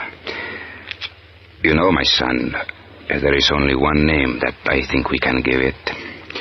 It is the name of a young girl that I once heard singing in the hills of Lombardy. I was but a boy. It was spring, the hills were green, the blossoms bursting on the fruit trees. As I walked over the hills of our Lombardy, I thought I heard the voice of an angel. It was so fresh, eager, so full of life. There was sheer joy of youth. Well, bashful as I was, I spoke to her. You have the voice of an angel, Signorina. Well, thank you, young man. Oh, no, do not thank me, Signorina. Thank the good God in heaven for the miracle of your voice. I thank him for more than that, my young friend. I thank him for being alive, for letting me see the wonder of his miracles, for spring in our beloved Lombardy, and for giving me the grace to follow him as a nun. A nun? You? Yes. You see, my young friend, tomorrow I enter the convent of Mater Dorlesa. It is my calling. I am to be the bride of the Savior. God has doubly blessed you, Signorina. You are fortunate. I only ask that I can always feel as I do this morning, and that I may serve my Creator and sing his praises. What is your name, Signorina? Emily? But why do you ask? Because someday I shall create a violin that will be better than all those in the world. Better than even those made by Amati. And when I do... Then, when you have created this great violin, my little friend? I shall name it after you, Signorina. I shall call it Emily.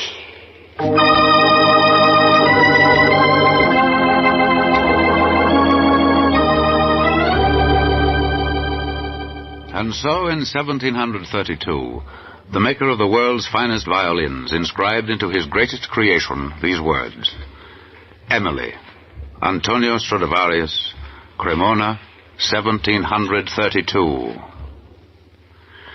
In the next 20 years, Emily became the most beloved possession of the great concertmaster Gustavo Martinelli. Emily was growing in tonal quality and in loveliness. Her muted voice was heard in all the great concert halls of Rome, Berlin, Vienna. She was acclaimed by the music lovers of Europe. And then, one day, the great maestro retired. The golden voice of Emily was stilled, but not for long. Fortunately, a roving band of gypsies came to town. And when they left, under the cover of darkness, they had Emily.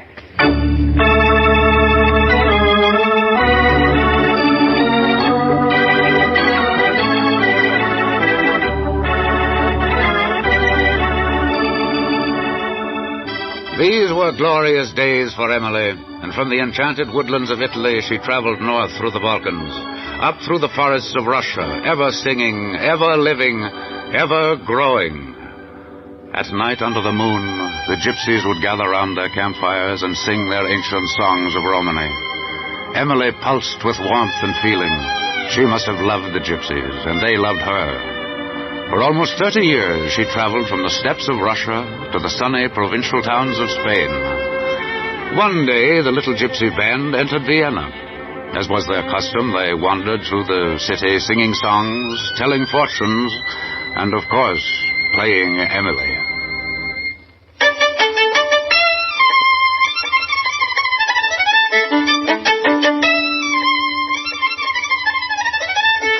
As they played their wild gypsy music, a man opened his window in the Odenhaus and looked down into the street.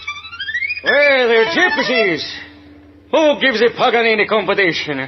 Who owns that violin? It belongs to us, Maestro Paganini. To us, the gypsies of Romany. I want to look at it. Bring it up, please, to Suite 200. But we are not allowed to enter the public buildings, Maestro. We are gypsies. It is against the law. When a Paganini says to enter, you enter. With a violin such as you have, you could storm the very gates of paradise. Come in, I say.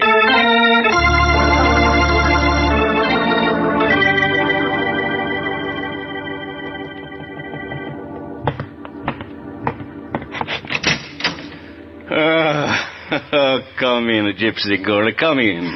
Thank you. Thank you, Maestro Paganini.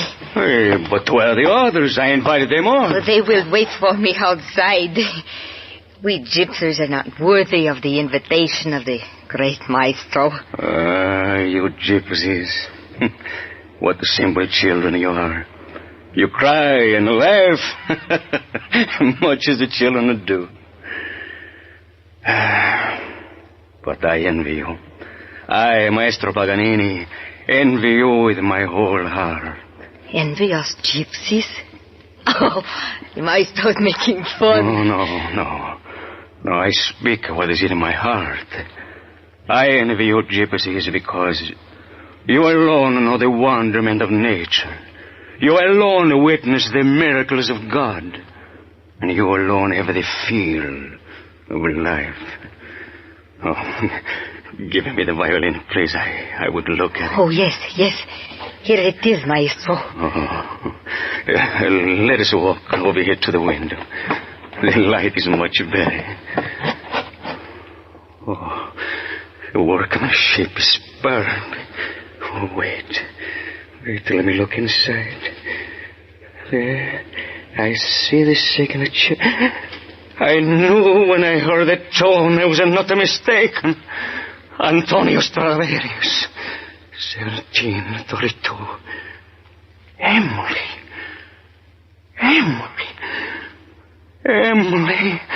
So this is the violin that the whole world has been searching for.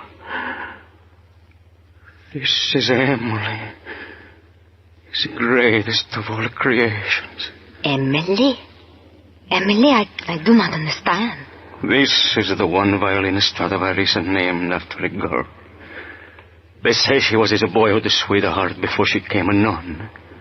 He never forgot. And he named his violin after her. And to think it belongs to us, the gypsies. But Maestro Paganini, Emily has been happy with us.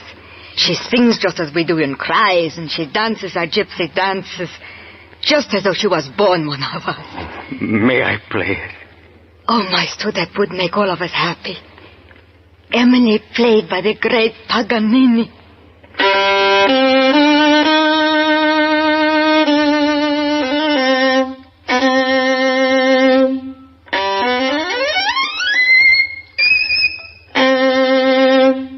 It is divine. I cannot live without. I offer 1,000 lire. 1,000 lire? Oh, no, Maestro. 2,003. No, Maestro Paganini. Oh, no. Oh, how much then? The name of the prize. How much to make Emily mine? I must have. You shall not leave this room until we strike a bar. Gypsies are strange people, Maestro. My father instructed me to tell you that if you love the violin, then it is to be yours. For what price, Gypsy girl? The price is this. That you shall play one of our beloved songs of Romany for us now. Look at the window. You see, they stand on the street below, waiting for you to play. Yes, there they stand, all of them, looking up here. You sing now, Gypsy girl, what I meant when I said you gypsies were God's most beloved children. If I cry a little, pay no attention. I'm a silly, sentimental fool. You gypsies below, you shall have your song of Romany, and more. You shall have the eternal love of the great Paganini. I vow you this before the blessed Mother. Viva Maestro Paganini! Viva Maestro Paganini!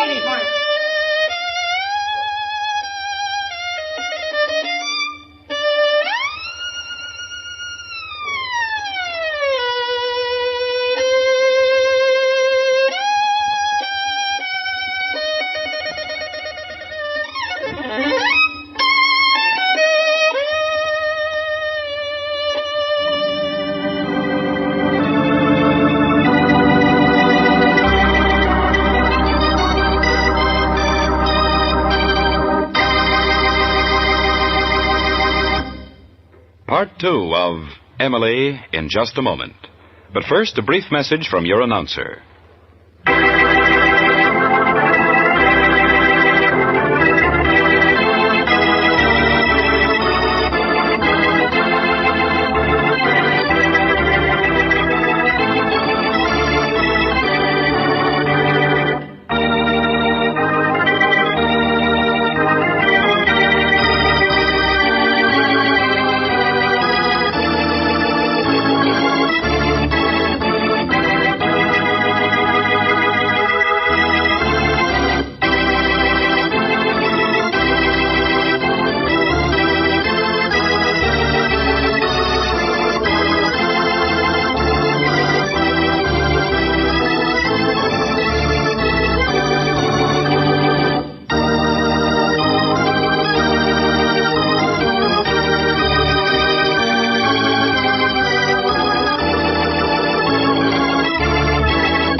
And now back to Emily, with Warren William as John Francis O'Connell.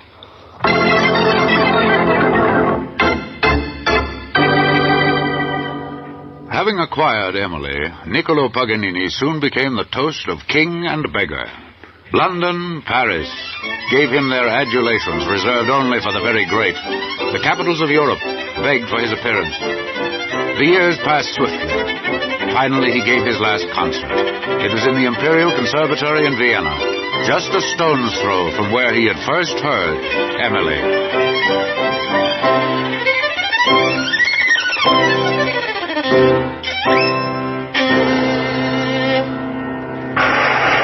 As the crowd of music lovers arose and applauded his genius, Niccolo Paganini raised his hand for silence.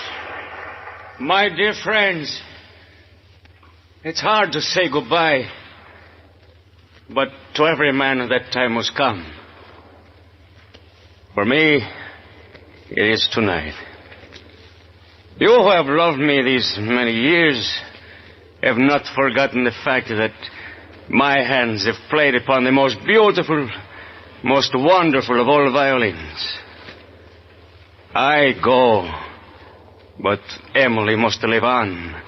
For as long as the world lives on, it is only right that I give Emily to the one I think will make her the happiest. And that man is not very far away. In fact, he is here in this conservatory. I, Niccolo Paganini, do hereby will and convey my violin, Emily, to Herr Adolf Heller, concertmaster of the Austrian Imperial Opera. And may he bring joy and happiness not only to all of you, but to my dearest possession, my Emily.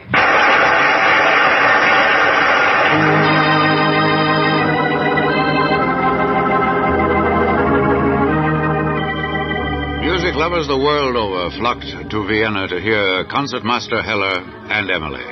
Under his talented fingers, a new world was opened to her. In the midst of this thrilling period, Herr Heller received a note from Johann Strauss asking him to come to his apartment and to bring Emily.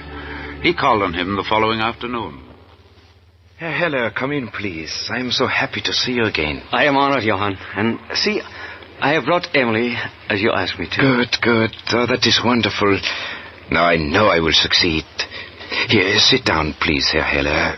Adolf, and let me tell you what I've been doing. Thank you. Adolf, you and I have been born and raised in Vienna. Beautiful Vienna. Is it not so? Oh, yeah, Johann. Our Vienna is the most beautiful in the world. Music and Vienna. The one belongs to the other. That is right, Adolf. Now, let me tell you. For the past few weeks, I have been working on a new composition that will make our Vienna live forever in song. I have the manuscript ready, but I wanted Emily and you and I to be the first to play it. Then we will see whether or not it is really as beautiful as I hope it to be. Come over here, to the piano, Adolf. Yes, Johann. See, here is my composition. I have called it Blue Danube. If you will play it for me, I shall accompany you on the piano. It will be a great honor, Johann, for both Emily and for me.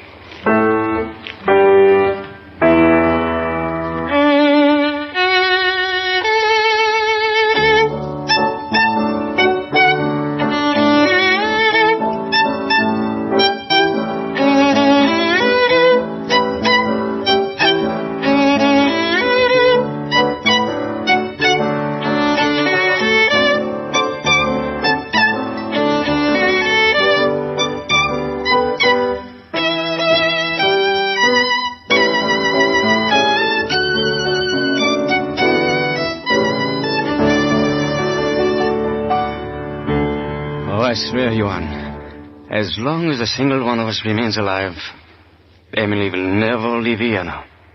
Never. It is my solemn vow.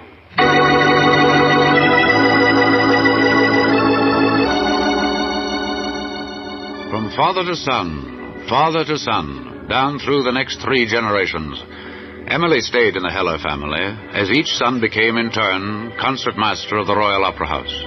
These were exciting years.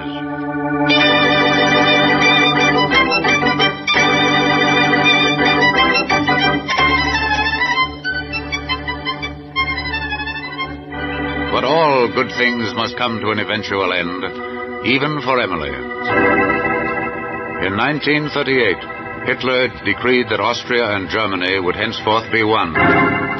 By special decree, the Viennese Symphony Orchestra was transferred to Munich.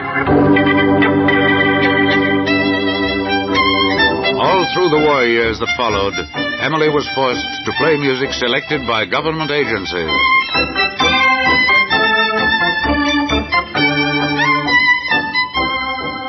It was a time of great sorrow for musicians and for Emily. Then, early one morning, on the outskirts of Munich, there came the sound of war. Munich was about to be captured by the Americans. The city was entered. The opera house deserted. Hey, Yanks! Try that building! What? Well, there's no one in here. Nothing but a lot of music attractions. Horns and... gosh, even a fiddle. Can't be much good, though. It looks too old. It looks like one of them antiques. Probably a piece of junk. Gosh, it still plays, though. I'll just take it home. Make me a good souvenir, even though it does sound lousy.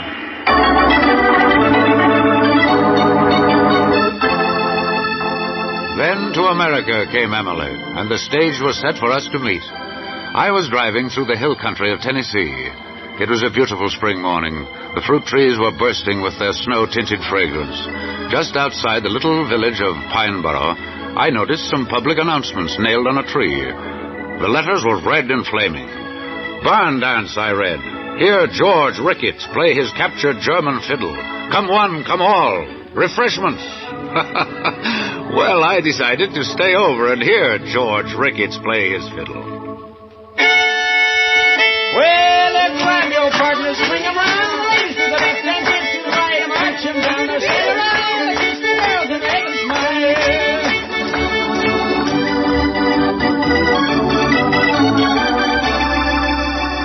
After the dance, I had the pleasure of meeting Emily, and later talking over a little business matter with ex-GI George Ricketts. Why, it's been mighty nice, Mr. O'Connell, having you as a sort of guest star tonight. And believe me, George, I thoroughly enjoyed my stay over to hear you play your violin. Well, thank you, Mr. O'Connell. I don't play very much, mostly for square dances and the barn dances in the fall. George, may I look at your violin, please? Why, sure. It ain't very fancy looking.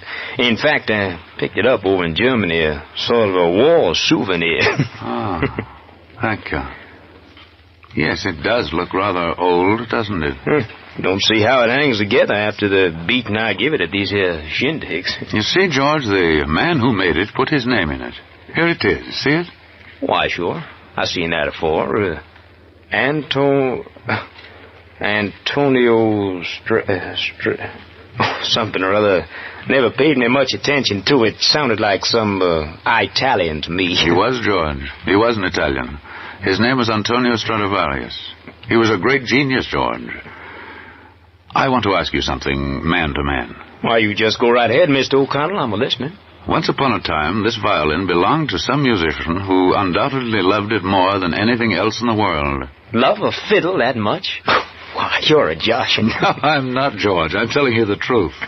You know, in Europe, these violins are handed down from father to son, down through the years. Well, do they think that much of them? They do, George. I know that someone misses this violin more than you'd miss, say, $5,000. Sort of choked me up there. I'd sure miss $5,000 more than I missed that. Well, then, George, how about it? I'll give you my check for $5,000, and you give me this violin. Why, say, that would buy super deluxe instruments for a whole band. Yes, sir, whole band. Why, sure, it's a deal, Mr. O'Connell. But what do you say to write out that check right now? Believe it or not, George, that's just what I'm going to do. And what are you going to do with that fiddle, Mr. O'Connell? Keep it as a war souvenir? No, George. I'm going to try very hard to find its owner. And when I do, I'm going to send it back to him.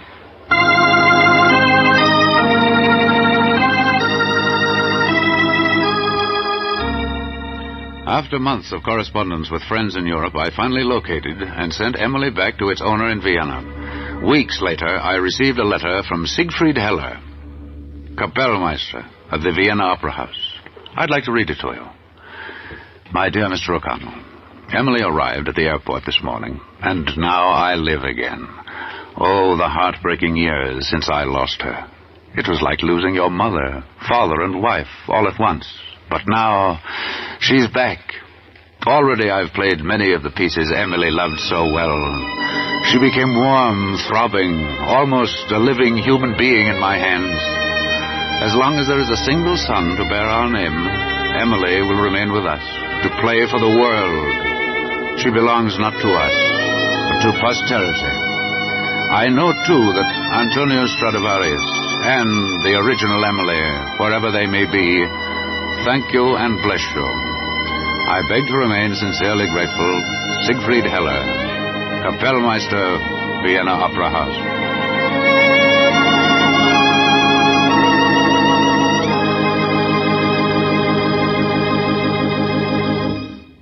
Warren William will be back to tell you the rest of the story about Emily. But first, here is a brief message from your announcer.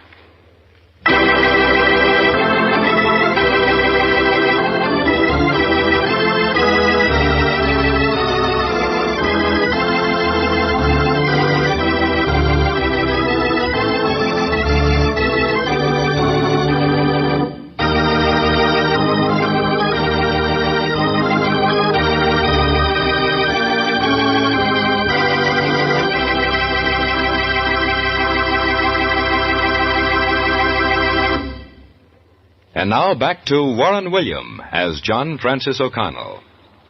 There isn't really much more to say about Emily, except that I hope she'll go on and on playing the music of great masters, bringing happiness and love to a sorry world. We need more Emilys to bring us all a little closer together, north, east, south, west, in a real, true brotherhood of man. And what is a better way than through the universal language of music? I don't know. Do you?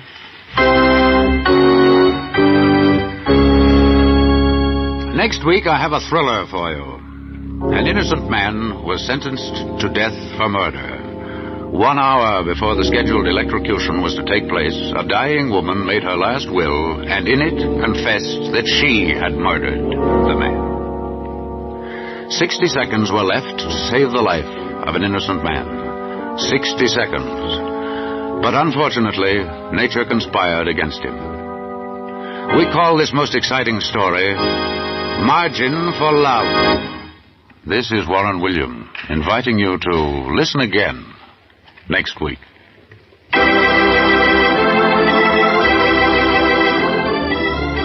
Strange Wills is written by Ken Crepine and directed by Robert Webster Light. Ladies and gentlemen, it might interest you to know that the violin used on this program was made in Italy in the year 1750 by Januarius Galliano. It was played by its owner, concertmaster Marshal Sasson. Names, places, and events in the program have all been changed so that reflection can fall on no persons living or dead. This is a Teleways feature produced in Hollywood.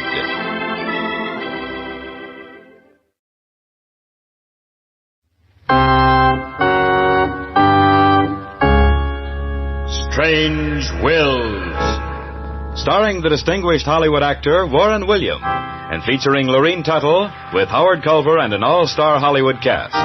Original music by Del Castillo.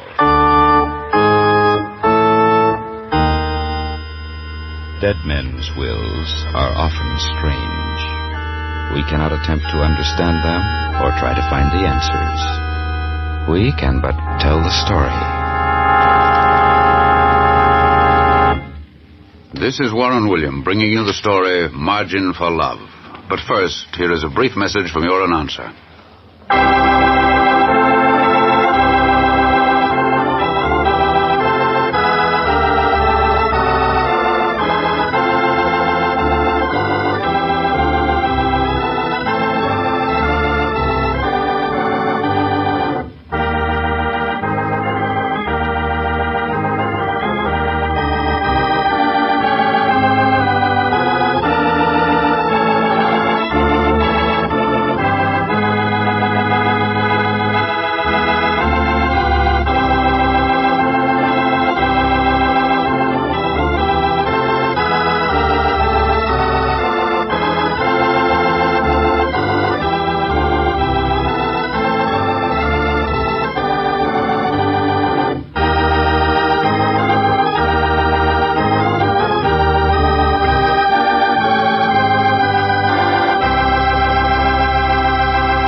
And now back to Warren William as John Francis O'Connell in Margin for Love.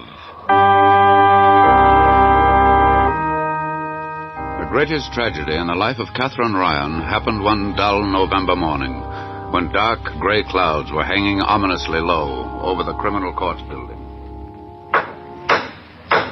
Timothy Edward Ryan, prisoner before the bar.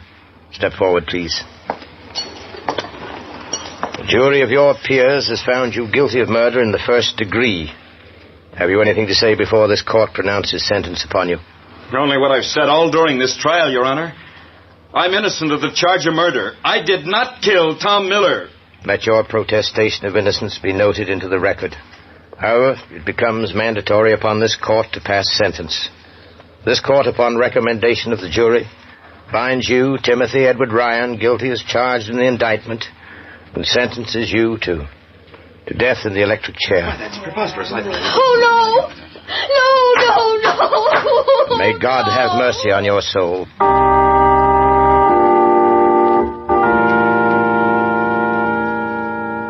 Later in the day, Catherine Ryan called on me at my office. Oh, John, I know that Tim is innocent. What can we do? Now, Catherine, let's not all get excited and tip over the apple cart. But we've so little time, Your lawyer will ask for a new trial.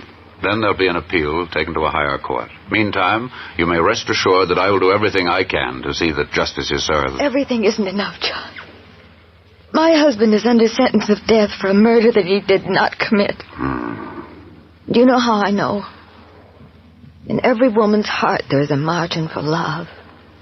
She feels instinctively. She knows. Believe me. Catherine, I'm not a criminal lawyer. Perhaps that's why I can look at this case from a distance and see it better. Remember, Tim is my friend as well as your husband. I don't intend to let him down. Tomorrow morning I'm going to see him and try to find a clue that may prove his innocence. But whatever happens, rest assured, Catherine, no stone will be left unturned.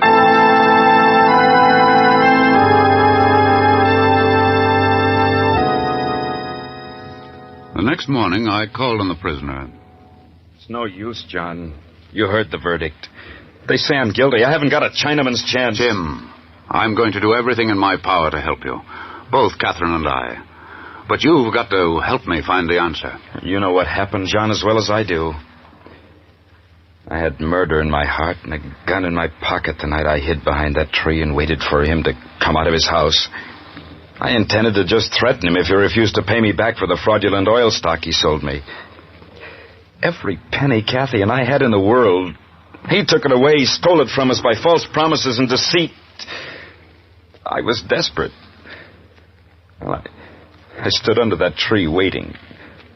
Suddenly, I saw him come out of the house, turn in my direction, and then...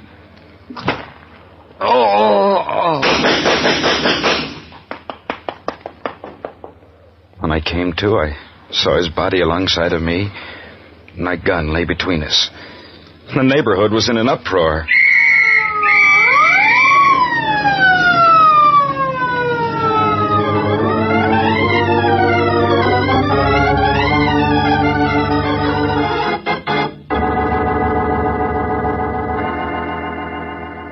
Yes, Tim, I've heard the story, and it always ends when the police picked you up. But who hit you on the head? Who took your gun and pumped 7 shots into the body of Tom Miller? Who dropped your gun and ran away into the darkness of the night? Who? I wish I knew, John. So that I could be the first to shake him by the hand. And that's the truth. Well, shaking his hand won't save you, Tim. You say you heard feet running away after the shots were fired. Well, only dimly. I was half unconscious.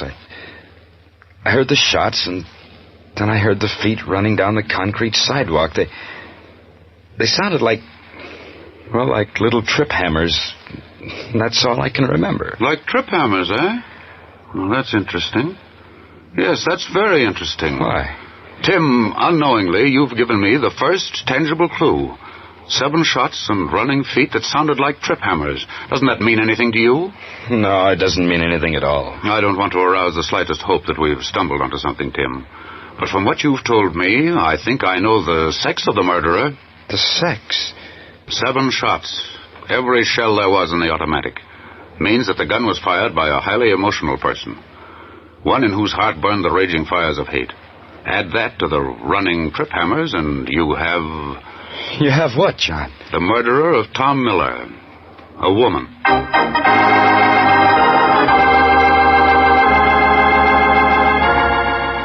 Knowing the sex of the murderer proved of little value during the passing months.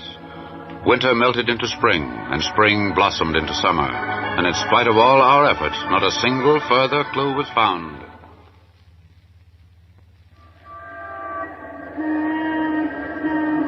Extra, extra!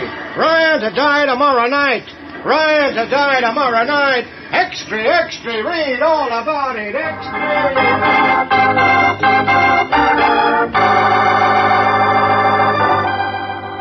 Only 24 hours remained to bring a murderer to bay. A clever, scheming murderer who had evaded every net, every suspicion. Frankly, I was at my wit's end. Catherine was distraught. Nothing I could say or do would console her. We're at the end of the rope, John. It's all over. No, it looks bad, Catherine, I'll admit, but, well, we've got 24 hours. Yes, I know. 24 hours. But each one of them will fly past without helping us. And then... Oh, John, the electric chair. It's horrible. We won't give up yet. We can't. I'll go back to my office and see if I can find any lost threads that might have escaped me. Call me there if anything happens.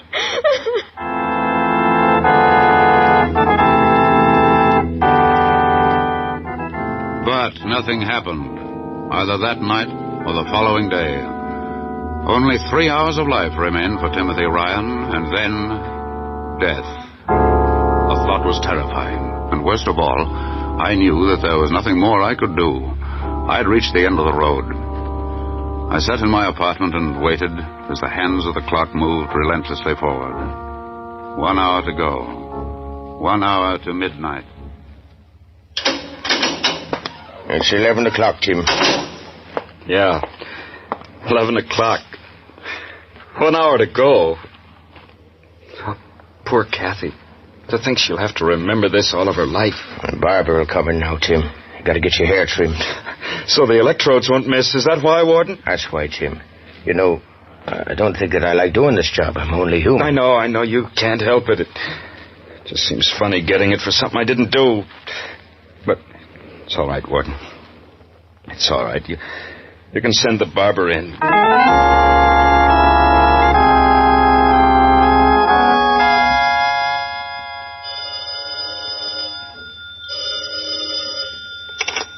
Hello?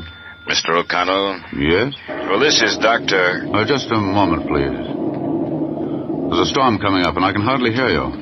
Excuse me while I close the window. Yes.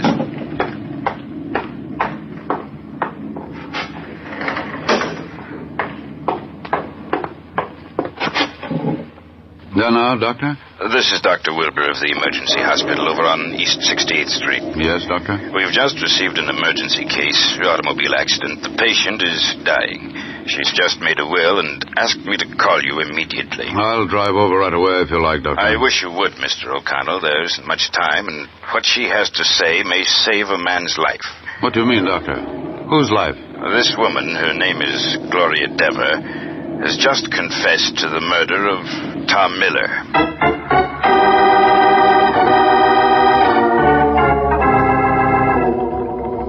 I broke all speed records that night on my trip over to the emergency hospital. Was this Gloria Dever telling the truth? Was it she Tim had heard running away from the scene of the crime? I had to know, and quickly. There was less than half an hour left. Less than half an hour before the switch was to be turned on at the state's prison.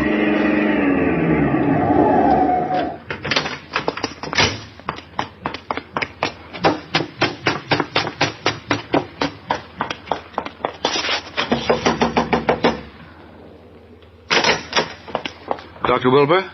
Are you Dr. Wilbur? Yes, and you're Mr. O'Connell? Right, Doctor. Will you take me to this woman, this Gloria Dever, please? Excuse me if I seem over-anxious, but there's so little time. It's too late, Mr. O'Connell. Miss Dever died about 5 minutes ago. Died? But, Doctor, think... Here, Mr. O'Connell. Here is her last will. Oh. I, Gloria Dever, being of sound mind and body in the presence of death, do hereby... But the confession, Doctor, the confession, where is that? I think it begins on page 2, Mr. O'Connell. Yes, you see, there it is. I do hereby confess to the murder of my ex-husband, Tom Miller. I see, she was his ex-wife. That's right. I hated him. 5 years ago, he deserted me, left me penniless, and ran away. I swore vengeance. I swore to kill him. I watched him for weeks, and then one night, while I was watching his house, waiting to kill him, I saw a man behind a tree. I didn't see his face, but I saw he was watching, too. I crept up to him. He didn't hear me. I hit him over the head with a stone. I wanted no interference. Vengeance was mine alone. When the man fell, I saw a gun, and I saw, too, that Tom Miller was coming my way. I took the gun and shot until every bullet was gone. And then I ran away. Doctor, you don't know what this means. This verifies everything Tim Ryan said in court. This confession will clear Tim Ryan of the charge of murder. Excuse me if I run. I've got work to do.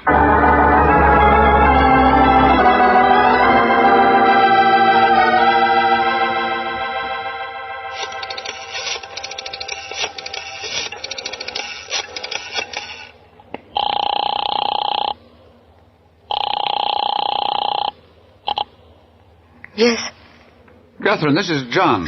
Listen, there's been a miracle. A miracle? What do you mean? Gloria Dever, the first Mrs. Miller, died tonight in the 68th Street Emergency Hospital. I don't know yet what happened, but listen, Catherine. Yes? She confessed to killing her ex-husband. Take a cab over to my apartment. We've got 35 minutes to stop this legal murder. Hurry now and keep your chin up. You see, John? You see? I knew it. That was my margin for love.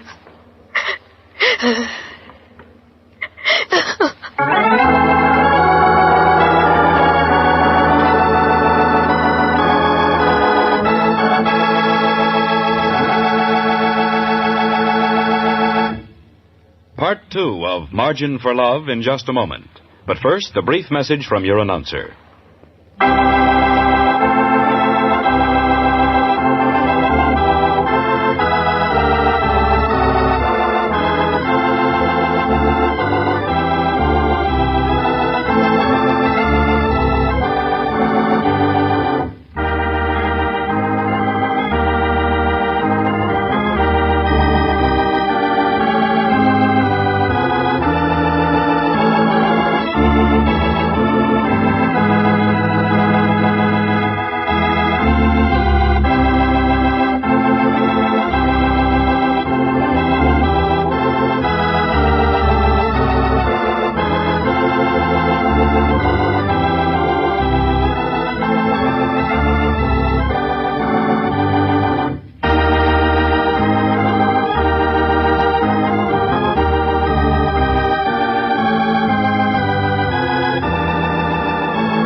And now back to Margin for Love with Warren William as John Francis O'Connell.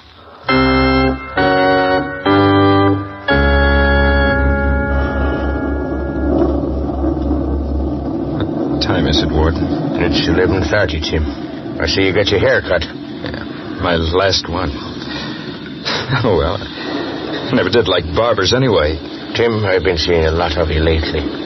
Only wish the jury had believed your story about that dame running away. Well, you can't blame them, Warden. After all, I did have a gun. There were 7 shots fired, and they found me right on the spot. Who could believe that I didn't do it? Especially when I was waiting for him. Yes, that's the trouble with these open and shut cases. Sometimes they're too open to suit me. There's not much that can be done about it now, Warden. No, I guess not, Tim. Anything I can get you. No, thanks, Warden. Father McNamara will be here in a few minutes. You'll see him, won't you? Oh, of course. I've got a lot to get off my chest. Not much time to do it in.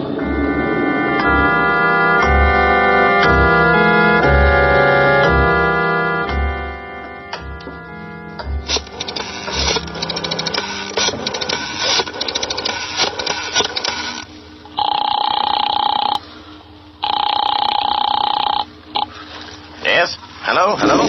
Judge Barnes? Yes. This is John O'Connell. Can you hear me?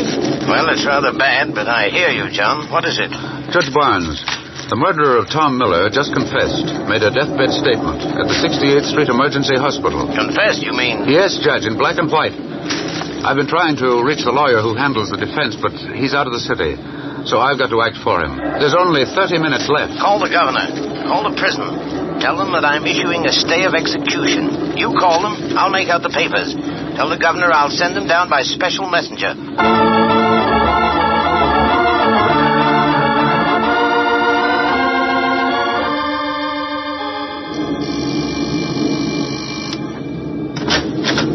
Oh, Catherine, you're soaking wet.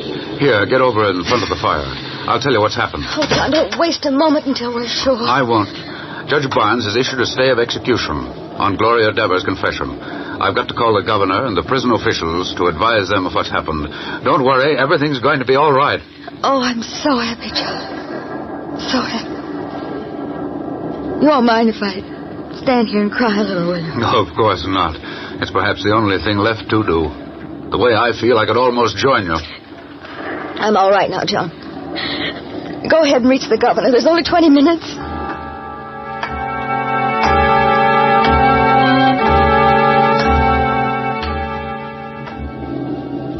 20 minutes, Jim.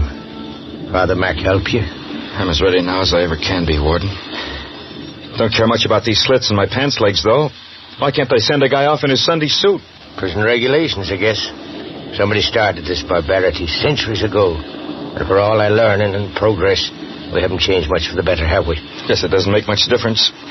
When you're gone, and your Sunday suit won't do much good where they send you either, will it? Jim, Kathy was here yesterday. I would have let her see you, only you said not to. Thanks. No, I want her to remember me as I was, and as I am. Why make a swell girl like her suffer any more than you have to? I guess you're right, Tim. No use breaking her heart all over again.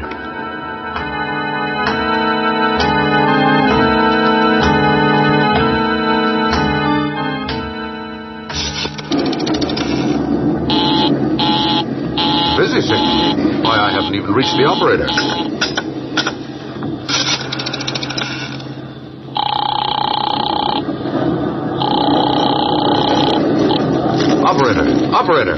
Operator. Number, please. Operator, listen to me. This is John Francis O'Connell, attorney at law. Put in a long-distance call to the governor's residence for me. A man is scheduled to die in 17 minutes. One moment, please. I'll connect you with long distance. Oh, all right. Long distance? Long distance. This is John O'Connell, attorney at law. I want to place a call, an emergency call to the governor's residence. A man's life I'm sorry, sir, but there'll be a slight delay. All of the circuits are busy. Oh, hang the circuits. I tell you, a man's life is in danger. A man is to die at midnight. I tell you... One moment, please. I'll connect you with my supervisor. Oh, hang the supervisor. I want the governor's mansion. This is the supervisor speaking. Supervisor, listen. In just 9 minutes, a man is scheduled to die in the electric chair. I have evidence to save him. I'm sorry, sir. I can't make out what you're saying. Supervisor, don't leave the line. I want the governor. The governor. Do you understand me? Get me the governor. One moment, please. I'll try and connect you. John, I'm frightened. Only 5 minutes to midnight. Only 5 minutes. No, I'll have him in a moment.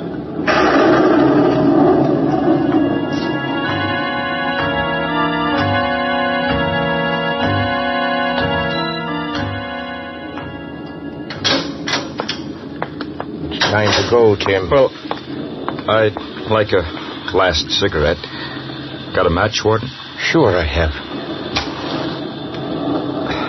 Thanks, Warden. Will you please wear these slippers? Rules, you know. Sure, Warden. Why not? Tim, I want to shake your hand. I think you're a fine man. Maybe you did kill Tom Miller. Well, maybe he deserved it. Thanks. Well, here we start on that last mile. Ave Maria, gratia plena Dominus tecum, miserebus et benedictus fructus.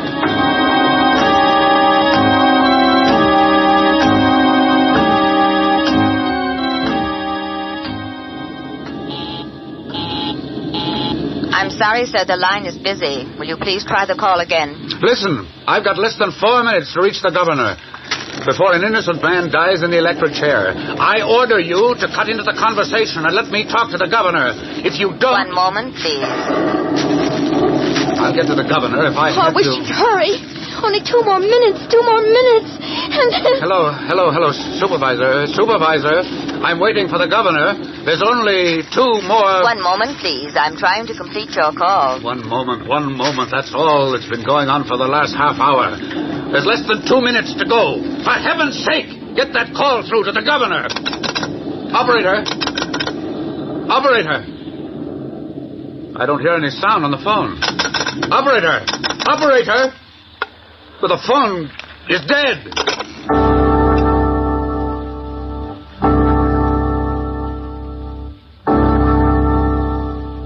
Santa Maria, ora pro nobis nos, oris mortis nostri, amen. Ready, Warden. Ready? Throw the switch.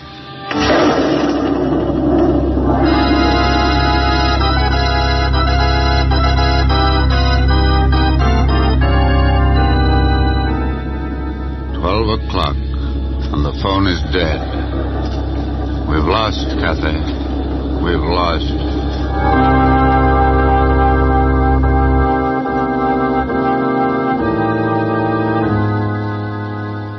Catherine Ryan and I sat there looking out of the window into the thunderous gloom and the rain that poured down from the sky. It was over. Undoubtedly, Tim Ryan had paid the state in full for a crime which he did not commit. As we sat there, peering out into the rain-swept darkness, our thoughts were bitter. Well, John, no use staying any longer. We tried our best. You'll never know how grateful I am for what you've done. Catherine, I don't have to tell you how badly I feel about tonight. With complete vindication within our grasp, only to lose it in a storm. Let me drive you home. Will you please, John? Of course I will. Here, let me help you into your coat. There's not much I can say. You know that. Except I wish you'd go away for a rest, Catherine. You've been through the mill. You deserved more, but... Thank you, John. I'll stay home for a few days until after I've buried him. And then... well, maybe rest would be... Well, she's finally got through to the governor, I suppose. We ought to declare a national holiday. Excuse me, please. Yes? Mr. O'Connell, this is the supervisor speaking. I'm sorry, but electrical disturbances prevented me from reaching the governor's residence. Yes, I know. It's too bad. Shall I try again in the morning, sir? In the morning? No, never mind. Good night, miss.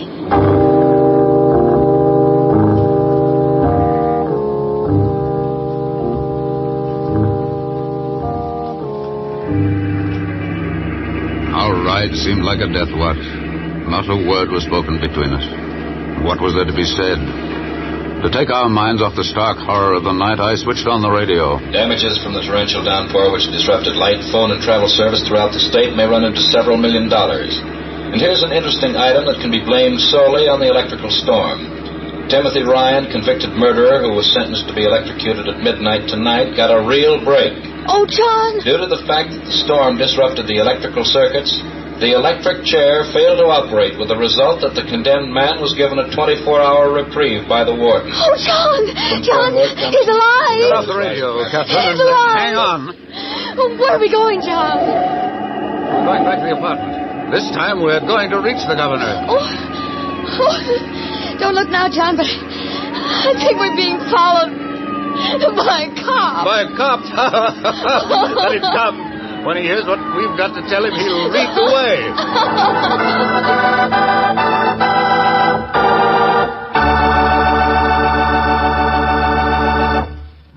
Warren William will return in just a moment to tell you the rest of the story of Margin for Love. But first...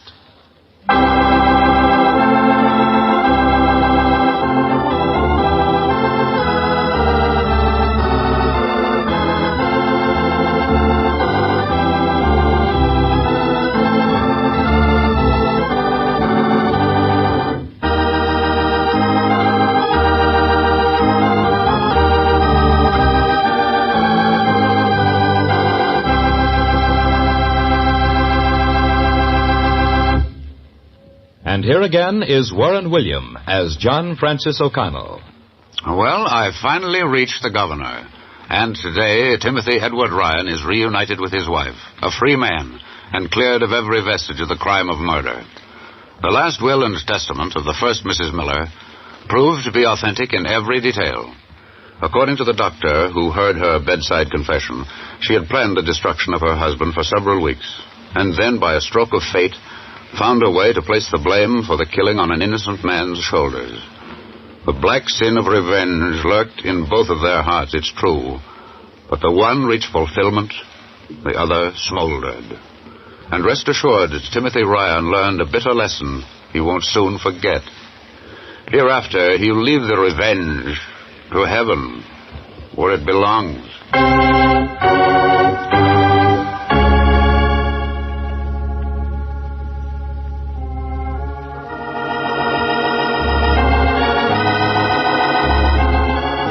Next week, I'm going to tell you a story about love and intrigue in Monte Carlo. A handsome young American composer wanted to meet a very charming and lovely girl, and I arranged it. But I didn't plan on what happened shortly thereafter. a group of international schemers and plotters offered to give me a strange and unusual will for my collection. And I appreciated their intentions until I learned the will was to be my own.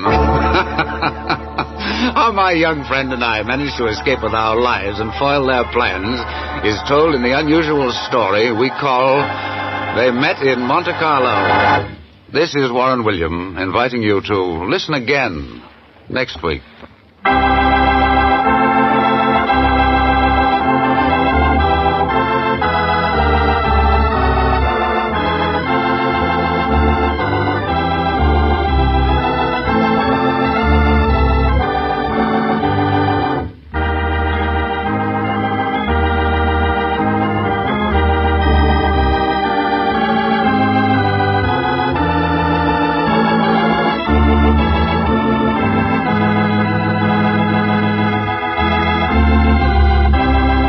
Strange Wills is written by Ken Crepine and directed by Robert Webster Light.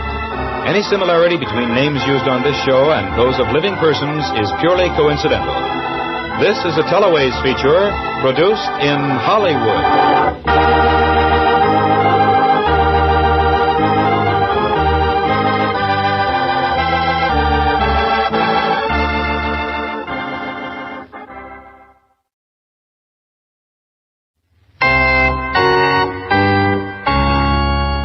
Strange Wills, starring Warren William and featuring Lorene Tuttle and Carlton Young with Howard Culver and an all-star Hollywood cast. Original music by Del Castillo.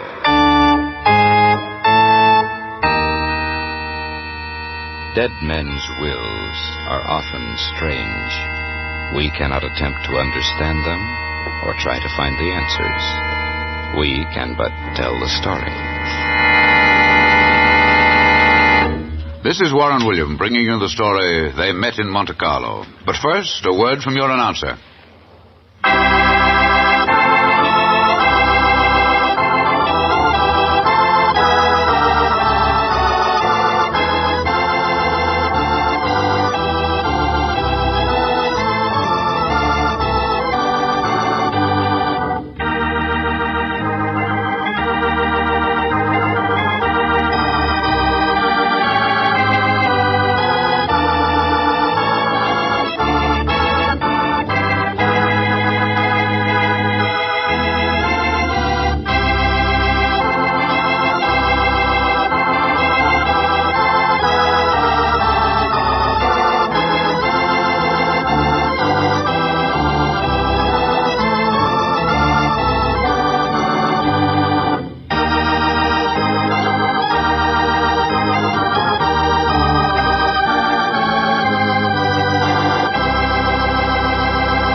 And here is our distinguished actor of stage, radio, and screen, Warren William, as John Francis O'Connell. If you're looking for adventure, intrigue, or a romantic interlude, I can suggest just the place. Monte Carlo. The world-famous gambling casino, in particular, is the rendezvous of many strange characters you expect to find in fiction rather than in real life. I shall never forget the year 1935 and the casino. It was in the roulette room of the casino that I saw the inception of a story as strange, as weird, and as interesting as any it has ever been my pleasure to relate. It all began on a June night. I was sitting at the roulette table, watching the ivory ball of chance spin merrily on its way. Suddenly, I felt a tug at my sleeve. I looked up. A handsome young man was looking down into my face. I beg your pardon, sir, but are you an American?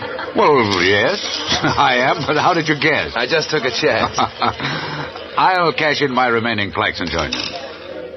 You know, it's nice seeing an American, even in Monte Carlo.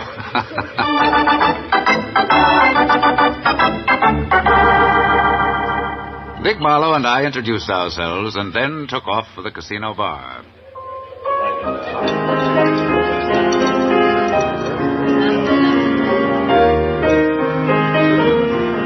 Now, I'll tell you why I asked you here for a drink, Mr. O'Connell. Well, Dick, now that we're friends and compatriots, let's drop the formalities. My name's John. All right, John.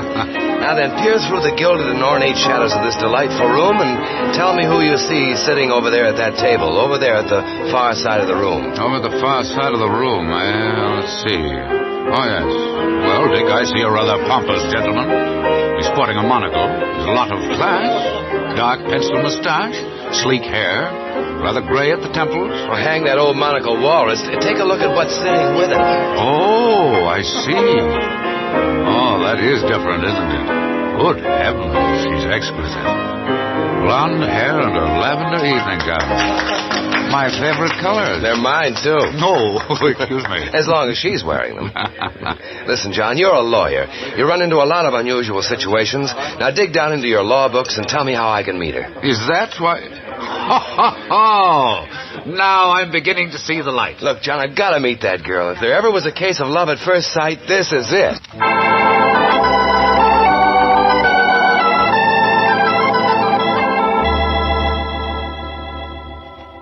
The more I tried to find out about this love at first sight girl, the less I really learned. Dick came over to my hotel the next afternoon, and I gave him a resume of my effort.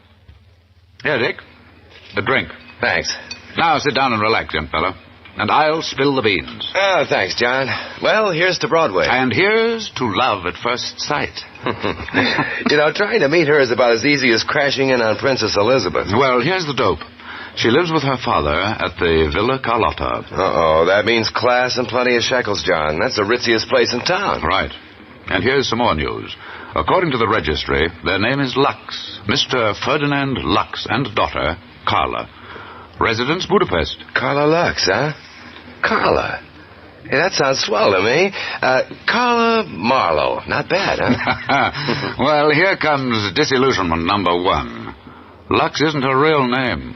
It's an alias. An alias? I don't... Dick, I learned this morning that Monte Carlo is filling up with people from all over Europe. A lot of political bigwigs are gathering. So that's it. Political intrigue in the making. Quite obviously. Tonight, Mr. Lux and daughter Carla are attending a dinner party at the home of Monsieur Etienne Dupré, a sort of renegade Frenchman.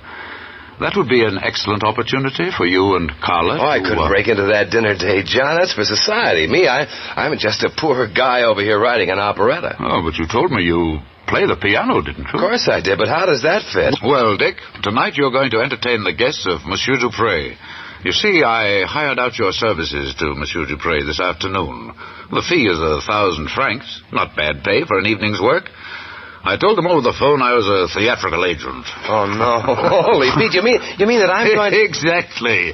You will entertain the dinner guests and play in the salon while late coffee is being served. But how will I meet Carla? How can I possibly... You forget, Dick, that music is the great leveler. Give it to her, right from the heart.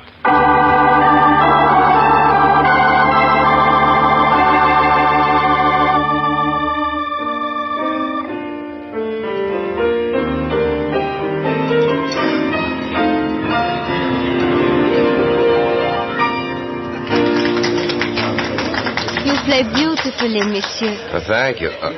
Thank you very much. I'm glad you think so. May I sit down? Well, I'm highly honored. May I introduce myself? I'm Richard Marlowe, American. How do you do? I am Miss Lux. Carla Lux. Yeah, I know. Now that we've dispensed with the formalities, is there something else I could play for you? Oh, there are so many American songs that I would like to hear. I'll play one I just finished writing. It's called Purple Serenade. It's from my new operetta. It has a lovely name. But don't you sing? No, but here are the words. Suppose you read them with me, huh? Me? Sure. Oh, all right. Tonight I'll sing my serenade, while evening's purple shadows fade, and lovers find their rendezvous in dreams. Oh, that's beautiful, beautiful. It never sounded as well. The nightingale keeps on calling, two young hearts in love. Come share with me your fantasy of schemes. I hear a gypsy fiddle playing, a melody of love divine. It tells me once again that you are mine. That's swell. Where is the one for whom this lonely heart was made? One to share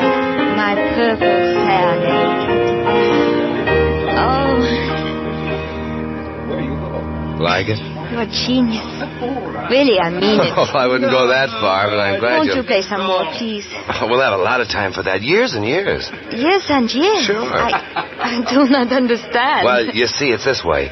You see, in America, when the right boy meets the right girl, they get a funny feeling up here, around the heart. But what does that Well, do they with... call that love at first sight. I still do not understand. Yesterday, I saw you in the bar at the casino. Yet I saw you too. And you know, Carla, right away, I got that funny feeling around my heart. Just like that. Isn't that strange? Oh, not at all, not at all. Then I decided to meet you. But how did you arrange? Well, a very good friend of mine hired me out to play for the guests tonight. Aha! Now I'm beginning to understand. And so I took the job because I wanted very much to have a little talk with you. Oh, you Americans. You don't let... Oh, what do they say in America? You don't let the dust settle under the foot. Is that right? Yeah, that's it exactly. Now then, while the rest of the party is so deeply engrossed in conversation, how about you showing me the moonrise over Monte Carlo? I've heard it's very beautiful. I would like some fresh air, too, but be careful. They must not see us leave. Oh, you lead the way. I'll be as quiet as a mouse. Follow you, honey. I'm way ahead of you. What did you say? Oh, skip it. You wouldn't understand. Wait a minute. Allow me. There it goes, my friend. Go. Ah, boy. Look. Just look up there. There's our moon. Isn't it lovely? There's a rose arbor. Just get a whiff of those roses. Divine. Oh, boy. This place was made for sweet romance. Tell me, may I call you Dick? Well, Carl, if you don't, I'd consider my progress nil. Silly boy. All right, then, Dick. Tell me, what do you do? Well, I came over here to finish my operetta. You see, Carl, I'm a composer. A composer? Very interesting. And your operetta, what is it about? Oh, the same old thing. Boy meets girl, boy sings to girl. Carla? Oh. Carla, where are you? Here I am, Monsieur Dupré. I came out here for a breath of air. Well, come right in. Your father wishes to be with you. Yes, Monsieur. Oh, stay out here just for a moment until I have a chance to get back. And, Dick... Yes, Carla, what is it? Girl wishes oh so much that she could see boy again. Boy will arrange. All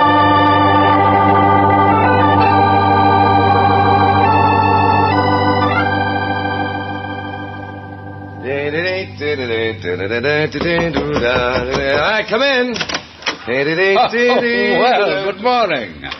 What a mood you're in. Oh, John, am I happy? And do I rate? Do you know Carla and I? Carla? You don't mean to say that you call her by her first name? Sure, she asked me to after I got through playing for her. Say, oh, listen, I'm in the Clover.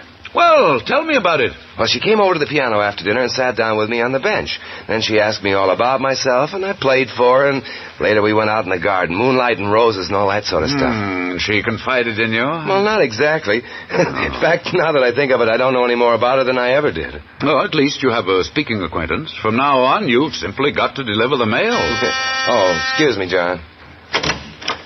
I have a note for Monsieur Marlowe. Oh, thank you. Here you are. Merci, monsieur. Hey, this envelope smells awful good. It's enticing. How do you believe I rate, John? Getting a note less than 12 hours since we met. Wait a minute, I'll open it. Let's see. Monsieur, please forget last night. I'm not in a position to see you again. My fiancée arrived in Monte Carlo this morning. There can be no more purple serenades. Adieu, Carla.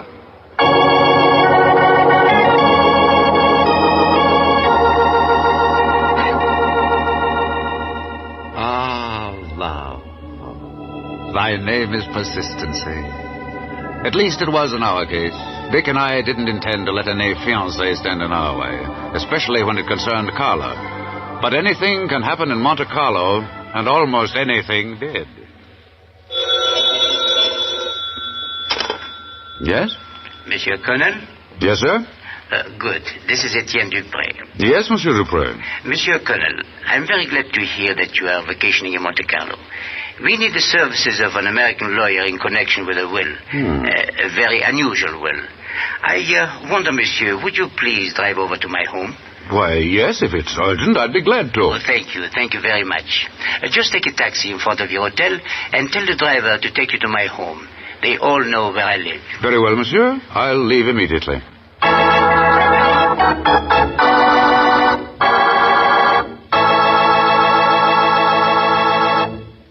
Part 2 of They Met in Monte Carlo in just a moment. But first, here is a word from your announcer.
Now, Part 2 of They Met in Monte Carlo with Warren William as John Francis O'Connell. When I arrived at the Dupré home, Monsieur Dupré ushered me into the library. Welcome, Monsieur O'Connell. Welcome to the house of Dupré. Thank you, sir. I want you to meet my colleagues, Herr Eideldorf and Baron X, a special ambassador from the German Reich. How do you do, gentlemen? Now, please do be seated, Monsieur O'Connell, and we will, as you say in America, get down to the business. Thank you, monsieur. Monsieur O'Connell, we have learned through secret sources that you supplied the entertainment for our dinner party last night. Supplied the entertainment? Oh, you mean, the young composer Richard Marlowe. We now understand that he's not exclusively a composer, monsieur. Dick, not a composer? Why, I'm afraid I don't We believe that you deliberately sent this man to us as a spy of your government. Now, what have you to say? The accusation is unfounded. He came here purely in the interest of... Well, he wanted to meet a certain young lady. Yes, we know. Carla Eideldorf. Carla Eideldorf, the daughter of Herr Eideldorf. Exactly, monsieur. And this gentleman, Baron X, is your fiancé. Monsieur O'Connell, we understand that you are a collector of strange and unusual wills. Well, that's correct, gentlemen. It has been a sort of avocation. Well, Monsieur O'Connell, the time has come for us to put our cards on the table. What do you mean, Baron? Only this, that hereafter you are to stop your unwanted interference in our affairs. And furthermore, monsieur, we want to warn you most solemnly that if you persist in sending your spies and confederates to us under the guise of strolling musicians, then... Then what, monsieur? You will be able to add a new will to your collection. Only this will, Monsieur O'Connell, will be your own.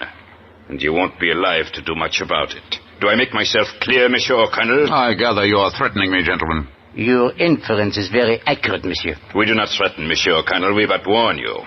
After that, we will not hesitate to do what we consider as a safeguard to our political interests. And now, monsieur, you may go. But remember... if you value your life and that of your compatriot, keep him away from Mademoiselle Eideldorf. That, gentleman, I consider to be his own personal affair, and I feel quite certain that Mr. Marlowe can take care of his own business affairs quite adequately.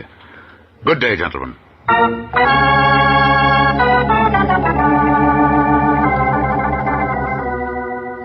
Well, things were getting exciting. I decided to stop off at Dick's apartment and advise him of what had taken place. Come in.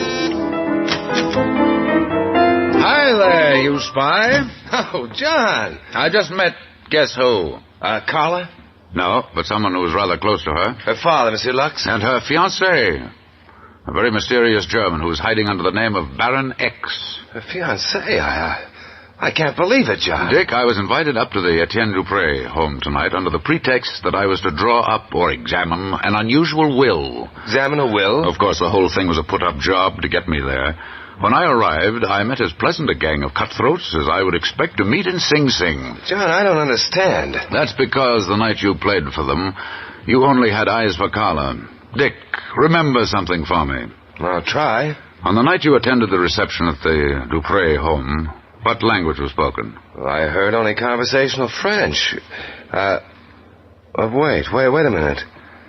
When the men went into the salon for coffee, that's when Carla sat with me at the piano. Yeah. I remember now. I heard one of them talking about something about a...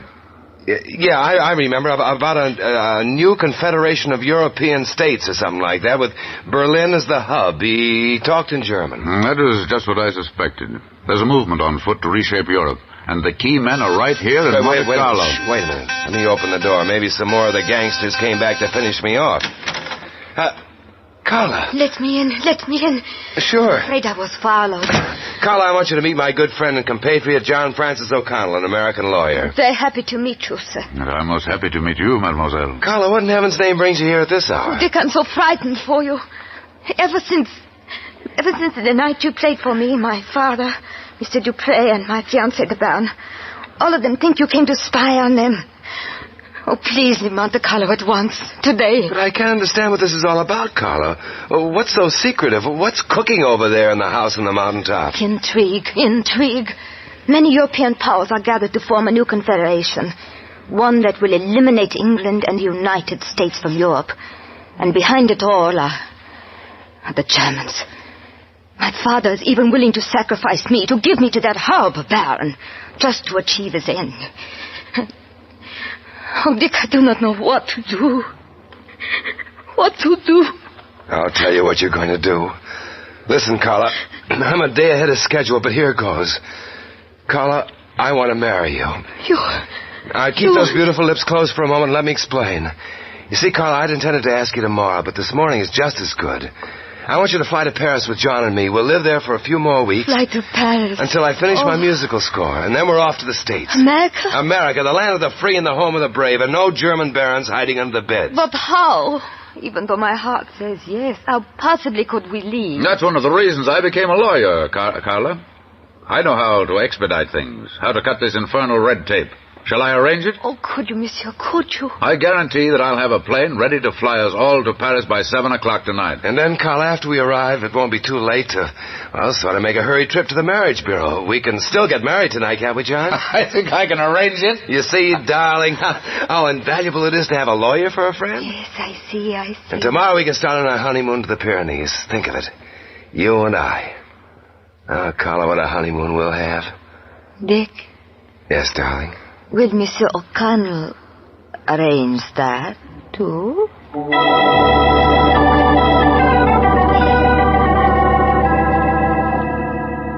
I pulled all the strings that were necessary for our quick exit.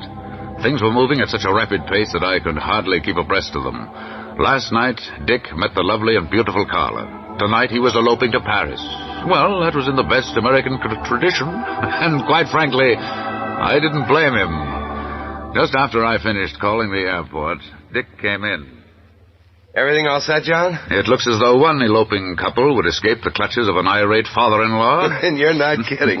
They'd tear us limb from limb if they had any inkling of what we intended to do. What arrangements did you make with Carla? She's coming here to your apartment by 6. She's gone home to allay suspicion and steal as many of her clothes as she can carry out. Well, at any rate, that'll help some for your budget. Lawyers and budgets. What's a budget where the beautiful and glamorous Carla is concerned? I wouldn't mind too much about it either, Dick. Now listen, young man, it's getting late. Suppose you go to your rooms, pack up and come back.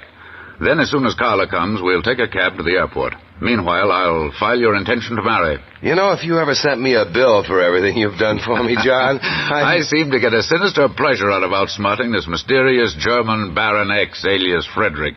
He's got a lesson coming to him, and a bitter one.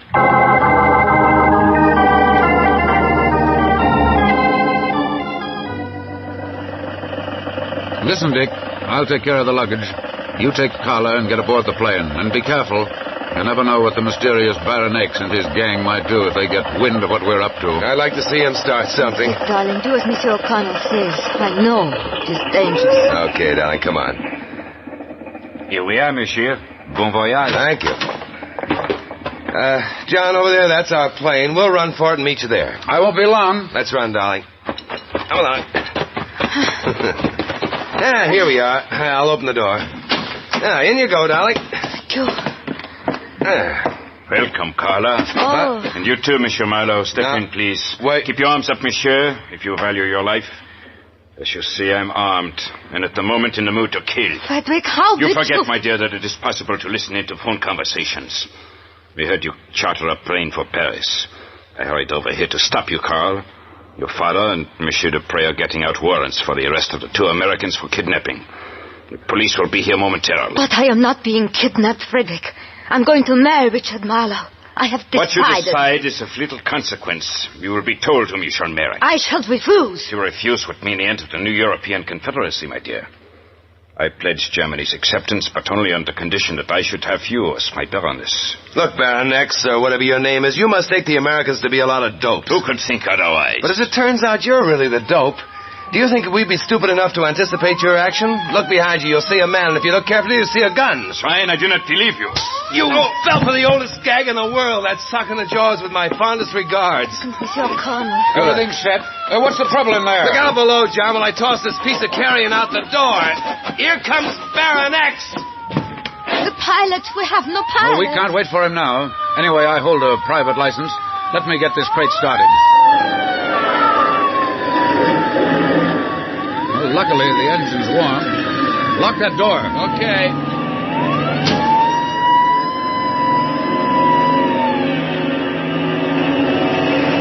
We made it. We made it.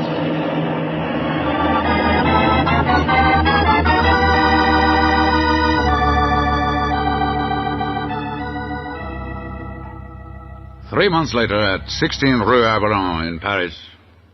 How was the operetta, darling? Almost through? I'll have it finished soon, dear. And then the plane to the good old USA. Oh, Dick, I'm so thrilled. Remember what I told you that night out in the garden, Carla? Oh, yes, every word. You said girl better come to America, where she can marry anyone she wishes. And then I said, girl would like to. How long have we been married, darling? 3 months. Isn't that baby cute? Adorable. When's her mother coming back? In just a few minutes. She just went down to the corner to post a letter. Oh.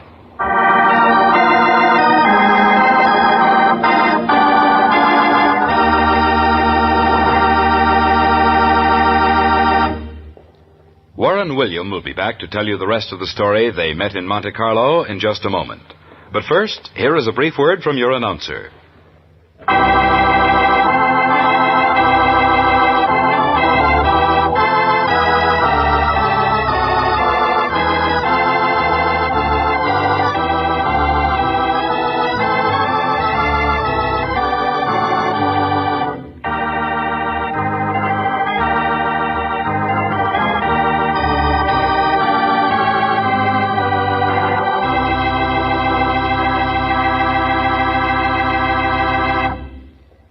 Now here again is Warren William as John Francis O'Connell.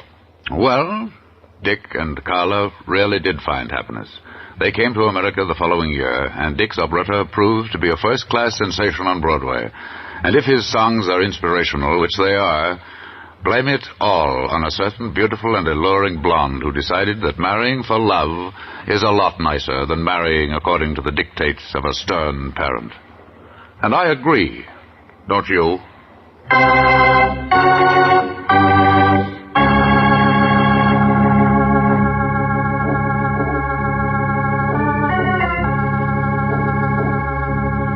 Next week, I have a story to tell you about blood-red rubies and murder.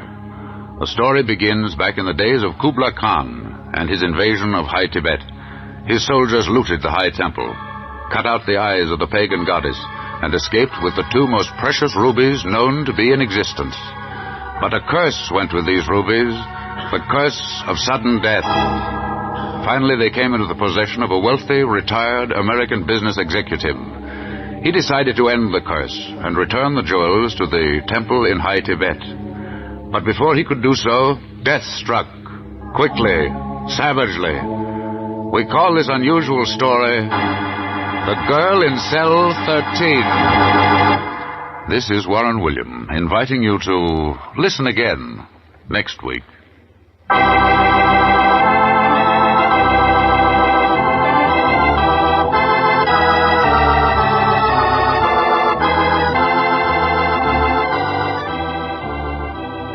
Strange Wills is written by Ken Crepine and directed by Robert Webster Light.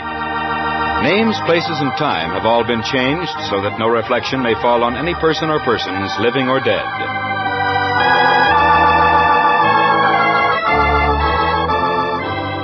This is a Teloways feature produced in Hollywood.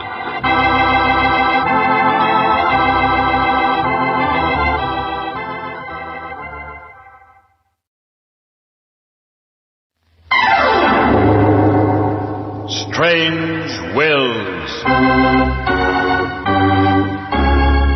Starring the distinguished Hollywood actor Warren William, and featuring Lorene Tuttle with Howard Culver and an all-star Hollywood cast. Original music by Del Castillo. Dead men's wills are often strange. We do not attempt to understand them or try to find the answers. We can but tell the story. This is Warren William to tell you the story of The Girl in Cell 13. But first, a word from your announcer.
And now back to Warren William as John Francis O'Connell in The Girl in Cell 13.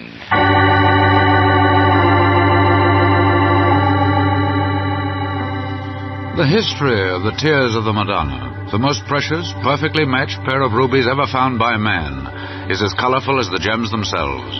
And their blood-red radiance is symbolic of the blood that has run freely throughout the pages of history in the quest for possession of these two priceless gems. For the past 5 years, the Tears of the Madonna had been in the possession of Charles Ashbrook, retired insurance executive. A bachelor, he lived in strict seclusion, attended only by his secretary, Malcolm Stewart, and the charming, intelligent Sandra Lane. Upon Miss Lane's very beautiful shoulders had fallen the task of buying most of the gems and precious stones in the famous Ashbrook collection. Her knowledge of the histories of rare stones was exceptional. I always liked to visit Charles Ashbrook, if for no other reason than to see the Tears of the Madonna. So, when I was invited over on a Sunday night, I lost no time in accepting. Glad to see you, John. Glad to see you. It's quite mutual, Charles, believe me. And how are the tears tonight? The tears? You and the Tears of the Madonna. Well, you're going to be surprised by what I've decided to do with them. Do with them? You don't mean to tell me you intend to sell them? No, not sell. That is farthest from my mind. I'm going to give them away. Oh, now I know you're joking. Why, the tears are worth a king's ransom. Oh, be patient. Wait till I tell you my plan. Then you may comment. I've sent for Sandra. She'll be down in just a moment. I want her to hear what I have to tell you. Well, if it has to do with giving away the Tears of the Madonna, I know she won't like it. She loves those rubies even more than I do. And I have every reason to believe that what you say is true, John. But you see, those rubies don't rightfully belong to me. Don't belong to you? No, let me finish. I'm sorry, Charles. Those rubies haven't belonged to anyone since the year 1200. You see, John, they were stolen from a Lama monastery in the high Tibet. Originally, they were the eyes of the goddess Tsingkhapa. One day, a horde of wild horsemen under the leadership of Kublai Khan invaded Tibet.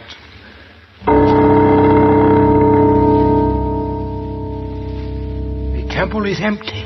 Everyone has fled. Look at that idol on the high altar. The eyes. They blaze with the red fire of hate. Fool, those eyes are precious rubies. Blood-red rubies. Rubies? Then we must take them in the name of Kublai Khan. Come. Wait, I will climb up. Hand me your knife. Now then, out they come. Look out! Look out, the idol is trembling. It's falling. Jump! Jump!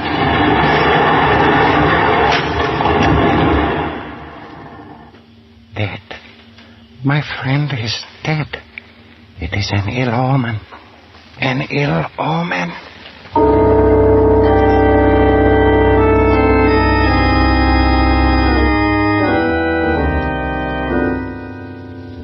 Well, John, that's how the tears of the Madonna began their strange history and left a trail of blood and death behind them. If I may interrupt two handsome gentlemen. Why, of course, Sandra. Come in. We've been waiting for you. Mr. O'Connell, it's so nice to see you again. Thank you, Miss Lane. Our friend Charles has just started telling me about the tears. How they were first stolen by the soldiers of Kublai Khan from a monastery in high Tibet. And I told a good story, too, Sandra. In fact, just the way you told it to me. Oh, just as I suspected. Miss Lane is the one who knows all about the tears. Right, John. She can tell you more about these rubies than anyone on earth. And she took years in putting the story together. You know, John, you wouldn't believe what I'm about to say, but it's true, every word. Sandra Lane loves the tears of the Madonna beyond all human reason or understanding. I sometimes wonder what she's going to do when what, Mr. Ashbrook? When I dispose of them tonight. But you're not serious. Tell me you're not serious. You see what I mean, John? Look at her. Eyes full of horror, mouth open, face flushed. Stop it, will you please? Will you answer me? Tell me you're not serious. Unfortunately, I am. Unfortunately for me, and, well, as I see it, even more unfortunately for you, Sandra. That's why I asked John over tonight. You see, John, I'm going to make a will here tonight. My last written declaration. And, well, why should I keep you all in suspense any longer? Pardon me just a moment, please.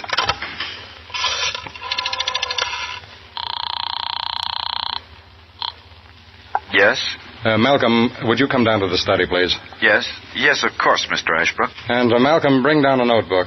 I want you to take a few notes for Mr. O'Connell. He's going to prepare my last will and testament.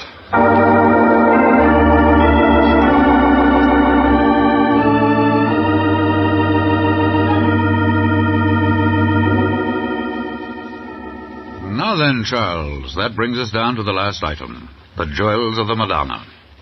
You've taken down everything preceding, haven't you, Malcolm? Yes, sir. Yes, I have. I'll transcribe everything for you while you're at supper. Oh, you can let it go until morning, Malcolm. I don't expect to die as quickly as all that. All right, sir. Now then, let's get back to the tears. They're well named, those tears of the Madonna. I told you, John, how they were taken from the idol in the Lama monastery. Supposing, Sandra, you tell us the rest of the story. Just the highlights, of course. Because actually you could write a book about it, couldn't you? Quite easily, I'm afraid. And each page would be filled with robbery, murder, and sudden death. Sounds ominous. Ominous is a mild word. The priests of the temple placed a curse on the tears until they would one day be returned to the eyes of Tsingkhapa. Their curse has been very effective. Almost as bad as the story of our own Hope Diamond. Only more effective. The high priest decreed death to all who walk in their shadow. Death to all who walk in their shadow. Well, now. Our friend Charles doesn't look like a walking corpse to me, Sandra. So far, he has avoided the curse. Of course, I've only owned the tears for 5 years. Give me time, John. Give me time. Death does not always come at once, gentlemen. Sometimes it comes stealthily like a shadow. Sometimes it strikes swiftly like lightning. Please tell me what happened in the past to those who walked in the shadow. Kublai Khan was murdered as he slept. And the tears disappeared for over a century. Who got them? No one knows. But next they turned up in the Cathedral of Milan. That's where they acquired their present name, Tears of the Madonna. And were they stolen from the cathedral? Yes, they were, and that's not all. In 1536, Milan was sacked by Spain. The city pillaged, the populace put to the sword. And Spain got the tears? No, they never reached Spain. They were stolen before the Spaniards left Milan. The 2 men who were guarding them had their throats cut. Now you can see how lucky I've really been, John. Owning the tears and still being in one piece. I still think, Charles, that avarice had much more to do with it than some pagan curse. Avarice or curse. The tears disappeared again for 50 years. Until they became the gift of the Sultan to his favorite wife. Well, that's quite an evolution. From the cathedral to the Sultan's favorite wife. Oh, it was much more than that. One night her chambers were entered as she slept. And that was the untimely end of the Sultan's favorite. Her body disappeared into the river, and the tears of the Madonna disappeared into the night. What a nice, pleasant little background. You know, Charles, I can well see your point in getting rid of them. Oh, I can't say that I'm superstitious about the curse, John. And the tears have been one of my greatest delights. Well, Sandra? Well, the record speaks for itself. 27 known murders, 12 by knife, 9 by gun, 6 by strangling.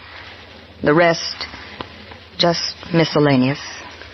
Well, now, John, that you've heard, here is my final wish on the matter. I'm going to turn over these jewels to your safekeeping as sort of trustee. That paragraph in my will go into immediate effect. I want you personally to see to it that the tears of the Madonna are returned to the rightful owner, the Lama Monastery in High Tibet. Oh, no, not for me. I thought I was your friend, Charlie. After all, who am I to fall heir to the curse of the pagan idol? I don't like shadows. I couldn't rest easily, John, unless I know this final bequest achieved fulfillment. I must depend upon you not only as my attorney, but as my friend. Well, Sandra, what do you say are my chances of survival? Who knows, Mr. O'Connell? After all, Mr. Ashbrook is still among the living, isn't he? Mm-hmm. I'm sorry, though. Sorry, Sandra? Oh, yes, I know. You're sorry to see the tears leave us. And I can't say that I blame you. Perhaps I should have left them to a museum where all the world can see them. Who knows whether I'm right or wrong in my decision.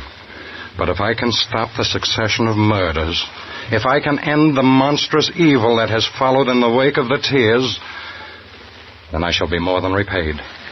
But right or wrong, this is my final decision.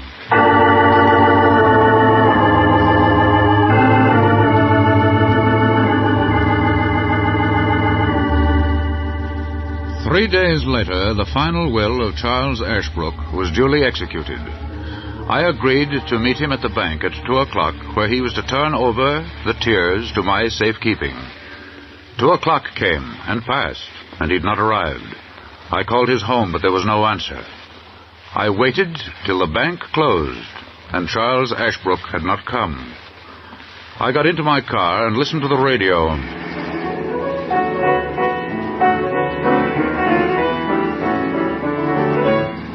We interrupt this program to bring you the following bulletin. Charles Ashbrook, retired capitalist and wealthy gem collector, was found dead in his car early this afternoon by county highway policemen. A coroner's report, just released, states that death was caused by a knife wound which pierced his heart. At a late hour, police have advanced no theory as to why Ashbrook was apparently murdered. Charles Ashbrook murdered? I couldn't believe it. Had the curse of sudden death caught up to him?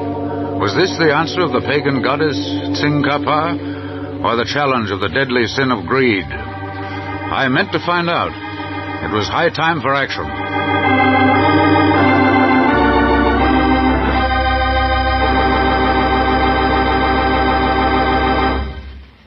Part 2 of The Girl in Cell 13 in just a moment. But first, a brief message from your announcer.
And now back to The Girl in Cell 13 with Warren William as John Francis O'Connell. Back in my office, I called my old friend, Police Commissioner Holbrook.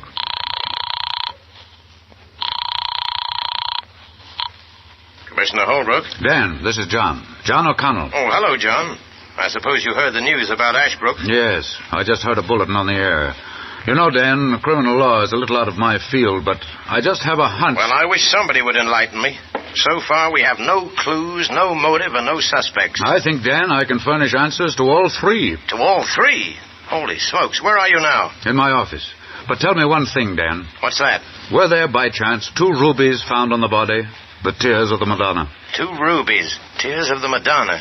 Say, was Ashbrook carrying around 2 rubies? Yes, Dan.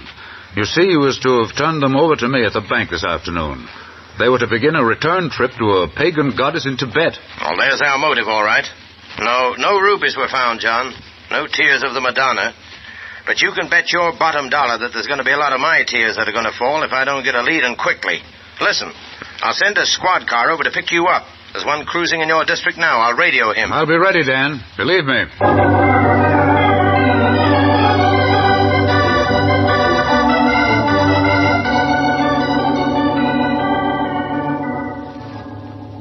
Well, Dan, that's the story.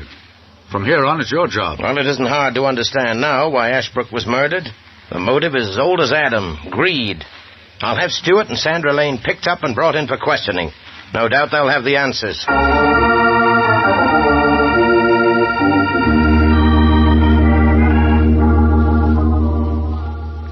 But it wasn't as simple as I'd hoped. 5 long, endless days went by, and neither Malcolm Stewart nor Sandra Lane were found. What had happened to them? And where were the tears of the Madonna? Then, about a week later... Hello? John, is this John O'Connell? Yes. Hello, Commissioner. Come over right away, John. One of the suspects has been picked up. It's this Malcolm Stewart fellow. The police found him in Texas. Then... So far, not a glimmer. He says he ran away because he had a previous record. Previous record, eh? I'll be right over.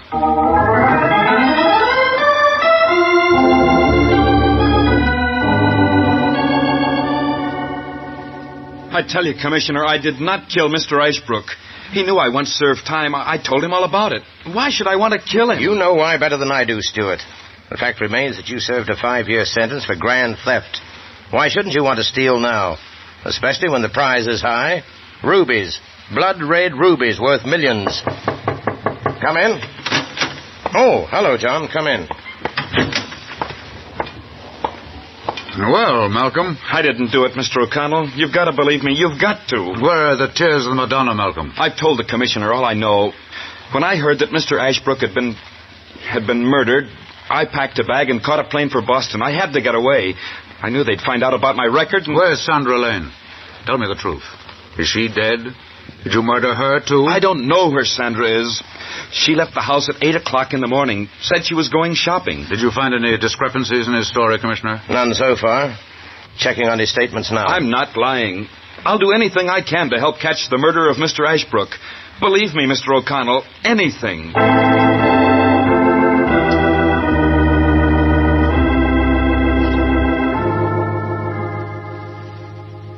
2 days later, I was called back to Police Commissioner Holbrook's office. It's no use, John. Fellow is innocent, at least of this murder. We checked his alibi. Everything happened as he stated. What are you going to do with him, Dan? Well, we'll have to let him go. We've got a lawyer who's a writ of habeas corpus coming up in court tomorrow morning. Judge won't keep him on the evidence we've got to offer. No, it's too bad. Any more leads on Sandra Lane? Not a trace. She disappeared completely. We've got to find her, no matter where she's gone, Dan. That girl had an obsession for the tears of the Madonna. We sent out a general description to every police department in the country. She'll be found, but when? Well, your guess is as good as mine.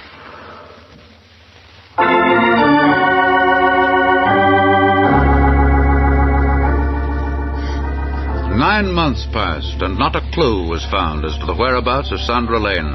Was she dead? Had she fled the country? Even the police had placed the file among those listed as unsolved cases. Malcolm Stewart, too, had disappeared into the shadows of life. Nor were the tears of Madonna found. They, too, had mysteriously vanished. It was a bitter ending for me. Bitter because of the murder of my friend Charles Ashbrook, and doubly so because the pledge I had made to return the jewels to the pagan goddess of High Tibet remained unfulfilled. Had the story ended? Well, as I sat in my apartment, late one cold February night, idly listening to the radio, I believed the tears of the Madonna were lost forever. This is your Mistress of Ceremonies, number 34769, bringing you another of our weekly broadcasts from the Women in Gray, direct from the LaSalle State Prison for Women. Tonight, we've got some real radio talent on the loose. On the loose. Well, you know what I mean. In just a little while, you're going to hear number 6742 and her Prison Hillbillies. And wait till you hear number 4769 singing Home on the Range. She's been singing it here for over 20 years. But Women in Gray has its serious side, too. Tonight, we are opening our show with a woman in gray who writes poetry. Right out of her own head. Of course, we don't always understand it. But that doesn't mean it isn't good. She's here at the mic now, ready to emote. And she's as pretty as a picture. Here she is, the girl from cell 13. I want to dedicate my first poem tonight to a dear friend, M.S.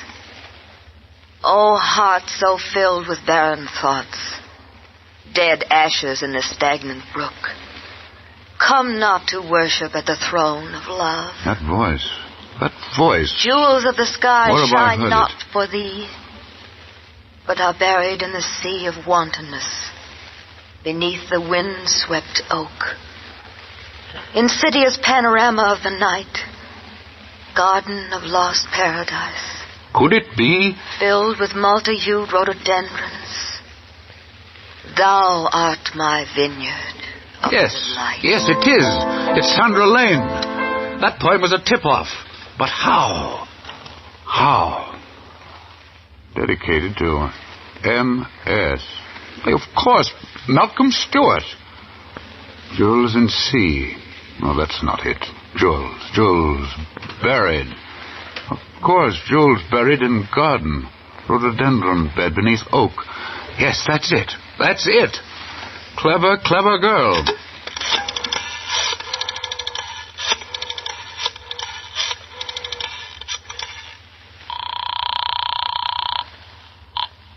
Commissioner Holbrook. Dan, I've got a hot lead in the Ashbrook murder. You have? Listen, send a squad car out to Ashbrook's house immediately. Let no one escape who enters the garden. And have your men guard it with their lives, especially the flower bed. Yes, but can't you no time to talk now. I'll see you out at the Ashbrook house in 30 minutes.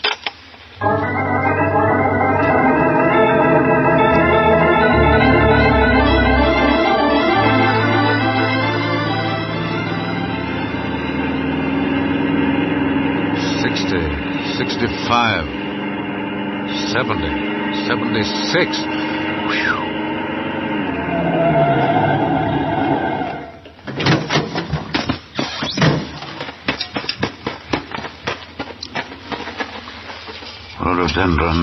Rhododendrons. I see someone else listening, too. You can put down your shovel, Stewart, and raise your hands. I'm very willing to shoot you on the spot. Okay, my hands are up, Mr. O'Connell. Well, we've lost, I see. But it was worth it. When you've got a stake of millions, what's a life or two when it's the tears of the Madonna you're after?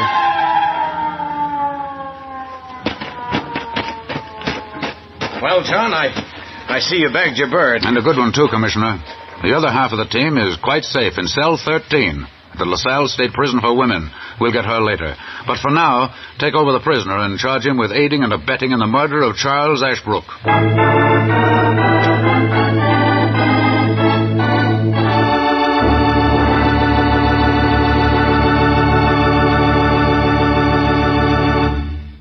Warren William will be back in just a moment to tell you the rest of the story in The Girl in the Cell 13.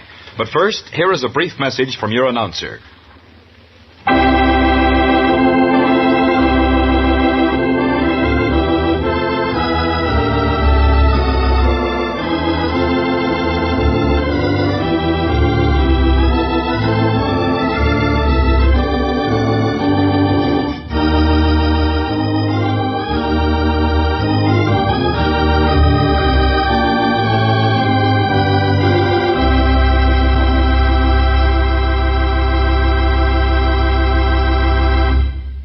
And here again is Warren William as John Francis O'Connell.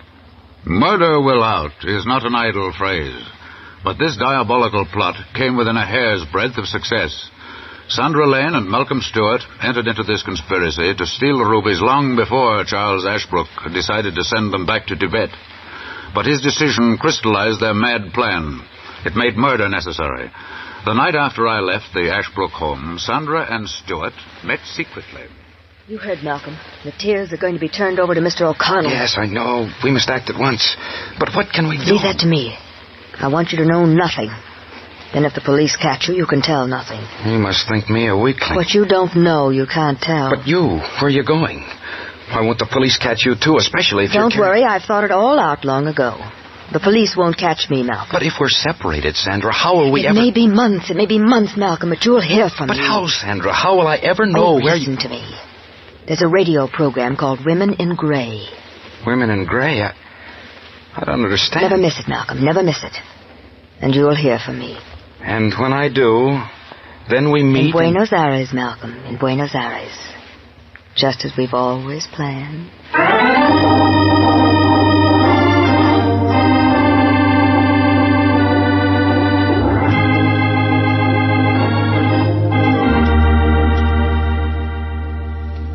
We know now that Sandra Lane rode into the city with her employer, stabbed him to death, and escaped with the tears of the Madonna. She hurried back to the Ashbrook home and buried the jewels in the flower garden.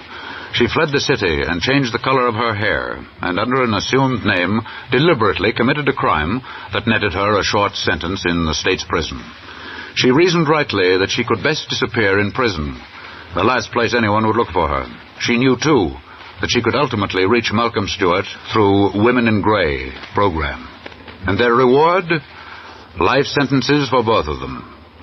But what happened to the tears of the Madonna? Well, they are again the eyes of the goddess Tsing-Kapa in the temple in High Tibet.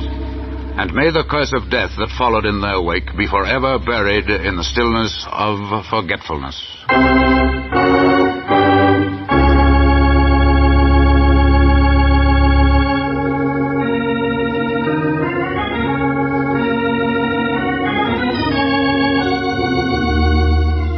Next week, I'm going to tell you the story about a playwright who never set Broadway on fire because his plays were 50 years ahead of time. But his son, who inherited the trunk full of manuscripts, went on in his father's footsteps. He thought conditions warranted a change in modern thought. What happened to him and his father's old trunk full of manuscripts makes one of the most refreshing and modern stories that it has ever been my pleasure to tell. We call this unusual story So Deep the Stream. This is Warren William, inviting you to listen again next week.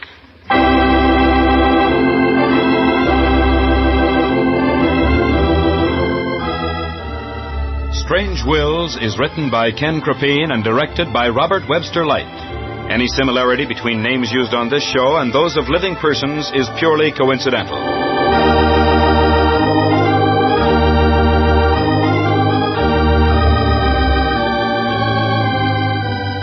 Strange Wills is a Teleways feature produced in Hollywood.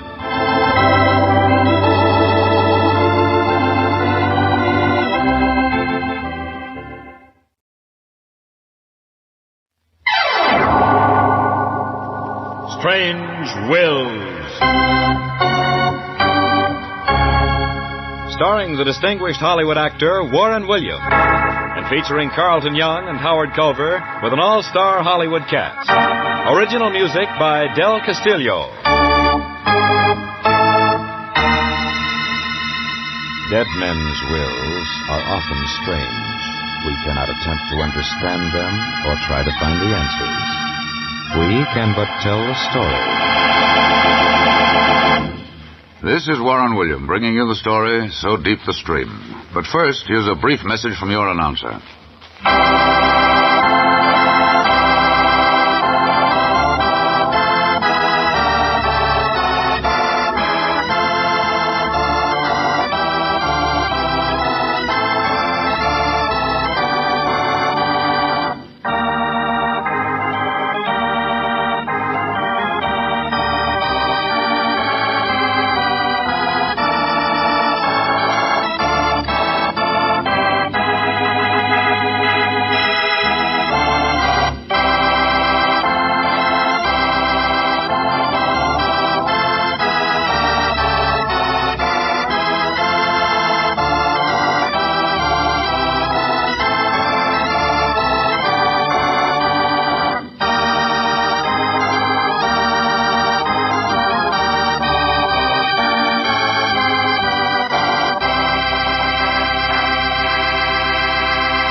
And now back to Warren William as John Francis O'Connell in So Deep the Stream. Many people leave strange legacies. One man in Oregon left a trunk full of government bonds to his wife. Another strange character in Chicago left a safety deposit box full of cash, $3 million in gold notes. My client and good friend, Frank Warner, left a most unusual legacy to his son, Evan. But it wasn't gold, negotiable stocks, or bonds. He left him a challenge. It was a sweltering summer night when I stopped off to see Frank on my way home. He lived on the Lower East Side of the city. Let's see. 3A, 3B... Oh, here it is, 3C. Frank Warner. Come in. By the beard of Shakespeare, if it isn't my good friend John O'Connell. Come in, you misguided thespian. Well, here I am, Frank. But you certainly picked a scorcher for our get-together. Now, isn't that just like a lawyer? Always worrying about the temperature or some other irrelevant, inconsequential, and immaterial matter. Well, maybe you're right. After all, what's a temperature of 101 between friends? Ah, that's the way I like to hear you talk. Especially when there's work to be done. Work? On a night like this? Oh, no, Frank. Let's just sit here and talk and maybe reminisce a bit. Later, my fine feathered friend. But first, I have news for you. Bad news. Another one of your plays turned down, Frank? That, sir, would be only a temporary setback. What I have to tell you now will be permanent. John, I was over to the clinic on 68th Street this afternoon. I'm going to die. Die? Oh, come now. Don't joke about a thing like that. I'm not joking, John. It's the solemn truth. That's why I asked you to stop on your way home. John, my batting average on Broadway hasn't been very good, as you well know. I've told you many times, Frank, that you've lived 50 years too soon. Your plays are too daring, your philosophy too advanced. You see that trunk over there in the corner, John? You told me before that it's the morgue for your manuscript. That's right. Inside are over 60 potential Broadway hits. Not for today, maybe, but ready for the world of tomorrow. Someday, John, this tired old world will have to realize that all men are brothers. I'm afraid that won't happen overnight, Frank. Maybe yes, maybe no. Things are moving swiftly in this old world of ours, John. But let's get down to the practical side. I have one son, as you know, Evan. He's the only one I have left in the world. And one of the nicest young men I know, too. He's a fine lad, that's true. And for better or for worse, I've steeped his mind with my philosophy. He's going to carry on as a playwright, going to produce my shows. He graduates this year from college, doesn't he? And with the highest honors. But outside of his education, I haven't much to leave him. Except what, Frank? Except that trunk full of manuscripts and the fanatical belief that one day those plays will help make this world a better place in which to live. What does he think of your plays? He believes in them. So much so that he has sworn to me that he will devote his life to seeing that they are produced. The contents of that trunk, John, have become our religion. So be it. I want you to draw up my will, leaving my trunk and its contents to Evan. Today it's without value. Tomorrow? Well, who knows, John? Who knows?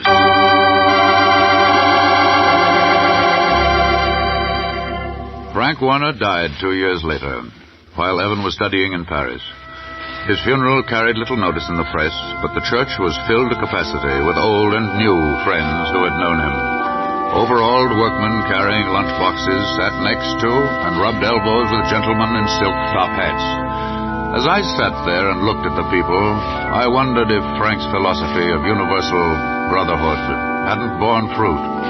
Somehow the thought occurred to me that within the confines of this solemn old church, men and women, highborn and lowborn, were gathering to do humble homage at the bier of a brilliant mind. Was this the beginning of reason and understanding? I wondered.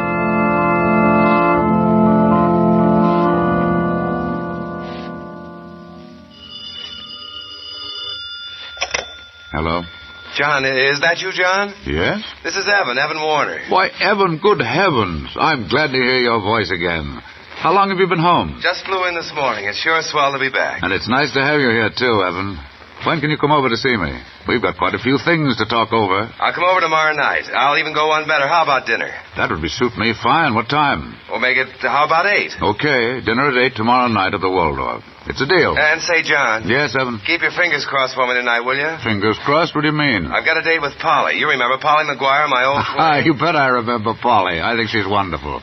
What's up? I'm going to take her over to our old rendezvous, that little cafe over on 54th Street. If everything looks like it used to and she still has that same old feeling, I'm going to pop the question.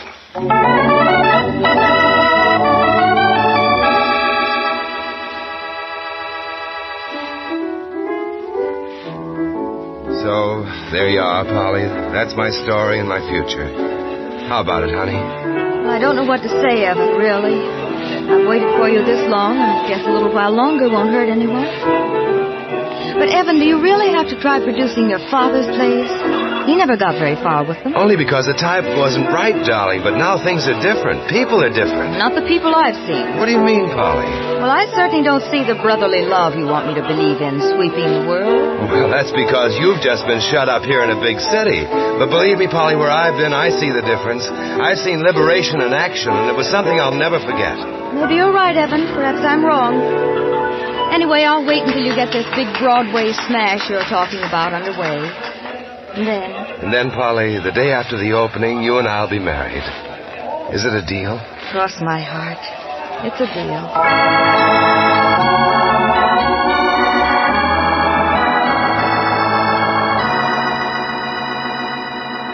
Youth and ambition were not to be denied.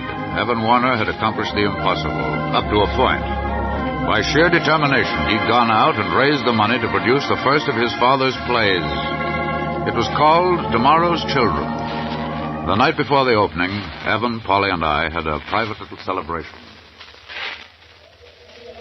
And here's a toast to the best producer on Broadway. I second the motion. Thank you. Seriously, Evan, I hope you have the biggest smash hit this town has ever seen. I say that as a friend. But don't be downhearted if it's a flop. It's a propaganda play. Well, I think the world is waiting for a moral and spiritual lift. And all I can say is that you're ready to give it to them, aren't you, Evan? Dad and I are, Polly. As you know, this show, Tomorrow's Children, depicts what life will be in a world as free as democracy can make it. I wonder if those millions of people you're worrying about would appreciate our way of life. Oh, just listen, Polly. Listen to the sage of the probate court saying that humanity is still the same old guy that wants to be led around by the nose. Well, I won't take sides in this argument. Let's all wait until tomorrow night. And then we'll know. Won't we, Evan? Yes. When the curtain comes down tomorrow night, we'll know. So be it.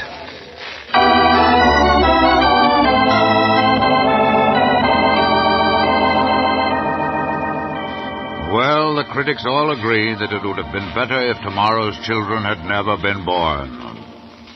The next morning we got together and wept over the press notices. Evan was deeply hurt. Perhaps I'm crazy, but I'm going on. And, Polly, I can't ask you to keep your promise to marry me. I'd hoped for success, and instead I get black, dismal failure. But I can't compromise with truth. Polly, I want you to forget me. Marry someone with a future, with a good job, someone who can get you the things you deserve. And thanks, both of you, for sticking with me. Goodbye.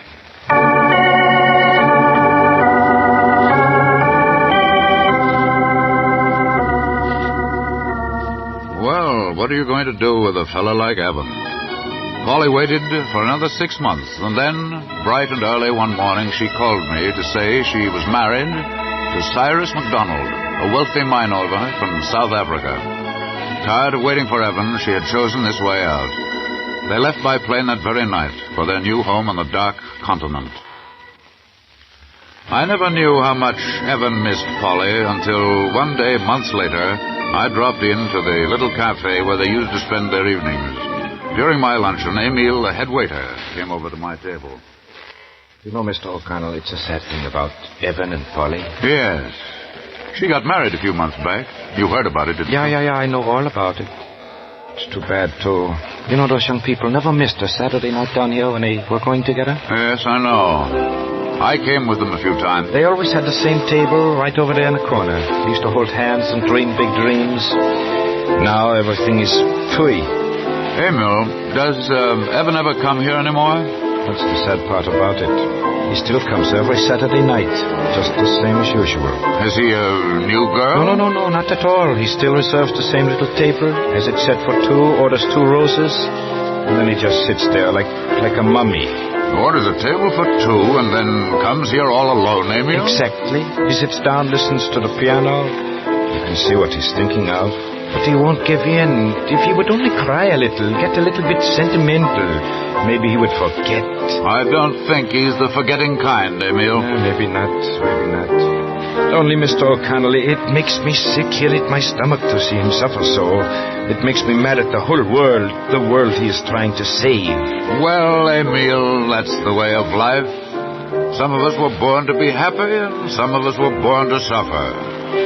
I want to help Evan very much, but he swears he won't see me until he produces a hit. What are you going to do with a fella like that? I don't know. But I'll tell you what I did, Mr. O'Connell. I've collected $2,465 from waiters all over town for his next play. He's almost got enough now. How much more does he need, Emil? $3,000. And this time, Mr. O'Connell, it's going to be different. Different? How? He must have 10,000 investors in his new show. Everyone from paper boys to beauty shop operators. They've all kicked in all their pennies, and, well, being investors, they will all show up at the theater. I see. With all those investors waiting to see their own show, they ought to have a sellout for weeks to come. Yeah, that's right, Mr. O'Connell, that's right. Well, in that case, Emil, I'll tell you what I'll do. I'll send you a check for $3,000. I want to be an angel and go to heaven. But promise me that you'll never let him know it came from me. All right. It's a deal, Mr. O'Connell. It's a deal.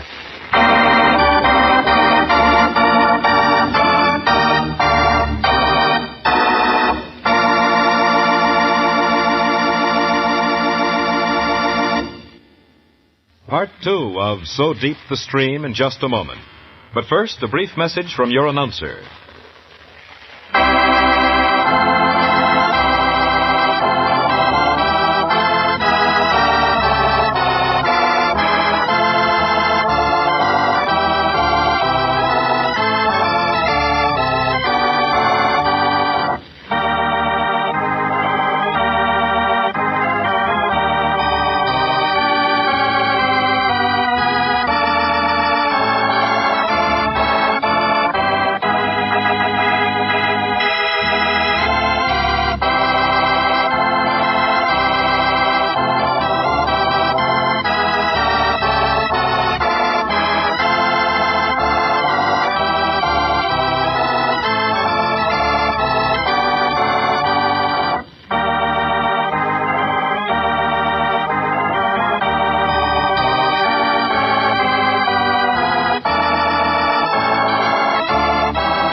And now back to So Deep the Stream with Warren William as John Francis O'Connell.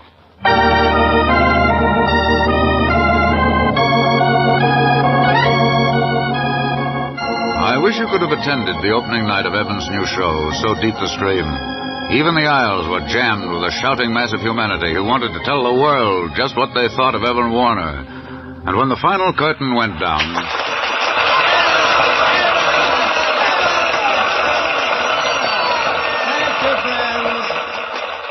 Thank you.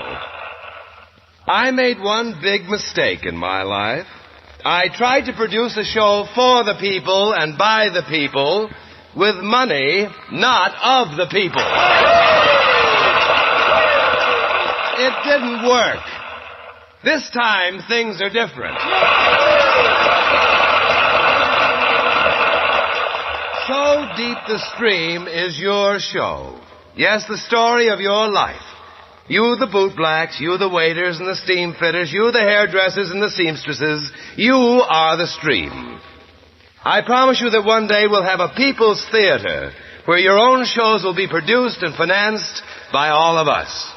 Yes, all of us with our pennies and nickels, so that our message will be heard round the world. Our world. Our one world.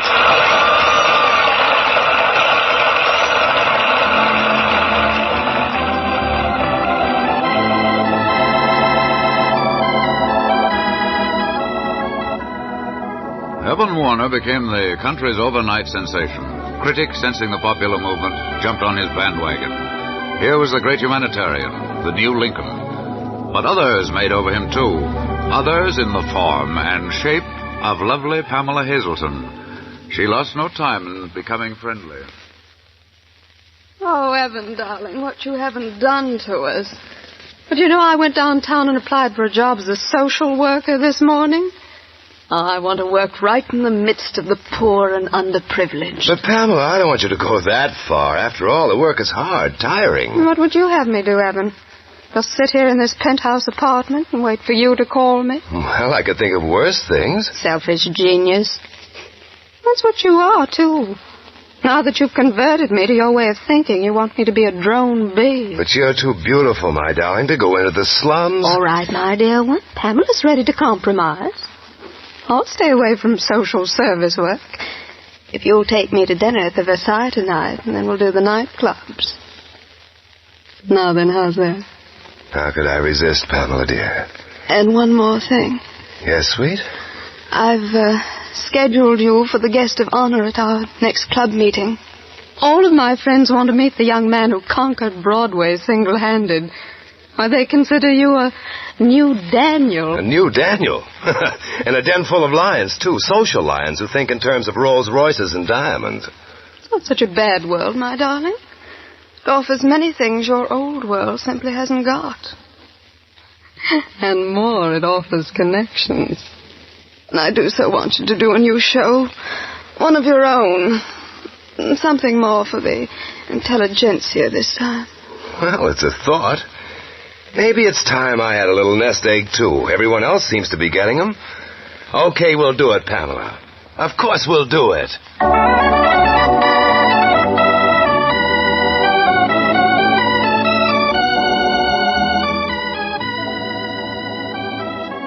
Not long after, the engagement of Pamela and Evan was announced. Evan had deserted his ideal. He moved over to the swanky side of town. His name was mentioned almost daily in the society columns, but it was mentioned elsewhere, too. For example, in a little cafe on East 54th Street. Emil minced no words. Can you beat it? Can you beat it, Mr. O'Connell? Here his friends all over town had faith in him and his ideals. We came to his rescue when he didn't have a friend or a red cent for that matter. And what happened? Success went to his head. So what does he do? Yes, I know, Emil. But what he did has been done before and will be done again. That's what we can't figure out. Who is this Pamela girl? What has she got that she couldn't find in, well, say, Polly, for instance? Oh, yes, Polly. Hey, there was a fine girl.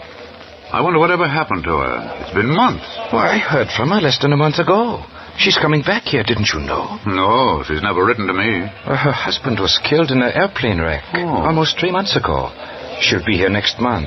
Next month, eh? Maybe she'll be here in time for the opening of Evan's new show. His new show. That is very funny. The carriage trade better come out in droves. Because we won't be there. You can be sure of that.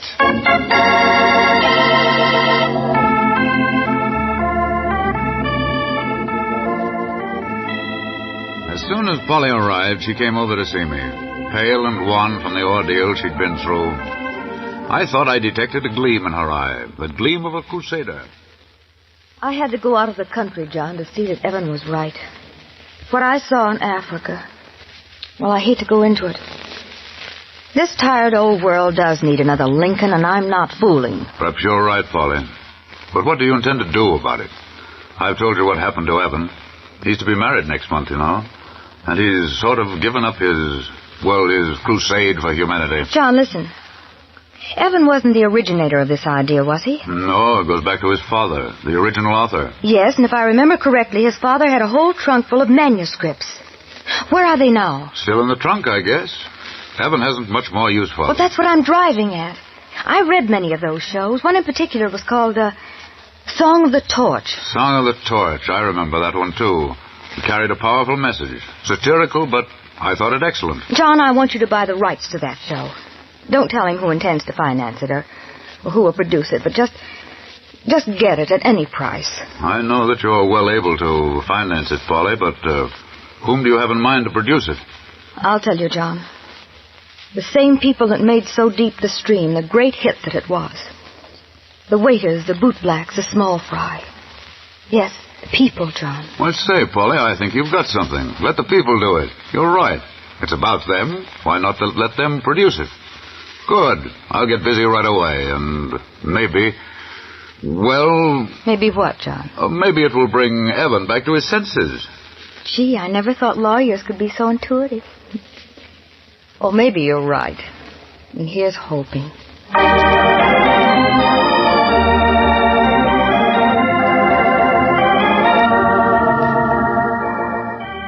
I wondered how Evan felt about a month later when he read in the papers that the People's Theater Group was opening with the Song of the Torch.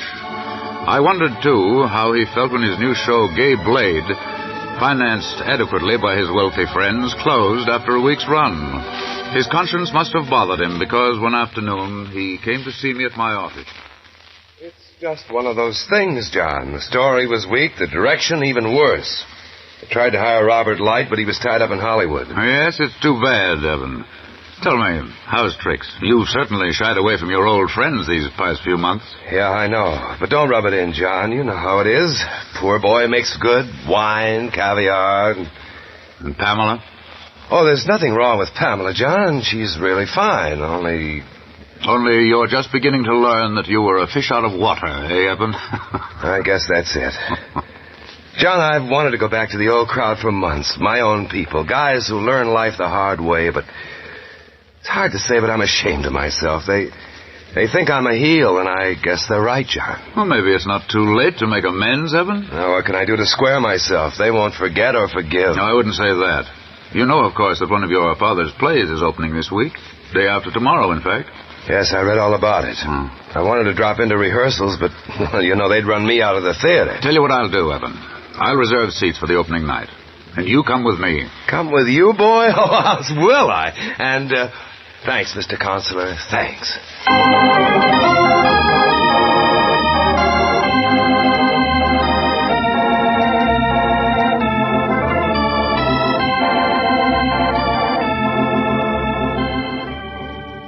The Song of the Torch played to an overflowing and enthusiastic audience.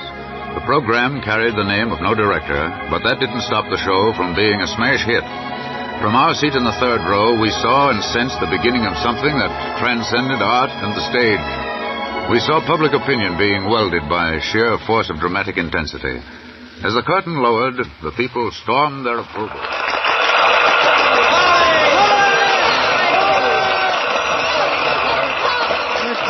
Polly. Who's he, John? Polly? Oh, I don't know. Must be the director or producer. Listen to him cheer. It's Polly, John. It's our Polly. Stand up and cheer. It's Polly. She's wonderful.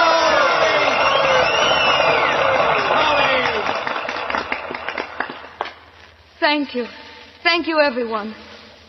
I didn't do much, honestly. All the credit for this great and wonderful show belongs to only two people. The first to Frank Warner, who wrote it.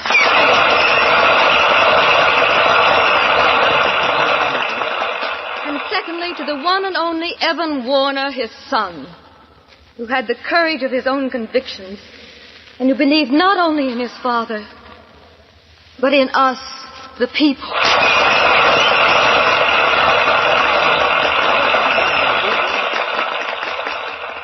Without either of them to show us the way, this show would never have played.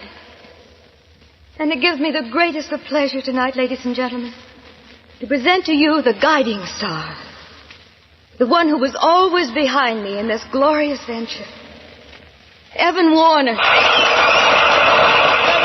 a minute, please. Just a minute. Come up here, Evan. Come up here where you've always belonged.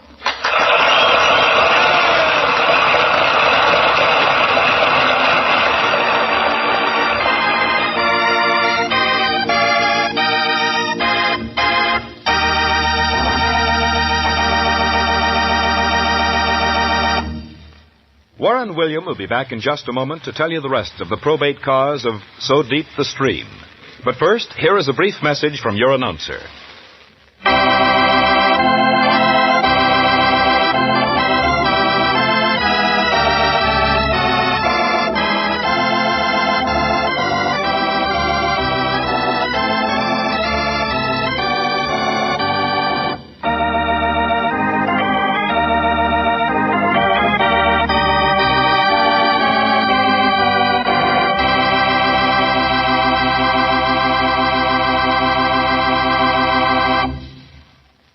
And here again is Warren William as John Francis O'Connell. The People's Theater Group is a thoroughly viral and potent influence on our lives today, thanks to Frank Warner and his son, Evan, and to Polly, Emile, and thousands of people who made it possible. Their message is the message of liberty and freedom. With Evan and Polly at the helm, you may confidently look ahead to a new movement in the theater and perhaps in the shaping of a better world.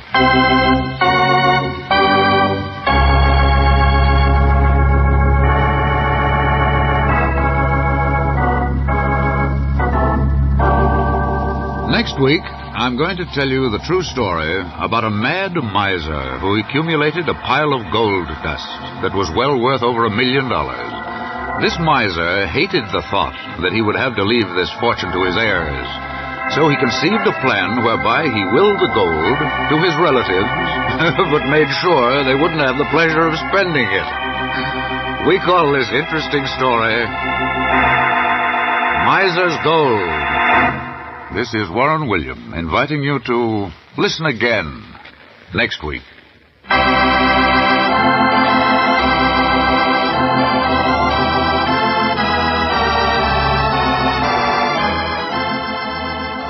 Strange Wills is written by Ken Crepine and directed by Robert Webster Lake. Any similarity between names used in this story and those of living persons is purely coincidental.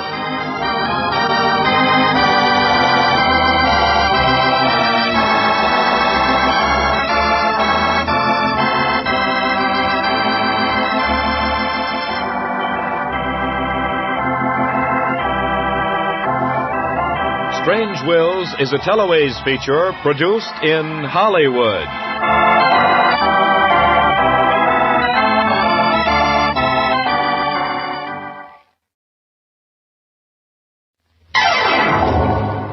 Strange Wills. Starring the distinguished Hollywood actor Warren William, and featuring Lorene Tuttle and Leo Cleary, with Howard Culver and an all-star Hollywood cast. Original music by Del Castillo.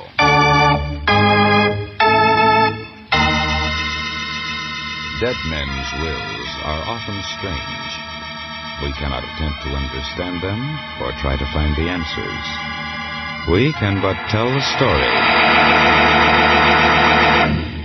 This is Warren William bringing you the story of Miser's Gold. But first...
And now back to Warren William as John Francis O'Connell in Miser's Gold.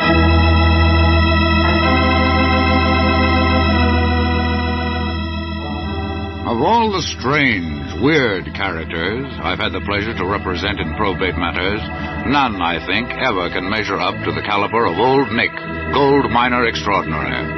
I saw him for the first time on a cold March morning when he came up to my office for legal advice. He wore neither hat nor overcoat, and his toes, blue with cold, were sticking out of his broken shoes. He was a character. Mr. O'Connell, I'm an old man, sick man, and I want to know what happens to your money when you kick the bucket. Well, Nick, under the law, it goes to your next of kin. If you have a wife and children, then... But I ain't got no wife and kids. Well, then to your blood relatives. That is, of course, if you die without making a will. And if I make a will? Then to whomsoever you name as beneficiaries, Nick. I only got one sister and two brothers.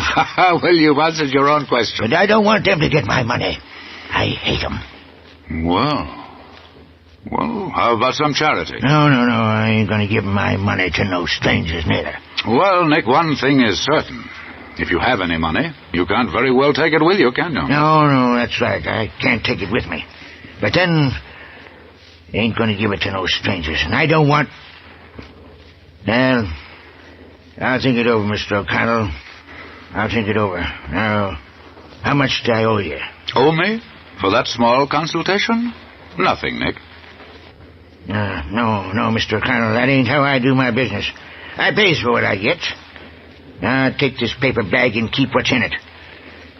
And when I make up my mind, Mr. O'Connell, I'll get in touch with you. Very well, Nick. Good day to you. Bye, Mr. O'Connell. Goodbye.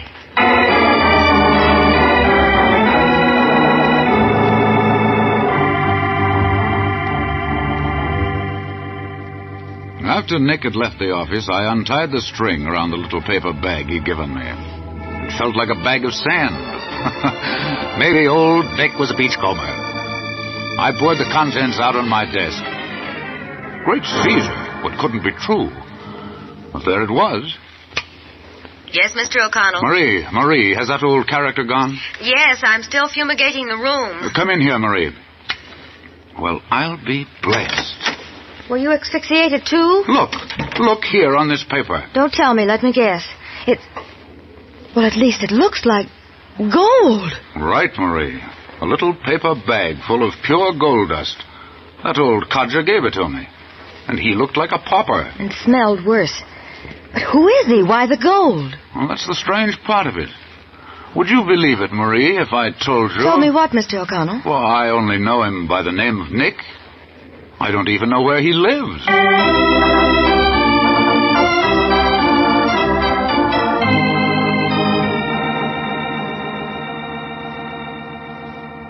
But as it turned out, that wasn't the last of old Nick.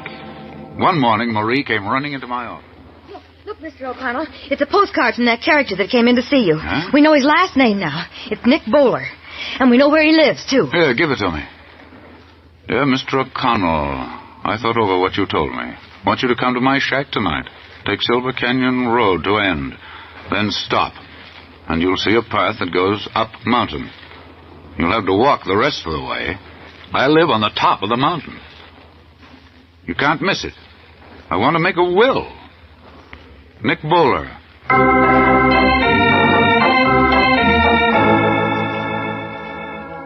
Later that night, Marie and I set out for Nick's shack in the mountains. Who was this Nick Bowler? Had he more gold?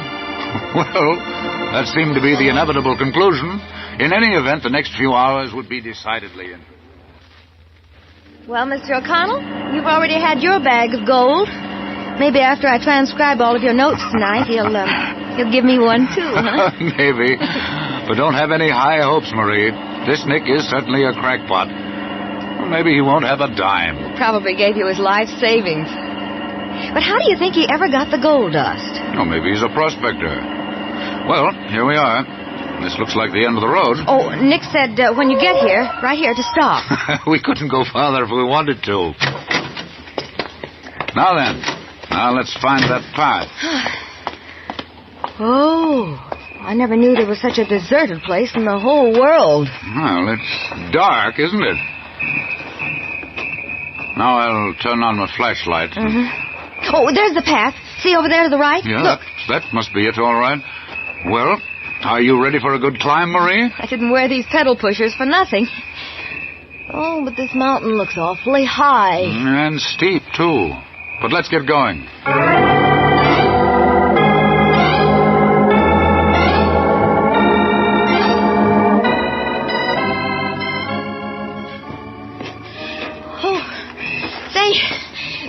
How about resting for a minute? This is the charge of the Light Brigade, you know. Phew. Guess maybe you're right. Isn't there any end to this? We must be near the top. Can't be much farther. Suppose I give out with a few yoo-hoos. Maybe he'll hear us and show us a shortcut. Not a bad idea. Try it. Hello? Hello? Well, that ought to wake the dead. Let's see if he heard us. Oh! Listen to those dogs. Say, wait a minute. This might be serious.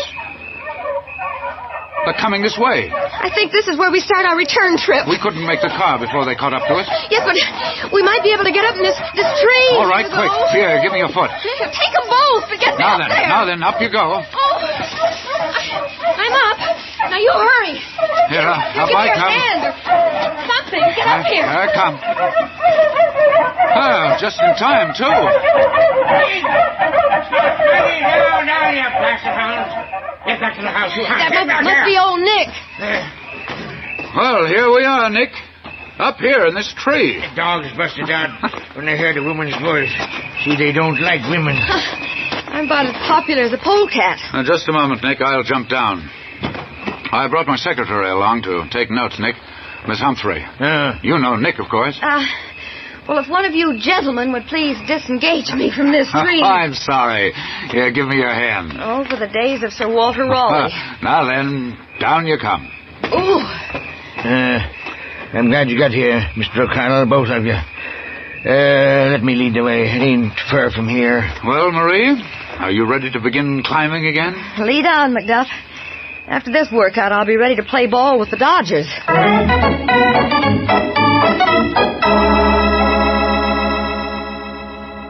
Well, folks, here we are. So, this is where you live, Nick. Yeah.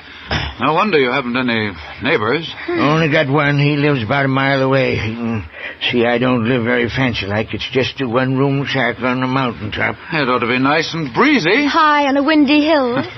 Sometimes I think the wind like to blow me in the shack right down the mountain. Well, let's go in and get down to brass tacks. After you, Marie. Well, chair, table, and a pile of bags. Yeah, not much furniture, but then I can only sit on one chair at a time. Marie, be a good girl and park yourself on the sandbag. Oh, this is going to be ducky. Now then, Nick, we're ready to go to work. And I never told you much, Mr. O'Connell, the day I come to your office. Well, suppose you tell me now just what you have to will away and who you want to get it. I got a sister. Her name is Sarah. And two brothers, Herman and Otto. Getting this, Marie? Heirs at law and next of kin. Sister Sarah, brothers Herman and Otto. Yeah, that's right. My sister was married. Her husband died. Name is Stevens. Now, she and my brothers all live in town. Say, before we take inventory, I wish you'd pardon me just a minute while I try making this sandbag a little more comfortable. It doesn't dent very easily. Feels more like concrete than sand. That's my ballast, miss. It helps to keep my house from blowing off the mountain. Hold up there. Let me give me a hand there. Thank you. Don't know if you noticed, but there are 10 bags, and each one's got a name. Oh, you named the sandbags, too. Yep. This one's Evelyn, and that one's Gert, and you're sitting on Mert. Oh, I'm so sorry, Mert. And below is Hattie, Alice, and Marty. Those are your girls, eh, Nick? Not exactly, Mr. O'Connell, but they're the only women I ever knew. I just like 'em. Yep, each bag's got a name. Here, I'll show you why. Pardon me, miss, I'll open up Mert here. Put that paper on the floor, eh, miss? One Put it right newspaper there. on the floor. That's it. Now, what's coming out? Look. Gold. It's yellow. Oh, no, I'm seeing things. No, you ain't. It's gold, all right. Every last bag is filled with gold. Yeah, look at her run.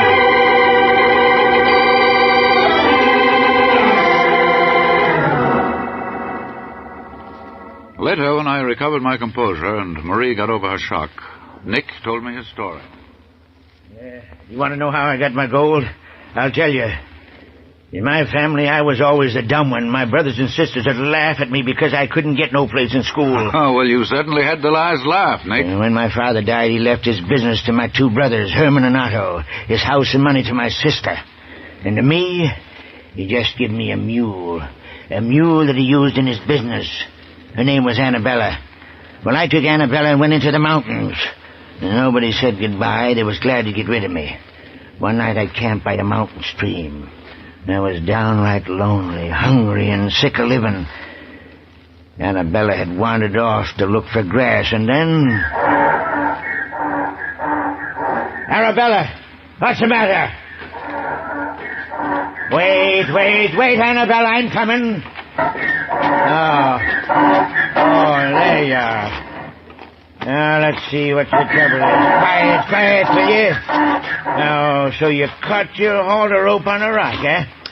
Well, keep your dander down, and I'll have you loose in 2 shakes. That's pretty tight. Come on, Annabella. We'll have to pull together now. Come on. I had to pull half the mountain off to get you loose. Now be a good girl and bed yourself down. Bed yourself down. Annabella. Annabella! Look! Look! Where the stone came out. It's gold. Gold, Annabella. We've hit pay dirt. You see, sand full of pure gold.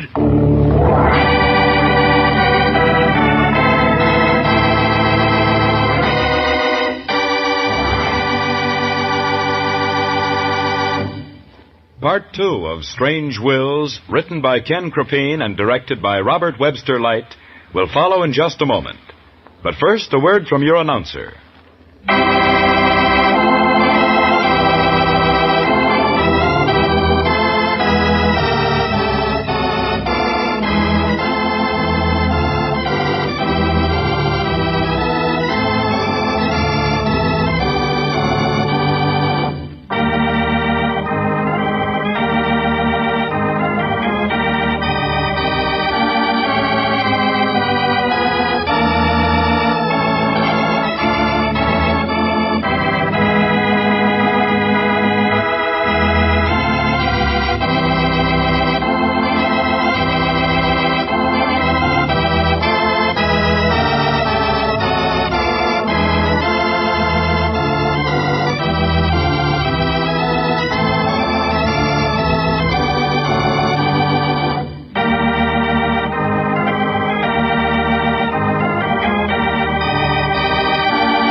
And now back to the Strange Wills story, Miser's Gold, with Warren William as John Francis O'Connell.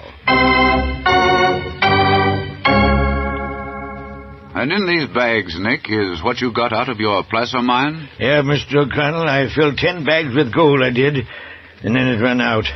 But it was enough. Took me over 5 years to get. Every night when I come in from the diggings, I'd let the gold dust run through my fingers. And when I filled each bag, I'd give it a name, kind of like a friend. I wish I had some friends like that, Nick. I'd settle for even one. Marie. Well, a girl can wish, can't she? Well, then my mule, Arabella, died. Buried her next to the mine. Got kind of lonesome and figured I'd pay a visit to my kinfolks. Thought maybe the years had softened them up. I was ready to share my gold if they was decent to me. I went down to the city.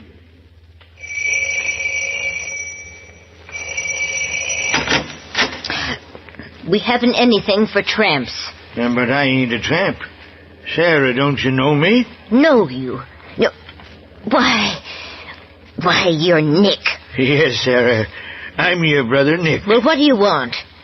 I thought I'd sort of pay you a visit, Sarah. I'm rich now. You rich? Oh, you're crazier than ever. Now, wait a minute. Here, take this $5 bill and go away. We don't want you to disgrace our family name. But, Sarah, don't you understand? I don't want to understand any more than I can see. Take the money and go away now before I change my mind. All right, Sarah. All right, I'll go. But here, take your money. I don't need it.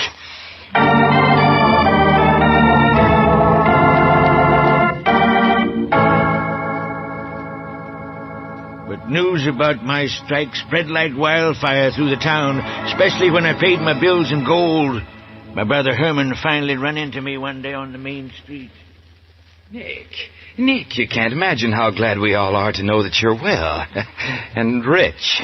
Good to see you. Yeah, Herman, I done all right. We want you to come to dinner tonight. We'll all be there to kill the fatted calf. Dinner? Yeah, but Herman, Sarah told me Then you must tell us all about your gold. Maybe all of us can share in your good fortune. Hey, Nick? After all, we are your blood relatives. Sure, come on over for dinner. About 7, huh, Nick?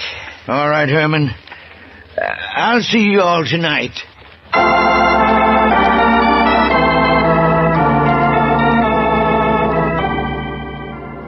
got to Herman's house a little before 7. It was getting dark. I walked along the side of the house and passed by an open window. Inside, I could see my 2 brothers and Sarah, and they was a-talking. Have you made arrangements with the judge, Otto? Now, Sarah, everything is taken care of. After he leaves here tonight, he'll be picked up as a vagrant. Isn't that right, Herman? Yes. The judge promised to give him a hearing right away. Uh-huh. And see that he's committed to an asylum. Yes. And Otto, as soon as we find out where he lives, we'll just go out there and take possession. Why, of course. Meantime, one of us will get appointed as conservator of his estate. Does that mean anything to you, Sarah? Yes, it will if we can find his gold. He must have a lot of it hidden away somewhere. We'll find out where it is. Nick was always too dumb to be rich anyway. Just like that mule Father willed him. Remember? Oh, that mule.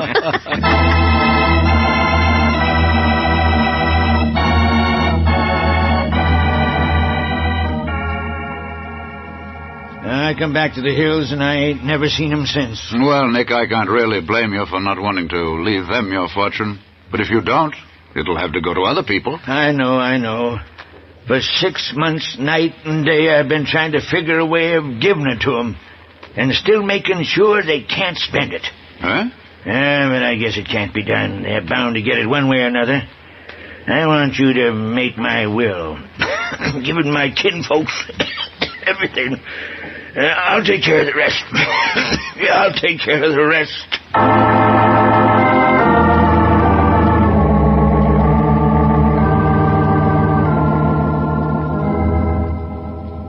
Realizing that Nick was really a very sick man, I lost no time in preparing his will and taking it out to his shack for his signature. As I neared the top of the mountain... Hello, Nick. Hello, Nick, where are you? Oh, go right in the shack, Mr. O'Connell. I'm just fixing things up underneath here. I'll be right up. Fixing things, eh? Well, this place could stand a little fixing. You got my will? Yes, I've got it. Good, then let's get it over with.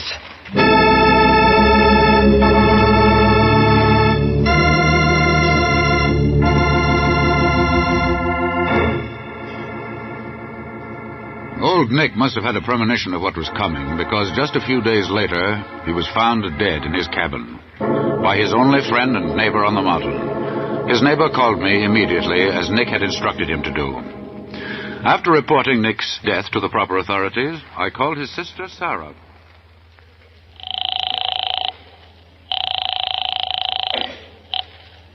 Yes? Are you Mrs. Sarah Stevens? Yes, who is this and what you want? This is John Francis O'Connell, attorney at law. You have a brother named Nick? Yes, what about it? He asked me to call you as soon as I was informed of his death. Death? Nick dead? When? Where? I am informed that he died sometime during the night. A neighbor found his body this morning. Oh, where? In his house. He lived in a little shack on top of the mountain at the end of Silver Canyon Road. Did he turn over anything to you? No, nothing has been turned over. That, of course, will have to be done through legal channels. Well, now, look here. He was our brother, wasn't he? What he had belongs to us. Herman, Otto, and me are his only relatives. Yes, I know. We'll go out immediately and take possession of his property. The end of Silver Canyon Road, you say? I wouldn't advise that, for 2 reasons.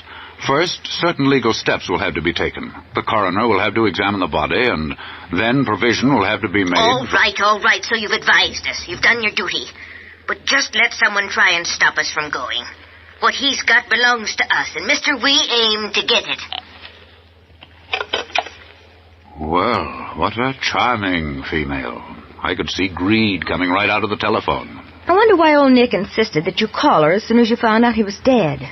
To cinch he didn't want those 3 vultures to get his gold that quick. No, he should have known there'd be no stopping them once they heard the news. No stopping him's right. I bet they're on the way right now. I wonder, Marie. I wonder if old Nick didn't want them to get there first. What? But why? Well, what did he say the last time you saw him? How did he feel about it the day you went out there to have him sign his will? He didn't say anything. Felt fine as far as I could see. Yes, I remember. He was all smiles. Had a saw in his hand when I met him. What was he doing, trimming the shrubbery? He might have been trimming his beard, for all I know. Wait a minute. Marie, wait a minute. What's the matter, Mr. O'Connell? You look sick. I am sick, Marie. Get your hat and coat. Well, wait a minute. What's the matter? No time to talk now. Come on. We've got a trip to make, and every second counts.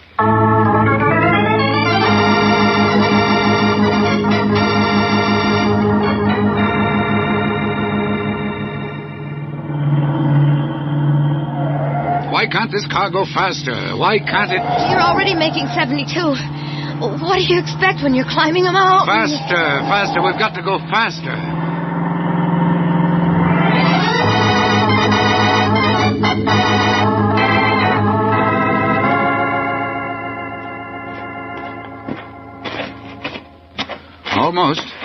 Almost up to the top, Marie. Oh. Don't give up. We've got to make it. We've got to. Look, the shack is still there. It's still there. Oh, thank heaven. Come on, let's run for it. Yeah, I'm right behind you. We'll make it. There goes the shack. We're too late.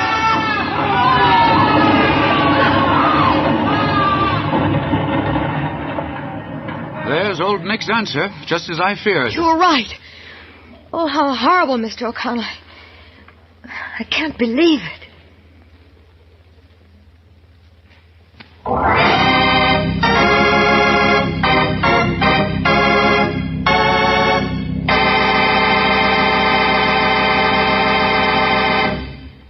Warren William will be back in just a moment to tell you the rest of the story of the probate cause of Miser's Gold. But first, here is a brief message from your announcer.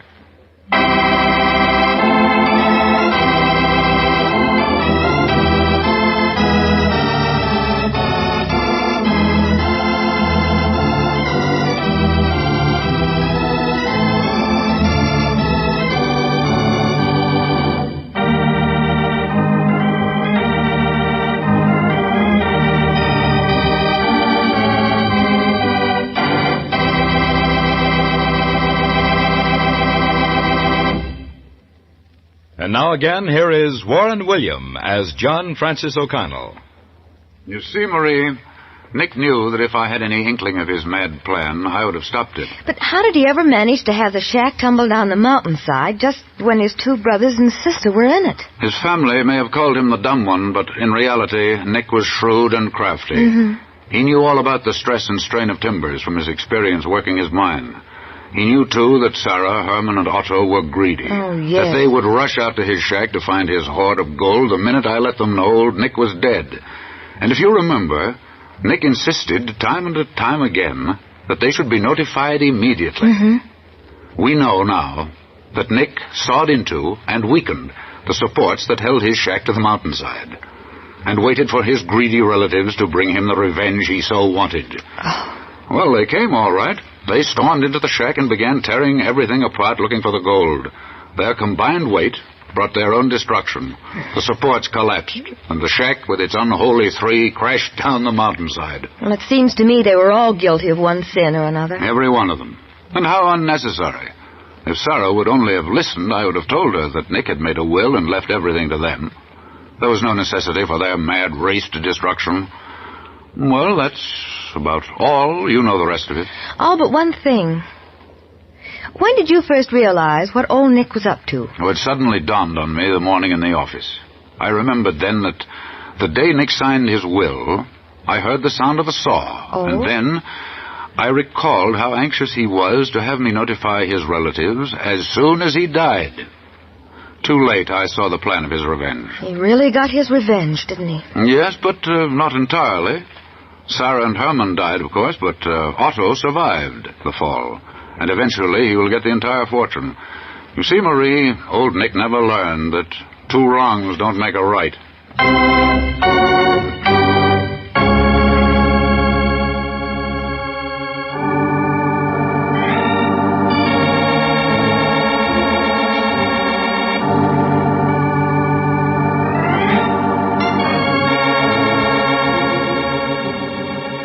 Next week I have a thriller for you about savage love and romance in the uncharted wilds of the frigid north. Into this desolate and rugged land north of Hudson's Bay, a beautiful, willful young girl comes to claim her inheritance, an enormous tract of land left to her in the last will of a deceased relative. Here she found a peaceful land of virgin forests and Pierre-Baptiste Leblanc, French-Canadian trapper, who molds women to his way of life. Or else. But the girl had a mind of her own. That is, until the night the timber wolves serenaded her just outside her cabin door. And then... well, I can promise you a story filled with action and suspense. Will the strength and brawn of Pierre-Baptiste Leblanc finally win over the determination of this pampered, beautiful woman to resist love in the frozen wastes of the far north? You'll find the answer in the story we call East of Hudson's Bay. This is Warren William, inviting you to listen again next week.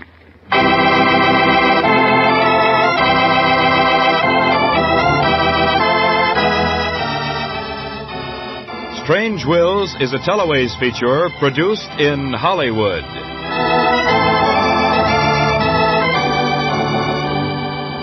Any similarity between names used on this broadcast and those of living persons is purely coincidental.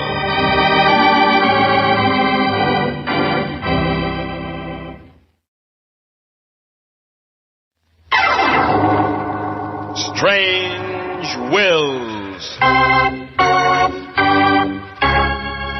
Starring the distinguished Hollywood actor Warren William, and featuring Marvin Miller and Lorene Tuttle, with Howard Culver and an all-star Hollywood cast. Original music by Del Castillo. Dead men's wills are often strange. We cannot attempt to understand them or try to find the answers. We can but tell the story. This is Warren William bringing you the story East of Hudson's Bay. But first...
And now back to Warren William as John Francis O'Connell in East of Hudson's Bay. If I spend my winters in sunny California or balmy Florida, well, it's not without just cause, I can assure you. Once and only once I had the very dubious pleasure of visiting a client east of Hudson's Bay. Oh, it wasn't a pleasure trip, believe me. Only the direst of circumstances made me go. It all started in the crispy month of October. It was one of those rare fall days, Indian summer, in fact, when the lovely, young, and headstrong Angela Nelson came into my office to see me. Just imagine, John. Just imagine me falling heir to a 10,000-acre ranch. It's the most thrilling thing that ever happened to me. Well, Angela, inheriting a ranch that size is about all that's left for you to get. Your grandfather gave you one fortune. Then your father made you sole heir of his estate, and now your uncle comes through with a ranch. But there's a catch, Angela. There's a catch. A catch? Oh, you're fooling, John. Here it is down in black and white. Now, wait a minute. I'll read it to you. To Angela Nelson, my beloved niece, I devise and bequeath a parcel of land consisting of approximately 10,000 acres. Uh-huh. The interesting part is still to come, Angela. Remember, I wrote the will. All right, I shall continue. Said tract of land is situated between the Leaf River on the north and the St. George River on the south in the province of Quebec. Suppose you tell me, young lady, if you have any idea where the Leaf River is. Why, it's in Quebec, of course. It says so right here. Your education has been sadly neglected. You've never learned how big Quebec really is. Look, here's a map of Canada. Now then, let's find Leaf River. Hey, you're trying to find the North Pole. No, not at all. Oh, here it is. There. See it? Perry must have used it as a jumping-off place on his way to the pole. Well, I wouldn't go that far, Angela, but you may rest assured that you won't die of heat prostration, even in the middle of summer. Oh, you're being facetious. Look at all of the towns on the map around Leaf River. People must live there. Oh, people live there, all right. Fur trappers, Indians, woodsmen. At least a dozen in every town, I'd say. Well, this is only October. October the 5th. It can't be too cold up there in Leaf River yet. I tell you what I want you to do for me. Order a team of huskies and a sled? No. Order a private plane. That's it. Charter a plane for me. I want to see my ranch. I want to go to Leaf River tomorrow. Well, after all, it's your ranch, and I can't stop you from going. But promise you'll be back in 2 weeks, Angela. I don't want to have to go up there and dig you out of the snow. I promise. All right. I'll order a plane to take you to, let's see. Here's a town called Lac du Flambeau. Sounds like red flannel shirts from He-Man. An adventure east of Hudson's Bay. All thrown in for the price of one plane ticket. Oh, it's worth it. But watch out, young lady. I've heard tales of those rugged French-Canadian woodsmen. Oh, John, you are old-fashioned, aren't you? Men are men, no matter where you find them. You better read more of Kipling. Men are men, all right. But some men aren't as easy to handle as others. Aren't as easy to handle? Well, John, you've never seen Angela Nelson in action.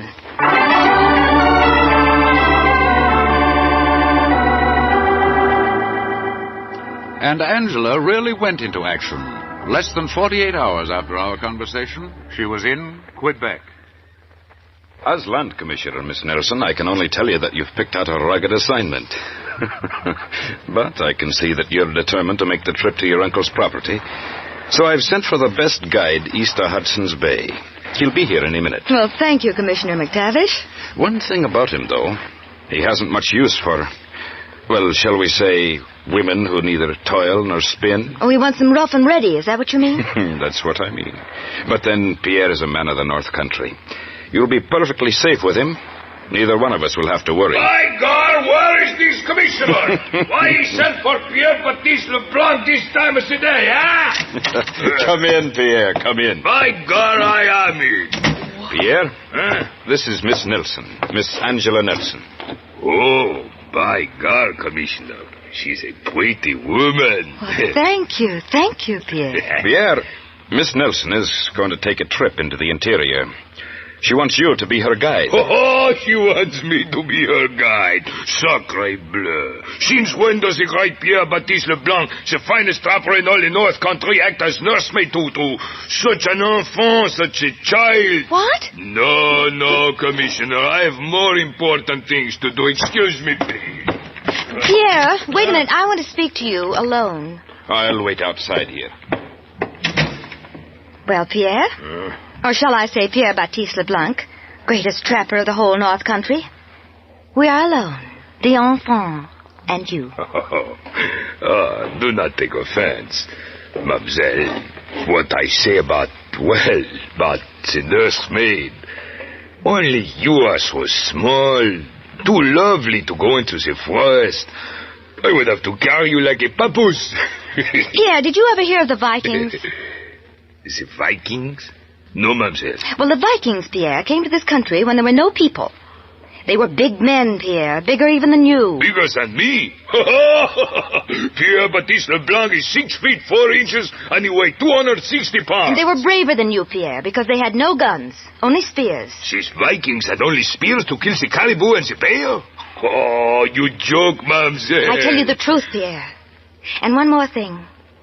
They respected their women because they, too, were brave and afraid of nothing. By God, I would like to meet one of these women. They kill caribou and bear with a spear. Oh, sacre bleu, that is the woman for Pierre-Baptiste Leblanc. You have met one, Pierre.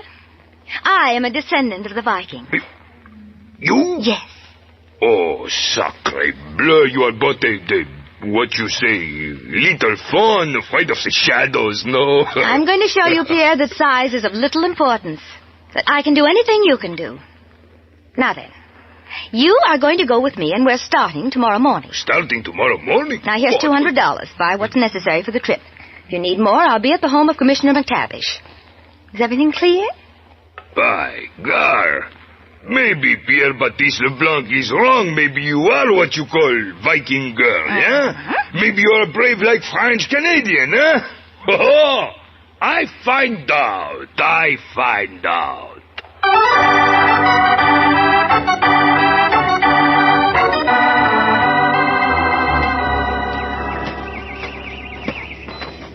You like the woods, mademoiselle? For 3 days now you have seen nothing but pine trees, the Swift River, the caribou and the elk. Oh, it's wonderful, Pierre, wonderful. And tomorrow morning we'll reach the Leaf River. How long you stay? Oh, only for a day or two. I promise to be back in the States in 2 weeks. Mademoiselle, smell the air. Filled with the smell of pine and balsam. Soon will come big snow. Then Pierre will set the traps. What do you catch, Pierre? Mink, northern sable, ermine, the weasel. All of them live here on the right forest. Don't you ever get lonesome, Pierre? Out here alone all winter? Oh, no, mademoiselle. I have my cabin, my snowshoe, my gun, and I sing. How I sing! Even the deer, she run away when she hear Pierre Baptiste Leblanc singing in the morning.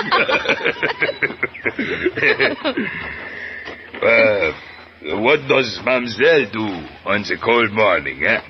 Well, I follow the sun, Pierre. Huh? When winter comes, I pack my bag and go to California. I sing, too, but it's not like this, Pierre.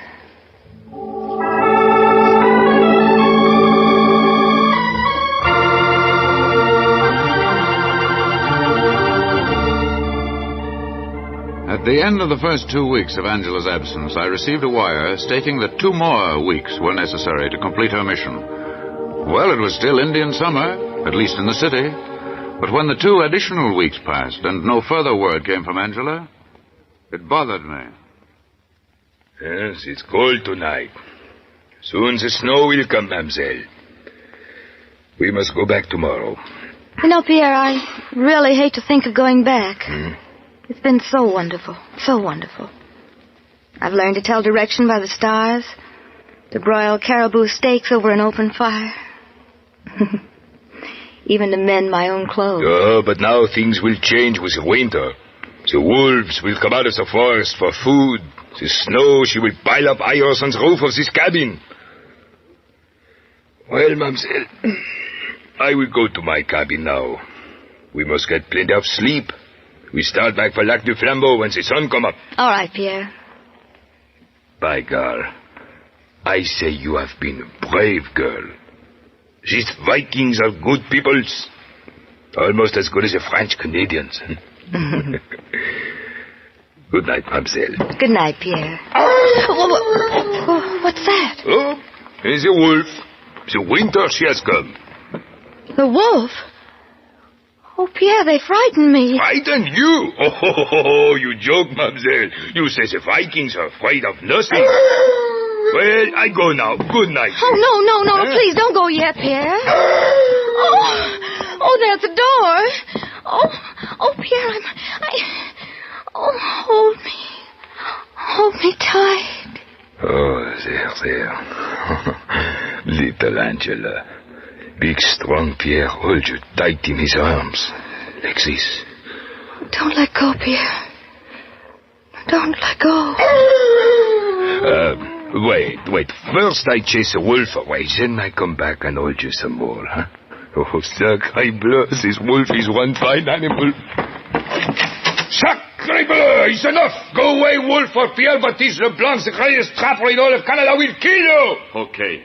Pierre, it is not wolf call. The wolf is gone. Now, we come close again, huh, Angela? Just a minute, Pierre Baptiste Leblanc. What? What is it? I heard that wolf speak to you. Speak to me? Oh, this Viking girl, she hears a wolf speak to Pierre.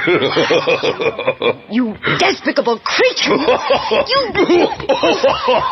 Oh, stop beating my chest, mademoiselle. Maybe you make hurt on Pierre. Thought you trapped me into your arms, just like you do your weasels. You there. Oh. Okay. Okay. I have Indian friend make wolf call, so you come to my arms.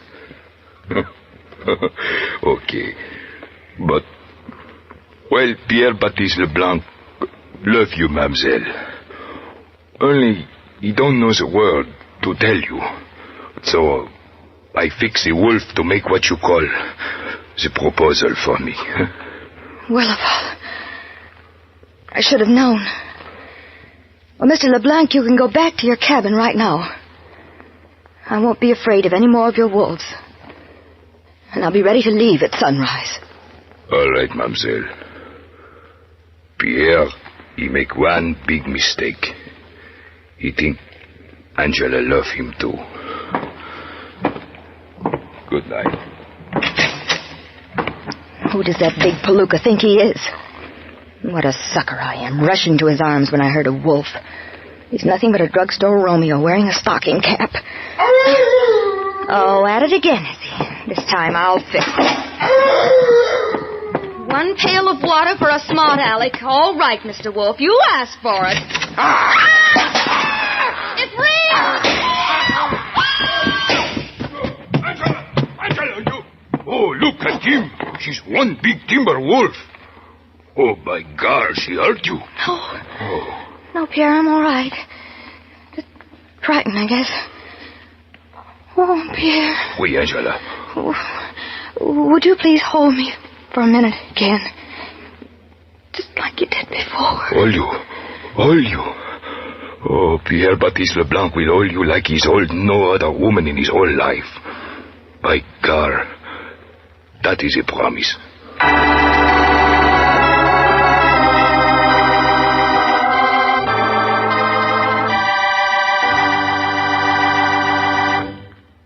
Part 2 of East of Hudson's Bay, written by Ken Crepine and directed by Robert Webster Light, will follow in just a moment. But first, here is a brief message from your announcer.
And here again is Warren William as John Francis O'Connell in East of Hudson's Bay.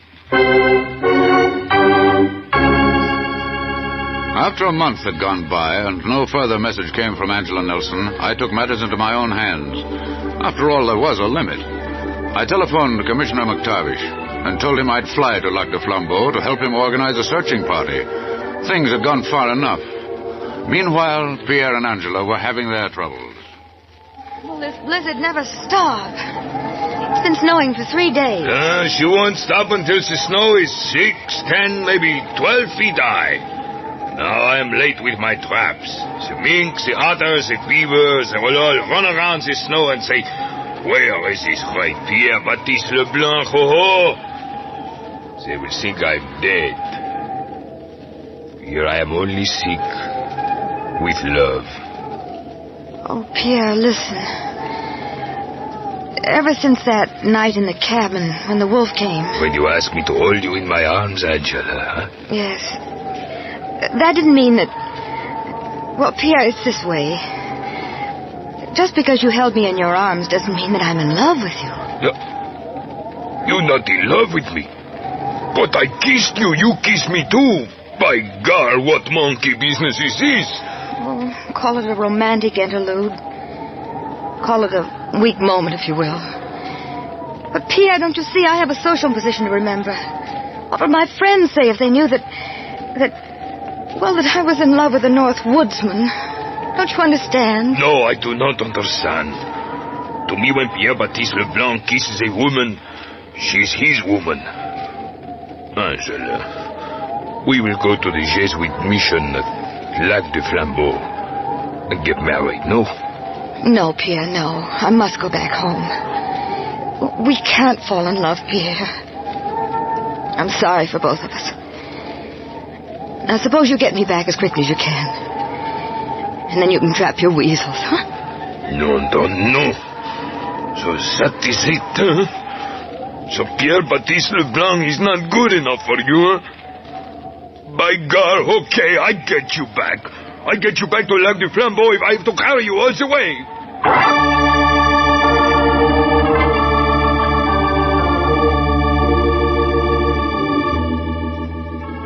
Well, while all this was taking place, I was over 100 miles away, trying to keep warm in Mr. McTavish's home. The weather had softened up a bit. It was only 30 below. Mild, he called it. Well, John, we'll start out in the morning. How do we travel? By dog sled? Exactly. We're taking 2 Indian guides. Be there in 3 days. The snow is as slick as glass. We'll make good time. You won't be able to make it any too fast to suit me. Walking or riding 100 miles when it's 30 or 40 degrees below zero isn't exactly my idea of fun.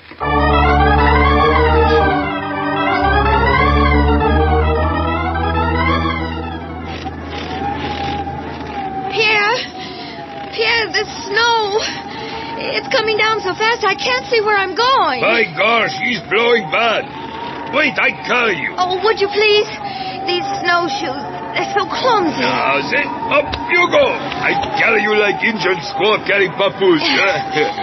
Just like I tell you in Commissioner's office. How much further is it to Lac de Flambeau? Oh, I think only about 10 miles. We make it sometime today. Pierre. Oui, mademoiselle. I'm sorry I spoke as I did the other night. I didn't mean to hurt your feelings. Oh, it's all right, mademoiselle. Pierre should know better than to think you marry big bum like him.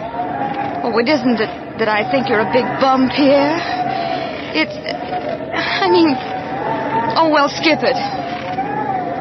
What do you do with ranch, mademoiselle? Sell him? I don't know yet. Oh, it is a beautiful place, isn't it, Pierre?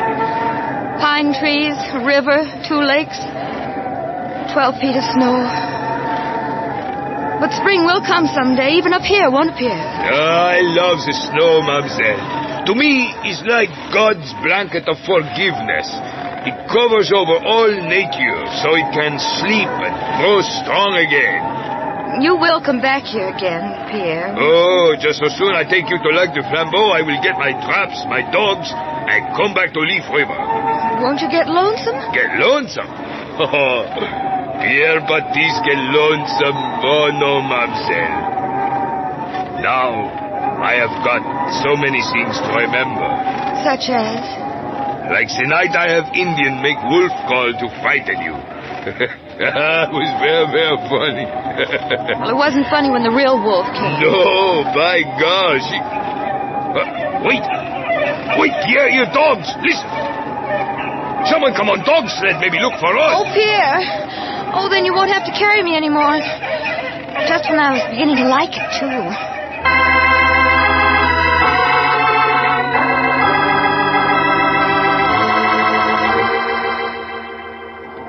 By God, I'm happy to see you, John. And you too, Mr. McTavish. By God. You all right, Angela? Oh, by God, I say I am. Got caught in the blizzard, though. That's why we're late, isn't it, Pierre? Oh, I'm very, very sorry about this thing. But we get back, okay, mademoiselle? We thought you were snowbound, and Mr. O'Connell insisted we come to your rescue. I hope, Angela, that you enjoyed this grand and glorious frozen north. Oh, it's been wonderful, John. Just wonderful, every single minute. But at least for my sake, next time, pick out a place like Palm Springs or Tampa. You know how cold it is? Only about 30 below. I told John it was still mild, but he doesn't seem to believe me. Well, Commissioner, my job, she's through. The young lady, she's safe. Now I go to town, get my traps, and sacre bleu, I come back in a hurry. I am late to catch the weasels. Thank you, Pierre. Thank you. We'll see you at Lac de Flambeau. Well, Pierre, knowing Miss Nelson as I do, you must have had your hands full. Oh, no, monsieur. She's one fine girl. Just like, what you call... Viking. Remember, Pierre? The Viking girl who was afraid of the wolf. Big bad wolf. It said, okay.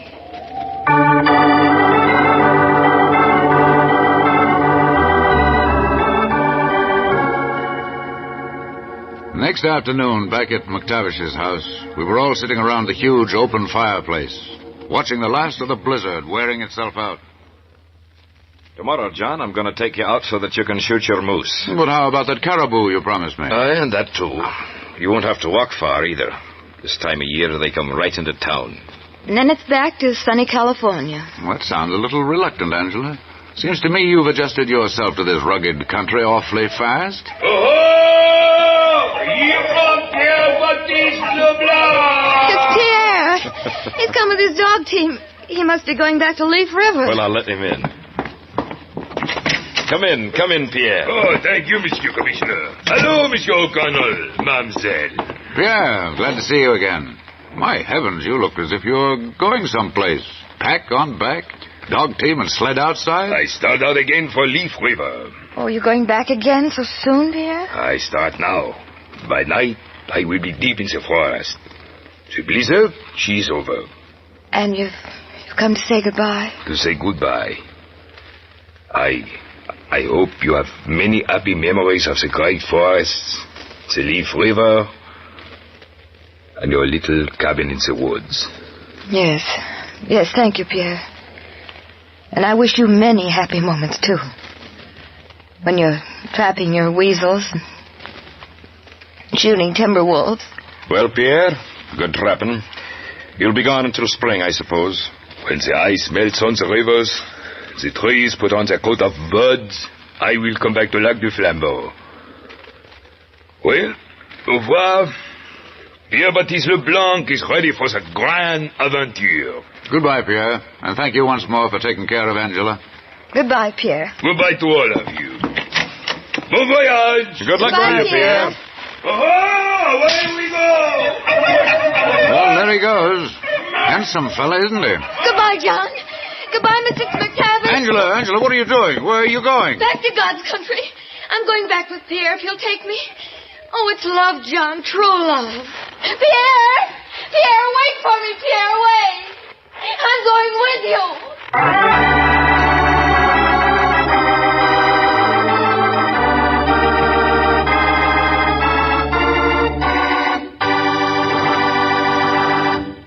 Warren William will be back in just a moment to tell you the rest of the story of East of Hudson's Bay. But first, here is a brief message from your announcer.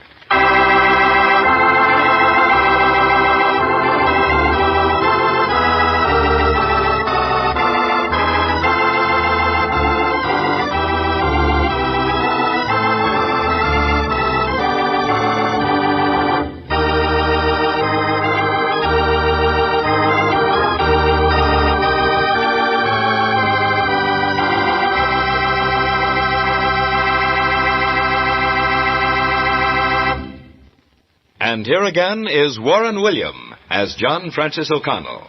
Evidently, love can't be regulated by climate. Angela Nelson found her love in the frigid north, east of Hudson's Bay. She and Pierre were married in the little Jesuit mission at Lac de Flambeau, and a few hours later they started out for Leaf River and her ranch to spend a nice, quiet honeymoon. Today, 1 year later, there is a little Pierre-Baptiste Leblanc, who shows every promise of becoming the greatest trapper in all the North Country. At least that's what Angela tells me. And by God, I think she's right. Don't you?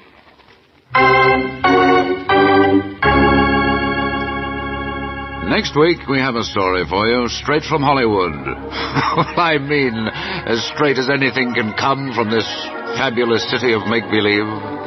It's the story of a man, a young, handsome, and dashing motion picture star, who wrote his autograph for a beautiful young lady. Now, we know, of course, that signing one's autograph in Hollywood is an everyday circumstance, but not this one. No sooner was Peter Layton's signature down on that piece of paper than things began happening. We call this intriguing story Autograph Girl. This is Warren William, inviting you to listen again next week.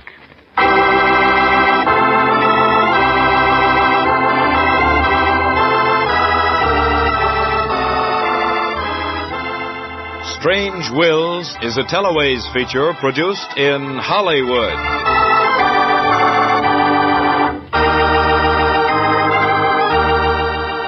Any similarity between names used on this broadcast and those of living persons is purely coincidental.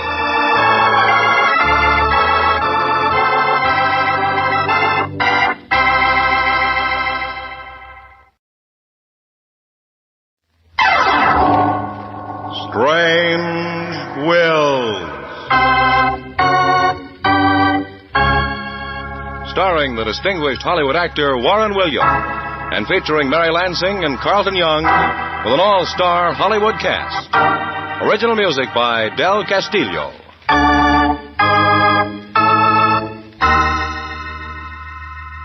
Dead men's wills are often strange. We cannot attempt to understand them, but try to find the answers. We can but tell the story. This is Warren William bringing you the story Autograph Girl. But first...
And here is Warren William as John Francis O'Connell.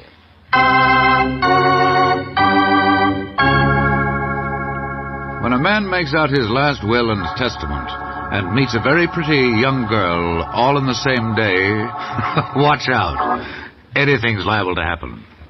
I remember very well the morning that Peter Brayton, motion picture star and heartthrob of literally millions of girls the world over, came into my office to sign his will. Romance must have been the farthest thing from his mind, because... There. Well, I'm glad that's over with, John. You know, the very thought of signing my last will and testament gives me the shivers. Oh, nonsense, Peter. Today, people think about such things when they're young and in the prime of life. Well, maybe so. Now, at least if anything happens, I won't have a mob of greedy relatives hovering around my casket. Of course. They'd be wasting their time. Hey, John, I've got an idea. There's a premiere of my new picture opening tonight over at the Capitol. Yes, I've been reading about it. Mobs of people outside. Giant spotlights plying the sky. On-the-spot broadcasts. Big stuff. No, that's all part of the business. But John, come with me, will you? Aye. What about all those glamorous girls that want to go? Why not one of them? Not tonight, John. A guy's got to be himself once in a while, and I won't take no for an answer. Well, all right, if that's the way you feel about it. I'll be happy to go. Good. I'll pick you up at your apartment at 9. How's that? I'll be ready.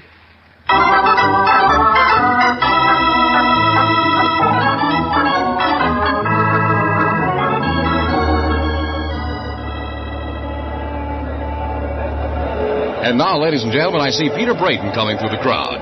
Oh, listen to the girls. I'm going to try very hard to get Mr. Brayton over to our microphone and have him say a few words to you. Mr. Brayton, you come over here, please.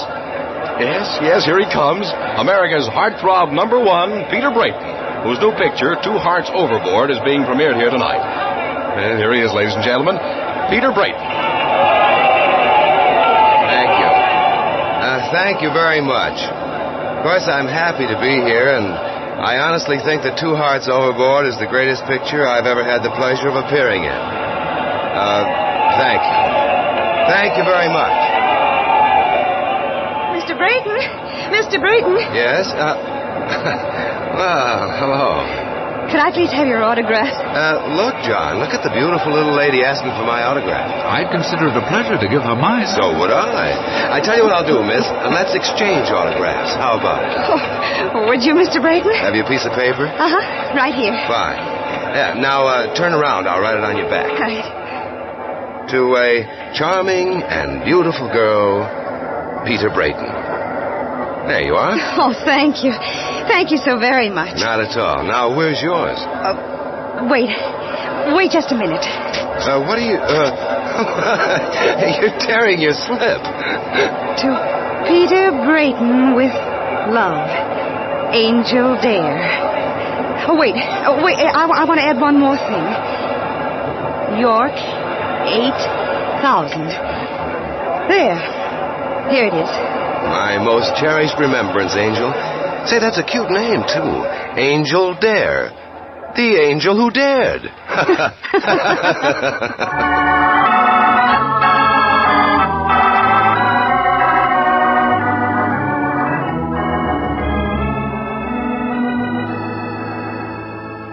The very next day, this sidewalk romance went into high gear.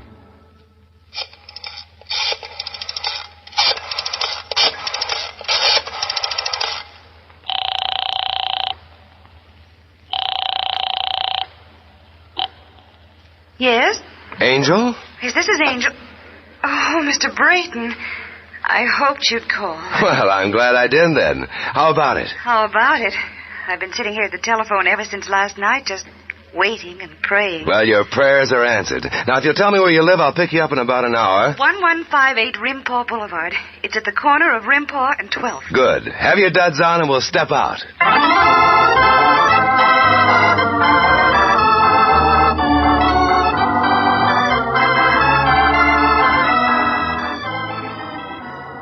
Well, it wasn't long after that Angel and Peter were seen nightly at the exclusive nightclubs frequented by picture people. None of us knew exactly what was going on until late one night. Oh, Peter, dear, you can't imagine how happy I am. You've made a beautiful new world for me. You have for me, too, Angel. I hate to see our nights come to an end. Just think, in a few minutes you'll drive me back to my lonely little room. Then I'll go to my even lonelier house. You see, Peter, that's what I mean. What's the use of being together if we have to go home alone and wish?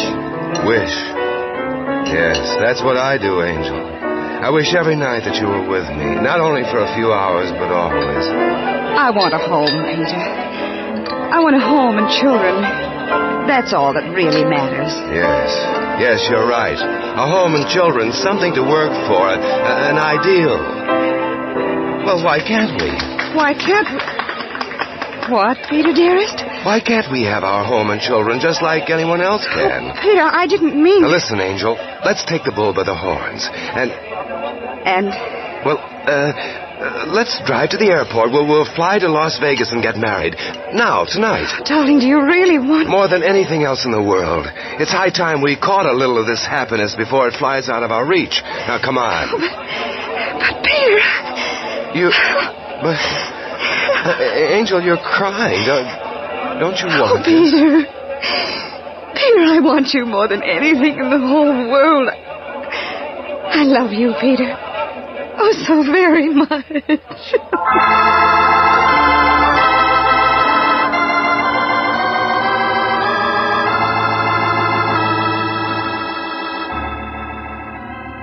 Hollywood, dear old Hollywood, where the unexpected is always a certainty. After a 2 weeks honeymoon, the happy young couple came back to Peter's home. Peter called me early the next morning. Hello, John.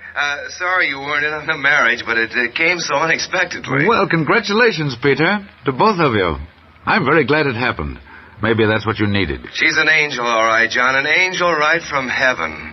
Isn't interested in the theater, movies. No, sir. She just wants a home and a family. Well, you are lucky. But what brings you back so quickly, Peter? A new picture. I'm going over to the studio now to pick up the script. Say, John. Yes? I almost forgot to tell you why I called. I've got to change my will, of course. Well, that's customary. Make out a new one, will you? Leave everything to my wife, Angel Ann Brayton. Angel Ann Brayton. Okay, I've got it. I'll redraft it, and we'll have it executed next week. Is that all right? That'll be fine. And say, we'll have you out for dinner one night this week, too. I'll let you know when.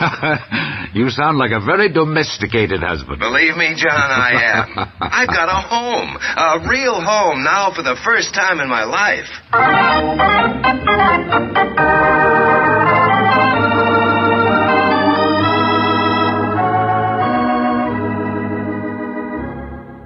What are you reading, darling? It's the new script for my next picture. I just picked it up at the studio. What's the name of it going to be? 7 Flights to Glory. It's about a young fellow who gave up a fortune to become an artist, and he went to Paris. Oh, how thrilling. So far, it sounds good. I haven't finished it yet. Peter? Yes, my love? Do you have to go away on location? I think so, for a few weeks at least. You going to miss me, Angel? Miss you? Oh, Peter, of course. I think we're going to shoot part of the story in Paris. Oh. Poor little Angel. That's one of the penalties of being married to an actor. Oh, but Peter, I know a way. A way? A way to what? Well, I just thought of a way that would keep us together in spite of the picture. Keep us together? Hey, what's going on in that pretty little head? Come over here, Peter. Here. Sure. Sit down next to me. Put your arm around me. Comfy? Deliciously. Darling, why couldn't we do this? You don't want to be away from me, do you, Peter? Oh, of course not, darling. Well, then, why couldn't you see the producer or the director or whoever you see and have him give me a tiny little part in the picture? Then we could be together. Couldn't we, darling? Well, yes, I suppose we could, but I thought you hated... Oh, I hate picture work. I hate it with all my heart. But I love you, Peter. And your little angel wants to be with you. Forever and always. Well, I suppose I could. Oh, will you, Peter? Peter, dearest. All right. Oh, you've made me so happy. Now we can read the script together. And you can pick out the part you want Angel to play. Of course, it can't be a lead. Not yet.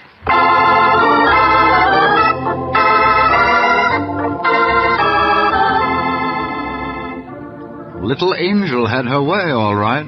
She had a minor part in 7 Flights to Glory and got to Paris with Peter. But before the picture was even released, she engaged drama teachers, had her gowns designed by Maurice, and for a girl who hated the theater, she was really going Hollywood. Very shortly after their return to the States, I accepted an invitation to dinner. Really, Mr. O'Connell, you have no idea how Paris has broadened me. You don't look any broader, Angel. You certainly don't. In fact, those Parisian gowns sort of... Well, you know what I mean. I know Peter's new picture will be the finest he's ever done. And while my part was comparatively small, I know now that I belong to the theater. I have a great talent. The director said so, didn't he, Peter? Why, yes, maybe he did, come to think of it, but... Angel, dear, I hate to see you get into this picture business. I don't know, but 2 actors in the same family, well, it's never proved very successful. Why, Peter, how can you talk that way? If you have genius... Well, you have genius, that's all there is to it. It isn't what I want anymore. It's what the public wants. Well, Angel, what's going to be your next picture? Made any plans? No, but Peter's going to take me over to the studio tomorrow. I'm going to take you where? You're going with me to the studio, dear, and talk to the producer. As long as I can act, and I can, you know, there's no reason why I should be idle. I'm ready now for a leading role. And I mean to play it opposite you, Peter.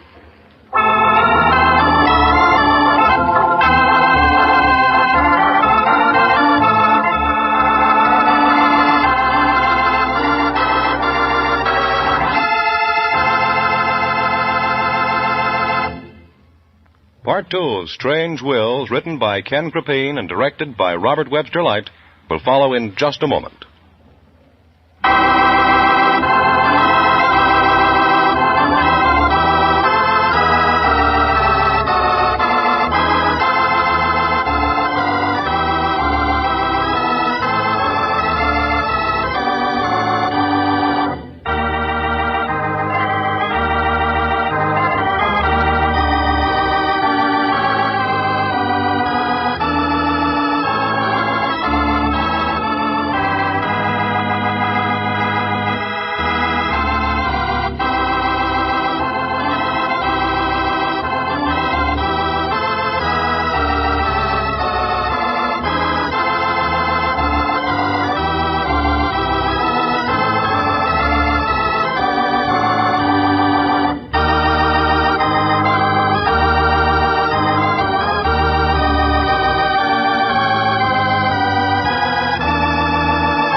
And now, back to the Strange Wills story, Autograph Girl, starring Warren William as John Francis O'Connell.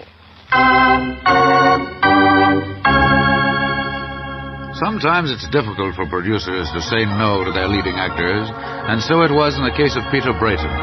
Against the better judgment of all concerned, the studio gave Angel the second lead in So Deep the Stream, starring Peter Brayton. Angel, the little girl who hated the theater, lost no time in going over her part with her husband. This is what she'd been waiting for. But, darling, I don't like the way you're reading your lines. Well, the studio's been paying me for 5 years to read them this way. But, darling, this is different. I'm starring in the picture with you, remember? Can't you read your part down a little so that I could stand out? I got to be noticed, too, you know. But you are noticed, Angel, dear. You have an excellent part. Oh, fiddlesticks. If we did the scene this way, everyone would remember you, not me. Now, here on page 56. It calls for a close-up of you. What for? Why not a close-up of both of us? And on pages 64, 72, and here on 81, the same way. But, if I'm going to be in this picture, I insist that those shots are close-ups of both of us together. All right, Angel, all right. Let's not argue about it. You see, dear, this is what I was afraid of. That's why I stayed single up to the time you came along. I didn't want any conflict between my wife and myself. That's why I married you, dear, because you wanted nothing to do with pictures. Oh, let's not go into that anymore, Peter. That's water over the dam. Someone thinks I'm pretty good, or I wouldn't have been cast to play opposite you. And, Peter, remember, you're an old-timer in this picture work. Huh? You can't stay popular forever, you know. Why not let me get a few breaks now while you're still able... What are you driving at, Angel? Only this. I think you're jealous of my ability. I think you're afraid to give me a break because I'd steal the picture from you. You really believe that, don't you, Angel? I really believe that, Peter.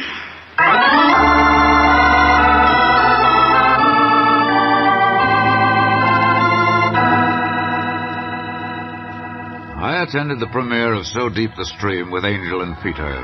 The theater was filled with an eager throng who had come to see Peter Brayton's latest picture. But we were in for a real surprise. Angel's delivery of lines was so bad, her acting so unreal, that the audience almost booed. The reaction was so overwhelmingly against Angel's performance that Peter and I felt terribly embarrassed for her. But Angel didn't react at all in the way I expected. On the way home in the car... I was never so humiliated. It was pretty bad, wasn't it, darling? Oh, well, just because it wasn't well received in Hollywood... And do you want to know why it wasn't well received, John? Oh, I suppose the story was bad, or the direction. No, it wasn't the story or the direction. It was Peter's acting. I told you, Peter, once before that no matter how great you are, there comes a day of retribution. You've slipped, Peter. You've slipped. Didn't you hear everyone in the theater laughing at you?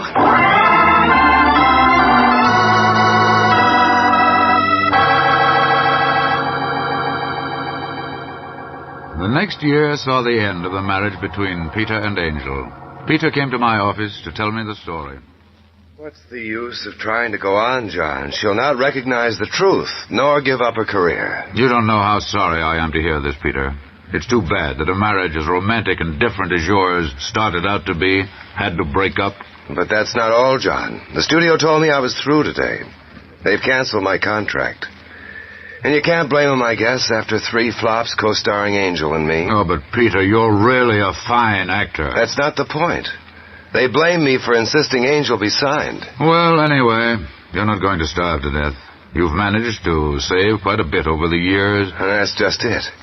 I'm afraid I'm back to where I started 7 years ago. Only now I have a scrapbook. Something to remember me by. What are you talking about? I've come to a financial understanding with Angel. Well, of course. But what did she want, Peter? Everything. Everything? Yes, John. Everything.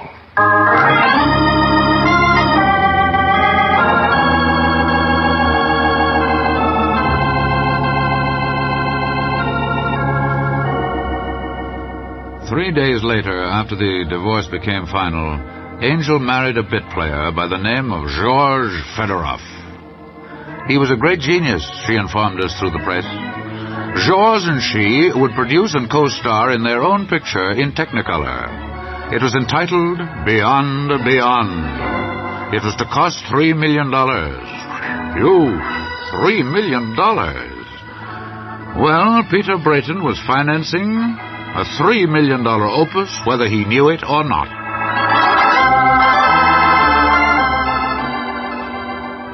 Peter auctioned off his furniture and disposed of his estate in the country. He moved into a small apartment in Hollywood. That was all he could do under the circumstances. About a month later, I dropped off at his place to cheer him up. He needed it. Come on, cheer up, Peter. You've never seen a thoroughbred that didn't come through under pressure, and I know you will, too. Got a job in 9 months. That's going some. Have you made any inquiries about work? I can't afford to, John. If they think I'm hungry, that's all they need to know. Then I would be through. By the way, though, there's hope. Good. I'm expecting a call from my agent. He's dickering with an independent studio. They're considering me for a spot. It's a B picture, but so what? At least it's getting back on the ladder again. How hard it is to climb that ladder, and how easily one slides back. Yeah, and that's the picture business, John. You've just got to learn to take it.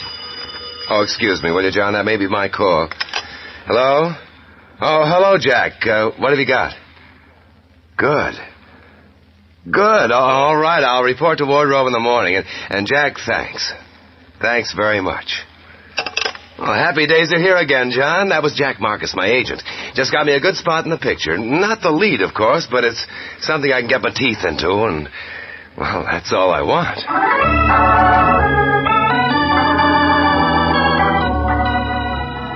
Meanwhile, Angel's picture, Beyond Beyond, turned out to be one that the critics could get their teeth into, and they lost no time in tearing it to shreds. Summarizing all of the reviews, the critics were unanimous in agreeing that Angel Dare and her co-star husband better take a trip beyond beyond before an enraged public caught up with them. Well, after reading what others thought about her $3 million extravaganza, Angel had a little talk with George, a nice little chat filled with dynamite. See, you fool? Now you can see for yourself what the critics think about you. And to think I spent my money... Darling, look what they say about you. They're mean, contemptible, the whole lot of them. That's the way critics have of getting even. Ever since I left Peter... Oh, but Angel, honey, they said that about you before you left Peter. Oh, shut up, George. If only I'd had sense enough to get a real leading man, my talent would... Your talent. It was my talent that carried you. I'd hate to imagine what the critics would have said if I hadn't been in the picture and held you up. I made one mistake, George. One big mistake. I think so, too, darling. You should never have left Oshkosh. I should never have left Peter. I wasn't ready. Well, why did you, Pet? I would have waited a bit longer. We still could have seen each other. Leaving Peter was my first mistake. The second one was wasting my time with a weakling, A ham like you. Oh, you never talked that way before, Angel. You used to say... I spent every cent I have in the world on this picture, and it's mortgaged up to the hilt. I'm broke, George. Do you understand? Flat broke. Oh, you could get your old job back again, sweetmeat. You know, the one in the coffee shop. We could live very nicely on your tips. Maybe we could. But we're not going to, George. You're getting out. You're getting out of here tonight. Bag and baggage. Oh, Angel, you wouldn't throw me out in the street. What could I do? Where could I go? I don't care. That's your problem. But I'll tell you what I'm going to do. I'm going to make Peter Brayton fall in love with me all over again. I'm going to remarry him. You just wait and see.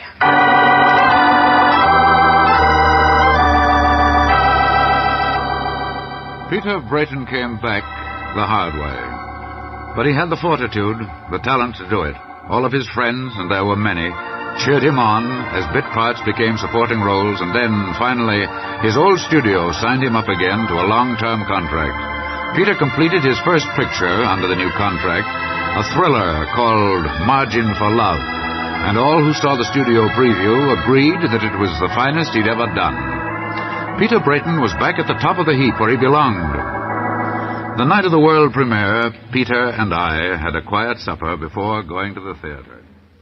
Well, John, it's been a long, hard road, but I made it. I know.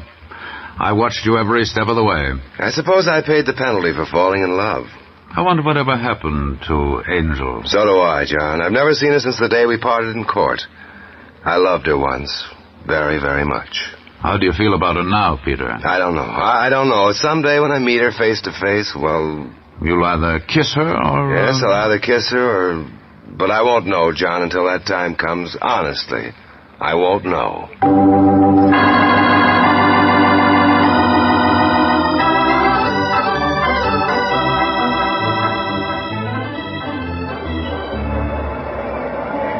And now, ladies and gentlemen, I see Peter Brayton coming through the huge crowd out here in front of the Capitol Theater. Just listen to those girls scream. I'm going to try to get Mr. Brayton over here to the microphone to say a few words. Mr. Brayton, will you come over here, please? Oh, yes, here he comes, folks. Peter Brayton, whose new picture, Margin for Love, is being premiered here tonight, right here at the Capitol Theater in Hollywood.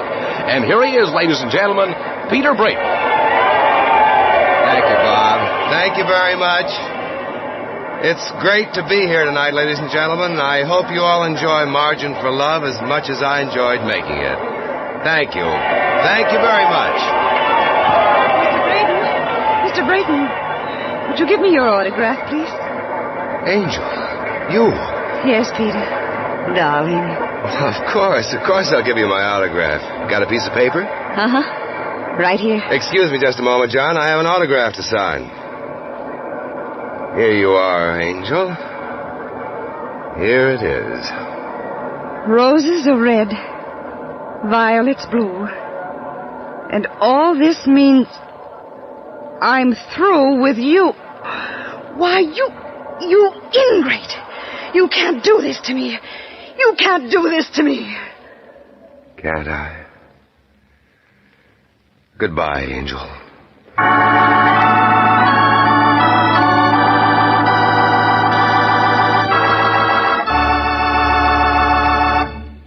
Warren William will be back in just a moment to tell you the rest of the story of Autograph Girl. But first, a word from your announcer.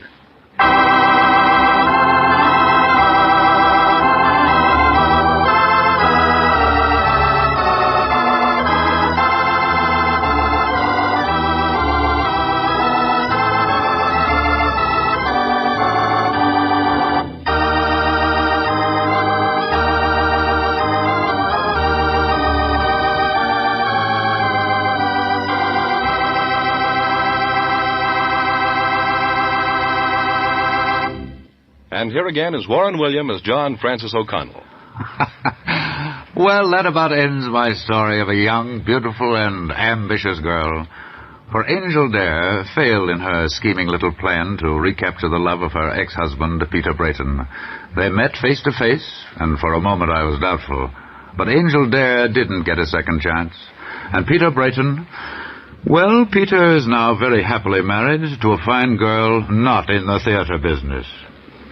She'd have little time for it if she wanted to, what with the little Brayton twin girls to take care of. and so the story ends. Or is it just beginning? For this is Hollywood, and as they say, anything can happen in Hollywood. And usually does. Next week I have a story for you about a man who received an inheritance from a lady who died in Paris. But with the inheritance came Babette. Now Babette was French, cute, and a baby. In fact, some baby. And what she did to the life of a handsome young bachelor is a story well worth hearing. We call this unusual story Penthouse Orphan. This is Warren William inviting you to listen again next week. This is a Teleways feature produced in Hollywood. Any similarity between names used on this show and those of living persons is purely coincidental.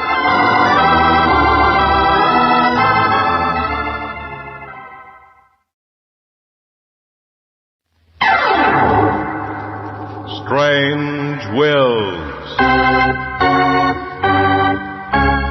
Starring the distinguished Hollywood actor Warren William and featuring Peggy Webber and Carlton Young with an all-star Hollywood cast. Original music by Del Castillo.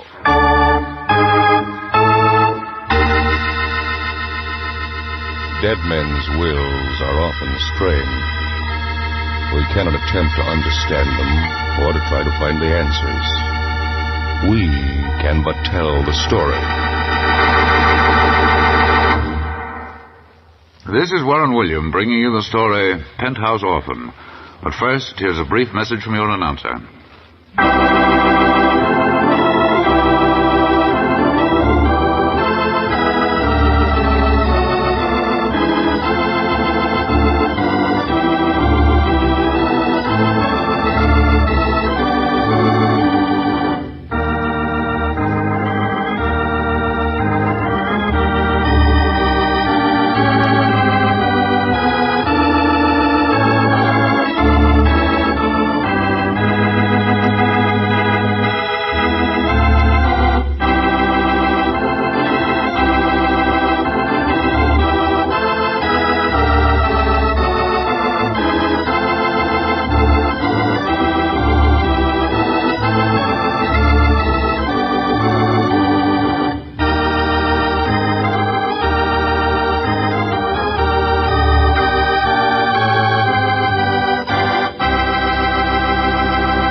And now, back to Warren William as John Francis O'Connell in Penthouse Orphan.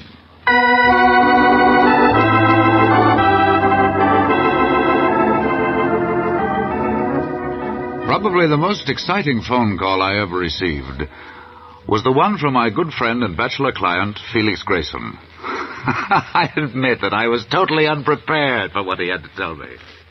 Honestly, John, I'm going to be a father. Well, Felix, that's the best one you've come up with yet. You, a bachelor father. But you don't have to believe me. No one does, but it's the solemn truth. It says so right here in this letter I received from Paris today. From Paris, did you say? Why, you've never even been to Paris, you gay young blade. I know, but let me read you part of the letter. Then you'll get what I'm talking about. I'm all ears. I quote, Felix, when you receive this letter, I shall probably be gone. But you will hear from my lawyer regarding the trust fund I've set up in my last will and testament. So you're an heir, eh? Well, congratulations. Wait, let me finish. The money left you in the trust fund is to go for the education and support of my little baby, Babette. I'm sending her to you by plane. Bring her up as though she were your own. Say, just who is sending you this Babette? It's a third or fourth cousin by marriage. I've never seen her in my life. We've only corresponded a couple of times. Oh, good heavens, Felix. I mean, Papa Felix. When's this baby arriving? I got word by cable just an hour ago that she'd arrive at LaGuardia Airport at 4 this afternoon. John, what am I going to do? I've never been through anything like this before. I should hope not. What am I, a confirmed bachelor, supposed to do with a crying, helpless little baby? Well, there's nothing in the law books to answer that one, I assure you. But if I were you, I'd get things ready for her arrival. Get things ready? Where? How? Why, Felix, I'd clean out one of the extra rooms you have in that very lovely house of yours and fix it up. You know, crib, high chair, dolls. Well, the usual things. Why can't I just call up some children's home or something? They'd at least know how to raise a baby. Me, I don't know. Why, Felix, that's cruel. Just suppose you were a little baby flying in from Paris and someone dumped you in a foundling home. How would you feel? Well... And besides, where's that fatherly spirit? It'll be fun being a daddy. Well, I suppose you're right, John. Tell you what I'll do. What? I'll run down and get all the things she'll need and bring them back with me. But you have to help me get the room ready. How's that? It's a deal. I'll be at your place, say, by 1 o'clock. That ought to give us plenty of time. All right, I'll be back by 1, and then we'll start reconverting one of the bedrooms. So long. Bye-bye, Papa.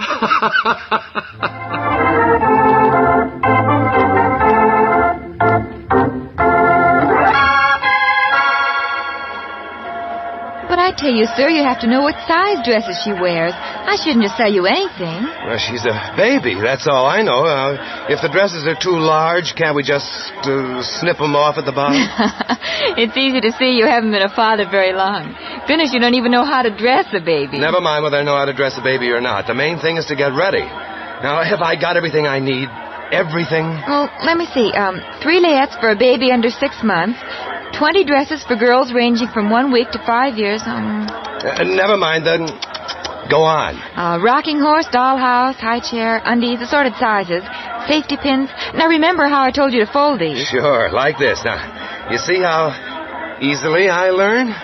Now, if there's anything you've forgotten, here's my card. Give me a ring and I'll have it delivered. The only other thing that I can think of is a nice padded cell before I go nuts.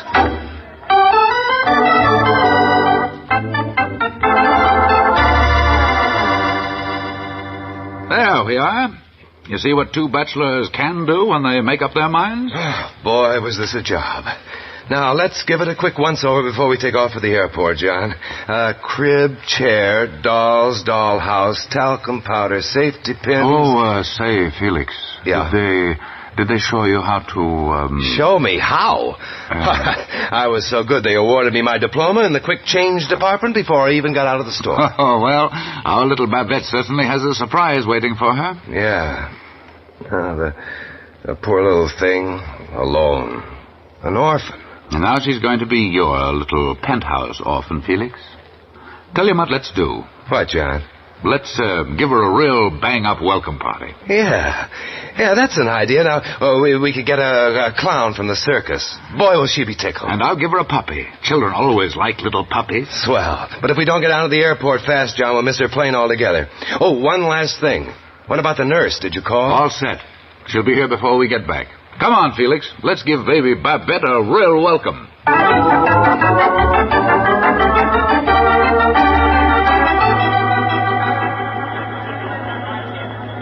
Transatlantic plane from London, Paris, Berlin, unloading gate 4. There it is, John. See it? Come on, let's get over to gate 4, so we're right there when she comes out. Okay.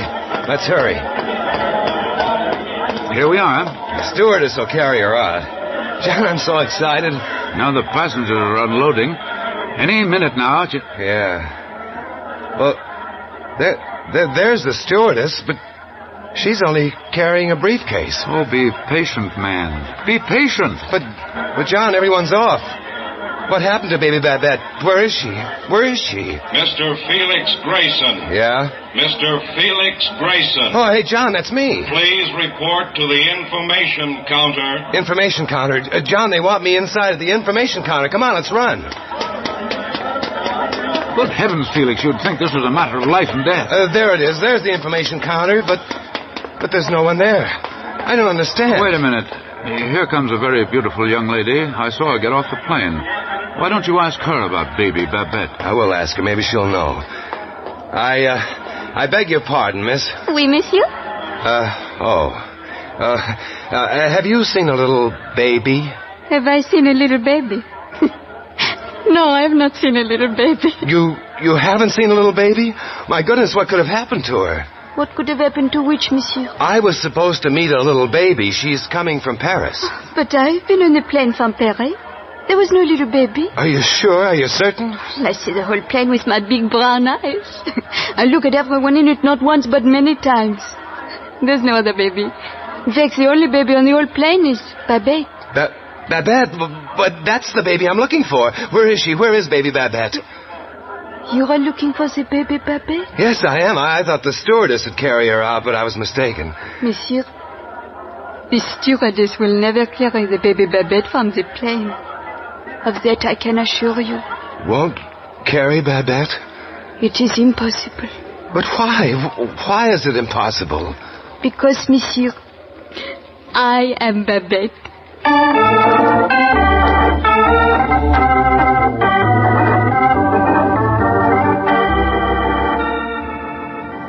Later the next day, I found my good friend Felix over at our Madison Avenue retreat. He was sipping a cocktail and lost in thought. Rock-a-bye, baby, on the treetop. When the wind blows, the cradle will rock. Well, if it isn't the bachelor father in person. Oh, sit down and join me in a cup of sorrow. A cup of sorrow? Oh, come now.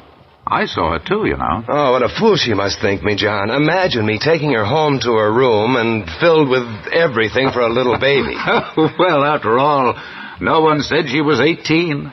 John, isn't she beautiful? Without doubt, the most charming young lady I've ever seen. But what now, Father? What now? I only wish I had the answer. John, what are my friends going to think? I told them all about the baby coming, and now when they see her... Oh, just say the plane got delayed in transit. She started out as a baby, but by the time she arrived... Boy, I can see those haughty eyebrows being raised all over the place now. Papa Grayson, they'll call me. What am I going to do with her, John? It's serious. Well, she's well chaperoned, isn't she? You've got a manservant and 2 maids. It's quite proper, you know. Hello, Tony's place. Oh, just a minute, please. For you, Mr. Grayson. Oh, thank you, Tony. Hello? Yes, Babette. Yes, I'll come right home. Goodbye. Aha, on your trail already, is she? And what does Babette want now? She said, come home, Father. I'm lonesome.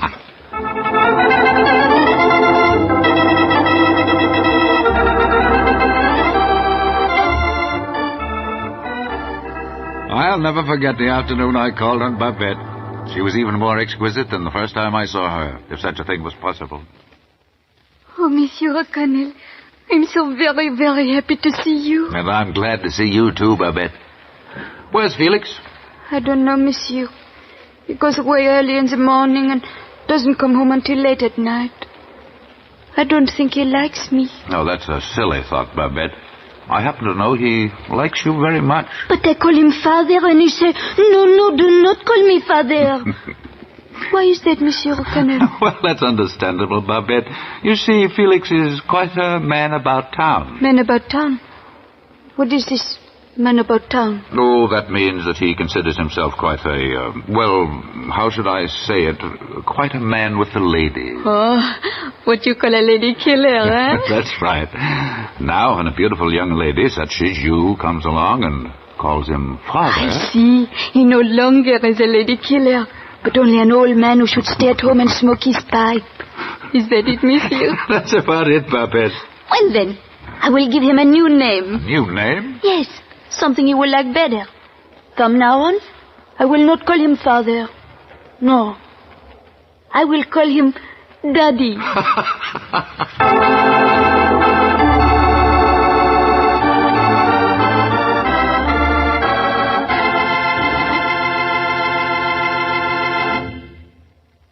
Act 2 of Penthouse Orphan, written by Ken Krupine and directed by Robert Webster Light, will continue in just a moment.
And now, back to the Strange Wills story, Penthouse Orphan, with Warren William as John Francis O'Connell.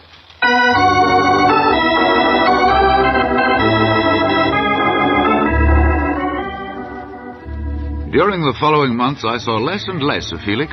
He and Babette had become the best of friends, and they spent considerable time together in the museums, art galleries, theaters, and concert halls. After all, 32 isn't so awfully old, nor 18 so very young. Then one day, early in September, Felix called me over to his house. He said he'd come to an important decision, and that I should be present.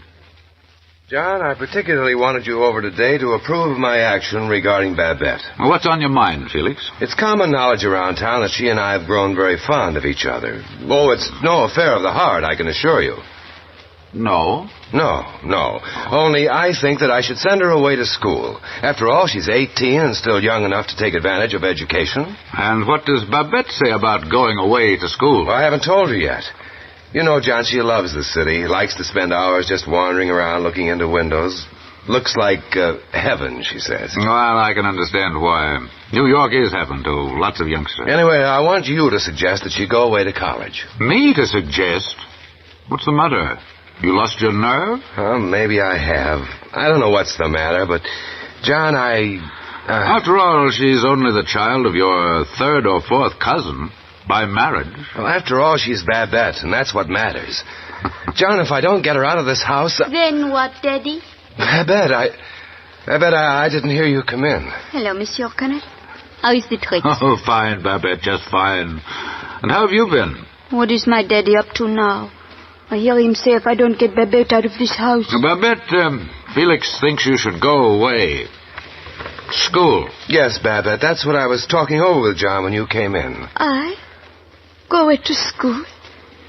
Pourquoi? But why? I've already finished school in Paris. I want to send you to some lovely girls' finishing school, Babette. You know, where they teach you to ride and swim. They have all these things here in the city. He wants you to learn more, I guess, Babette. Learn more?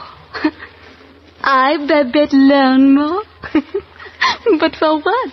I know all of the different perfumes. I know how to make up my face to be beautiful. I know how to be alluring. That's just it, Babette. You know all about those things. But now, look, I want to show you how little you know. Now, when was the War of the Roses? Now, go ahead. Tell us, when was the War of the Roses? War of the Roses. Felix, you're fooling. No, I'm not. That's just one example. All educated people know when the War of the Roses was. You have to learn those things to be looked up to. Felix, chérie. Yes, Babette? You tell Babette when was this, what you call, War of the Roses? Why, sure.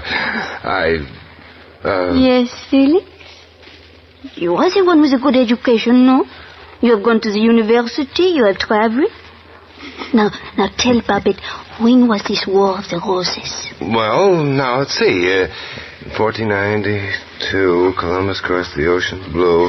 No, that's not it. No, wait a minute. Wait, I've got it. You see what education does for a fellow? The War of the Roses, Babette, was fought on last January the 1st in a place called the Rose Bowl in a city called Pasadena. That's it, isn't it, John? Oh, of course. That's one of them. They come on year after year, year after year. Oh, I'm sorry. Maybe I do need what you call this education. In Paris, we do not know there was a war. We think Americans never have what you call a revolution each year in California. All right, Felix. I will go to school.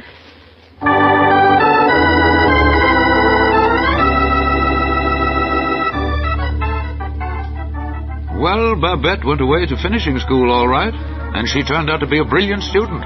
She caught on quickly, too quickly, because one night, months later, she called Felix. Hello? So you fooled me, huh? Oh, it's you, Babette. I've been living in dread of this moment. You tell Babette the big story, Daddy. I only did it for your own good, Babette. I wanted you to go to school, honestly. War of the Roses in Pasadena. It's what you call the baloney. I'm afraid it is. And you want to know how I know? I didn't find out from the teacher. No? Well, who told you? Gus. Gus? Who in the name of heaven is Gus? Gus is my boyfriend. His name is Gus Yakadich. Gus Yakadich? Well, there can't be anyone with a name like that. He's a big, strong fellow. He plays football, and he's a graduate of the FBI. Graduate of the FBI? What have I let myself in for? He told me War of Roses is a football game. Oh, he's right, Babette. I'm bringing him to New York for the weekend. I want you to meet my Gus. Your Gus? Well, Babette, it's not serious. I think I marry this Gus. He's a big, strong man. No, Babette, listen to me. Remember, I'm your father. I mean, don't do anything rash until I talk to you. Now, bring this Gus fellow up here where John and I can meet him. It's only for your own good, Babette. Yes, Daddy. I'll bring him to see you this weekend. Gus wants you to meet him, too.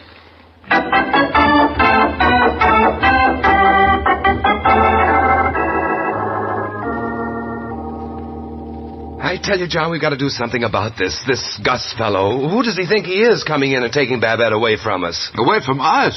Come now, Felix, it's about time we had a little heart-to-heart talk about Babette. Talk about what?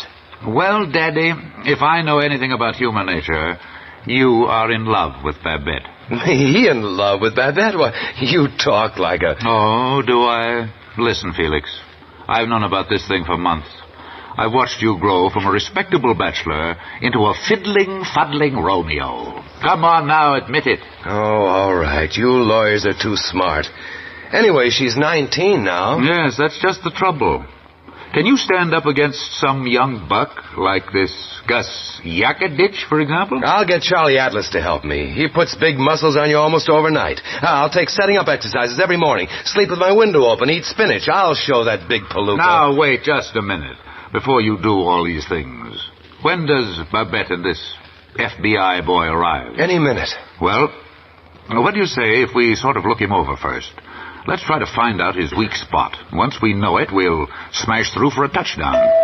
Oh, they're here. They're here, John. What'll we do now? Take it easy. I'll let them in, and then we'll see what there is to do. Oh, Monsieur O'Connell, I'm so happy to see you. Babette, welcome back to New York. Where is my daddy? He's in the library taking his... he's reading a book. Oh, pardon me. This is Gus. Gus Yakadich. How do you do? Hiya, chum. How's tricks? Oh, tricks? Oh, fine, Gus, fine. Come along now, you two. Felix will be very happy to see you both, especially you, Gus. He admires big, strong men of brawn.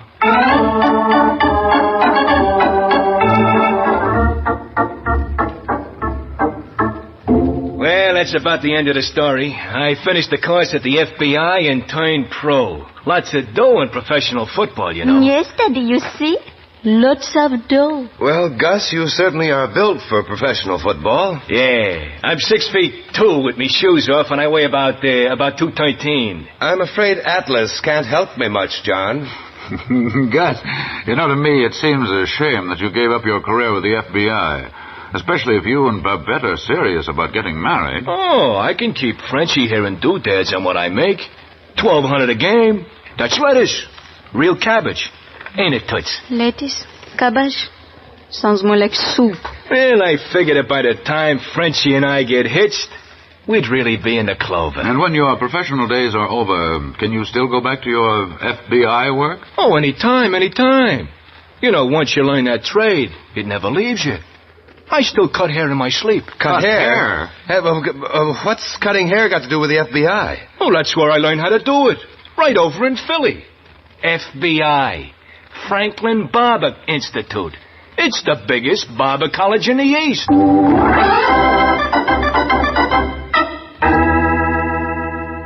While Gus and Babette were busy in another part of the house, Felix and I had a board of strategy meeting. There had to be a showdown, we all realized, and at once. I'm convinced, John, that if I can show Babette that I'm stronger than this Gus, I'll have a chance. But how am I to do it? Well, you certainly would look funny if you tried it with boxing gloves. I wouldn't even be able to look, period. No, it's got to be something where brains can outsmart brawn. That's the only way I've got a chance. Say, what position does Gus play on the football team? A tackle, I think. Tackle, huh? Good. Then I think I've got it, John. Now listen, I'm going to take Gus out to the kitchen and lock the door. I want you to keep Babette in here and tell her we're having a fight to the finish over her. Good heavens, you don't really mean now, to... just do as I say. I think everything's going to be all right.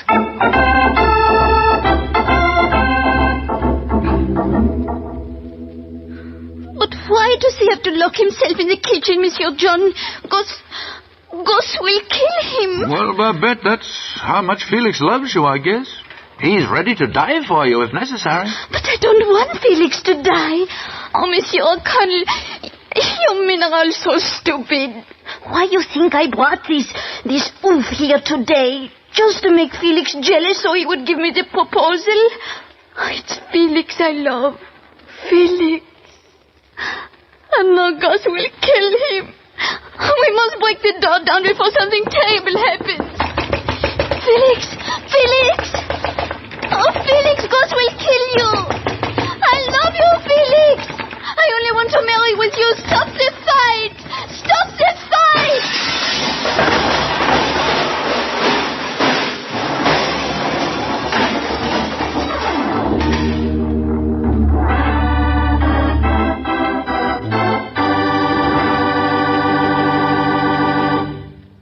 Warren William will be back in just a moment to tell you the rest of the story of Penthouse Orphan. But first, here's a brief message from your announcer.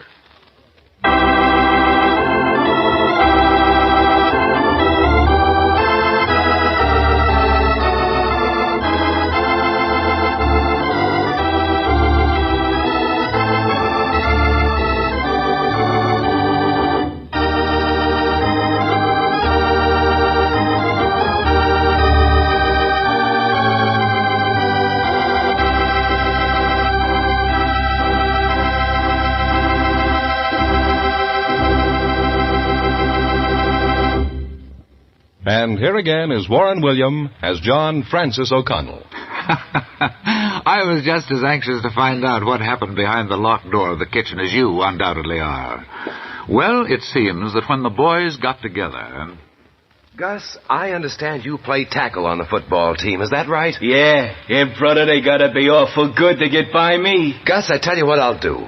I've always wanted to learn the real secrets of being a good tackle. You? Sure. A tackle? Why, you ain't big enough to tackle your own shadow. Never mind. I still want you to show me how. Yeah? And, Gus, for your lesson, I'm going to pay you the same rate you receive for a real game. $1,200? Mm-hmm. Well, come on, buddy. I'll teach you quick. Gus, don't push. Just take it easy.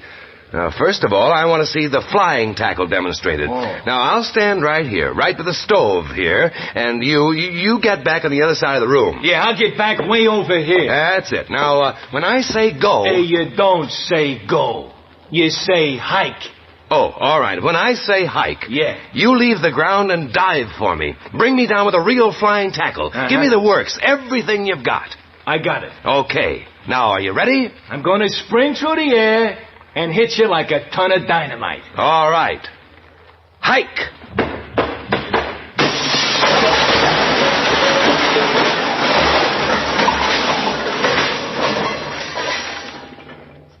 Well, Gus, you can't hear me.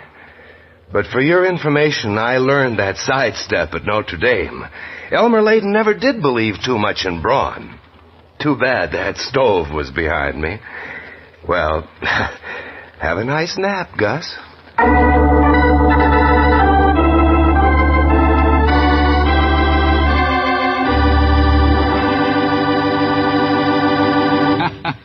Well, after Babette and Felix got Gus patched up, and Felix paid his $1,200, they got married and left on their honeymoon. And where did they go? They went to California. To Pasadena, of course, to see the War of the Roses. Or should I say, the Tournament of the Roses. Next week, I have a story to tell you about a man who died and left his whole estate, almost $1 million, to a girl he met in seething, fabulous, romantic Singapore. He didn't know her real name, and she never found out his. For a most unusual story of love, intrigue, and romance, set in that strange city of half east, half west, be sure and listen to the story we call Singapore Liz. This is Warren William inviting you to tune in again next week. Strange Wills is a Teloways feature produced in Hollywood. Any similarity between names used on this broadcast and those of living persons is purely coincidental.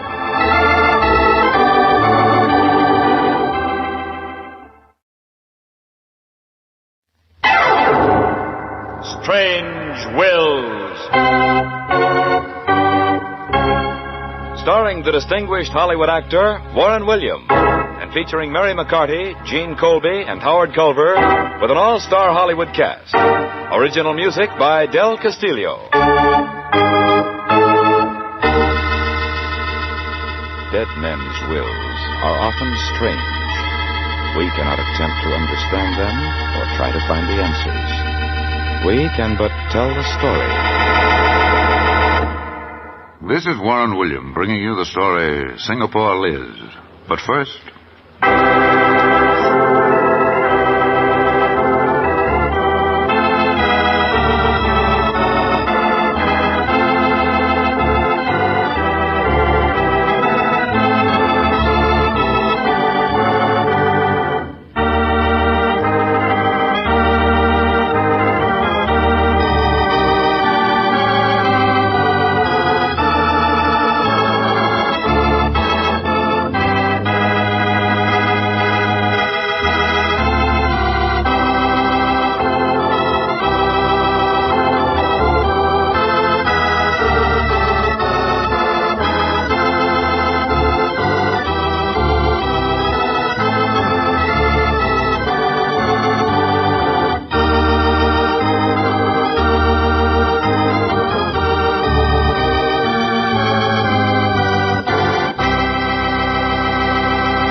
And now back to Warren William as John Francis O'Connell in Singapore Liz.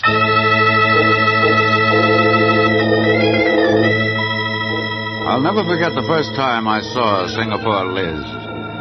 I stood at the rail of the ship as it eased into its berth at Singapore. Below on the docks was bedlam. Coolies, turbaned Orientals, white people were all milling around the dock, waiting for the passengers to disembark. Here, East was meeting West. And then, quite suddenly, I saw her. She was standing alone, leaning up against a round lifebuoy that hung suspended from a piling. Her hair was blonde and tawny, and hung down around her shoulders. She had on a bright red sweater, and then I saw her eyes, green eyes that searched and probed our ship from stem to stern. As I watched her, the deck steward came up alongside of me. He saw her, too. There she is. Singapore Liz. Hasn't missed a boat in 5 years. Singapore Liz, eh? I've heard of her before. But tell me, steward, how'd she acquire that name? Oh, I don't know, Mr. O'Connell. She's a character, though, right enough. Pretty as a picture, too. I often wonder what brings her down to the waterfront every time a ship docks. I've heard plenty of stories. What seems to be the real story? Why do girls watch ship come in for anyway? Not to see the smoke and hear the bells ring, no. When a girl meets a ship, every ship, day or night, it's because of a guy. You think that Singapore Liz is looking for some... No, I don't know. You lot of funny yarns, especially here at Singapore, where East meets West. But that girl's real story hasn't been told. She won't talk. Won't talk, huh? Generally, girls like to tell what's on their minds. Yeah, but not this one. She just comes down and looks.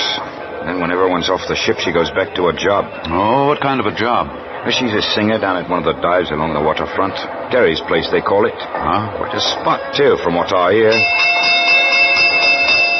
Well, that means the old gangplank is down. Good luck, Mr. O'Connell, if I don't see you again. And take a tip from an old sailor. Oh, what's that? Every sailor from Frisco to the Hebrides has tried to find out what it's all about. So if you're thinking of trying to get Singapore Liz to talk, forget it. It can't be done.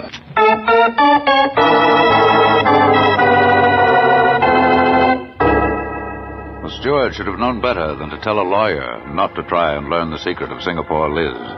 For lawyers are a curious lot, especially when it comes to an unsolved mystery. The very first night I had free, I visited Terry's place on the waterfront. And what a place it turned out to be. Here's a seat. Over here, mister. Thank you. What'll it be? Tell you what. Bring me a pot of tea. Green tea. And buy yourself the best drink in the house. How's that? Okay. I'll take a Singapore special and bring you the tea. Green tea. Now, say, before you go, tell me something. Sure. Who's Terry, the man who owns this place? I'm Terry, mister. Oh? Who are you? Oh, well, Terry, my name's O'Connell. John Francis O'Connell. I'm a lawyer from the States. What you over here for? Well, it's no secret. I'm over here to locate a missing person, an heir. A woman who inherited $1 million. As yet, she doesn't know about it. Oh, a dame gets $1 million and don't know about it. Say, that's a laugh. What's her name, bub? I mean, Mr. O'Connell. Her name is Marilyn Webster. Ever heard of her? Listen, mister, I know nearly every dame in Singapore, but I ain't never heard of Marilyn Webster. Well, I'll run along and bring you tea. You listen to Liz. She's going on now with her number. Oh, you mean Singapore, Liz? Yeah. That's her. Boy, is she a thing. He's my guy. I don't care what he does, 'cause he's my guy. I guess he always was. He's careless about me. I don't think he tries. But once in a while, he'll hug me and smile. Then I can see me in his eyes. Oh, he's my guy. I know he'll was a dame, always all right. And was she beautiful? That same tawny hair now hung low over the back of a green silk Chinese gown. Her voice was throaty, inviting. She'd have been a sensation on Broadway. But what was she doing in this dive? Way out here in Singapore. I'm his until I die, 'cause nobody knows better than I that he's my guy.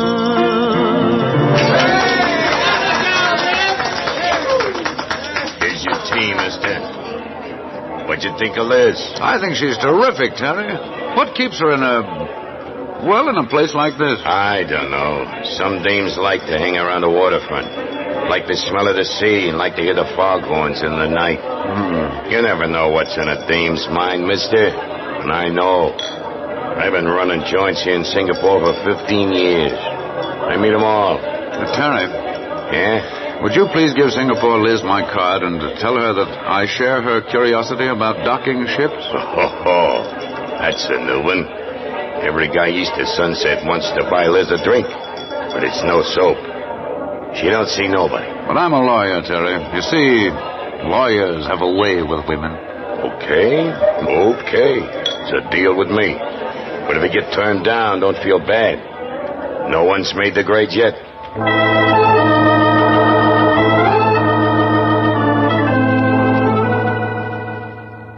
An hour went past, and no Singapore Liz. Then, just as I was ready to call it quits, I saw her come through the smoke-filled room towards my table. Well, maybe we lawyers did have a way after all. You want to see me, mister? Yes. Yes, I did, Miss... The name is Liz. Singapore Liz. Well, Miss Singapore, won't you sit down and join me in a cup of tea? Okay. Well, Singapore, I asked you to come to my table tonight because you interest me. Oh, that's a good one, mister. Only it doesn't register.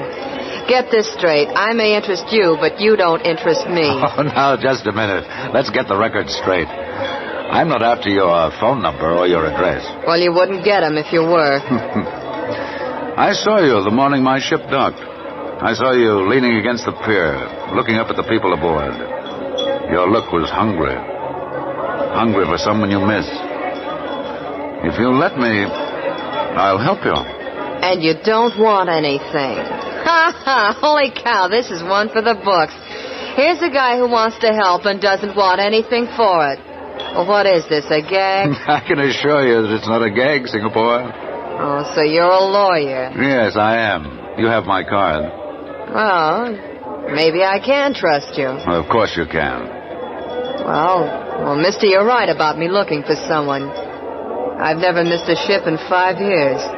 I keep on looking, but he never comes back the way he said he would. He, Singapore? Who is he? He's the guy. Well, maybe I can help you find him. Nah, how you gonna find one little guy in a billion people? It's been done. But this guy said he'd come back. He promised. Why don't you tell me about it, Singapore? Well, listen, mister, there's a freighter due at the docks at midnight. I'll tell you the story down there. You see, that's where it began and ended. Right. Down there in the swirl of the fog and the night. Yep. Down on the dirty docks in Singapore.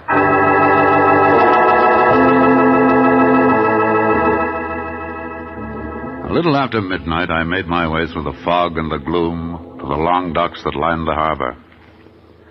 Near the water's edge, I found Singapore Liz waiting patiently for the freighter to come in. Hello, Singapore. Hiya, Mr. O'Connell. When's she going to dock? Oh, not for an hour or two. She's anchored out in the bay, just like the other one was. What other one, Singapore? The one he was on. Want to tell me about it? Why not? Maybe you can tell me what to do. I can try. Well, it all began late one night in September. I came down here for a last look at the sea before I went to sleep. I was leaning out over the railing, sort of looking up at the stars, letting the wind blow in my face. All of a sudden, I heard a splash in the water. Someone out there was swimming for the docks. Hey, you. You need any help? I'll make it. Here's a ladder. There it is. You got it? Yeah, I'm okay. All right, now. Beat it. No one tells me to beat it, mister. Where'd you swim from? Listen, you. Just forget you saw me, see? Just forget I climbed up this ladder. What's the trouble, cops? How'd you guess? Well, guys don't usually come in the way you did unless someone's after them. Well, they're after me, all right. I just stitched that freighter out in the bay. You need help? I need luck. Listen, beautiful. Where can I hide out for a few days? Oh, aren't you afraid I'll call the cops? I gotta take a chance, beautiful. And I don't think you're the kind. Where are you from? States. Every John Law in the country's trying to find me. What'd you do? There was a fight. When the smoke cleared, they found a dead man. Stiff with a big name. So they needed a fall guy. But listen, beautiful, I'm cold and wet. Well, stay right here. If you hear anyone coming, climb down the ladder so they won't see you. I'll run back and get your coat. You can't walk down the street that way. Okay, beautiful. You win. I'll be back. Believe me, I'll be back.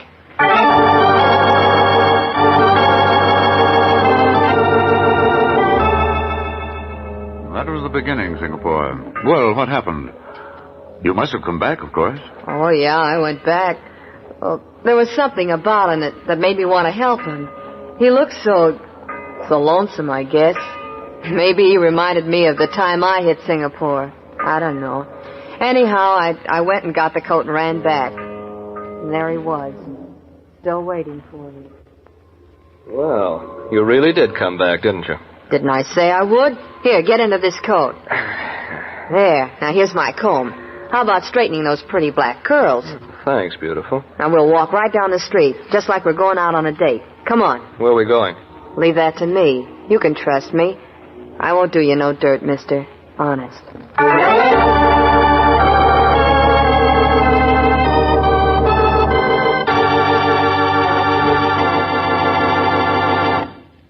Act 2 of Singapore Liz, written by Ken Crepine and directed by Robert Webster Light, will follow in just a moment.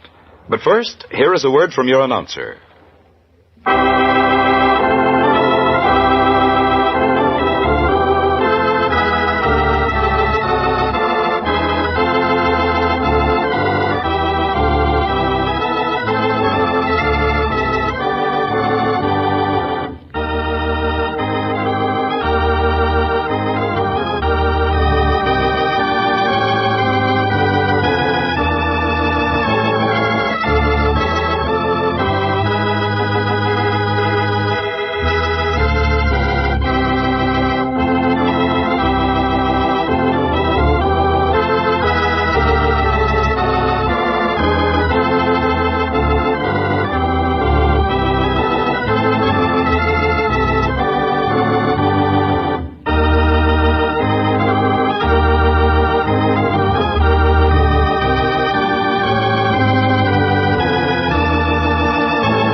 now back to the strange Wills story, Singapore Liz, with Warren William as John Francis O'Connell. Well, Singapore, so far I see nothing in your story that I can't understand. The fact is, you helped him. Yeah, I helped him. After I fed him and saw that he got a room, I went over to see Portuguese Jake at the Moondream Cafe. Jake liked me, so I knew he'd help me if I asked him to. He was in his private office. Singapore, sweetheart, come in, come in. Thanks, Jake. Now, what brings you over to see me at 2 in the morning? Come on now, tell Papa, Jake. I need help, Jake. You need help? I don't believe it. You got someone for Jake to cut your throat, eh? Jake, I'm hiding someone over at a rooming house near my place. Hiding someone, huh? Now, what is my Singapore Liz up to? Who is he? Look, Jake, be a good guy and don't ask any questions. What you want me to do, Singapore? Jake, I want you to help me hide him until it's safe for him to go back to the States. You want me to hide him out, eh? And what you do for Jake after I held out this bomb, eh, Singapore? Nothing, Jake. Same as always. Then why should I risk my neck to help him? Because I want you to, Jake. You're a strange one, Singapore. For 2 years I want you to marry me, and always I get the bomb's rush. What's the matter with me, eh? Nothing, Jake. I think you're the swellest guy I know. Honest. Okay, Singapore. I take care of this guy. Keep him under cover for tonight, and tomorrow I move him to a safe place. Thanks. Thanks, Jake. In a few weeks, I ship him off to Tibet, China. Somewhere safe. Okay? Jake? Yeah? As soon as he gets out of the country, I'm going to try very hard to see things your way. That's all right, Singapore. Don't do nothing till you're sure.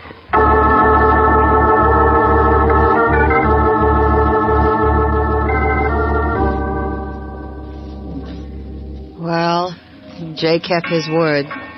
Next day he moved Jeffrey, that was his name, to the Chinese part of town.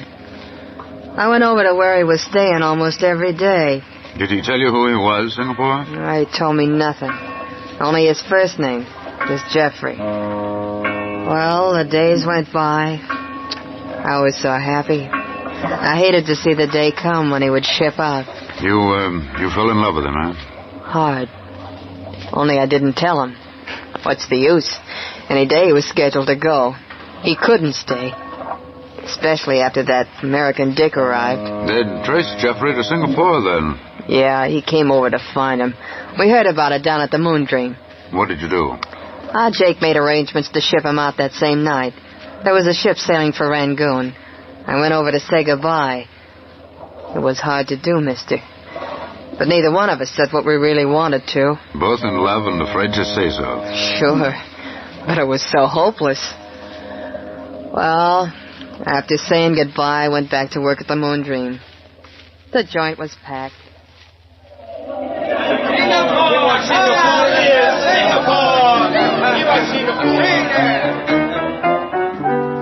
On a little street in Singapore, we'd meet beside a lotus-covered door. A veil of moonlight on his lonely face.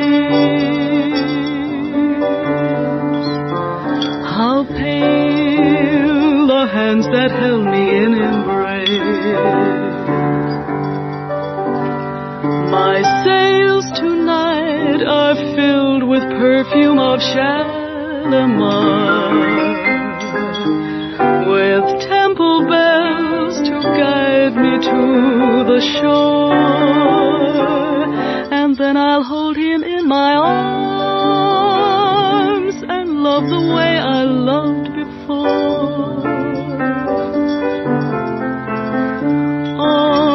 On a little street in Singapore.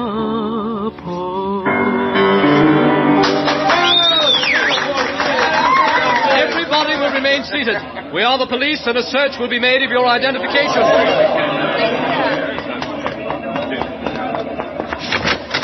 Oh, Jake, they're here. They're here to get him. Who's here to get who? The police, the American detective. They're out there now. Police in here? Yes, Jake. But there's Jeffrey. He isn't in here now. Yes, Jake, he's here, too. I saw him come in while I was doing my number. He's sitting at that table in the corner. That fool.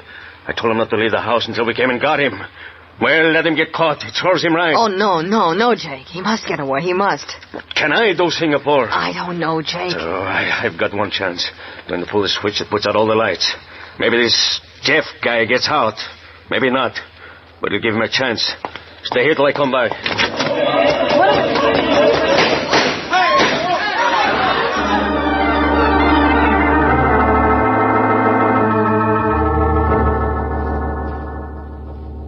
Well, mister, I had some anxious moments. The lights went out and Jeffrey got away in the scramble. He ran to my house and waited till I got home. Shouldn't have done it, Singapore. I shouldn't have done it. Oh, Jeff, you might have been caught or even killed. Oh, Jeff. There, beautiful. Don't waste your tears on me. Jeff, I love you. Can't you see it? Don't you know? And I love you too, Singapore. That's what made me come down to the cafe tonight. I had to see you. Just once more. Don't you see what you've done? You made it tough on Jake to get you away tonight. The cops will be watching the docks. I know it, beautiful. Look, Jake will find a way to ship you out. I don't want to go, Singapore. I don't want you to go either.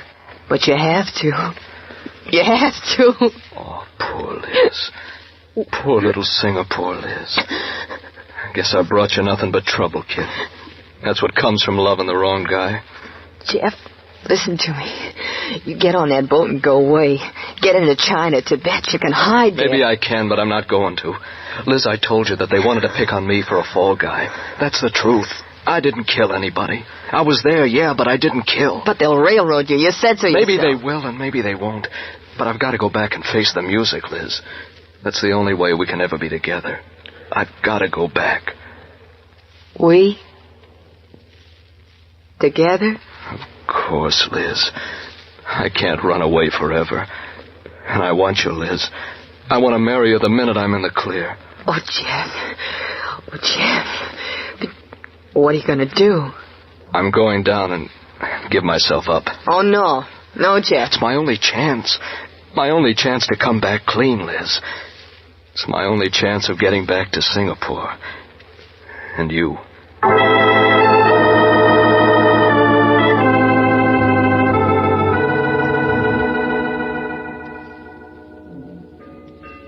Well, there you have it, mister.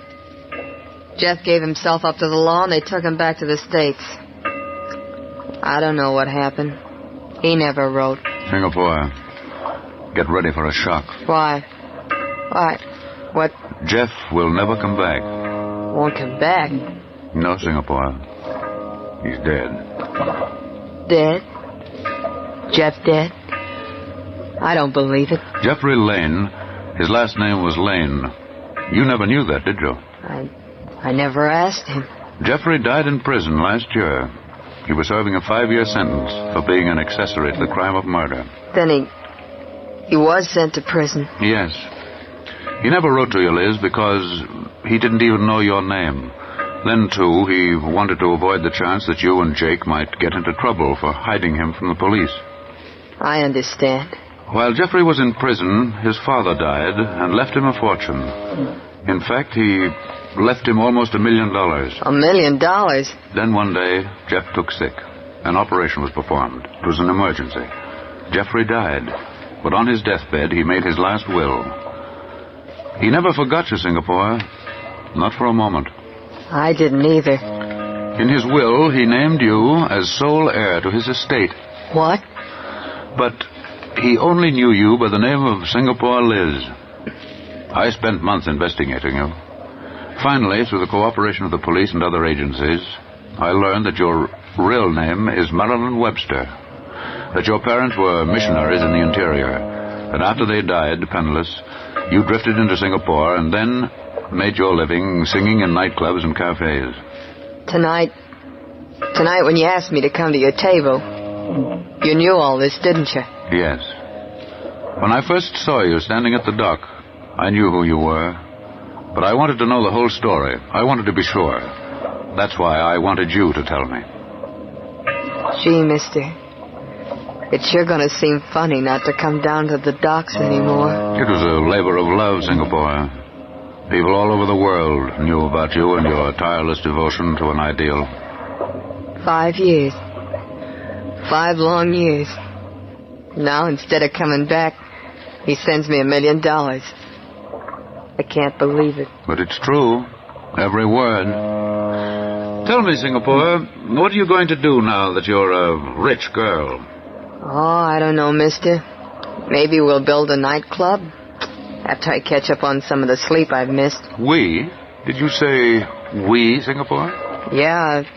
For 5 years, I've never missed a boat so that I could be the first to see Jeff and warn him. Warn him? Of what?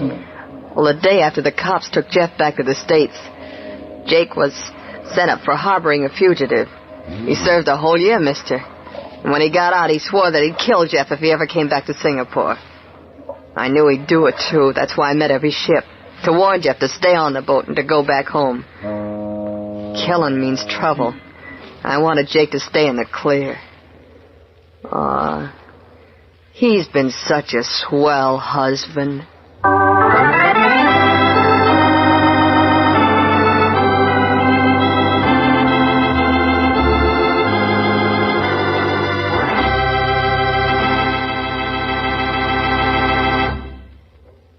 Warren William will be back in just a moment to tell you the rest of the story of Singapore Liz. But first, here are a few words from your announcer.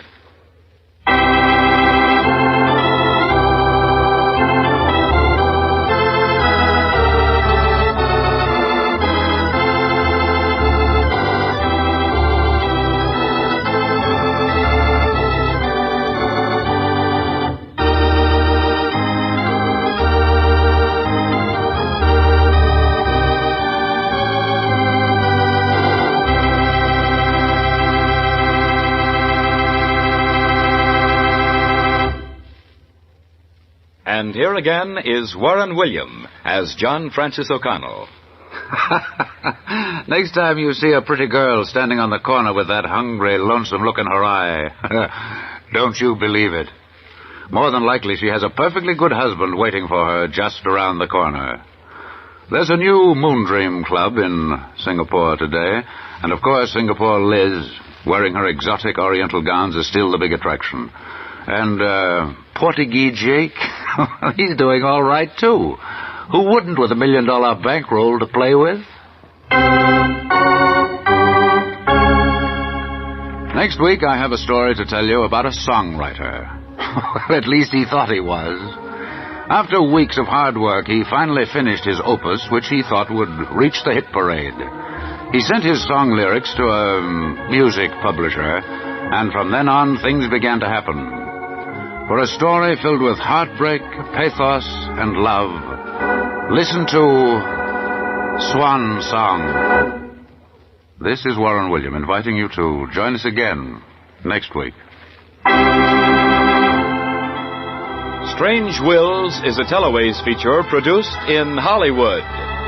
Any similarity between names used on this broadcast and those of living persons is purely coincidental.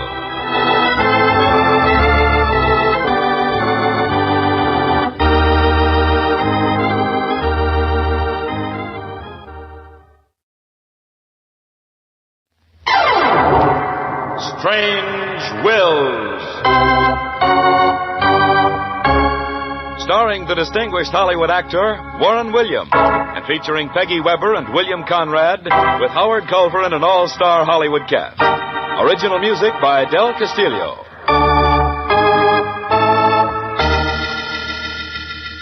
Dead men's wills are often strange. We cannot attempt to understand them or try to find the answers. We can but tell the story. This is Warren William bringing you the story Crosswind. But first...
now back to Warren William as John Francis O'Connell in Crosswind.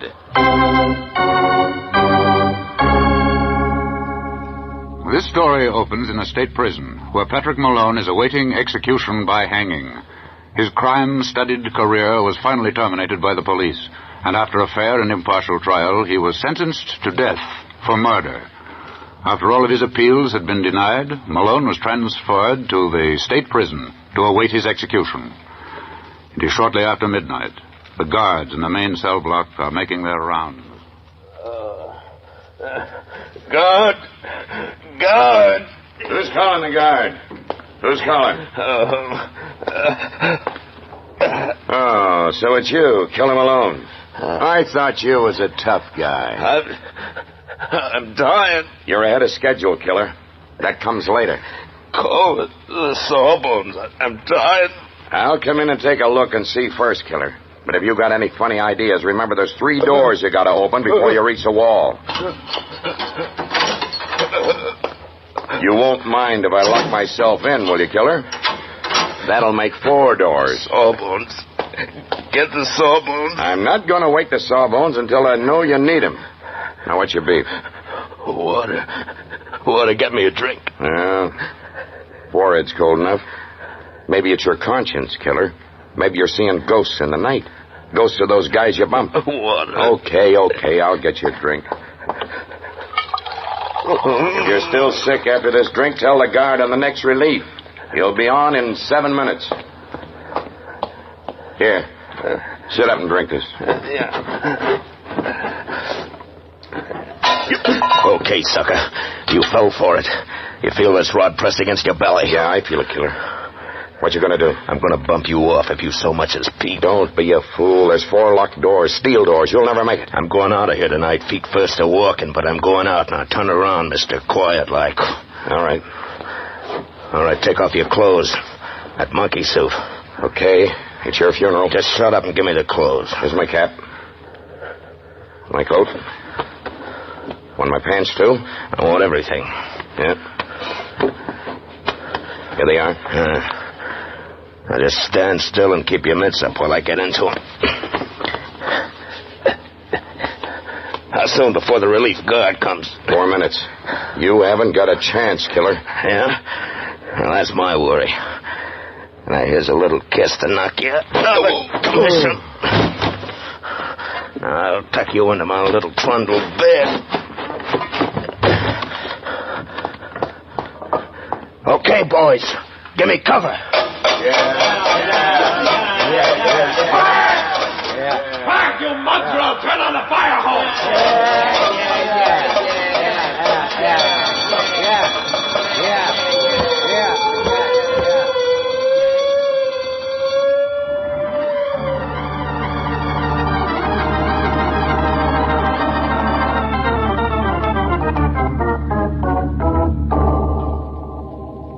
Killer Malone must be captured.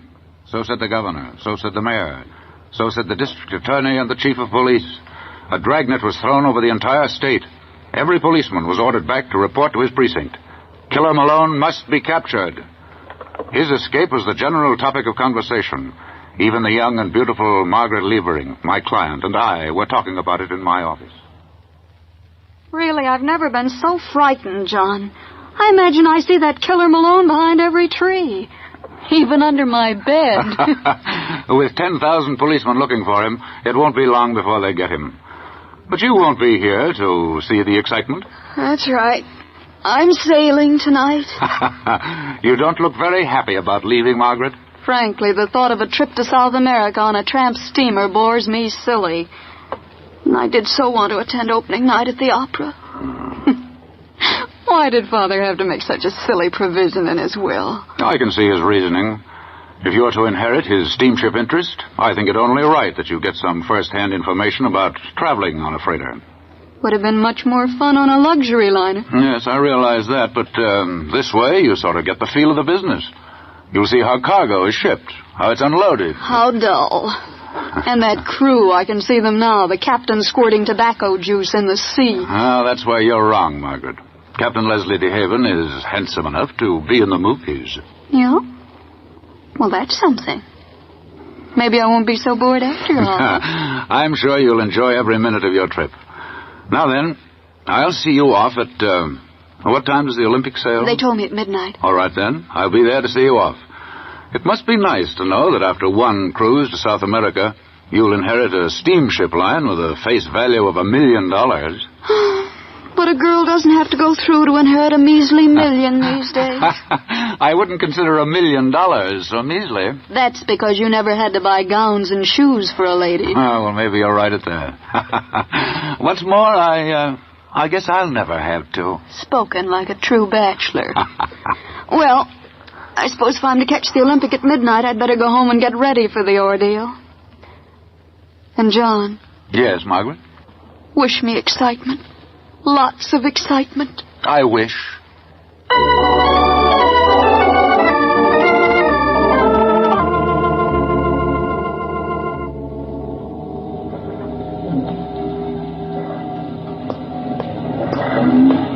Yeah, what a break. Fog as thick as pea soup. If I can only stow away on one of these tubs. Hey, cops. Okay, coppers, come and get me. Hey, what's this? Piano crates.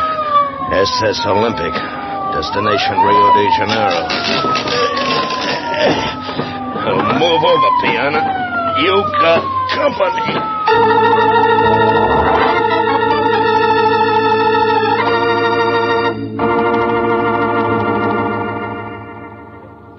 At about 11 o'clock, I arrived at the docks to see my client off.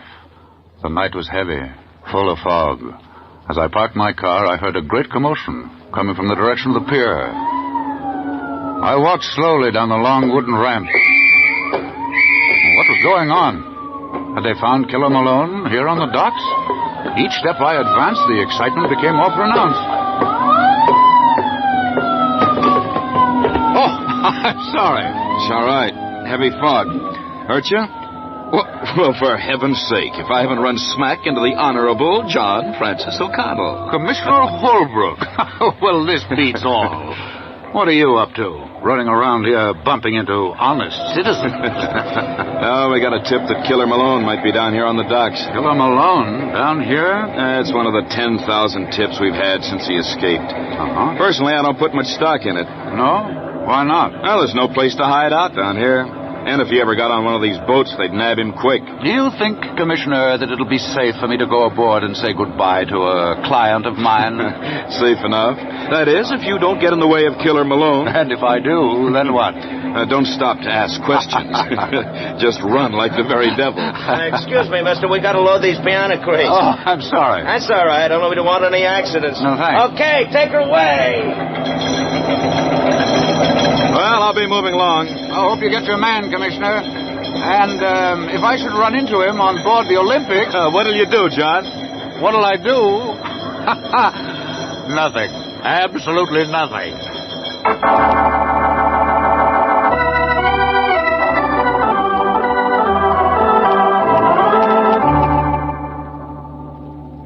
Well, Miss Liebering, I promise that my new boss will be extended every courtesy of the ship. In fact, it'll be a pleasure to attend to it personally. I hope I'm forgiven for thinking you some decrepit old sea dog who spits tobacco juice all over his chin. I tried to tell Margaret that you were quite a handsome fella, Captain. Oh, well, now. Oh, Captain, don't be so modest. I'm sure that my trip's going to be quite delightful. Perhaps even exciting. Well, I can't promise you much in the way of excitement, Miss Liebering. In fact, these South American cruises are mostly routine. But there's a moon, isn't there? Hey, now, you let me handle my own romancing. And don't be giving the captain any suggestions. Well, there is a moon, all right. And it's a beauty. If you like scenery, we have a lot of that, too. Strange places, foreign ports, tropics. Well, I see it's 1 minute to midnight. Time to shove off, isn't it, Captain? Yes, we're all loaded and ready to go. Well, then, goodbye, Margaret, and happy sailing. Goodbye, John. Oh, by the way, Captain. Yes, Mr. O'Connell. There's a possibility, a very remote one, of course, that you might have a notorious passenger aboard. Yes, I'd heard about it. You mean this Killer Malone? The one and only. I'm afraid he'd have a pretty hard time. There are very many places to hide aboard ship. He'd find it rather rough to walk through customs at the ports we touch. No, he'd have better sense. Now, that's what I think, too. I only mentioned it because just before I came aboard, I met my old friend Commissioner Holbrook on the dock. The place is literally covered with police, you know. Well, I guess I'll have to run for it now. Goodbye, sir. Don't worry about Miss Levering. I'll bring her back brown as a berry. Goodbye again, John. And don't worry. I know I'm going to have a wonderful time. A simply wonderful time.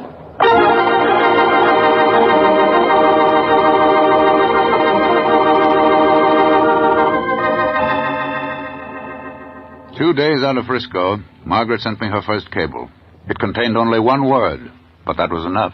It simply said, super. Well, my client was apparently enjoying herself. Now you know, Margaret, why men will always go down to sea in ships. And to think I almost missed seeing it. Oh, Leslie, it's so wonderful. The moon makes things almost as bright as day. And look at the stars. They look almost as big as lanterns. And close enough to pick. Perhaps that's what Father had in mind when he insisted that I take a sea voyage before inheriting his steamship line. Huh? I wouldn't be surprised. He was a great man, Margaret. Your father sailed with me many times. He loved the sea. And this was his favorite trip. But, Leslie, honestly, wouldn't you prefer being in command of a luxury liner? Having beautiful girls coming up on the bridge to idolize you? Oh, not for me. No, Margaret, give me the sweep of the tropical breeze. Give me a good stout ship filled with cargo for foreign ports and places. And a crew of men that are rough and ready. You are romantic, aren't you? But I haven't heard you mention just one thing that makes the picture complete. Well, I left something out? Maybe. It couldn't be you, could it? Could be, Leslie. Could be.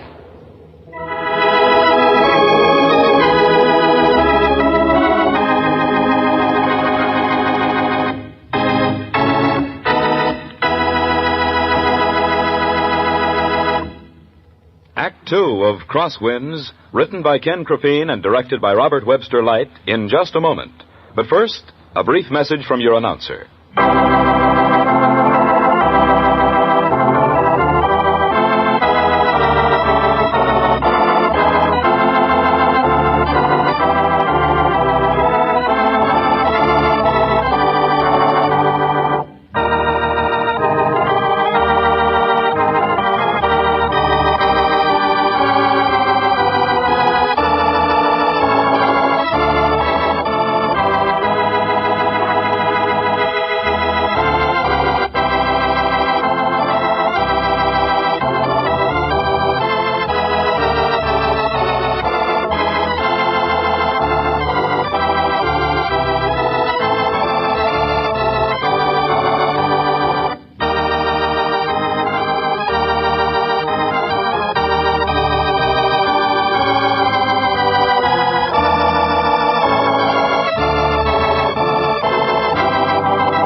And now back to Crosswind, starring Warren William as John Francis O'Connell.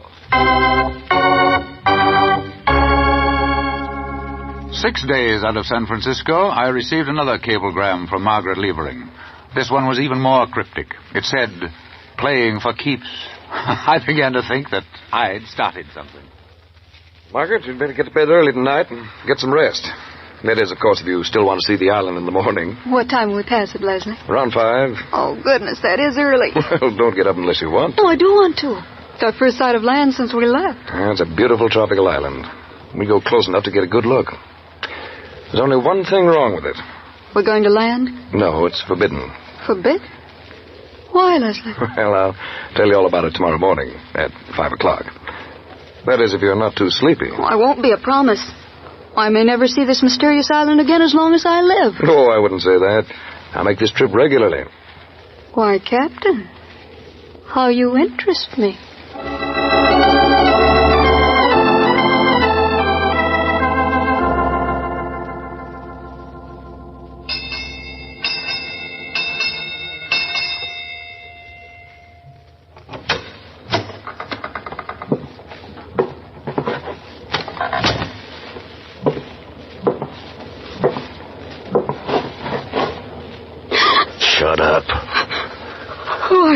Who cares? I'm here. Isn't that enough? Get out. Get out. This is Rockwell, Captain. Tough, huh? What do you want? First, something to eat. What is it? Got some crackers and cheese. Where? There on the dresser. Wait. Slip on my robe and... Just stay where you are, sister. Where's the light? There's a little lamp on the dresser. Okay. You recognize me, do you? Oh, Killer Malone. Yeah, Killer Malone at your service. So you did make the ship? Came aboard in a piano creek. But you can't... Can't get off, huh? What makes you think so? Well, the customs, the police. Don't worry about that, sister. I've done all right so far. Broke out of prison, didn't I? Got aboard this tub, didn't I? I'm not caught yet. What do you want? Well, I'm going to eat these crackers and ask a few questions. If you don't mind. No, not at all, Mr. Malone. What do you want to know? First off, what's your next port? Rio. We arrive there tomorrow night. Rio, huh? Then we go south, all down along the coast. I see. What have you in mind, Mr. Malone? Keeping away from the law, mostly. Say, you ain't bad looking. You think so? Too bad we can't be seeing more of each other. I'm afraid that would be rather difficult, Mr. Malone. You see, we're like crosswinds, each blowing a different way, aren't we? Yeah, that's right, lady. Crosswinds. Say, what time is it? Oh, it's 5 minutes to 5. What are you so nervous about, sister? Expecting company? I'd hate to think of some guy coming in and disturbing us. But if someone did, what would you do? What'd you expect me to do? Kiss him? Listen, sister, you're safe as long as I'm safe. It's going to be up to you to keep everything peaceful-like until I can get off this tub. Until you get off, Mr. Malone? That's the ticket.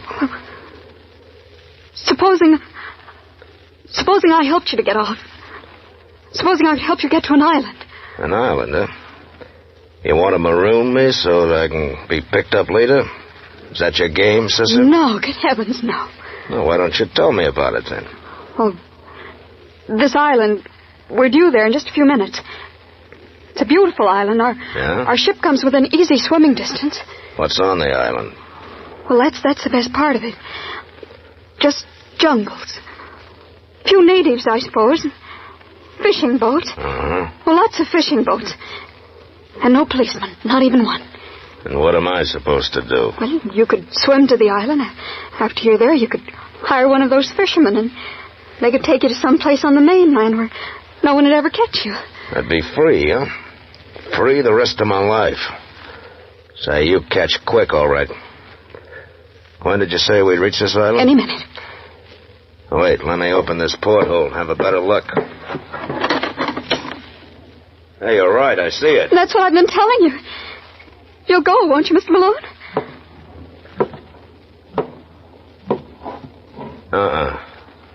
Nope, it's no deal. I think I'll stick around here for a few more days. I'll wait for something else to turn up. You mean you aren't going? Why should I? You can be sick for a couple of days. Listen, baby, I'll hide in this closet, but remember I got the barrel of this gun pointed right at you. I'll remember. Margaret, are you awake? Well, answer him. Tell him you're sick. I'm awake, Captain, but I'm not feeling well. Not feeling well? What's the matter? May I come in? No, don't come in, Captain.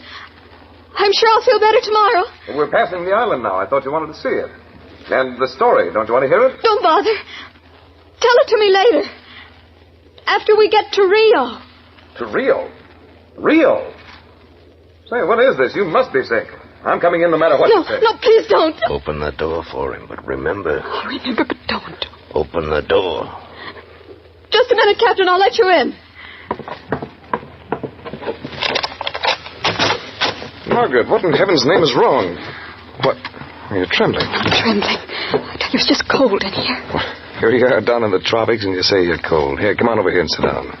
I want to see if you're getting malaria. You certainly have the symptoms. I haven't any malaria, Leslie. There's nothing wrong with me. Now go. I'll see you later, huh? I won't leave this cabin until you tell me the truth. Oh, you fool, you fool. I'll take over from here, Captain. Leslie, don't move it. That's Killer Malone. Killer Malone? Yeah, the one and only. Now back into the corner, both of you. And, Captain, the lady knows I ain't fooling. Yes, Leslie. You may have her frightened, but not me, Malone. Oh, no? No. What makes you so sure I won't feed you some hot lead? Because guns make noise. Maybe you're right, wise guy. I'm gonna bop you over the head nice and easy like. Then I'm heading for that island. Oh, it sounds swell, Malone, but first you've got to get me. No, Leslie, no, he'll kill you. Okay, mister. That was a lucky punch. See how this feels? Well, so long, Crosswind. Thanks for the tip about that island. I'm going for a swim.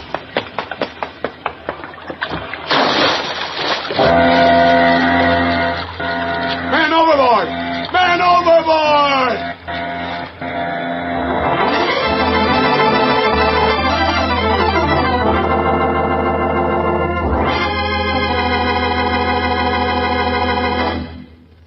In just a moment, you will hear the startling climax of this amazing story. But first, here is a brief message from your announcer.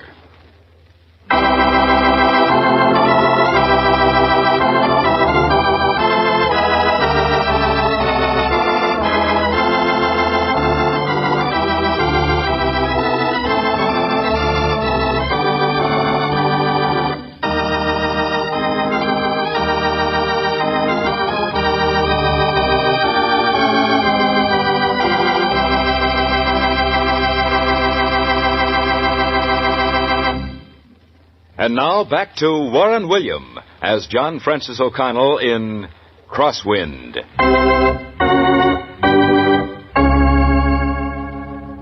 For the second time in less than a week, Killer Malone made good his escape. As he swam to the island, he looked back over his shoulder and saw the tramp steamer Olympic fading into the distance. No effort was being made to stop his bold attempt to freedom. Finally, his feet touched bottom. He stood up and began wading to shore.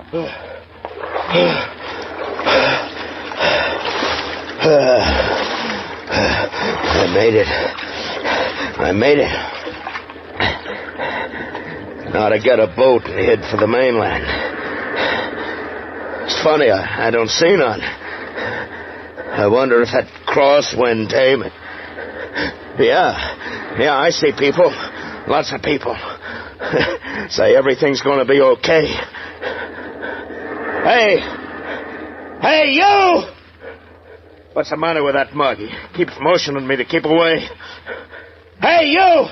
What's the matter? What you running for? Come back here! Come back or I'll bust your teeth in!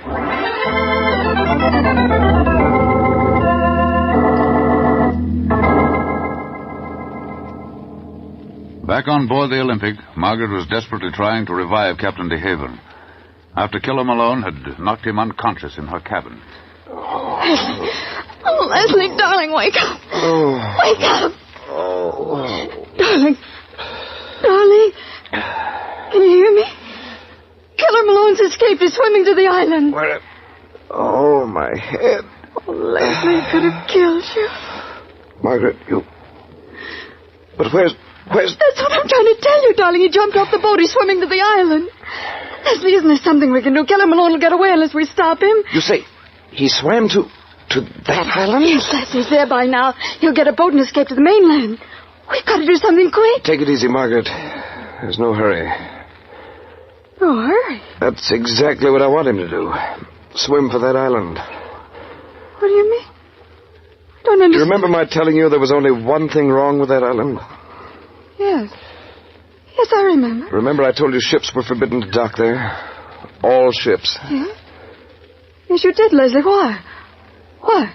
That island, Margaret, has been a leper colony for over 50 years.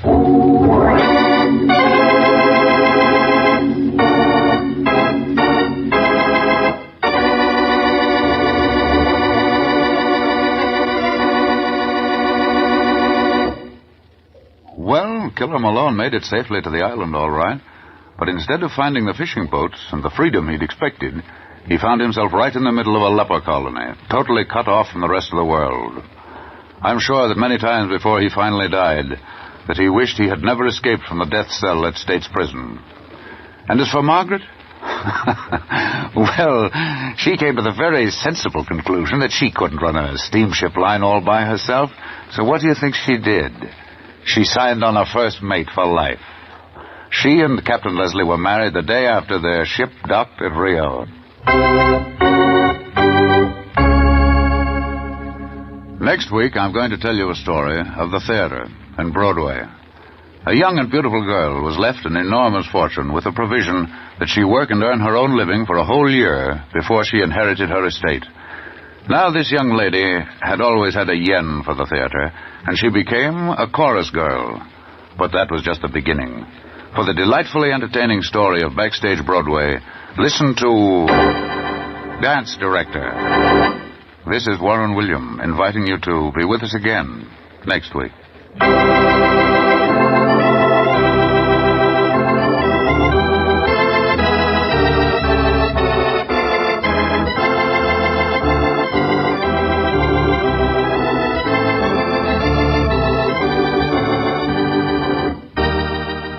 Strange Wills is a Teloways feature produced in Hollywood.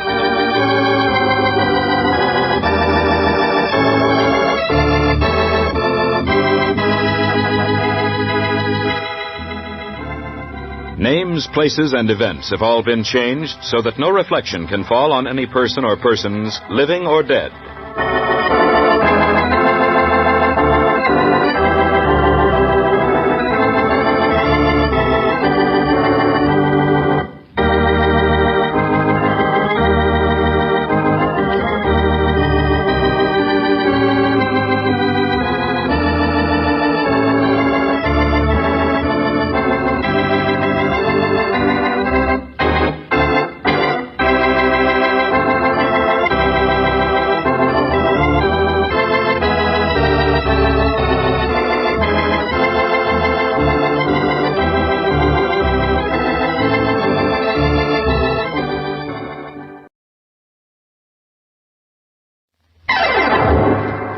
Strange Wills. Starring the distinguished Hollywood actor Warren William and featuring Carlton Young with Howard Culver and an all-star Hollywood cast. Original music by Del Castillo.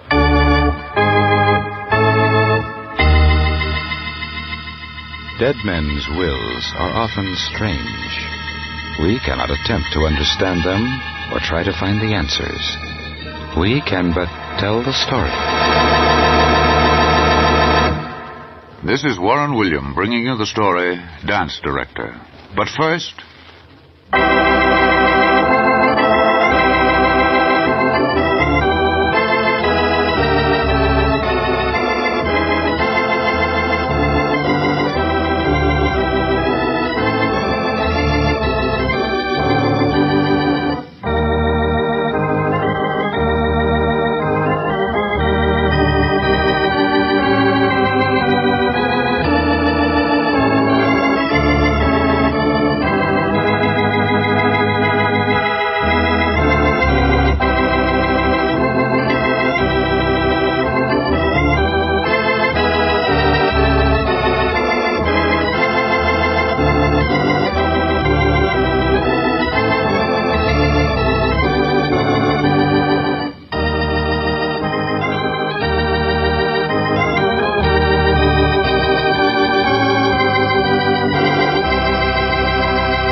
And now back to Warren William as John Francis O'Connell in Dance Director.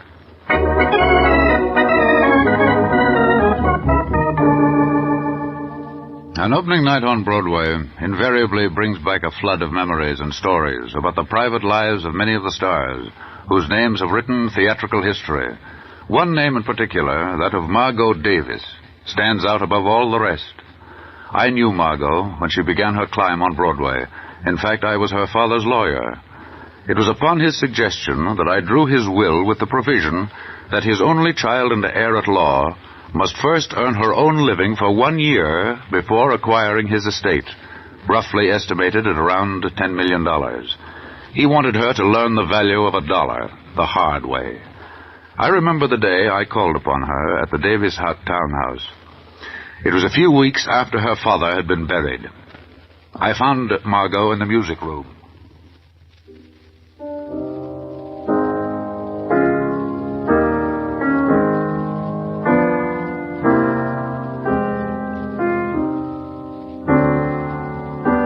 May I interrupt?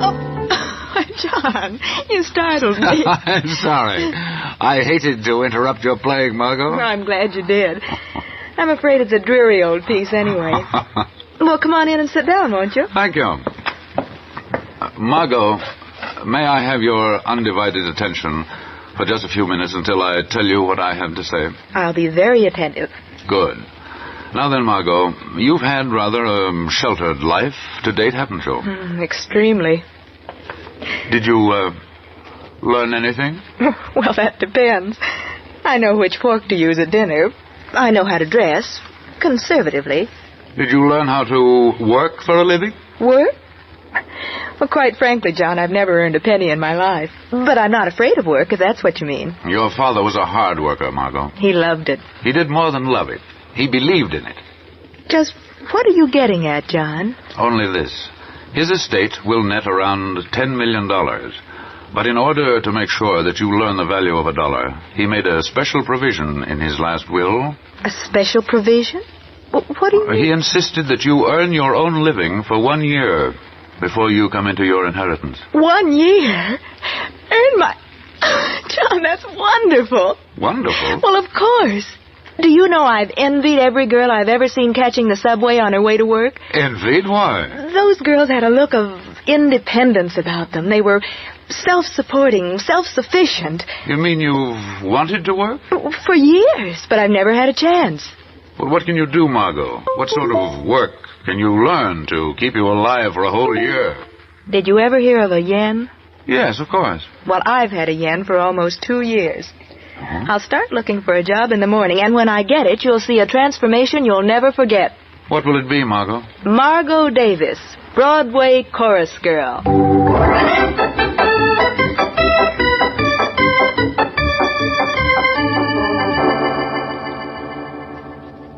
True to her word, Margot Davis started out bright and early the next morning to look for a job as a chorus girl.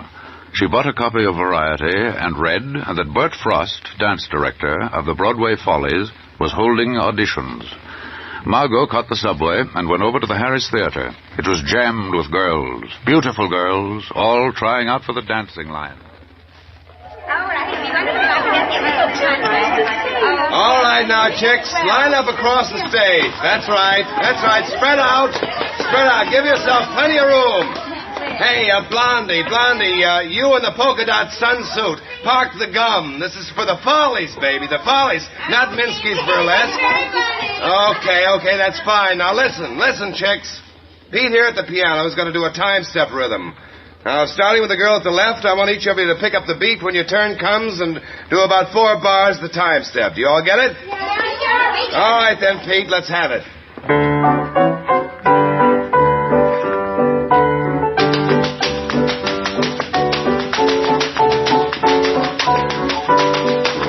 Okay, honey. Okay. Next.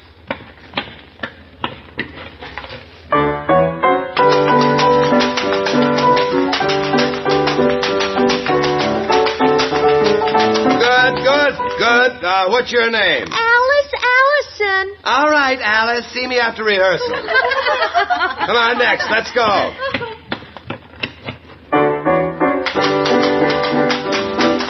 Oh, no. Oh, hold it, Pete. What's your name, kid? Margot Davis, Miss Frost. Well, Margot, you've got a nice figure. Your face is cute, too. But, honey, this is a tryout for a dance line, not a kangaroo hop. Okay, next girl.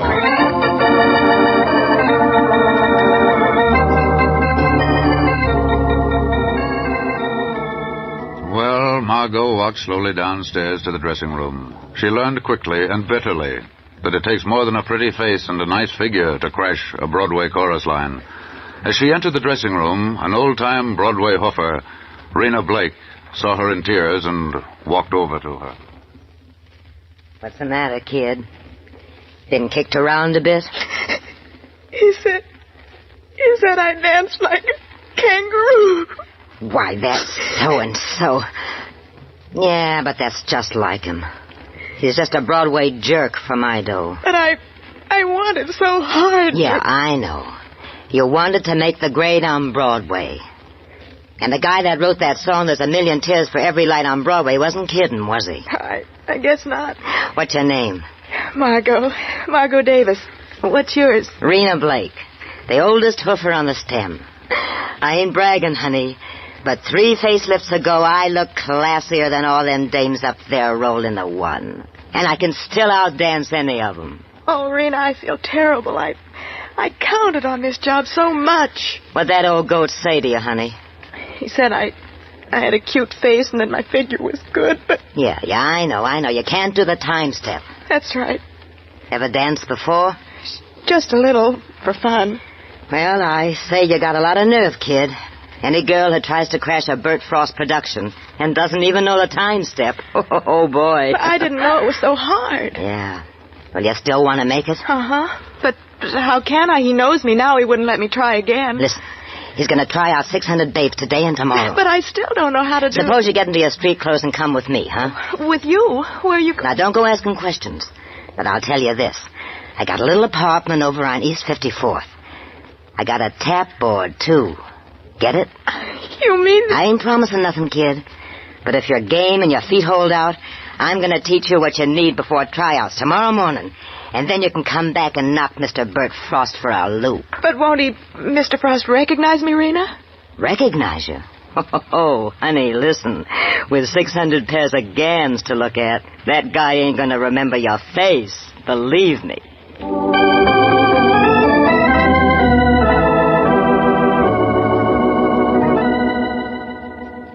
All right, honey, let's try it again. Now, remember, and right foot, pick it up, hop down. Left foot, pick it up, hop down. Right foot, pick it up, hop down. Left foot, that's it, kid, you got it.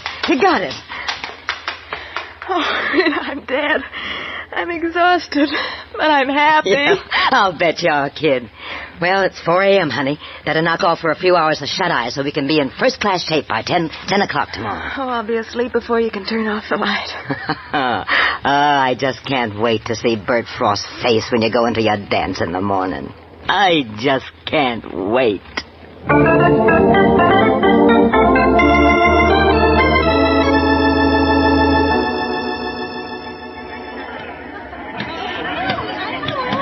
All right, girls. All right, line up across the stage. Now, pay attention. When you get into your practice clothes, I want each of you to do a waltz clog for me this morning. Do about 4 bars each, okay? Right, that dirty double-crosser. Waltz clog. Oh, Rena, what can I do? Wait. Let's stay right here on the wings and watch. And then when your turn comes... Yeah, when my turn comes, I'll still only know the time step.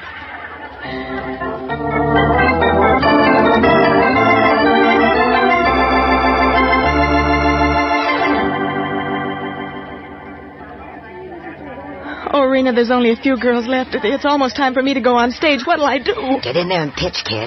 Remember, it's 1, 2, 3, 4, 5. 1, 2, 3, 4, 5. 1, 2, 3, 4, 5. All right, last group on stage. Hurry up. Line up, girls. We haven't got all day. 1, 2, 3, 4, 5. Okay, same thing. Now pick up the beat and give me about 4 bars in the waltz clog. Starting off with the first girl at the left. All right, Pete.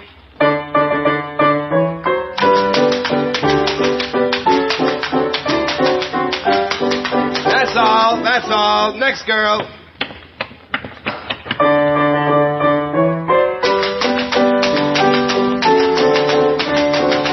Now, who told you could dance, baby? My mother. Well, go back home and tell her to guess again. All right, next girl. Hey, wait a minute. Hold it, Pete. Hey, Hey, you, haven't I seen your legs before? No. No, I don't think Weren't so. you here yesterday? Here? Yeah, right here on this stage. You couldn't do the time step, remember? Oh, no, I can do the time step. Want to see? Listen, honey, I'll bet you a job in the line against a hamburger sandwich that you can't. You will, huh? All right, turn on the music. Okay, Pete, give the little lady music.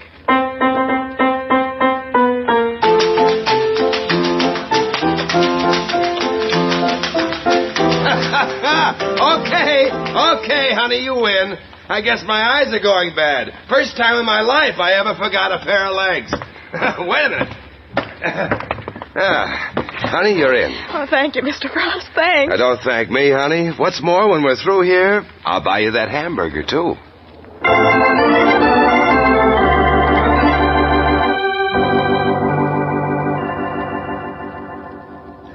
Oh, well, that's the way Margot Davies crashed her way into the Broadway Follies. The hard way. From that day on, Bert Frost saw more of Margot than just at rehearsals. In fact, their backstage romance was the talk of the cast. Everything would have been all right, too, if Gloria Wainwright, the leading lady, hadn't heard about it. She, too, it seems, was in love with the gentleman.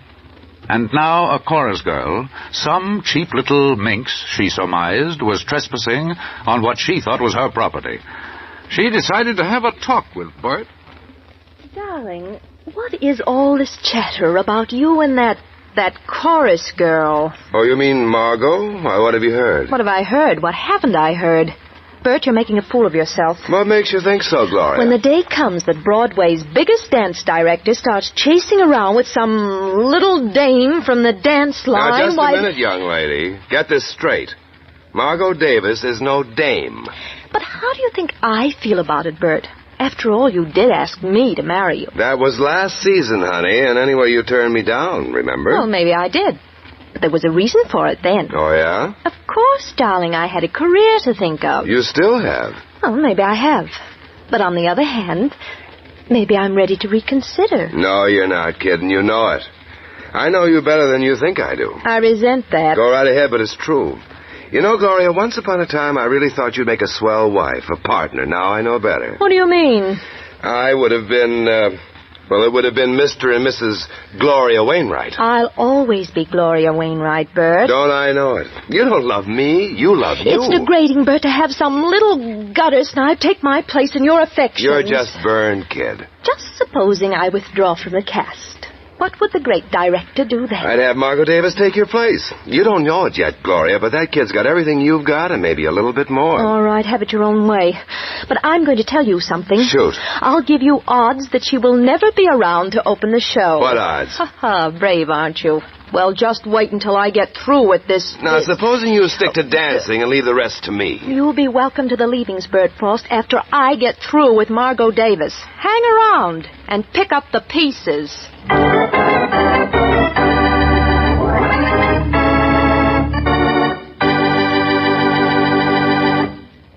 Act 2 of Dance Director, written by Ken Krapine and directed by Robert Webster Light, follows in just a moment. First, here is a word from your announcer.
And now back to Dance Director, starring Warren William as John Francis O'Connell.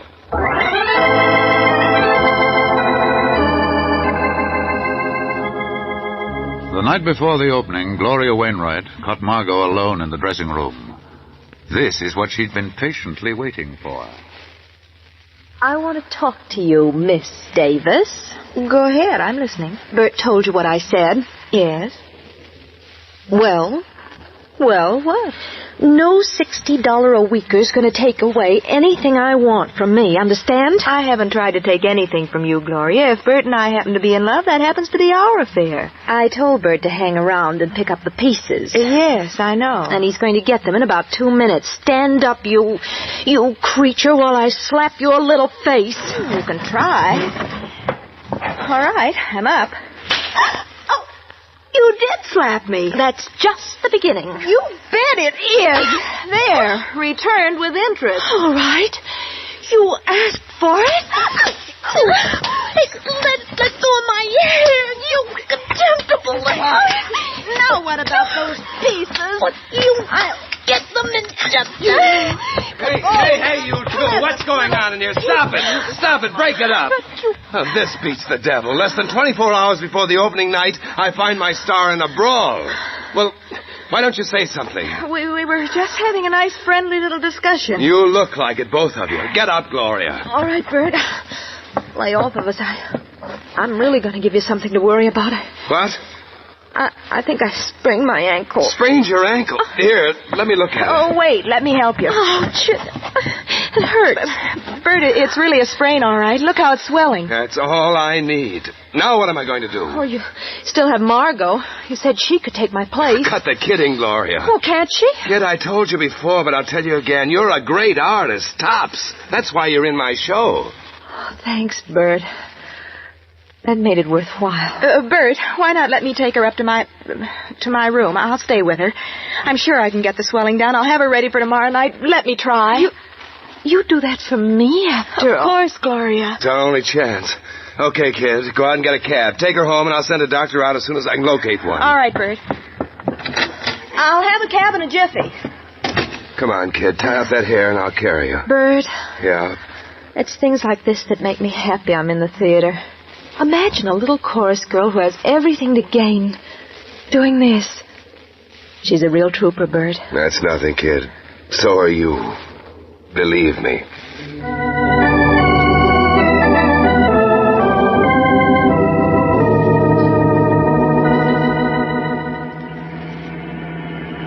We're almost there, Gloria. Say, we're going to an elegant part of town. How'd you ever find a room out here? Oh, it isn't much of a place. Here we are, ladies. Here we are? Say, what is this? We've stopped in front of a palace. Don't you know whose house this is, lady? It's the home of the late Dexter Davis, the multi-millionaire. Dexter Davis. Davis? Well, then you're Yes, Gloria. I'm Margot Davis, his daughter.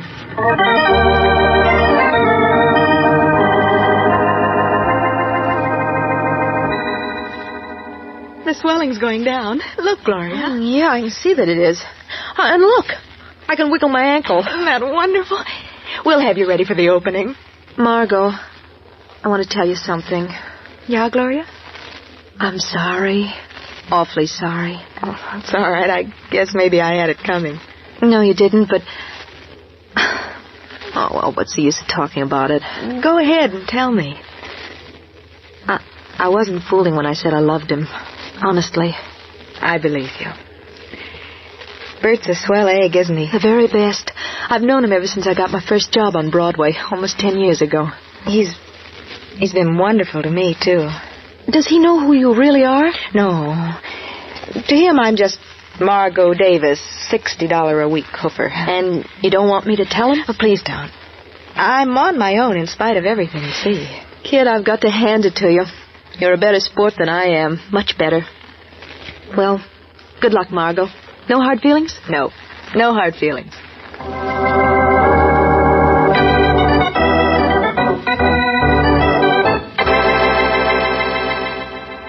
The opening night of the Broadway Follies turned out to be a wonderful thing. The show was sensational.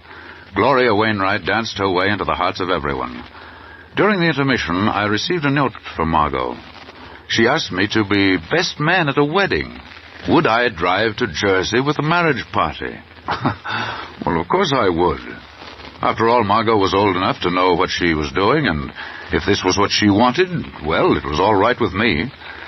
We left by car right after the final curtain. There were 4 of us. Margot, Gloria, Bert Frost, and I.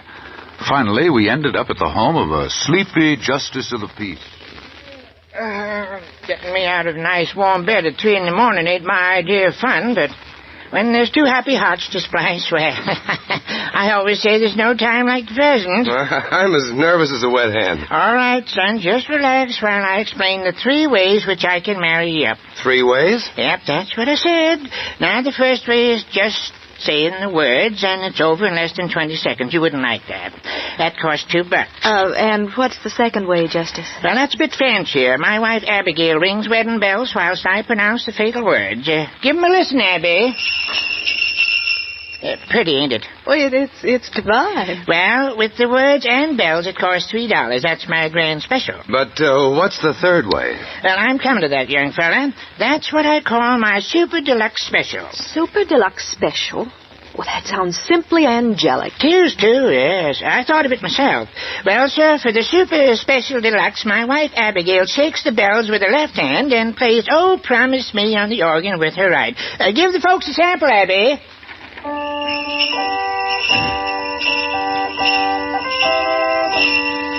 right, folks, the super special deluxe costs a $5 bill, but you won't regret it. You'll carry the memory of it with you down the golden path. Now then, what you gonna choose? The super special deluxe, of course. I want to remember this night forever. Well, sir, I admire your good judgment, yes, sir. Now, folks, will the couple to be married get right over here in front of me? Witnesses 2 steps to the rear. There you are. There we have it.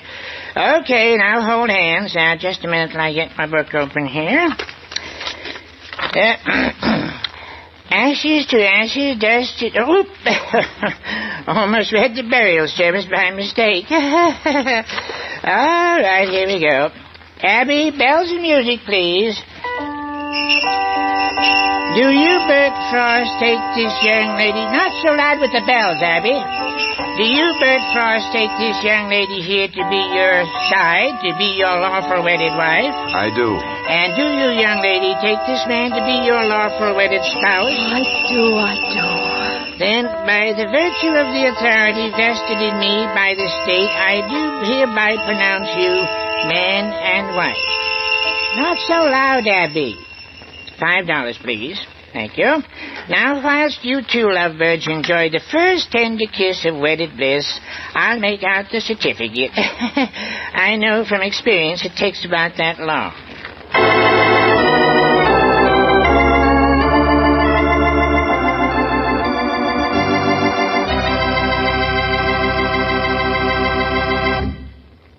Warren William will be back in just a moment to tell you the rest of the story, Dance Director.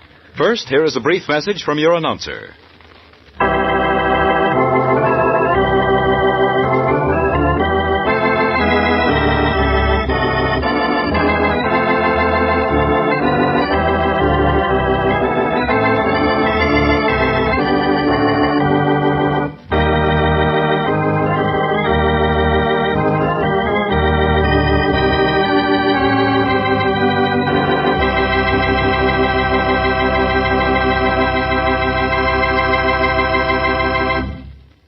And now back to Dance Director, starring Warren William as John Francis O'Connell. Got it timed pretty well, ain't I?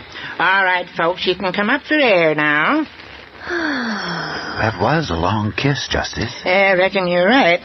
But they've just been married. That makes it different. Now, you 2 newlyweds come over here to the table and sign the marriage register. You first, son. Where do I sign? Here? Yep, sign there where it says bridegroom. Bert Frost, bridegroom. That's fine. Now, you young lady, you're next. Just sign your name right under his, where it says bride. Sign it just like it is on your marriage license. Let's see now. Oh, yes, it is. Sign it, Gloria Wainwright Frost.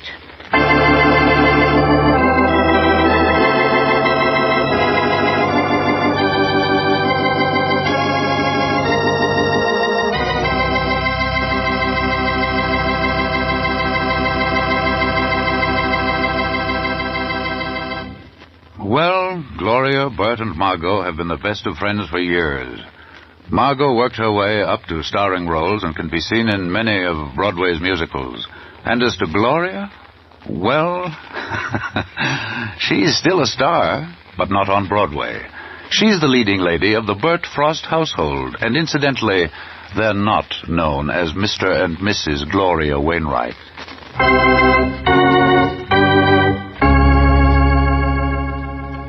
Next week, I have a story about one of the strangest wills ever written. Lefty Light, underworld gangster, was found dead in his bulletproof car on the outskirts of the city. There was no doubt in the minds of the police, but that he was murdered. Before he died, Lefty found time to write a last will on a piece of newspaper. In his will, he left his entire fortune to a young and beautiful cigarette girl in an uptown nightclub. But amazingly enough, Lefty Light had never spoken to this girl in his life, nor had she ever seen him. It took Mike Shannon, young cub reporter, to crack the case wide open and bring the murderer to bay. We call this exciting story, Death is My Destiny. This is Warren William, inviting you to join us again